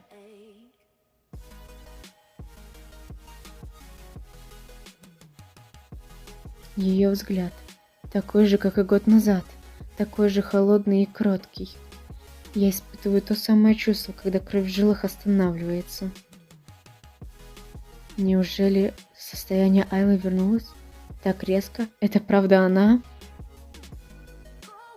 Айла, это ты? Прости, я не это хотела сказать. Лишь на пару мгновений вернулась старая Айла. Но это уже прогресс. Она как 2 месяца ходит на сеансы к психологу, пьет таблетки. Если сейчас начинают промелькивать ее старые привычки и манера речи, то через пару месяцев вернется старая Айла без психических расстройств, и она вернется в свой старый темп жизни без моей помощи и меня. Кажется, за 3 месяца я привязался к ней очень сильно. Даже слишком. Я думал, что походив к психологу, Али станет лучше, ее психическое состояние вновь станет прежним. Но... В каком плане сильно заболела? Не сможешь работать неделю точно, а может и 2? Ты поправляйся, конечно, но не повлияет это на Айлу. Если не будет 2 недели... Но успокойся. Все должно быть хорошо, пока она пьет таблетки, я уверена. Ты, главное, следи за ее рационом. Она еще должна на воздухе бывать. Хорошо, я понял. Все будет под моим контролем, пока ты не выздоровеешь. Ах да, но пока меня не будет рядом, хочу предупредить. С Айлой что-то? Нужно еще что-то купить или найти? Да нет же, это с тобой связано. Будь аккуратен с Айлой, потому что жизнь с психом может превратить и тебя в психа. Ты это серьезно? Ты видела Айлу? Что она может мне сделать? Даже если она и выглядит слабой, это не значит, что она является таковой. Да, я понял, она опасна. Ладно, давай, пока. У меня еще работа. Но... Айла опасная? Что за бред? Разве она сейчас вообще хоть кому-то может навредить?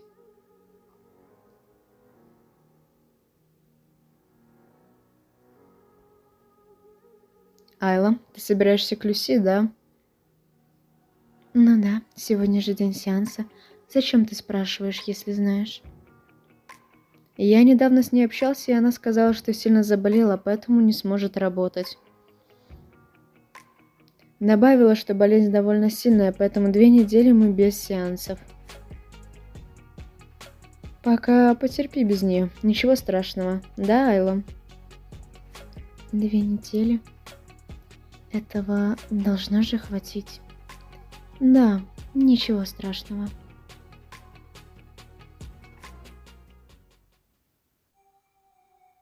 На протяжении 2 месяцев они запихивали в меня эти таблетки. Но что если это те таблетки, которые давал тот доктор? Только действуют по-другому. Я не собираюсь их пить. В любом случае, пока отсутствует Люси. На 2 недели. Этого должно хватить вдоволь. Мне не нужно от тебя ни лечения, ни денег, ни подарков. Мне лишь нужна твоя смерть, после чего и я спокойно умру, но...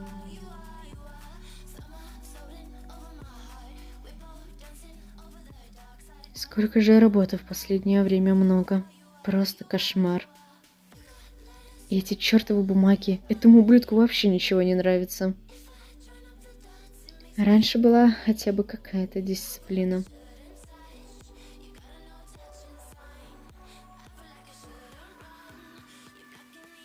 Айла, почему не спишь? Уже довольно поздно.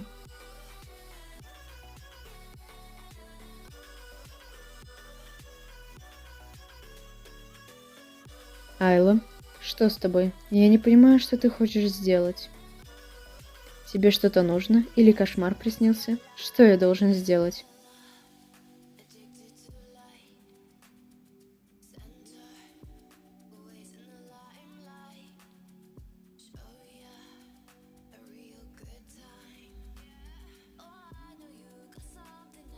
Я думаю, тебе стоит поспать, Айла. То, что ты сделала, не совсем верное действие. Давай я тебя отнесу в постель. Этот поцелуй был довольно мягкий и сладкий. Но у меня во время него было странное чувство опасности и страха. Почему это?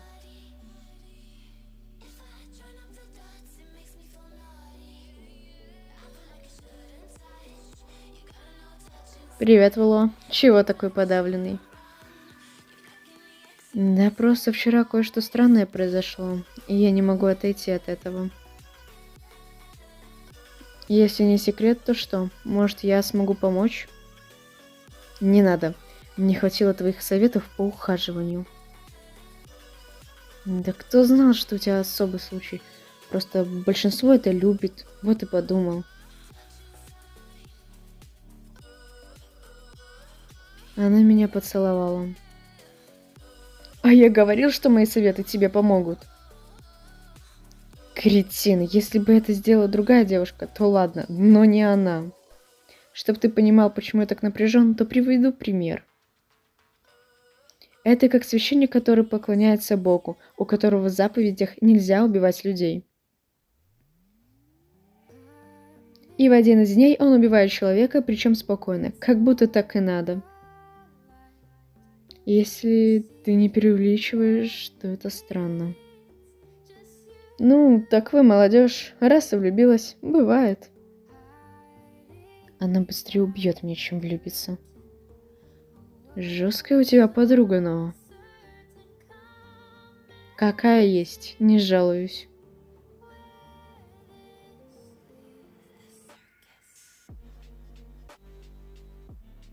Айла нет. Видимо, после того случая она не захочет мне показываться. Накаркал. Айла, привет. Как твое самочувствие? Пила таблетки? И почему она молчит?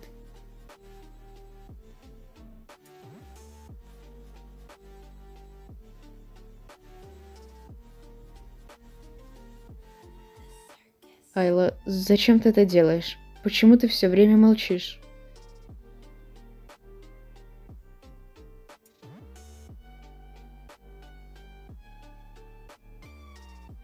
Такое странное чувство от того, что она молчит и только это делает.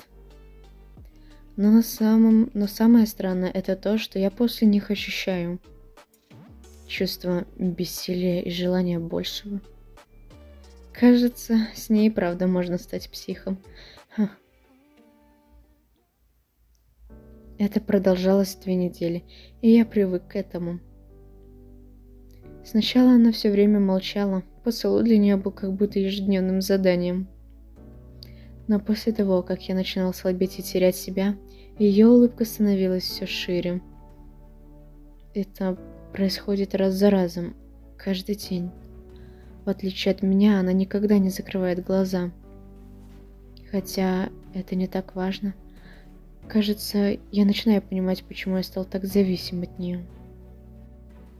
Каждый раз я будто попадаю в рай, и мне не хочется возвращаться. Я начинаю терять себя, и в моей голове становится так пусто и спокойно.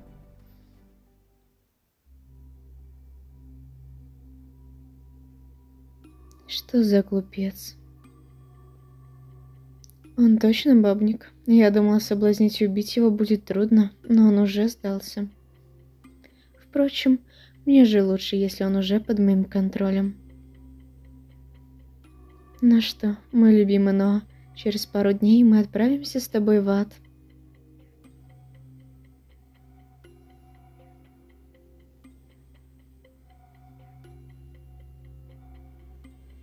Привет, Ноа. Ты выглядишь довольно уставшим. Все хорошо? Да, нормально. Слушай, может тебе следует отложить работу и развеяться? Я сказал, со мной все в порядке, что непонятного? В последнее время он стал более агрессивным. Что с его эмоциональным здоровьем? Но тебе стоит сходить к психологу. У тебя может нарушено психическое здоровье. Со мной все нормально, достал уже. Меня начали раздражать абсолютно все. Мне не хотелось, чтобы они даже разговаривали со мной. Только Айла приносила мне умиротворение и спокойствие, что я так сильно желала.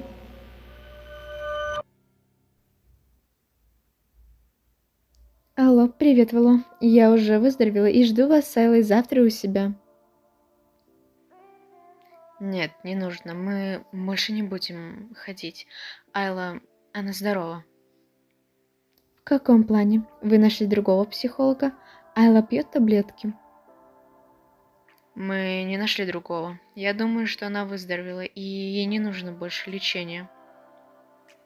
Что значит ты думаешь? Здесь врач я, и давать диагноз имею только я.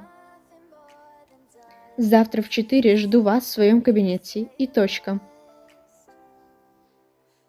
Хорошо. Хоть они и приедут, но голос Ноа и его манера речи... Что с ними? Что-то случилось? Может, и его проверить нужно? Ладно, как приеду, так и разберусь. Сейчас у меня другой клиент. Мисс, наш сеанс окончен, и мой рабочий день тоже. Он козел, ненавижу его. Да, я согласна, то, что сделал ваш парень, недопустимо, но наш сеанс окончен. Я хочу, чтобы он горел в аду. Либо доплата, либо уходите сейчас же.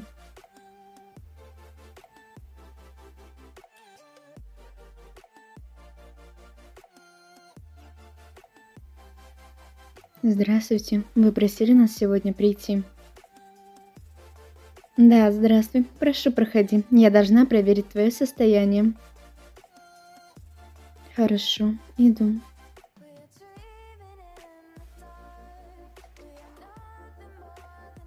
А Айла изменилась. От нее более живая аура исходит. В отличие от тебя. Что с тобой, но? Ты как будто другой человек. Со мной все отлично. Я пришел сюда только потому, что это нужно Айле. Иди проведи сеанс. Довольно грубо, но даже с нашими отношениями он такого не позволял себе. Что же произошло?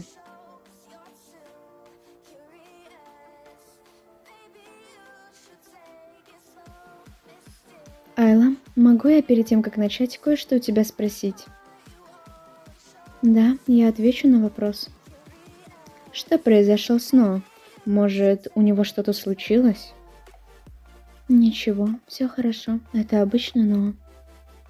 Да нет же, я знаю Ноа очень давно, и он так себя не ведет, будто это не он. Будто не он? А что не так в этом, Ноа, мисс Ютон? Ощущение, что она настроена ко мне агрессивно. Хотя так и есть, но почему?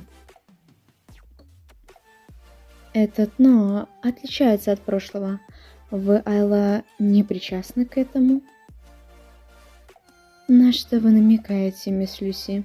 Хотите сказать, что это я виновата? Такая агрессия и отрицание всего. Она, несомненно, причастна к тому, что сейчас происходит с Ноа. Но я удивлена, находясь в таком состоянии, она может что-то сделать? Она очень сильна. Тогда прошу меня извинить, и мы сейчас начнем сеанс. Что же она сделала с тобой, Ноа, за время моего отсутствия?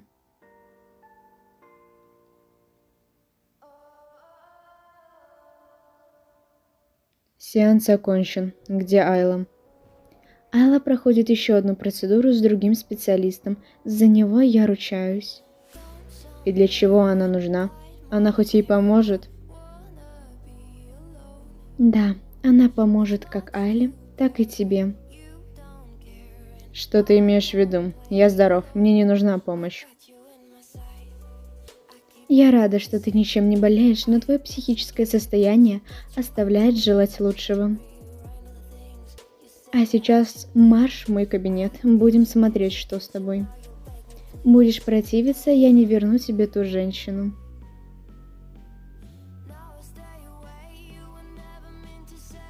Но я хочу задать пару вопросов про Айлу и ваши отношения. Как за 2 недели они изменились? Мы стали ближе за последние дни. Ближе? В каком плане?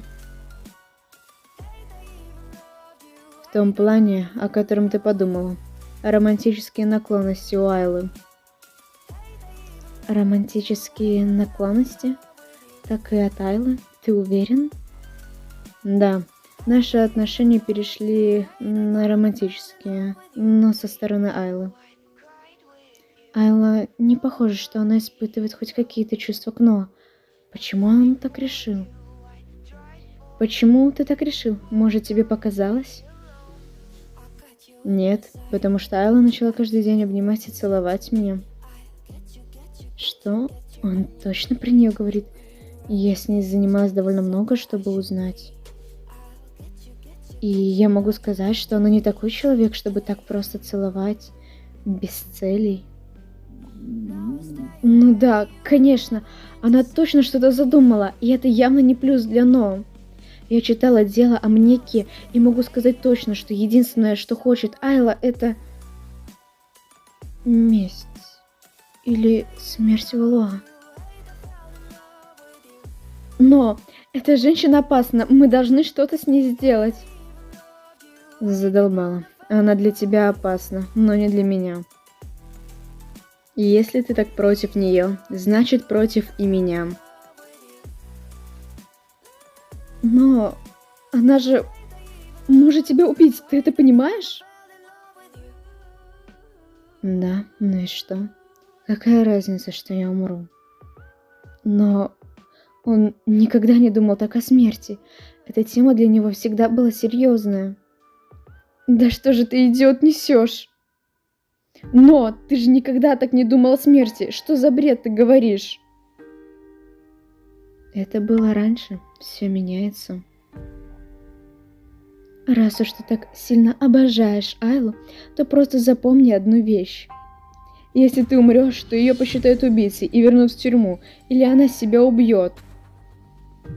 Тогда ей не нужна будет помощь, и она будет бесполезна. Включи же свою голову. Сработало?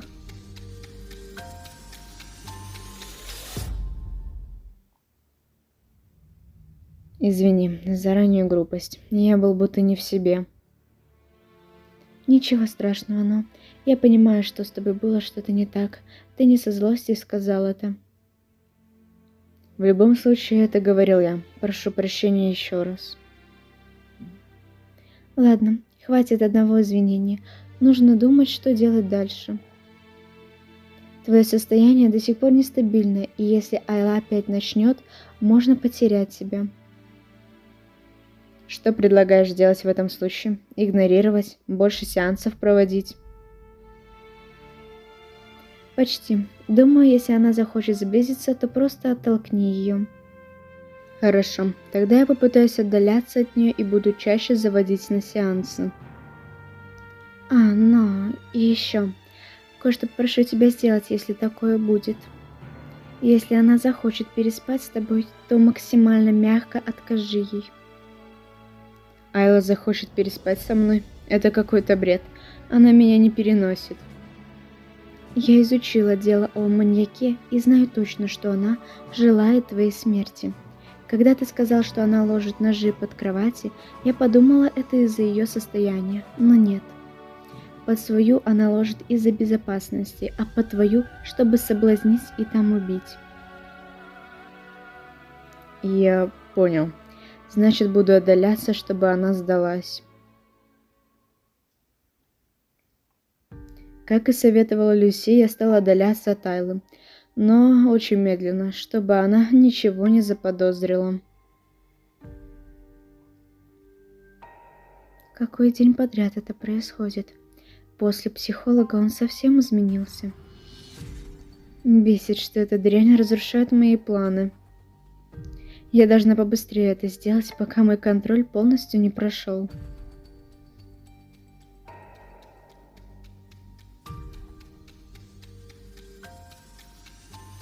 Но Черт, я не заметил, как она подошла сзади. Айла, уже очень поздно. Почему ты еще не спишь? Давай сегодня поспим вместе. Про это говорила Люси. Ха, в каком плане? Тебя подержать за ручку в кровати? У тебя кошмары? Нет, но я знаю, чего ты хочешь, поэтому и предлагаю. То, что я хочу. Давай переспим, но разве это не то, что ты хотел бы?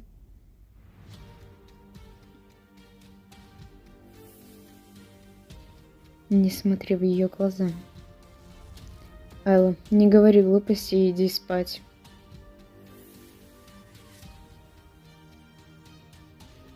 Мы с тобой раньше были ближе, сейчас удалились. Это все из-за той дряни, Люси. Из-за нее ты таким стал. Ты меня не любишь? Неужели ты послушал ту женщину, потому что вы уже переспали, и у вас больше доверия? Откуда Айла... Айла, ты о чем? Я отказал, потому что это неправильно.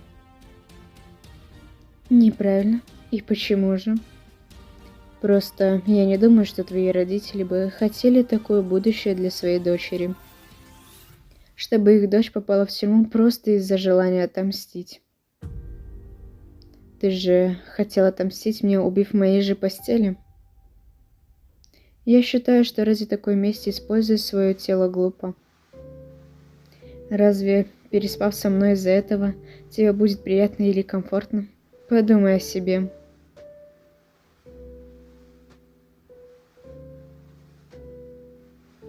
Успокоилась? Родители не хотели бы?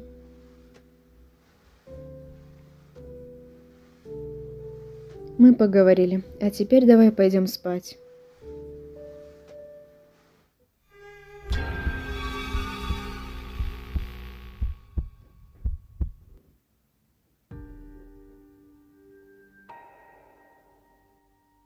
Сон? Давно мне не снилось что-то такое. Осознанное и не кошмар. Родители? Может, все же это кошмар? Обычно они снятся мне только в них.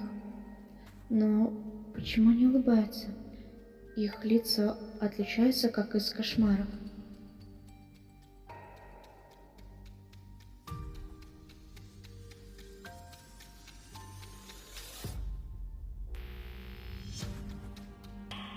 Почему родители исчезли? И что здесь делает Ноа? Нет, неужели будет как в прошлый раз? Не хочу, не трогай.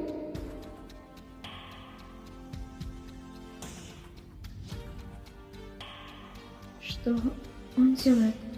Совершенно не больно и тепло.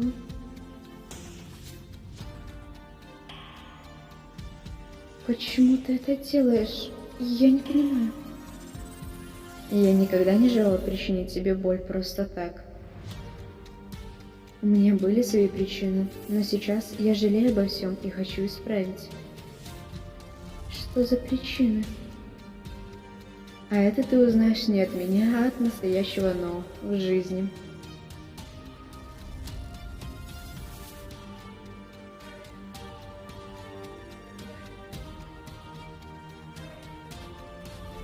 Если тебе тяжело, то выскажись. Тебе станет легче. Я послушаю даже не настоящим Ноа. Мне жаль, что так получилось с родителями. Я хочу вернуться к ним и задать вопросы. Кем они хотели меня видеть? Что хотели от меня? Почему именно так? Но их нет. Бессмысленно сейчас задавать эти вопросы. Но сейчас я хочу задать вопрос живому человеку, который рядом со мной. Зачем ты мне помогаешь? Почему остался рядом, узнав о том, что я хотела тебя убить? Ты правда так сильно хочешь помочь? Но для чего тебе это? Что ты хочешь от меня? Могу ли я тебе доверять? Могу ли открыться? Что будет, если я это сделаю? Я не знаю, что делать, потому что осталась одна. Кому можно доверять и верить?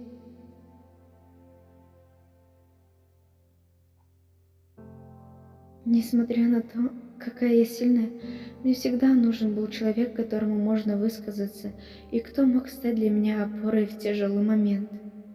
Могу ли я довериться тебе? Но...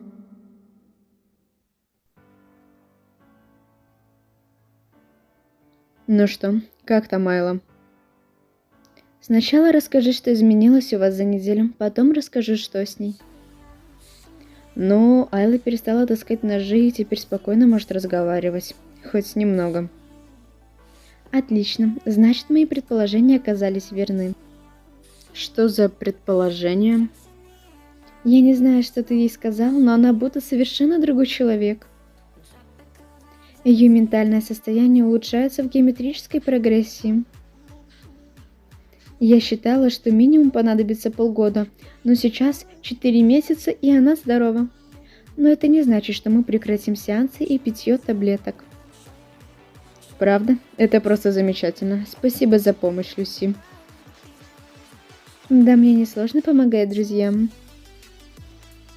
За двойную оплату и я бы работал так.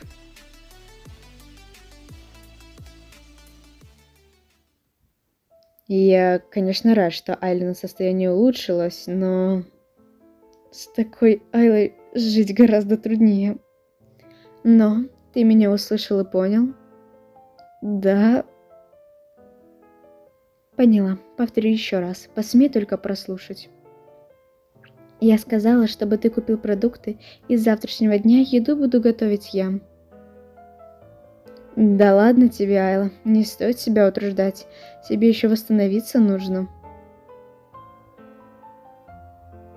Хочешь сказать, что я не умею готовить?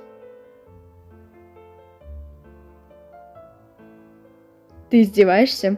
Я умею готовить. Давно не ела свою стряпню, вот и хочу начать готовить.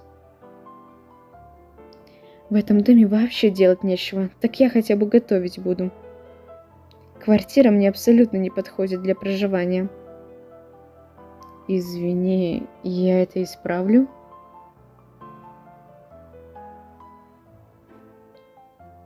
Но мы можем поговорить, когда ты вернешься домой? Да, можем. Про что ты хотела бы поговорить? Я хотела бы поговорить про прошлое. Когда придешь, тогда узнаешь. Ну, хорошо, я приеду, поговорим.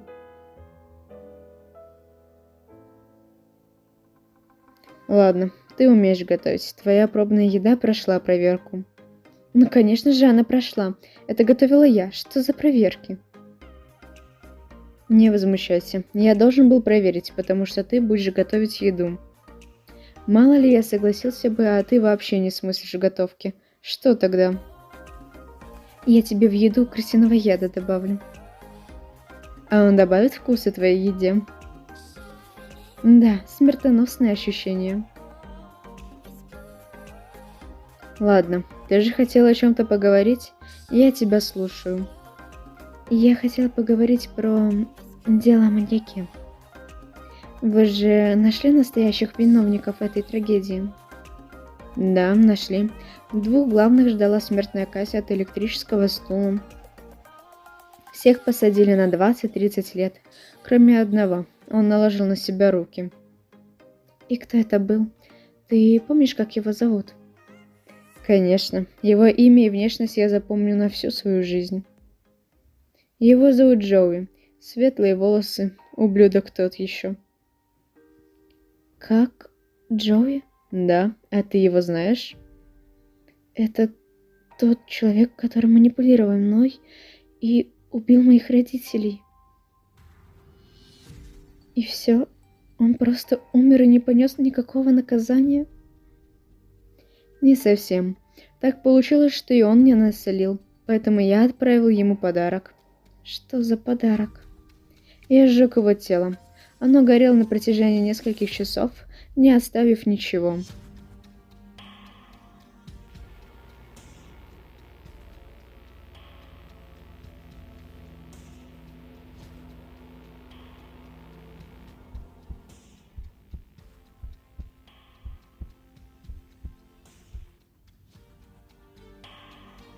Айла. Что ж, я рада, что так получилось. Этому ублюдку только в аду гореть. Как мило. Но это не все, что я хотела спросить, связанное с маньяком. Я давно хотела спросить, почему ты мне помогаешь? Разве есть у тебя выгода от этого? Как и говорил раньше, я это делаю, потому что хочу искупить вину. А причина проста. В тебе я увидел себя, как 2 года назад. Этот ублюдок Джоуи убил мою подругу, которая была мне как младшая сестра. Иронично было то, что я просто не успел. Мне не хватило буквально 20 минут. И она умерла у меня на руках. После этого я на полгода ушел в себя. Я наивно думал, что никто не может понять мою боль, и действовал жестоко. Но после того, как я увидел, как умерли твои родители, я понял, что тебе гораздо больнее. Потерять 2 родных больнее чужого, который был единственным для меня человеком. И я мучил себя, так как думал, что ты напрямую связана с маньяком, и убила Медею. Но это все была лишь моя фантазия и непрофессионализм. Прошу, прости. Нет, ты не должен просить прощения. Это должна делать я. Айла, о чем ты вообще говоришь? Если бы я узнала, кто похитил моих родителей, я бы при первой возможности перерезала ему глотку. Твоя злость и ненависть ко мне вполне оправдана. А мне стоит извиниться за свой непрофессионализм, работая столько лет и вести себя так. Я вела себя предвзято к тебе, а ты просто выполнял свою работу. Это недопустимо. Мне, как человеку, что должен был обучить тебя, а не завалить, стыдно. Айла, подними голову, ты ставишь меня в очень неловкое положение. Нет, не подниму, пока не простишь. Я тоже допустила ошибку. Женщина, я на твоем фоне как полный мудак выгляжу. Ты что творишь? Хорошо, каждый из нас допустил ошибку друг другу, хотя я больше. Нет, я также сильно провинилась. Я провинился больше. А сейчас не перебивай меня, иначе я заткну тебе рот кое-как. Тебя посадили сразу после смерти родителей, а у меня были друзья, которые поддерживали. Поэтому не смей сравнивать наши ситуации. Тебе далось тяжелее. А раз мы провинились оба перед друг другом, то предлагаю ничью.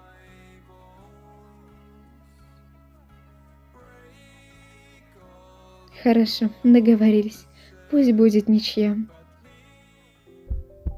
Я впервые вижу, чтобы Айла так искренне улыбалась. Она ведь даже не стебется надо мной. Во мне сейчас пробивается странное чувство, глядя на нее.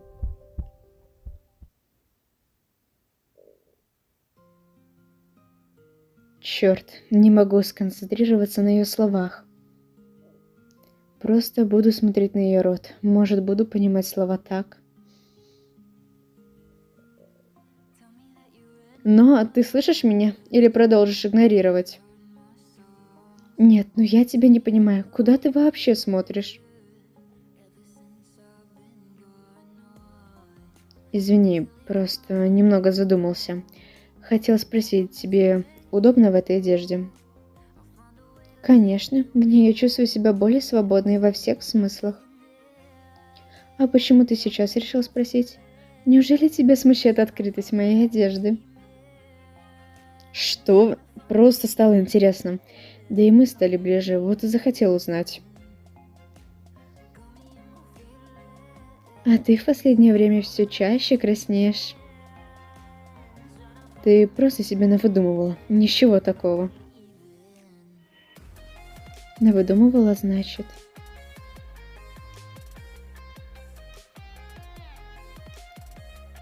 Ночка, что такое? Неужто стесняешься женского тела?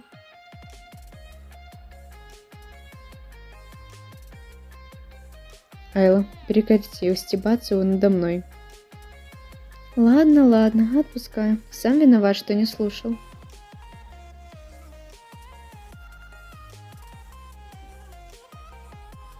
Красные уши. Влюбился, что ли?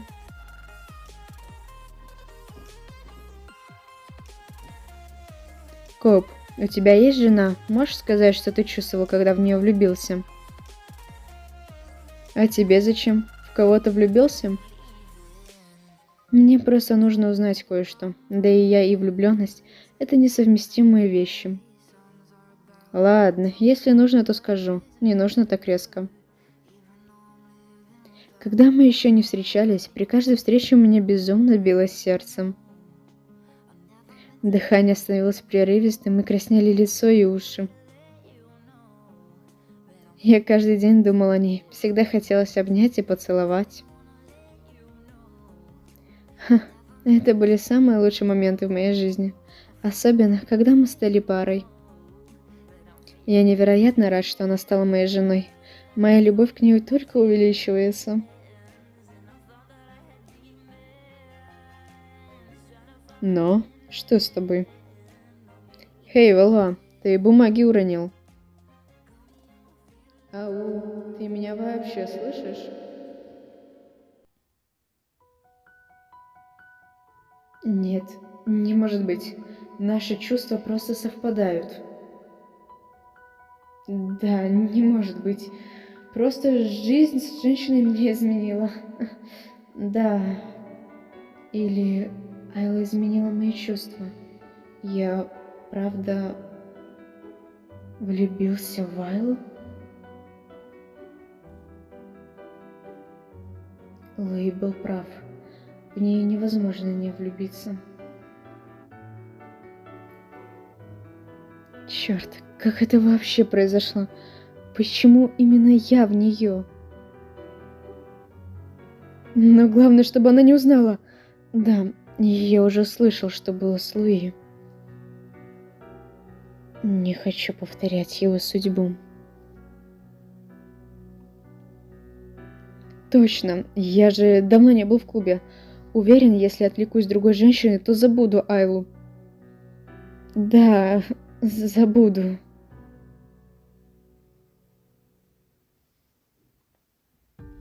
Мне почти всегда было плевать, с кем я сплю. Единственное, почему я это делал, это человеческие потребности. Ни больше, ни меньше. С самого детства я видел, как мои родители относились друг к другу, и по сравнению с другими родителями, ни отец, ни мать не любили друг друга. И тогда я задумался, а действительно нужна семья, жена, дети? Я не хотел жить в нелюбви, как родители, и вообще заморачиваться об отношениях. Поэтому решил никогда не создавать семью, ведь я никого не полюблю, но... Что ты сделала со мной, Айла?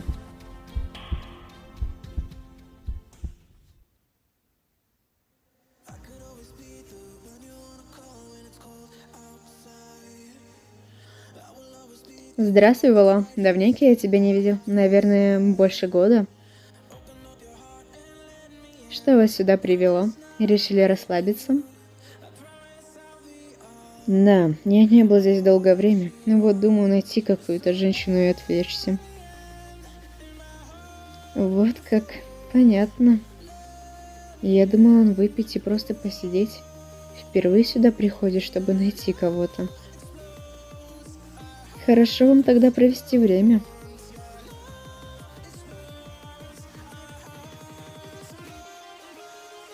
Здравствуйте, Вла. Мы так удивлены, что вы пришли сюда. Мы знакомы? Нет, но я про вас наслышана. Можно ли вам составить компанию? Да, было бы неплохо. Мне нужно отвлечься. Не бойтесь, со мной все ваши беды уйдут, и вы все забудете. Я всегда мечтала о таком мужчине, как вы, Вала. Могу ли я вас звать по имени? Когда мне стало это настолько противно. Почему прикосновения других женщин мне противны? С какого момента? Почему я хочу оттолкнуть ее и прийти к Кайли? Простите, я поторопился. Я отказываюсь. Наверное, зря сюда пришел. Ничего было, может, я была резка с вами? Может, мы должны быть более мягче? Нет, это ошибка. Поэтому я ухожу. Хорошего вам времяпрепровождения. Вала, подождите, пожалуйста. А ведь Вала всегда было плевать, с кем спать. А тут отказал тебе подружка. Да пошла ты, дура. Хотя это странно. Почему мне одной так открыто отказал?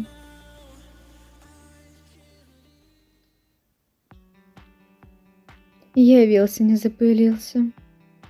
В клуб ходил. Почему так рано пришел? Ходил. Просто из-за кое-кого не смог расслабиться. Правда? И кто же это?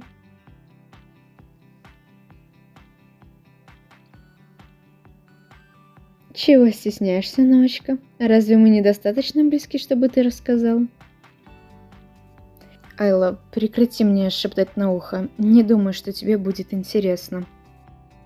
Его уши красные. Заболел или смущается?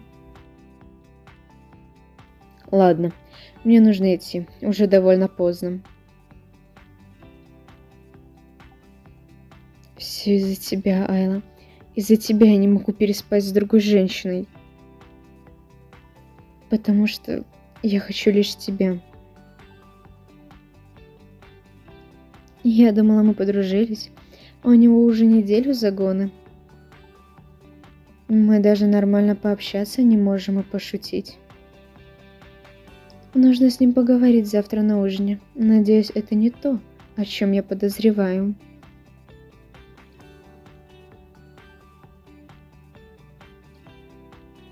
Айла, ты чего не ешь? Хочешь чего-то другого?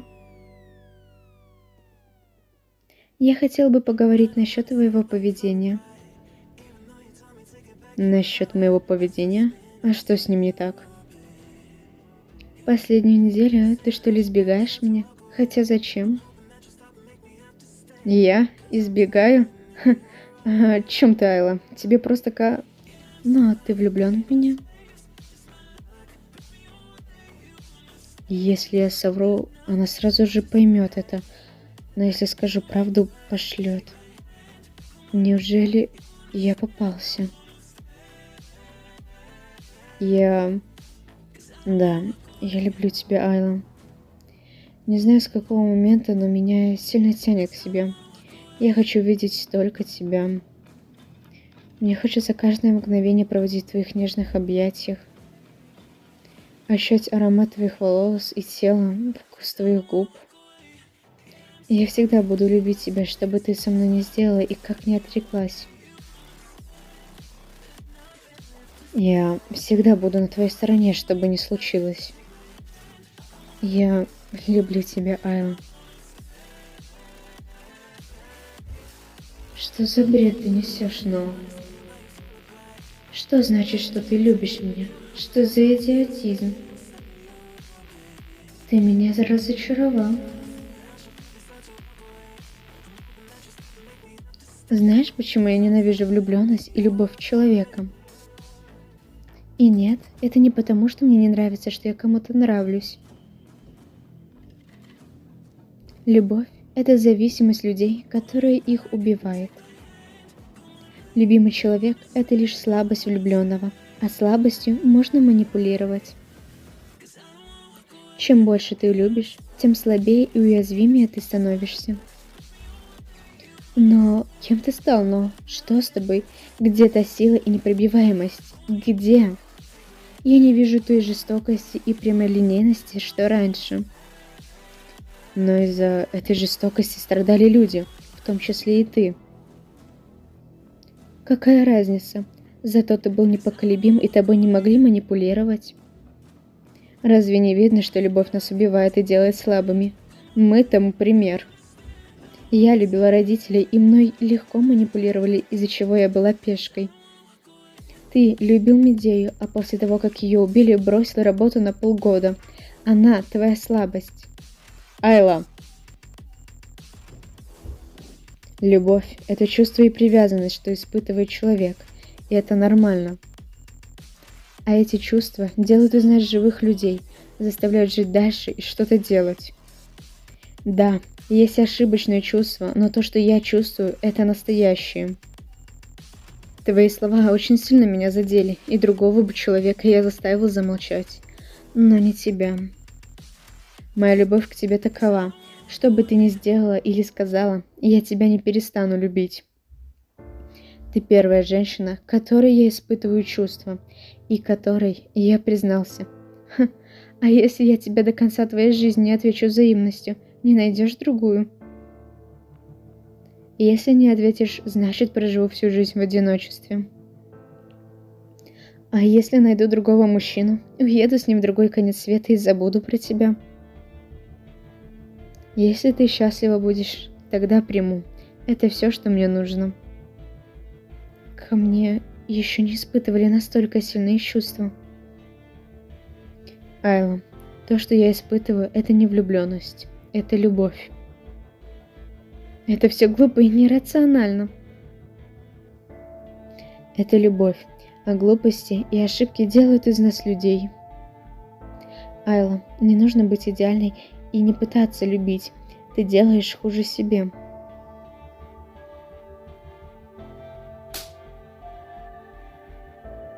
Твоя любовь ко мне делает из тебя слабака, легкую добычу и идиота.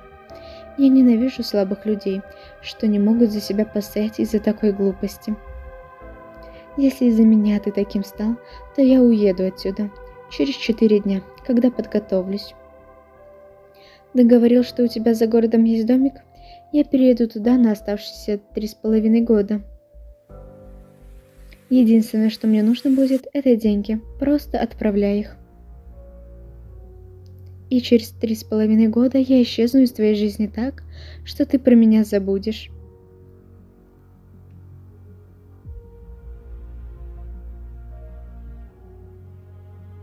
Хочу остановить ее, упасть на колени и просить остаться. Хочу также видеть ее. Но это лишь мои эгоистичные желания. Я и никто, и не имею права останавливать. Это было гораздо больнее, чем я думал.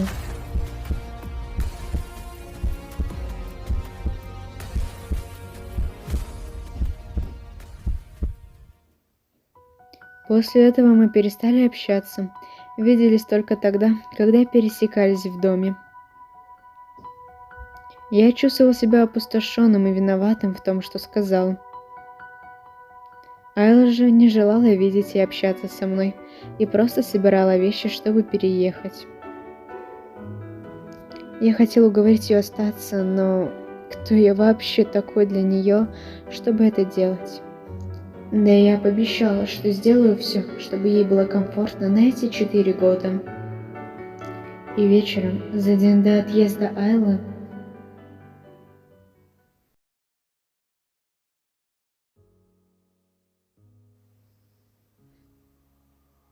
Айла, ты чего пришла?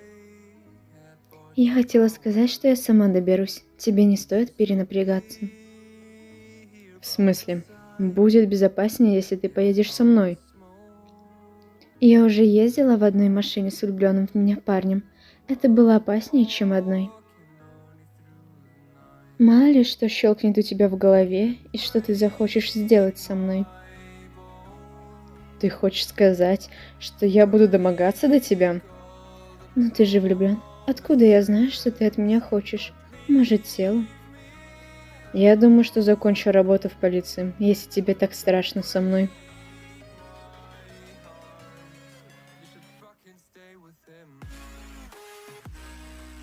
Все правильно. Иди и развейся, а то сидишь с кислой миной 3-й день и тошно. Я чувствую себя виноватой. Почему ты просто не выбрал другую женщину, чтобы не мучиться? А именно меня. Уверена, с такой красотой, характером и работой почти каждая захочет мужья. Жизнь не заканчивается на одной лишь мне.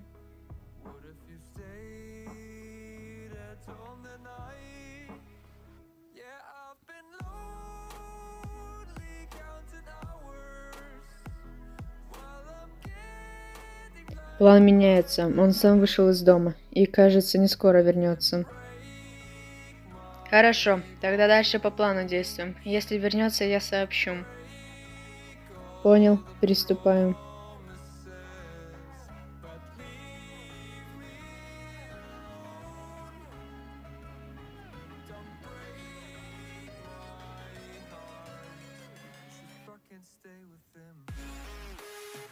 Получилось. Не такая уж и защита хорошая в этой двери.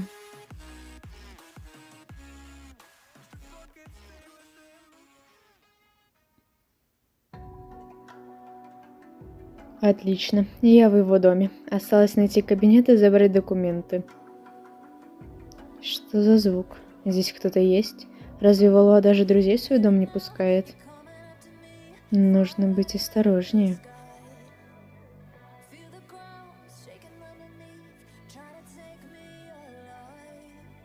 Но вернулся. Забыл что-то.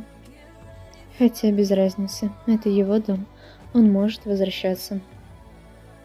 Главное, чтобы он ко мне не зашел. Но я же просила не входить в мою комнату. Но, слышишь?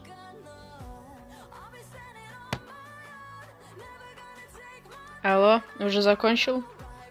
Конечно, блядь, закончил. Ты какого хера не сказал, что у него баба в доме? Что?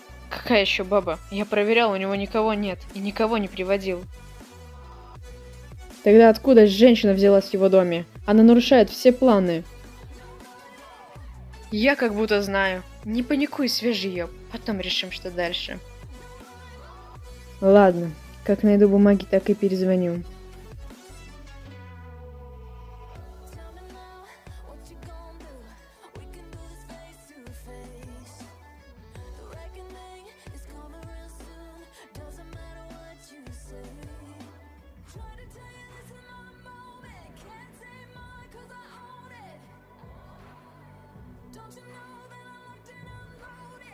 Черт, походу забрал. Почему все идет по заднице?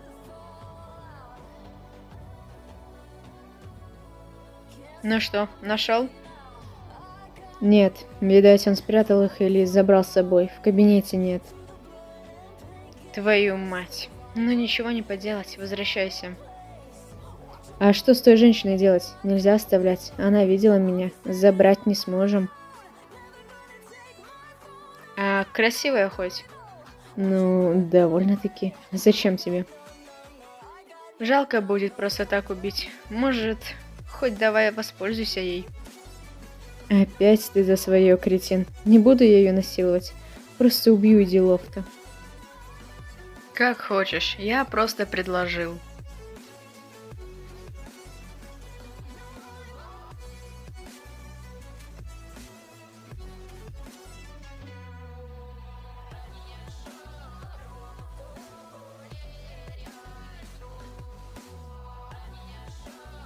Щенок, кого это ты связал?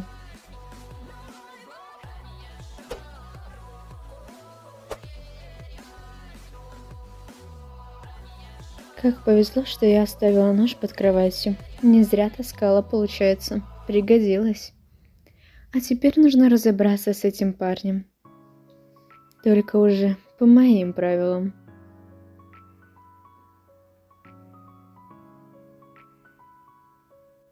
Стоп, где она?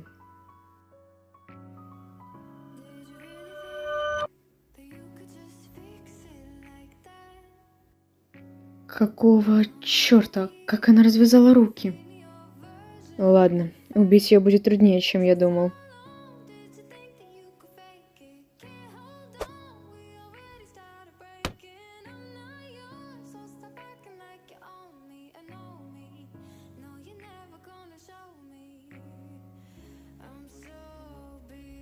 Он не встает.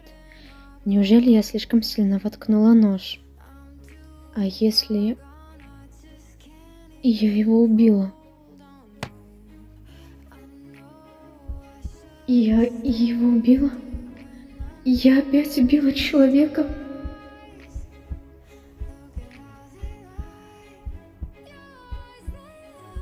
Я не должна просто сидеть. Мне нужна помощь. Но мне нужно...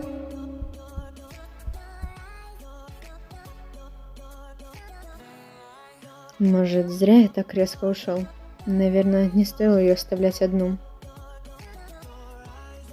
У меня какое-то странное чувство тревожности за Айлу.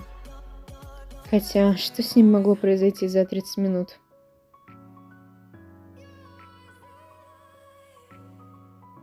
Вспомнил солнышко, вот и лучик. Алло, привет, Айла. Что-то случилось?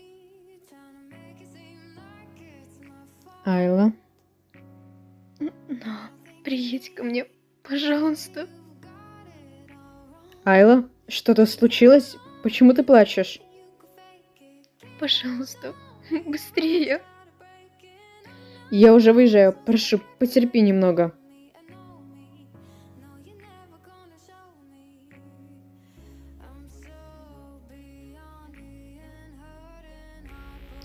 Айла, прошу, умоляю, будь в порядке, я скоро приду.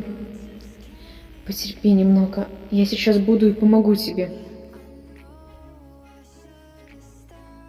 Айла?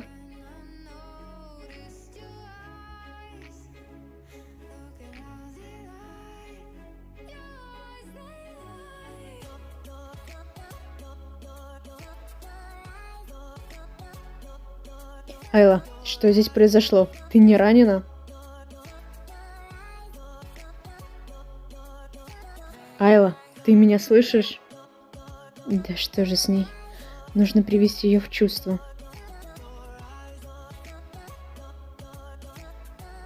В перчатках не должно быть больно.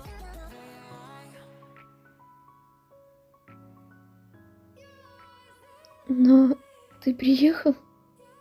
Да, теперь все будет хорошо. Я рядом. Прости, что оставил. Прости. Я не должен был этого делать. Сейчас я с тобой, и тебя никто не тронет.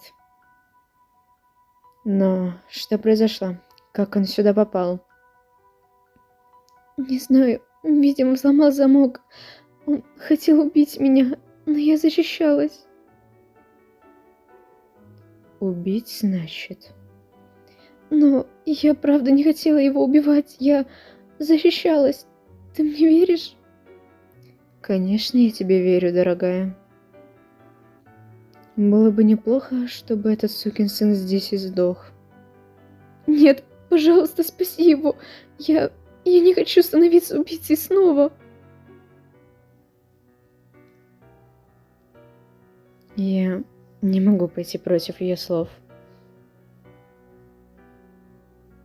Хорошо. Я спасу его, как ты и сказала. Спасибо, спасибо, спасибо, но... Да, я сделаю все, что скажешь, чтобы тебе спокойнее было. Придется сохранить ему жизнь, ублюдку.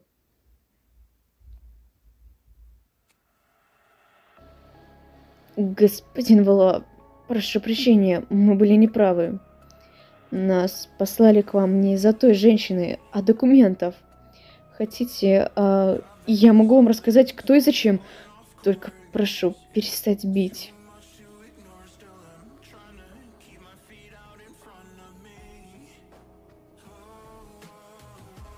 Мне не нужна информация, которую я и так узнал от твоего друга.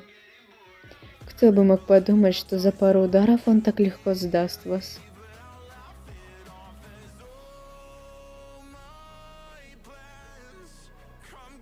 Тогда что вы хотите от меня? Какими конечностями ты трогал Айлу? И где именно? Айла? Неужели та женщина в его доме?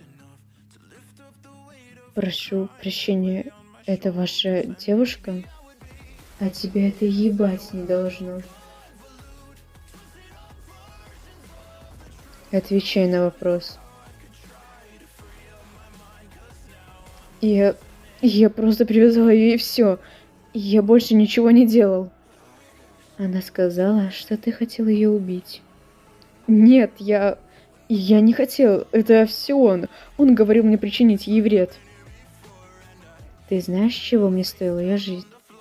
Сколько я ее добивался. И тут какой-то ублюдок решил забрать ее у меня. Прошу прощения, пожалуйста.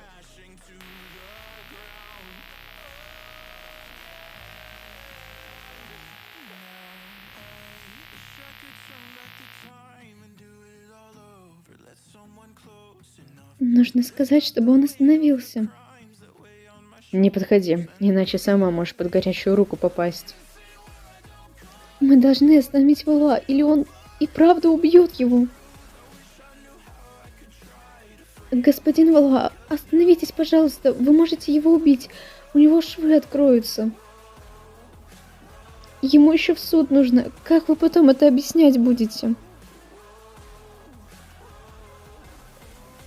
Ладно, я действительно слишком сильно увлекся.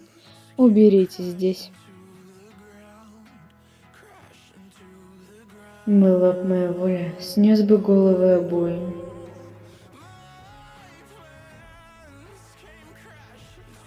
Как вижу, допрос прошел очень нежно. Да-да, ты что-то хотел, Фиджи? Ты меня разочаровал, Ноа. О чем ты? Я доверил тебе Айлу, но она опять вернулась к исходнику. Ты обязан это исправить, иначе я заберу у тебя Айлу. Да, хорошо, я понял.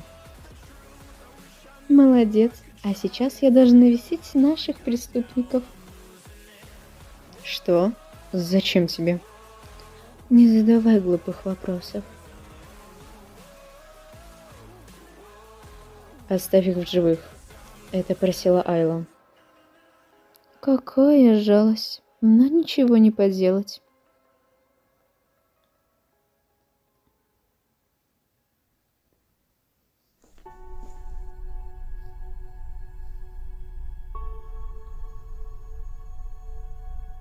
Это ты, кто трогал Айлу? Но я ее просто связал. Мне плевать.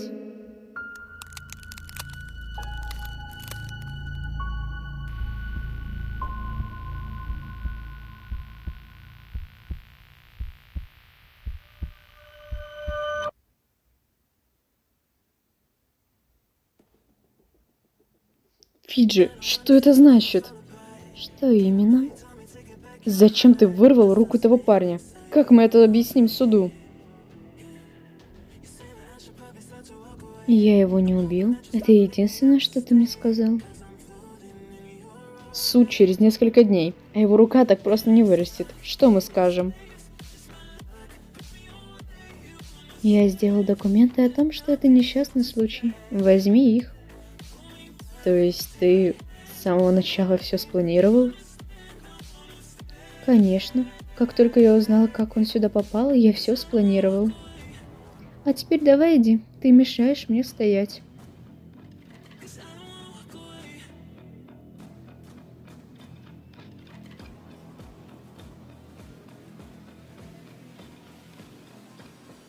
Я не смогу наблюдать за Ноа и Айлой все время, поэтому попрошу. Если Ноочка доведет Айлу или чем-то ее обидит, скажите мне. Я ему также сломаю кости.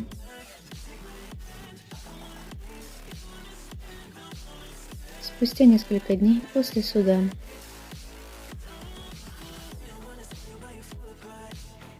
Господин Валуа, можно взять у вас интервью? Можете рассказать, кем приходится вам та женщина, из-за которой суд? Господин Вала, можете уделить и нам минутку вашего времени? Как же шумно. Хочу домой. Я давно не видел Айлу.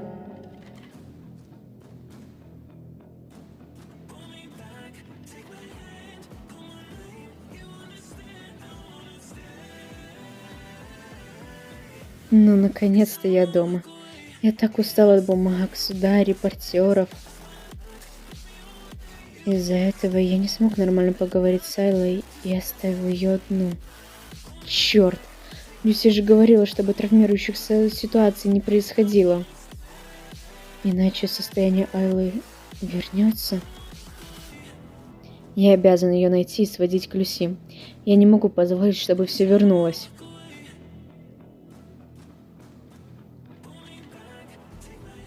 Ай, все хорошо. Ты чего так побежала? Не оставляй. Прости, я тебя не очень понял.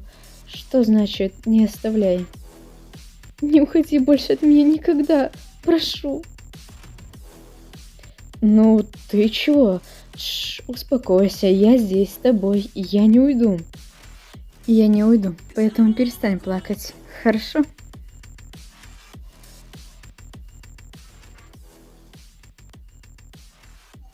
Мне опять начали сниться кошмары о том, что я убиваю людей.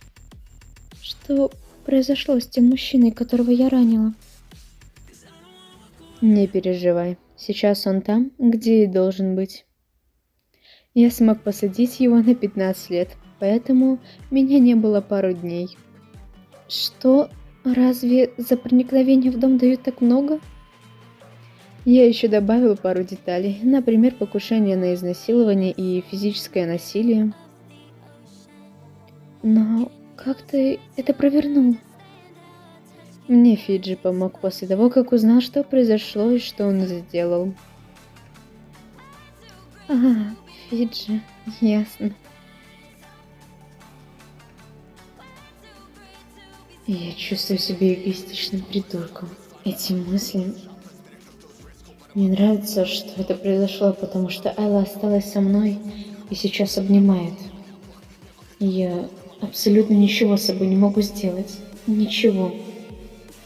Хочу, чтобы ты осталась со мной навсегда.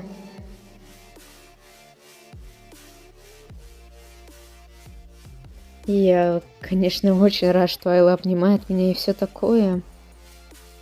Но она буквально не отпускает меня ни на минуту.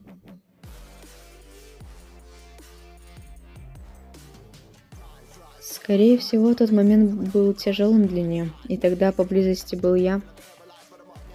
Поэтому она не отлипает. Ей страшно. Айла, а давай сходим к Люси. Она тебя проверит.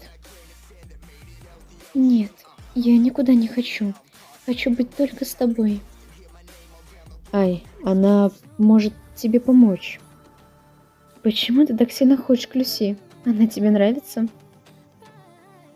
Что? Нет, я просто беспокоюсь о твоем самочувствии. Почему такое чувство, что я ей будто изменил? Но я просто беспокоюсь. Ты настолько пристала, что почти в туалет со мной не пошла.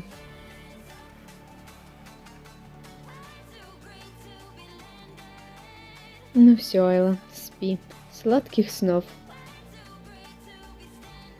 Божечки, неужели я смогу побыть в одиночестве, и за мной по пятам не будет ходить Айла? На, поспи со мной, мне страшно. Размечтался.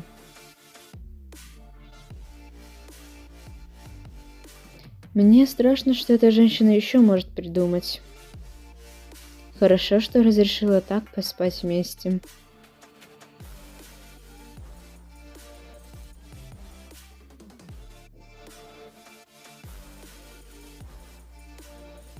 Но, а куда ты идешь? И тебе доброе утро. На работу, конечно. А что такое?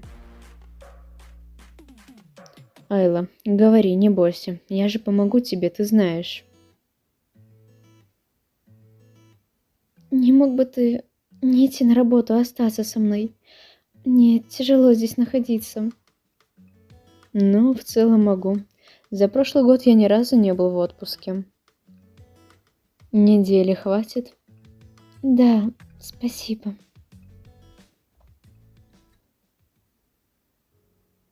На протяжении следующей недели Айла не отлипала от меня ни на секунду. Все было как обычно, но в последний день моего отпуска произошел пиковый момент. Как странно. Глядя на него, я испытываю необычные чувства. С каких пор он выглядит так красиво, и его глаза будто бриллиант. Почему я это испытываю к нему? Почему так тянет?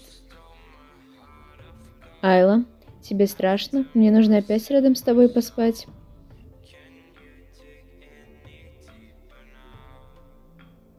Айла, что-то не так?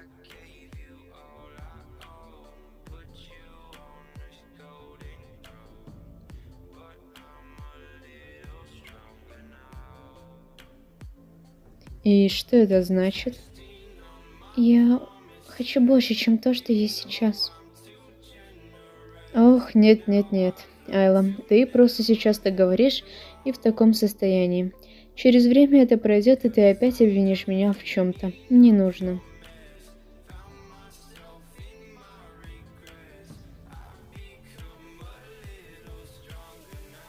Я имею в виду, тебе не стоит спать со мной, потому что можешь пожалеть об этом. Только представь, что я украл не только первый поцелуй, но и ночь у твоего партнера. Я тебя очень люблю, но не стоит совершать такие поступки. Потому что ты делаешь мне больно. Не стоит давать мне надежду. Лучше переспи с тем, кого любишь. Кто сказал, что я тебя не люблю? Что хочу переспать только из-за такого состояния?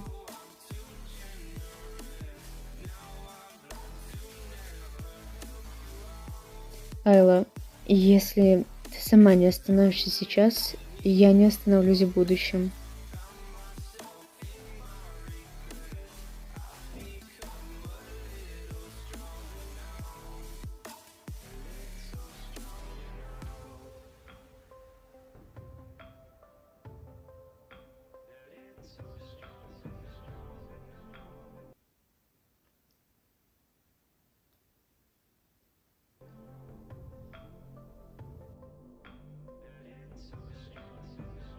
Я никогда прежде не испытывала этого чувства. Хотя за 7 лет я переспал больше, чем с 200 женщинами. Но чувствую это лишь с Айлой. Это потому, что у меня есть к ней чувства? Кажется, от ее тела я просто схожу с ума.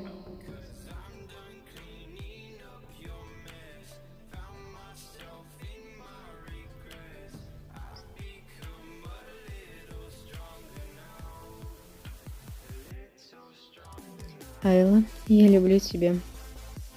Ой, иди нахуй. Я тебя тоже люблю.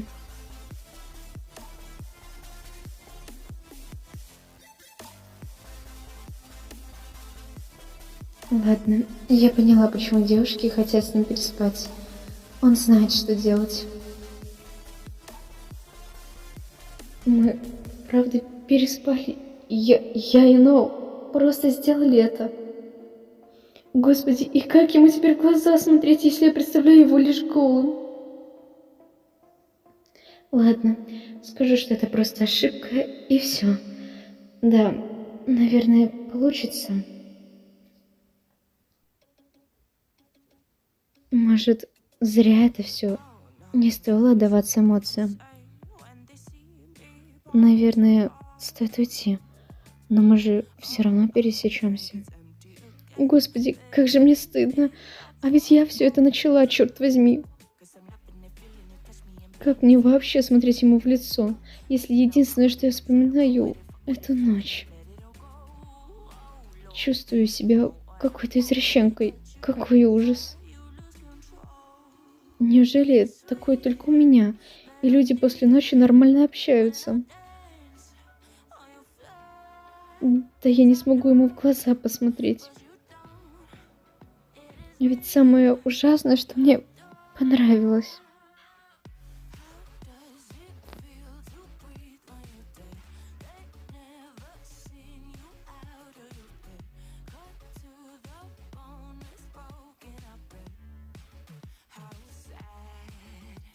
Нет, но подожди. Я хотела бы поговорить с тобой насчет этого всего. Извини, но я думаю, мы поторопились. Знаю, все из-за меня, но это ошибка, глупая. Я сделала что-то не так? Тебе не понравилось? Нет, наоборот, все понравилось. Просто забудь, не мог бы ты меня отпустить? Нет, уж теперь я тебя точно никогда не отпущу. Что? Почему? Разве ты не слышала, что я говорил тебе? Ты что-то говорил? Айла, ты серьезно? Ты же сама ответила. Я ответила интуитивно. А что ты сказал? О чем ты тогда вообще думала? О чем я могла думать, когда передо мной был полуголый мужчина? А ты меня еще извращенцем называла.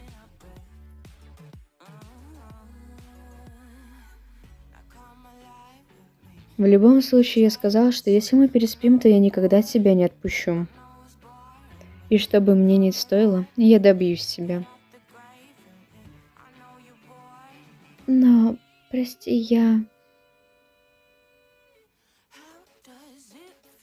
Я боюсь, мне страшно от того, что я буду такой же женщиной у тебя, как и до меня. Мне тяжело любить, потому что я долгое время отказывалась от этого. И я не знаю, что это за чувства и куда они приведут меня. Я ненавижу неизвестность. Я боюсь, что ты бросишь меня после того, как переспишь.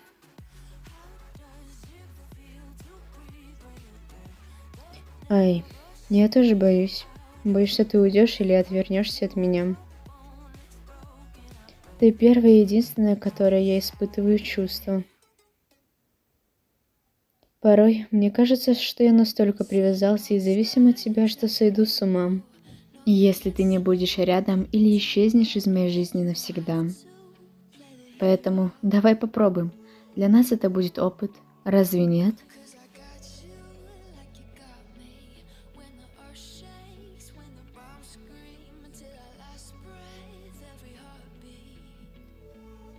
Почему ты так добр ко мне? Разве я не причинила тебе боли много неудобств? Не я тебе тоже. Извини. Мы друг другу причинили немало боли, поэтому мы квиты и перестанем винить в этом себя.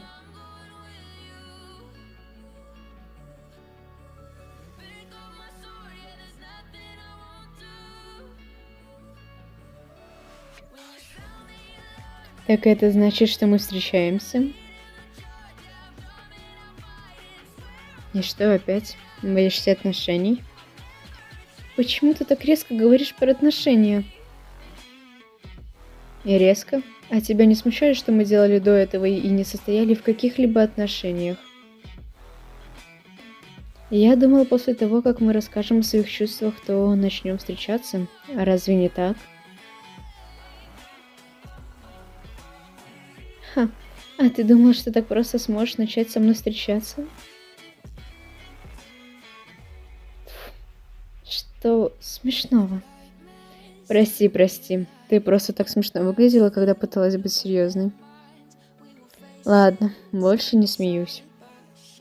Что за условия я должен сделать, чтобы мы начали встречаться? Я сделаю все. Он правда сделает все, что я захочу, только чтобы я согласилась встречаться. А единственное, о чем я постоянно думала и хотела, это...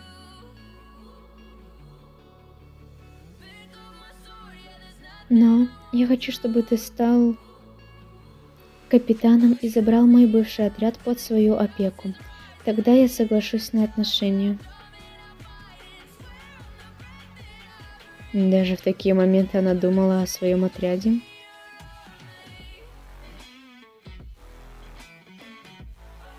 Кажется, я понимаю, почему ее так обожал отряд, и я начинаю ревновать.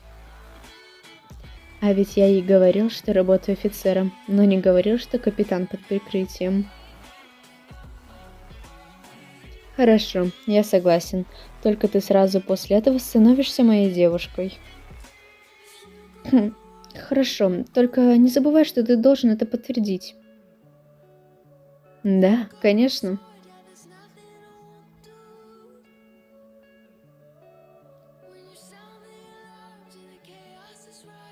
Извините, что отвлекаю, капитан Освальд, генерал Мартинес. Ничего, вы что-то хотели, офицер Валуа? Да, я хотел бы поговорить о вашем давнем предложении насчет капитана. Ох, так вы наконец приняли решение. Я рад, что вы согласились. Для меня честь, что такой человек станет одним из наших капитанов, да и такой молодой. Для меня тоже.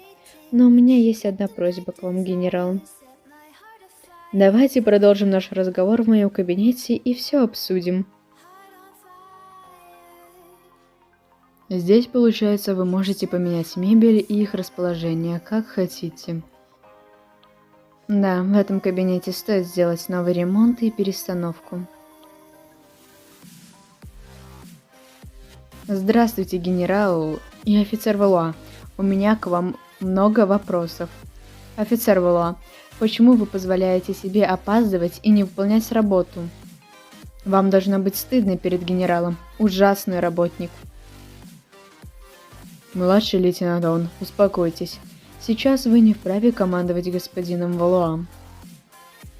Извините, но что вы имеете в виду, генерал? Перед вами капитан Валуа, а не офицер вашего отряда. Ах да, насчет вашего отряда, который уже не ваш. Что? Что значит уже не мой?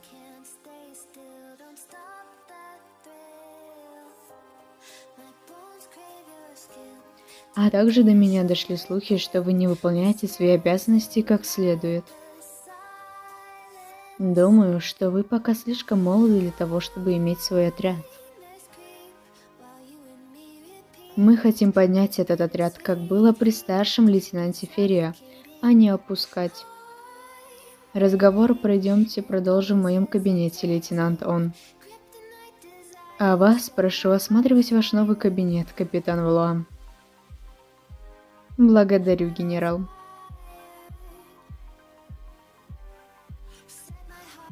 Старый ублюдок. Решил отдать мой отряд моему бывшему подчиненному?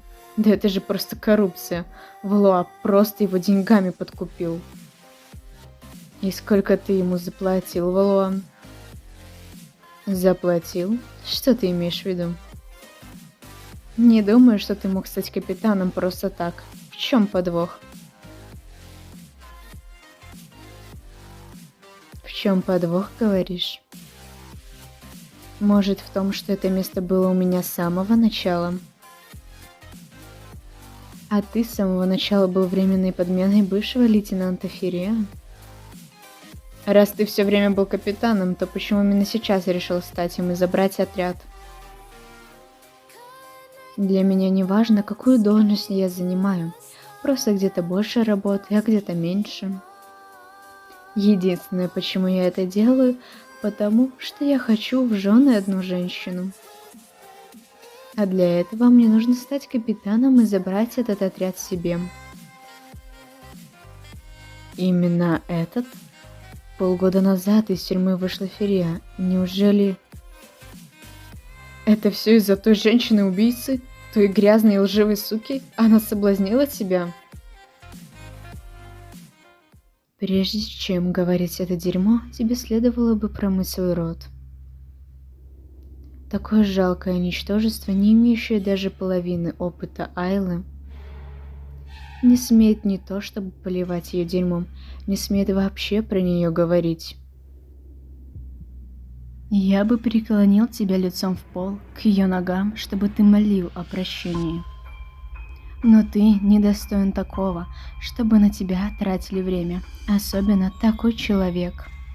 Потому что, в отличие от некоторых, Айла невероятный лидер и лейтенант. Беги уже генералу Мартинесу.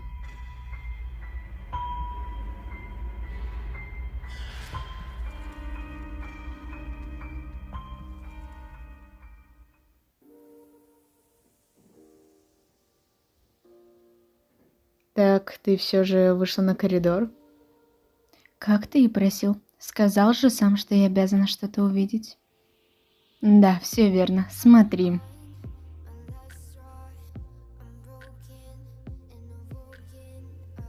Что? Как ты за один день стал капитаном и взял мой бывший отряд?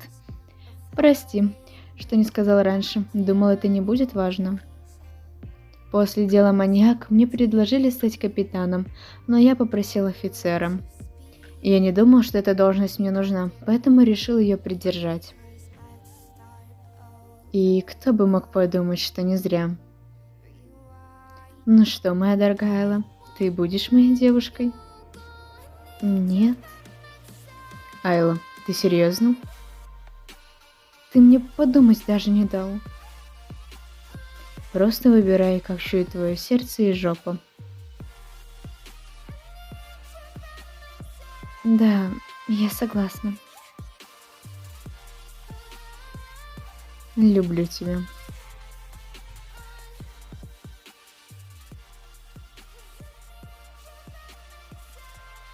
Так странно. Вроде мы снова встречаемся, но это так трудно воспринимать. И как сильно это изменит наши отношения?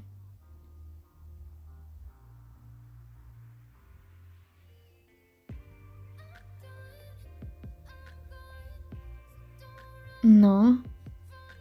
Да, дорогая. Наверное, когда люди в отношениях, это нормально друг друга так называть. Почему ты так резко лег мне в ноги? Потому что хочу провести с тобой время. Со своей девушкой. Но могу ли я завтра пойти с тобой на работу и встретиться со своим отрядом? Да, конечно. Разве ты не поэтому поставила мне такое условие? Чтобы встретиться со своим бывшим отрядом через меня. И как давно ты это понял? С тех пор, как ты поставила мне это условие. Ладно, я поняла тебя. Тогда утром я тебя разбужу.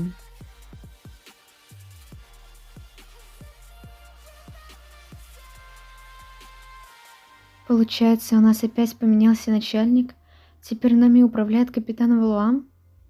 Да, так сказал генерал. Лейтенанта он вообще перевели в другое здание. Ладно, Валуа будет всяко лучше, чем этот лейтенант.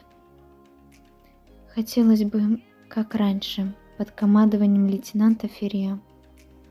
Это невозможно. Уже больше нет лейтенанта Ферриа. Даже как-то и работать не хочется. Мы уже давно потеряли свое хваленое место лучшего отряда. Чего? Что значит потеряли место лучшего отряда? И что значит, что мой отряд не хочет работать? Лейтенант Ферриа? В самую точку, прапорщик Кэрри.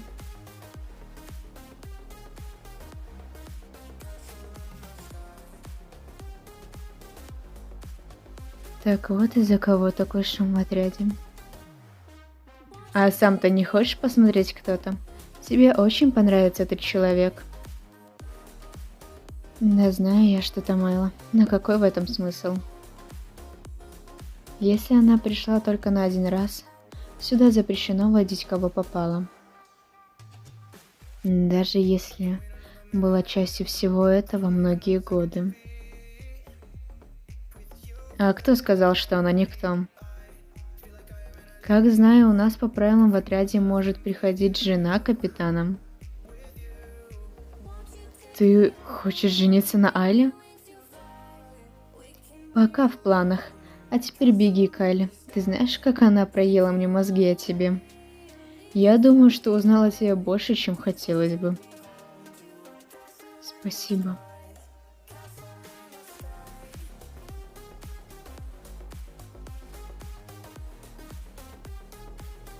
Да, я узнал больше, чем хотел. Настолько, что понял, что Айла и Фиджи считают себя семьей. Поэтому не отказывай себе, Фиджи, о встрече с ней.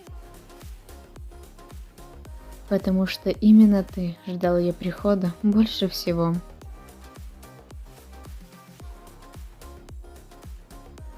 Мы пришли, как ты и просила. Что ты хотел обсудить? Я подумала, что вы, как мои друзья, должны знать об этом. Не пугай нас, Айла. Я и Ноа теперь встречаемся.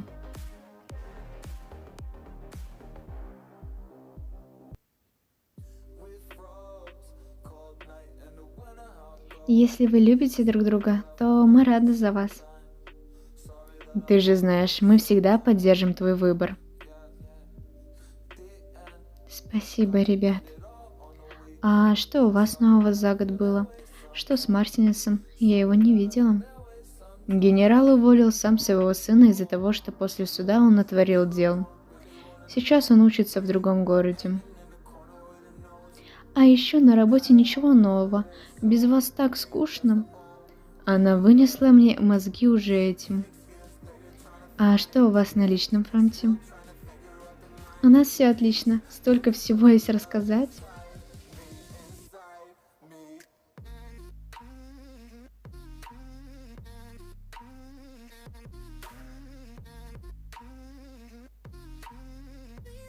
Ты сказала, что мы должны что-то обсудить, и вот я здесь.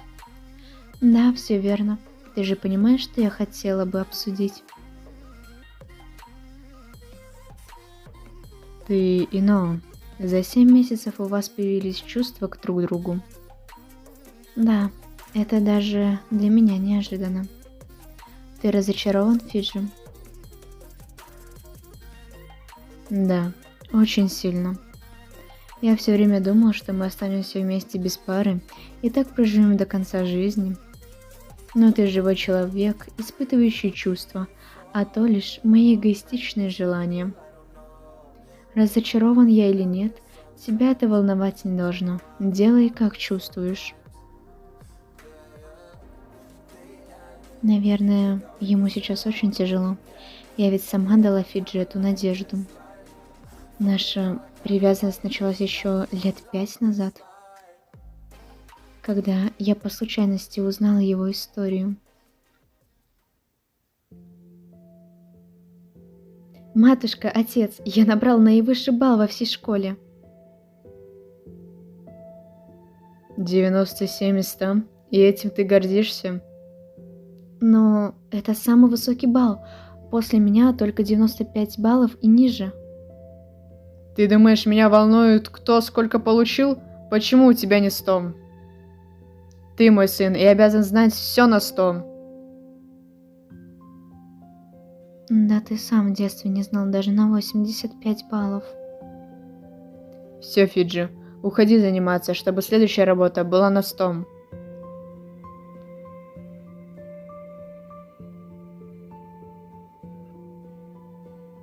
Отец, я сегодня хотела отдохнуть, так как работы больше нет, и это конец учебного года.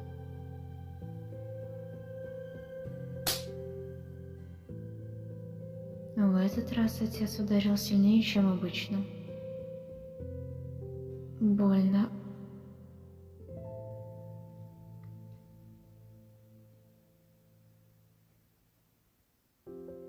Аниса?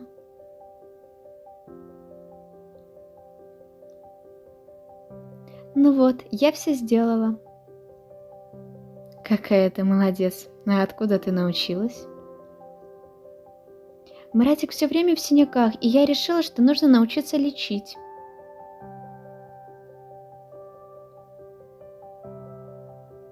Прости, твой братик слабый. Это потому, что ты маленький еще, но потом ты станешь очень большим и всех победишь.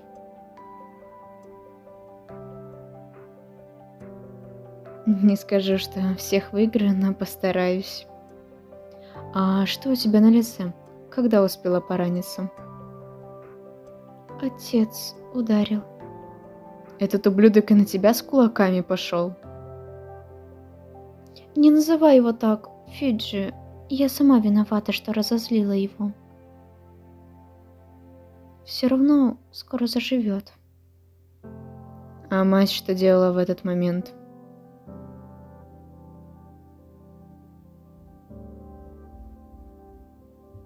Ты же знаешь маму. Мой отец обычный неудачник, который не смог пробиться никуда в своей жизни. И единственное, что этот ублюдок может, это строить из меня прошлого себя просто более лучшей версией. Моя мать почти ничем не отличается от отца, такая же неудачница и ничего не добившаяся женщина. Хотя спасибо, что не бьет как отец. А лишь наблюдает, как ее детей избивает мудак и ничего с этим не делает. И мне, как гению, родившемуся в этой убогой семейке, приходится просто выживать. Хотя единственное, что меня здесь держит, это моя маленькая сестренка.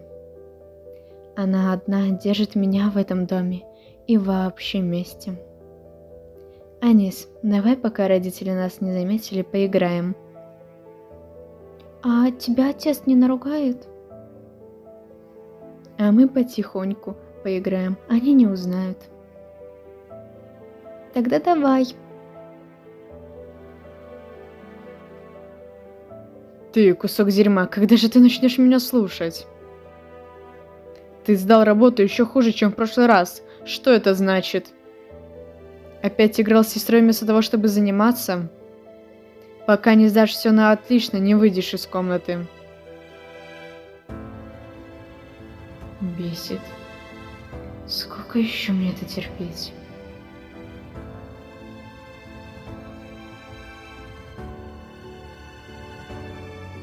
Эй, Фиджи, что читаешь? Вам этого не понять.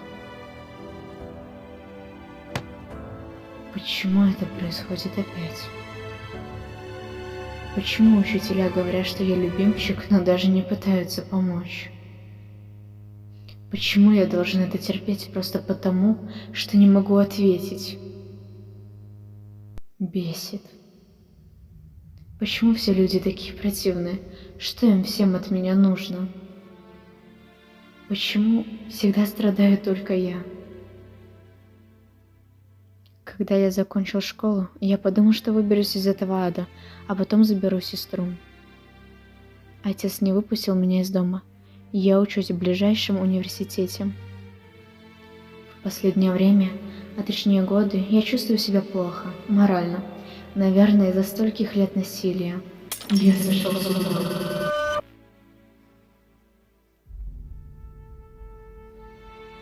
И я ненавижу людей настолько, что не могу с ними ужиться в одном помещении. Отец опять ударил сестру. Кажется, я больше этого не вынесу. Я разрабатываю план об убийстве.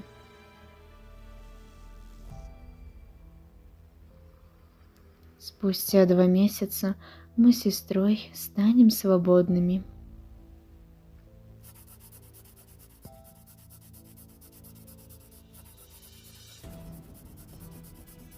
Наконец-то мы выберемся из этого ада.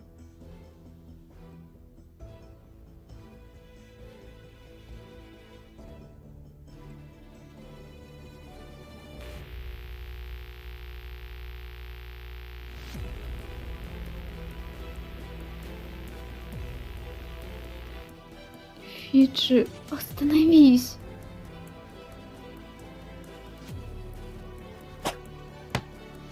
Не мешайся.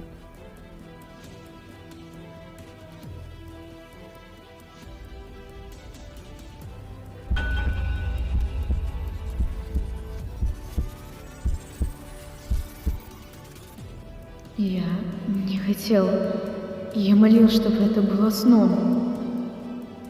Я сам вызвал полицию, как по плану все скрыл, и меня не заподозрили в убийстве, а вместо этого отправили на лечение.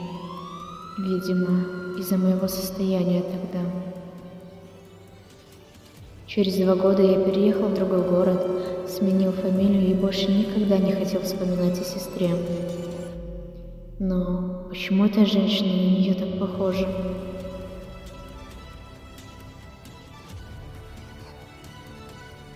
И почему я ей это все рассказал?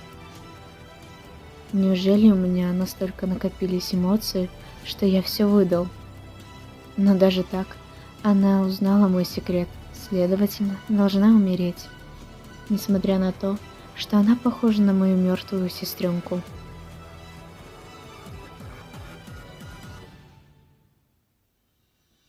Фиджи, не беспокойся, я сохраню это в секрете. Ты молодец. Молодец, что смог выбраться. Я тебя не осуждаю за твой поступок. Я на твоей стороне. А как-то легче стало.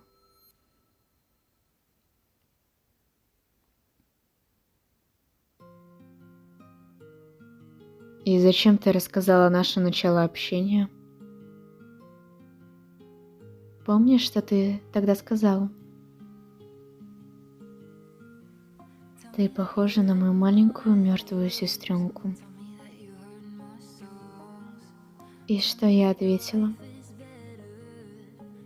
Я буду твоей погибшей сестренкой.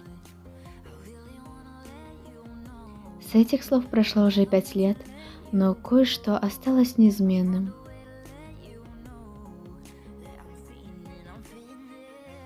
Для меня ты все тот же старший брат, хоть и не родной.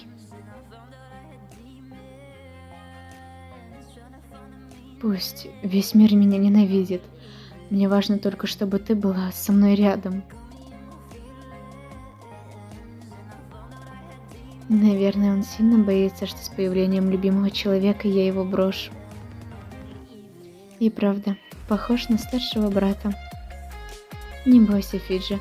Если Ноа не примет тебя, то я попросту не выйду за него замуж. Айлочка, так ради меня ты готова его истязать? Можно и так сказать. Но думаю, он согласится, поэтому ты не просишь стать крестным нашего ребенка. Ай, ты хочешь ребенка? И я подумала, что ничего такого, если у нас будет мальчик или девочка. Только я не знаю, как это сказать, но... Так, все же тот мальчик Леви изменил отношение Айлы к детям. Айла хочет ребенка, а Ноа женится на Айле. Кажется, это ведет к логическому концу. Концу, где Айла счастлива.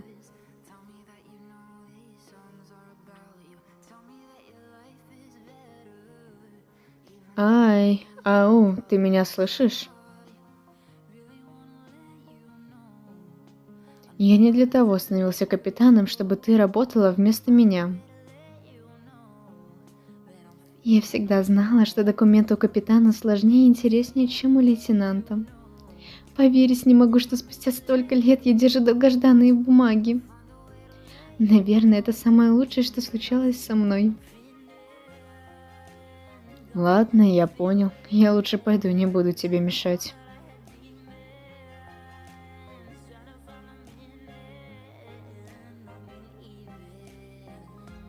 Спасибо, что принес документы, которые я просила. Моя мечта стать капитаном осуществилась, хоть и таким способом. Поверить в это не могу, спустя столько лет.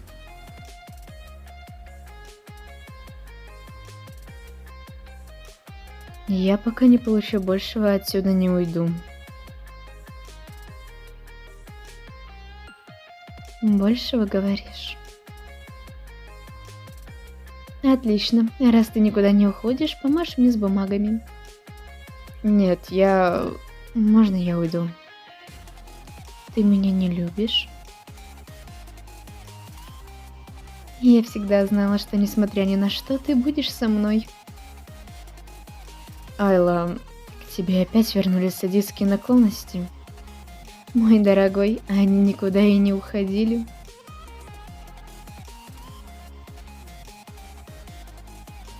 Ну, а кто заполнял эти бумаги? Они отличаются от других. Вот эти я заполнял, а что? О боже, ты растешь, а документы так и не научился нормально заполнять. Но не бойся, я научу тебя правильно это делать, как в старые времена. Как в старые времена, где ты меня изнуряла и мучила ими? Ну вот, уже все знаешь. И что ты сказал? Уходить не будешь? Тогда мы надолго здесь.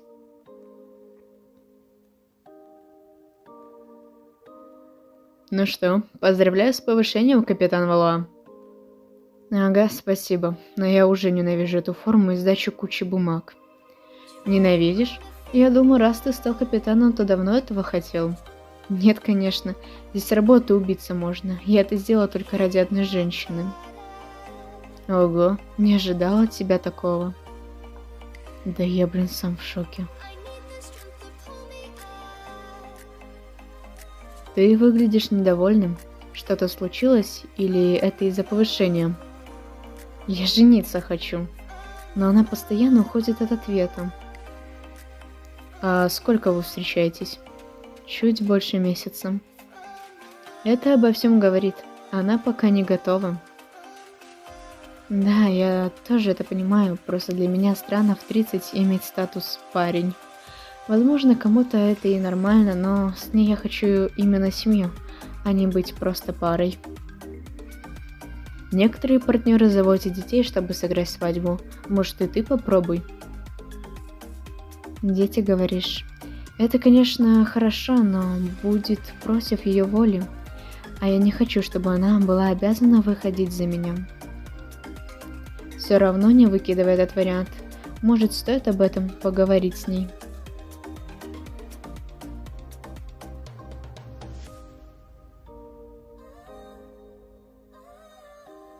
Ай, а что если случайно забеременеешь? Ты будешь против этого ребенка? У нас есть деньги и много возможностей, и после Леви мне начали симпатизировать дети. Поэтому если у нас появится кто-то, я не против. А к чему вопрос? Просто, если это произойдет, ты готова к последствиям? Вполне.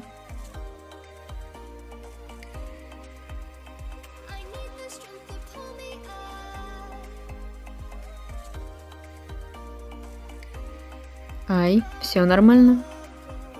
Не знаю. Меня в последнюю неделю тошнит от всего. Никогда такого не было. Мало того, что вкусы изменились, так еще и задержка. Не понимаю, что с организмом. Милая, давай ты пройдешь один тест. Какой еще тест?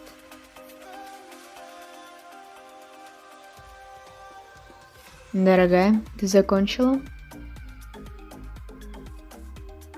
Моя лейтенант. Да что ты будешь делать? Женщина, не пугай меня, ответь хоть что-то. Если ты не ответишь сейчас, то я пойду. Тук-тук, а я в гости. Но если 2 полоски, это же я беременна? Я не знаю, как это произошло. Я рад. Это получилось так спонтанно, что я испугалась. Но получилось даже в мою пользу.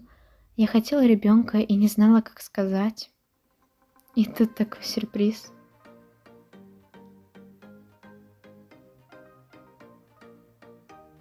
Айла, прекрати трястись, все нормально будет.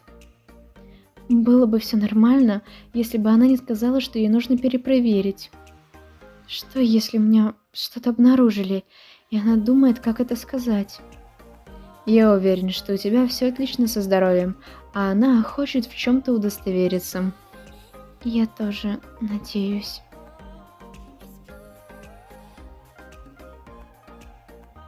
Спасибо, что подождали. Как и сказала, мне нужно было перепроверить. У меня такое впервые за годы практики. Так вот, могу вас поздравить, у вас тройня. Тройня? Да, поэтому мы все перепроверили и сомнений быть не может. Но... Да? Ты как с одного раза троих? Извини. Ну, чем больше детей, тем лучше, да?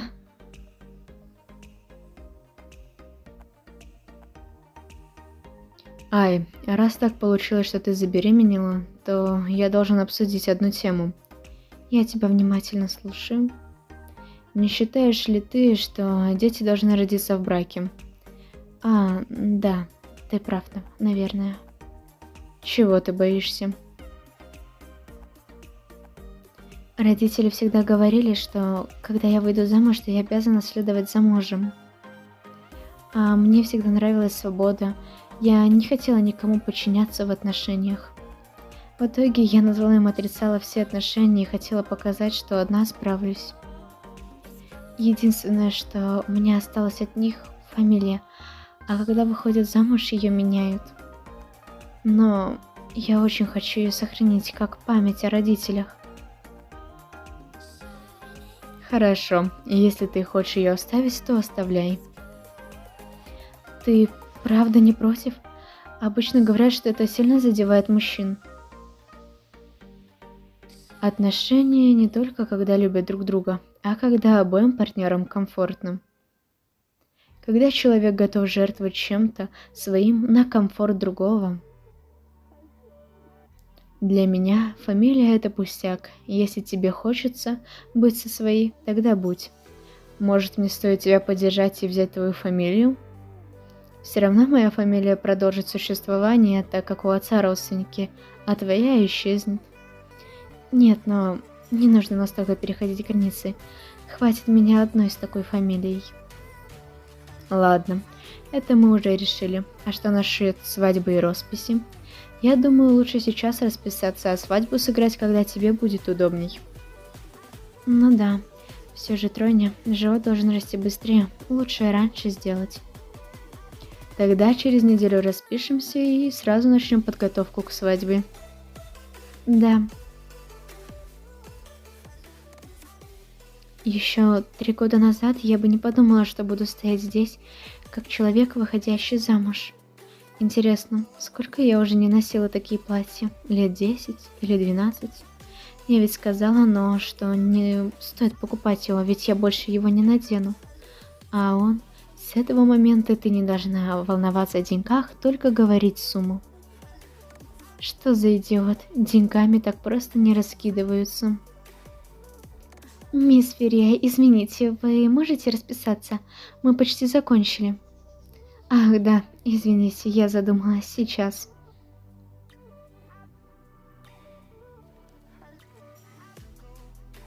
Нужно просто написать мои действующее имя и фамилию, а потом подпись. Да, как и договаривались. Айла Ферия.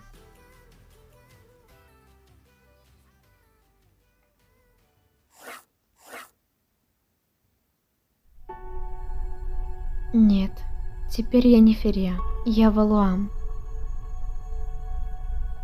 Долгое время я хотела вам доказать, что вы не правы, и я смогу совсем справиться одна. Именно вы порождали во мне ненависть к любви и замужеству. Только благодаря вам существовала строгая лейтенант Ферия. Та, что ненавидела и порицала все, что движется и дышит. Та, что занижала всех. Та, что ненавидела себя и все свои поступки. Я хотела найти спокойствие, которое находила в алкоголе и работе. Я с самого начала, да, с самого, ненавидела родителей и просто думала, что люблю их. Мам, пап, я Айла Ферия, и я ненавижу вас всем сердцем. Но... Сейчас я Айла Валуа, и я даю вам второй шанс. Шанс, где я вас люблю.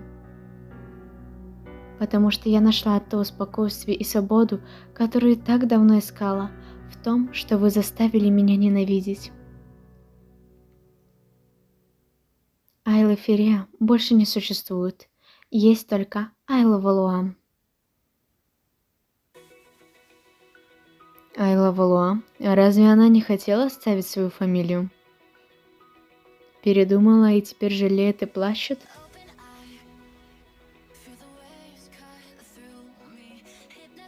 Спасибо.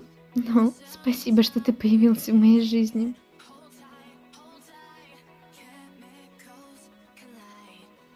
Я тоже счастлив, что встретил тебя.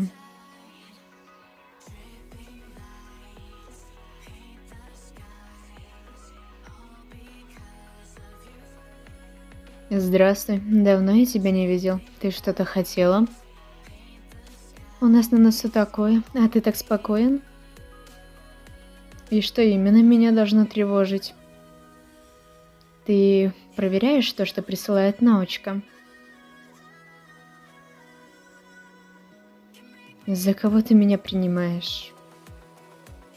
Я каждый день говорю своим ребятам проверять, не прислал ли что сынок. В следующий раз топай своими ножками, старикан. У нашего Ноочки свадьба. Она будет через 2 месяца, но он написал, что не против, если мы не придем. И что, его вообще жена попросила пригласить нас. Как мило. Наверняка его жена очень добрая девушка, раз смогла заставить его это написать. А я боялась, что он никого не найдет из-за наших отношений, но все обошлось. Так, ладно. Мне нужно идти. Это все, про что я хотела тебе сказать. Благодарю за информацию. Мои люди тебя сопроводят. Когда-то давно я отрицала все, что связано с любовью. Романтика, свадьба, дети. Когда я проходила мимо парочек, всегда их критиковала, хотя в глубине души завидовала. Пыталась найти спокойствие, от которого на самом деле постоянно убегала. И спустя 10 лет скитаний я нашла того, кто подарил мне это чувство. Спасибо, но... Ведь в конце концов именно это мой счастливый финал.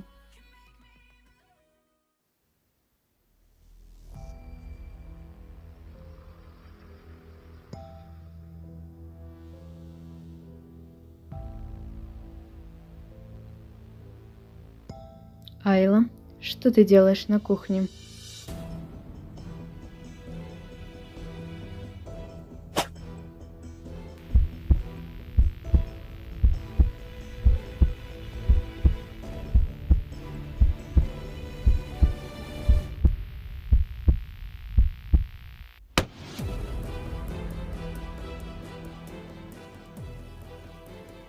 Это было неожиданно.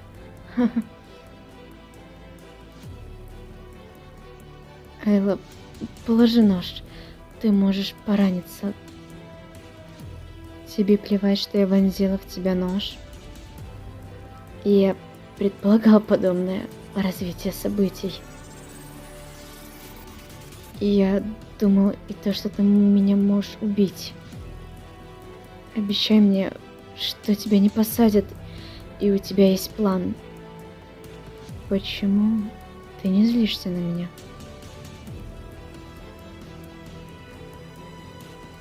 Кажется, я просто не могу злиться на человека, которого люблю.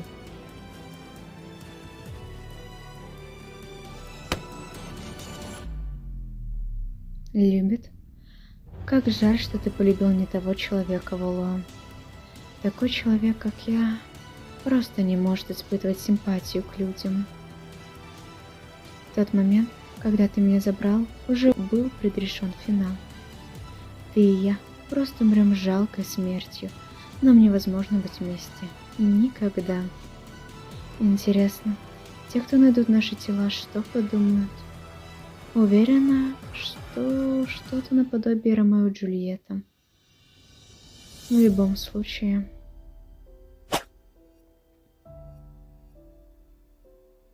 Это единственный конец, который нас ждал.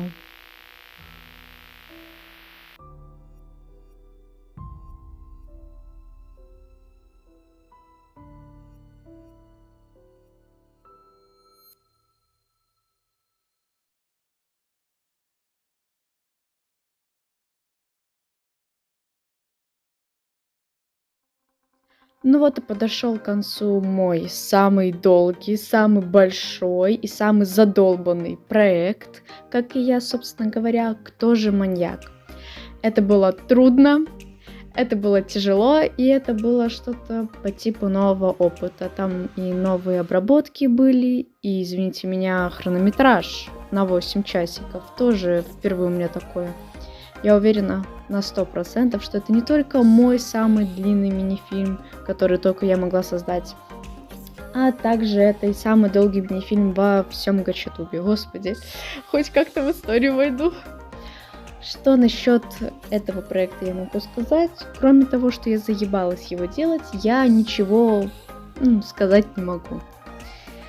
Но на самом деле я очень рада, что я его завершила, потому что в моей голове я просто так сильно хотела его создать, вы не представляете. И вот спустя 10 месяцев, после того, как я все напридумывала, я наконец-то его создала.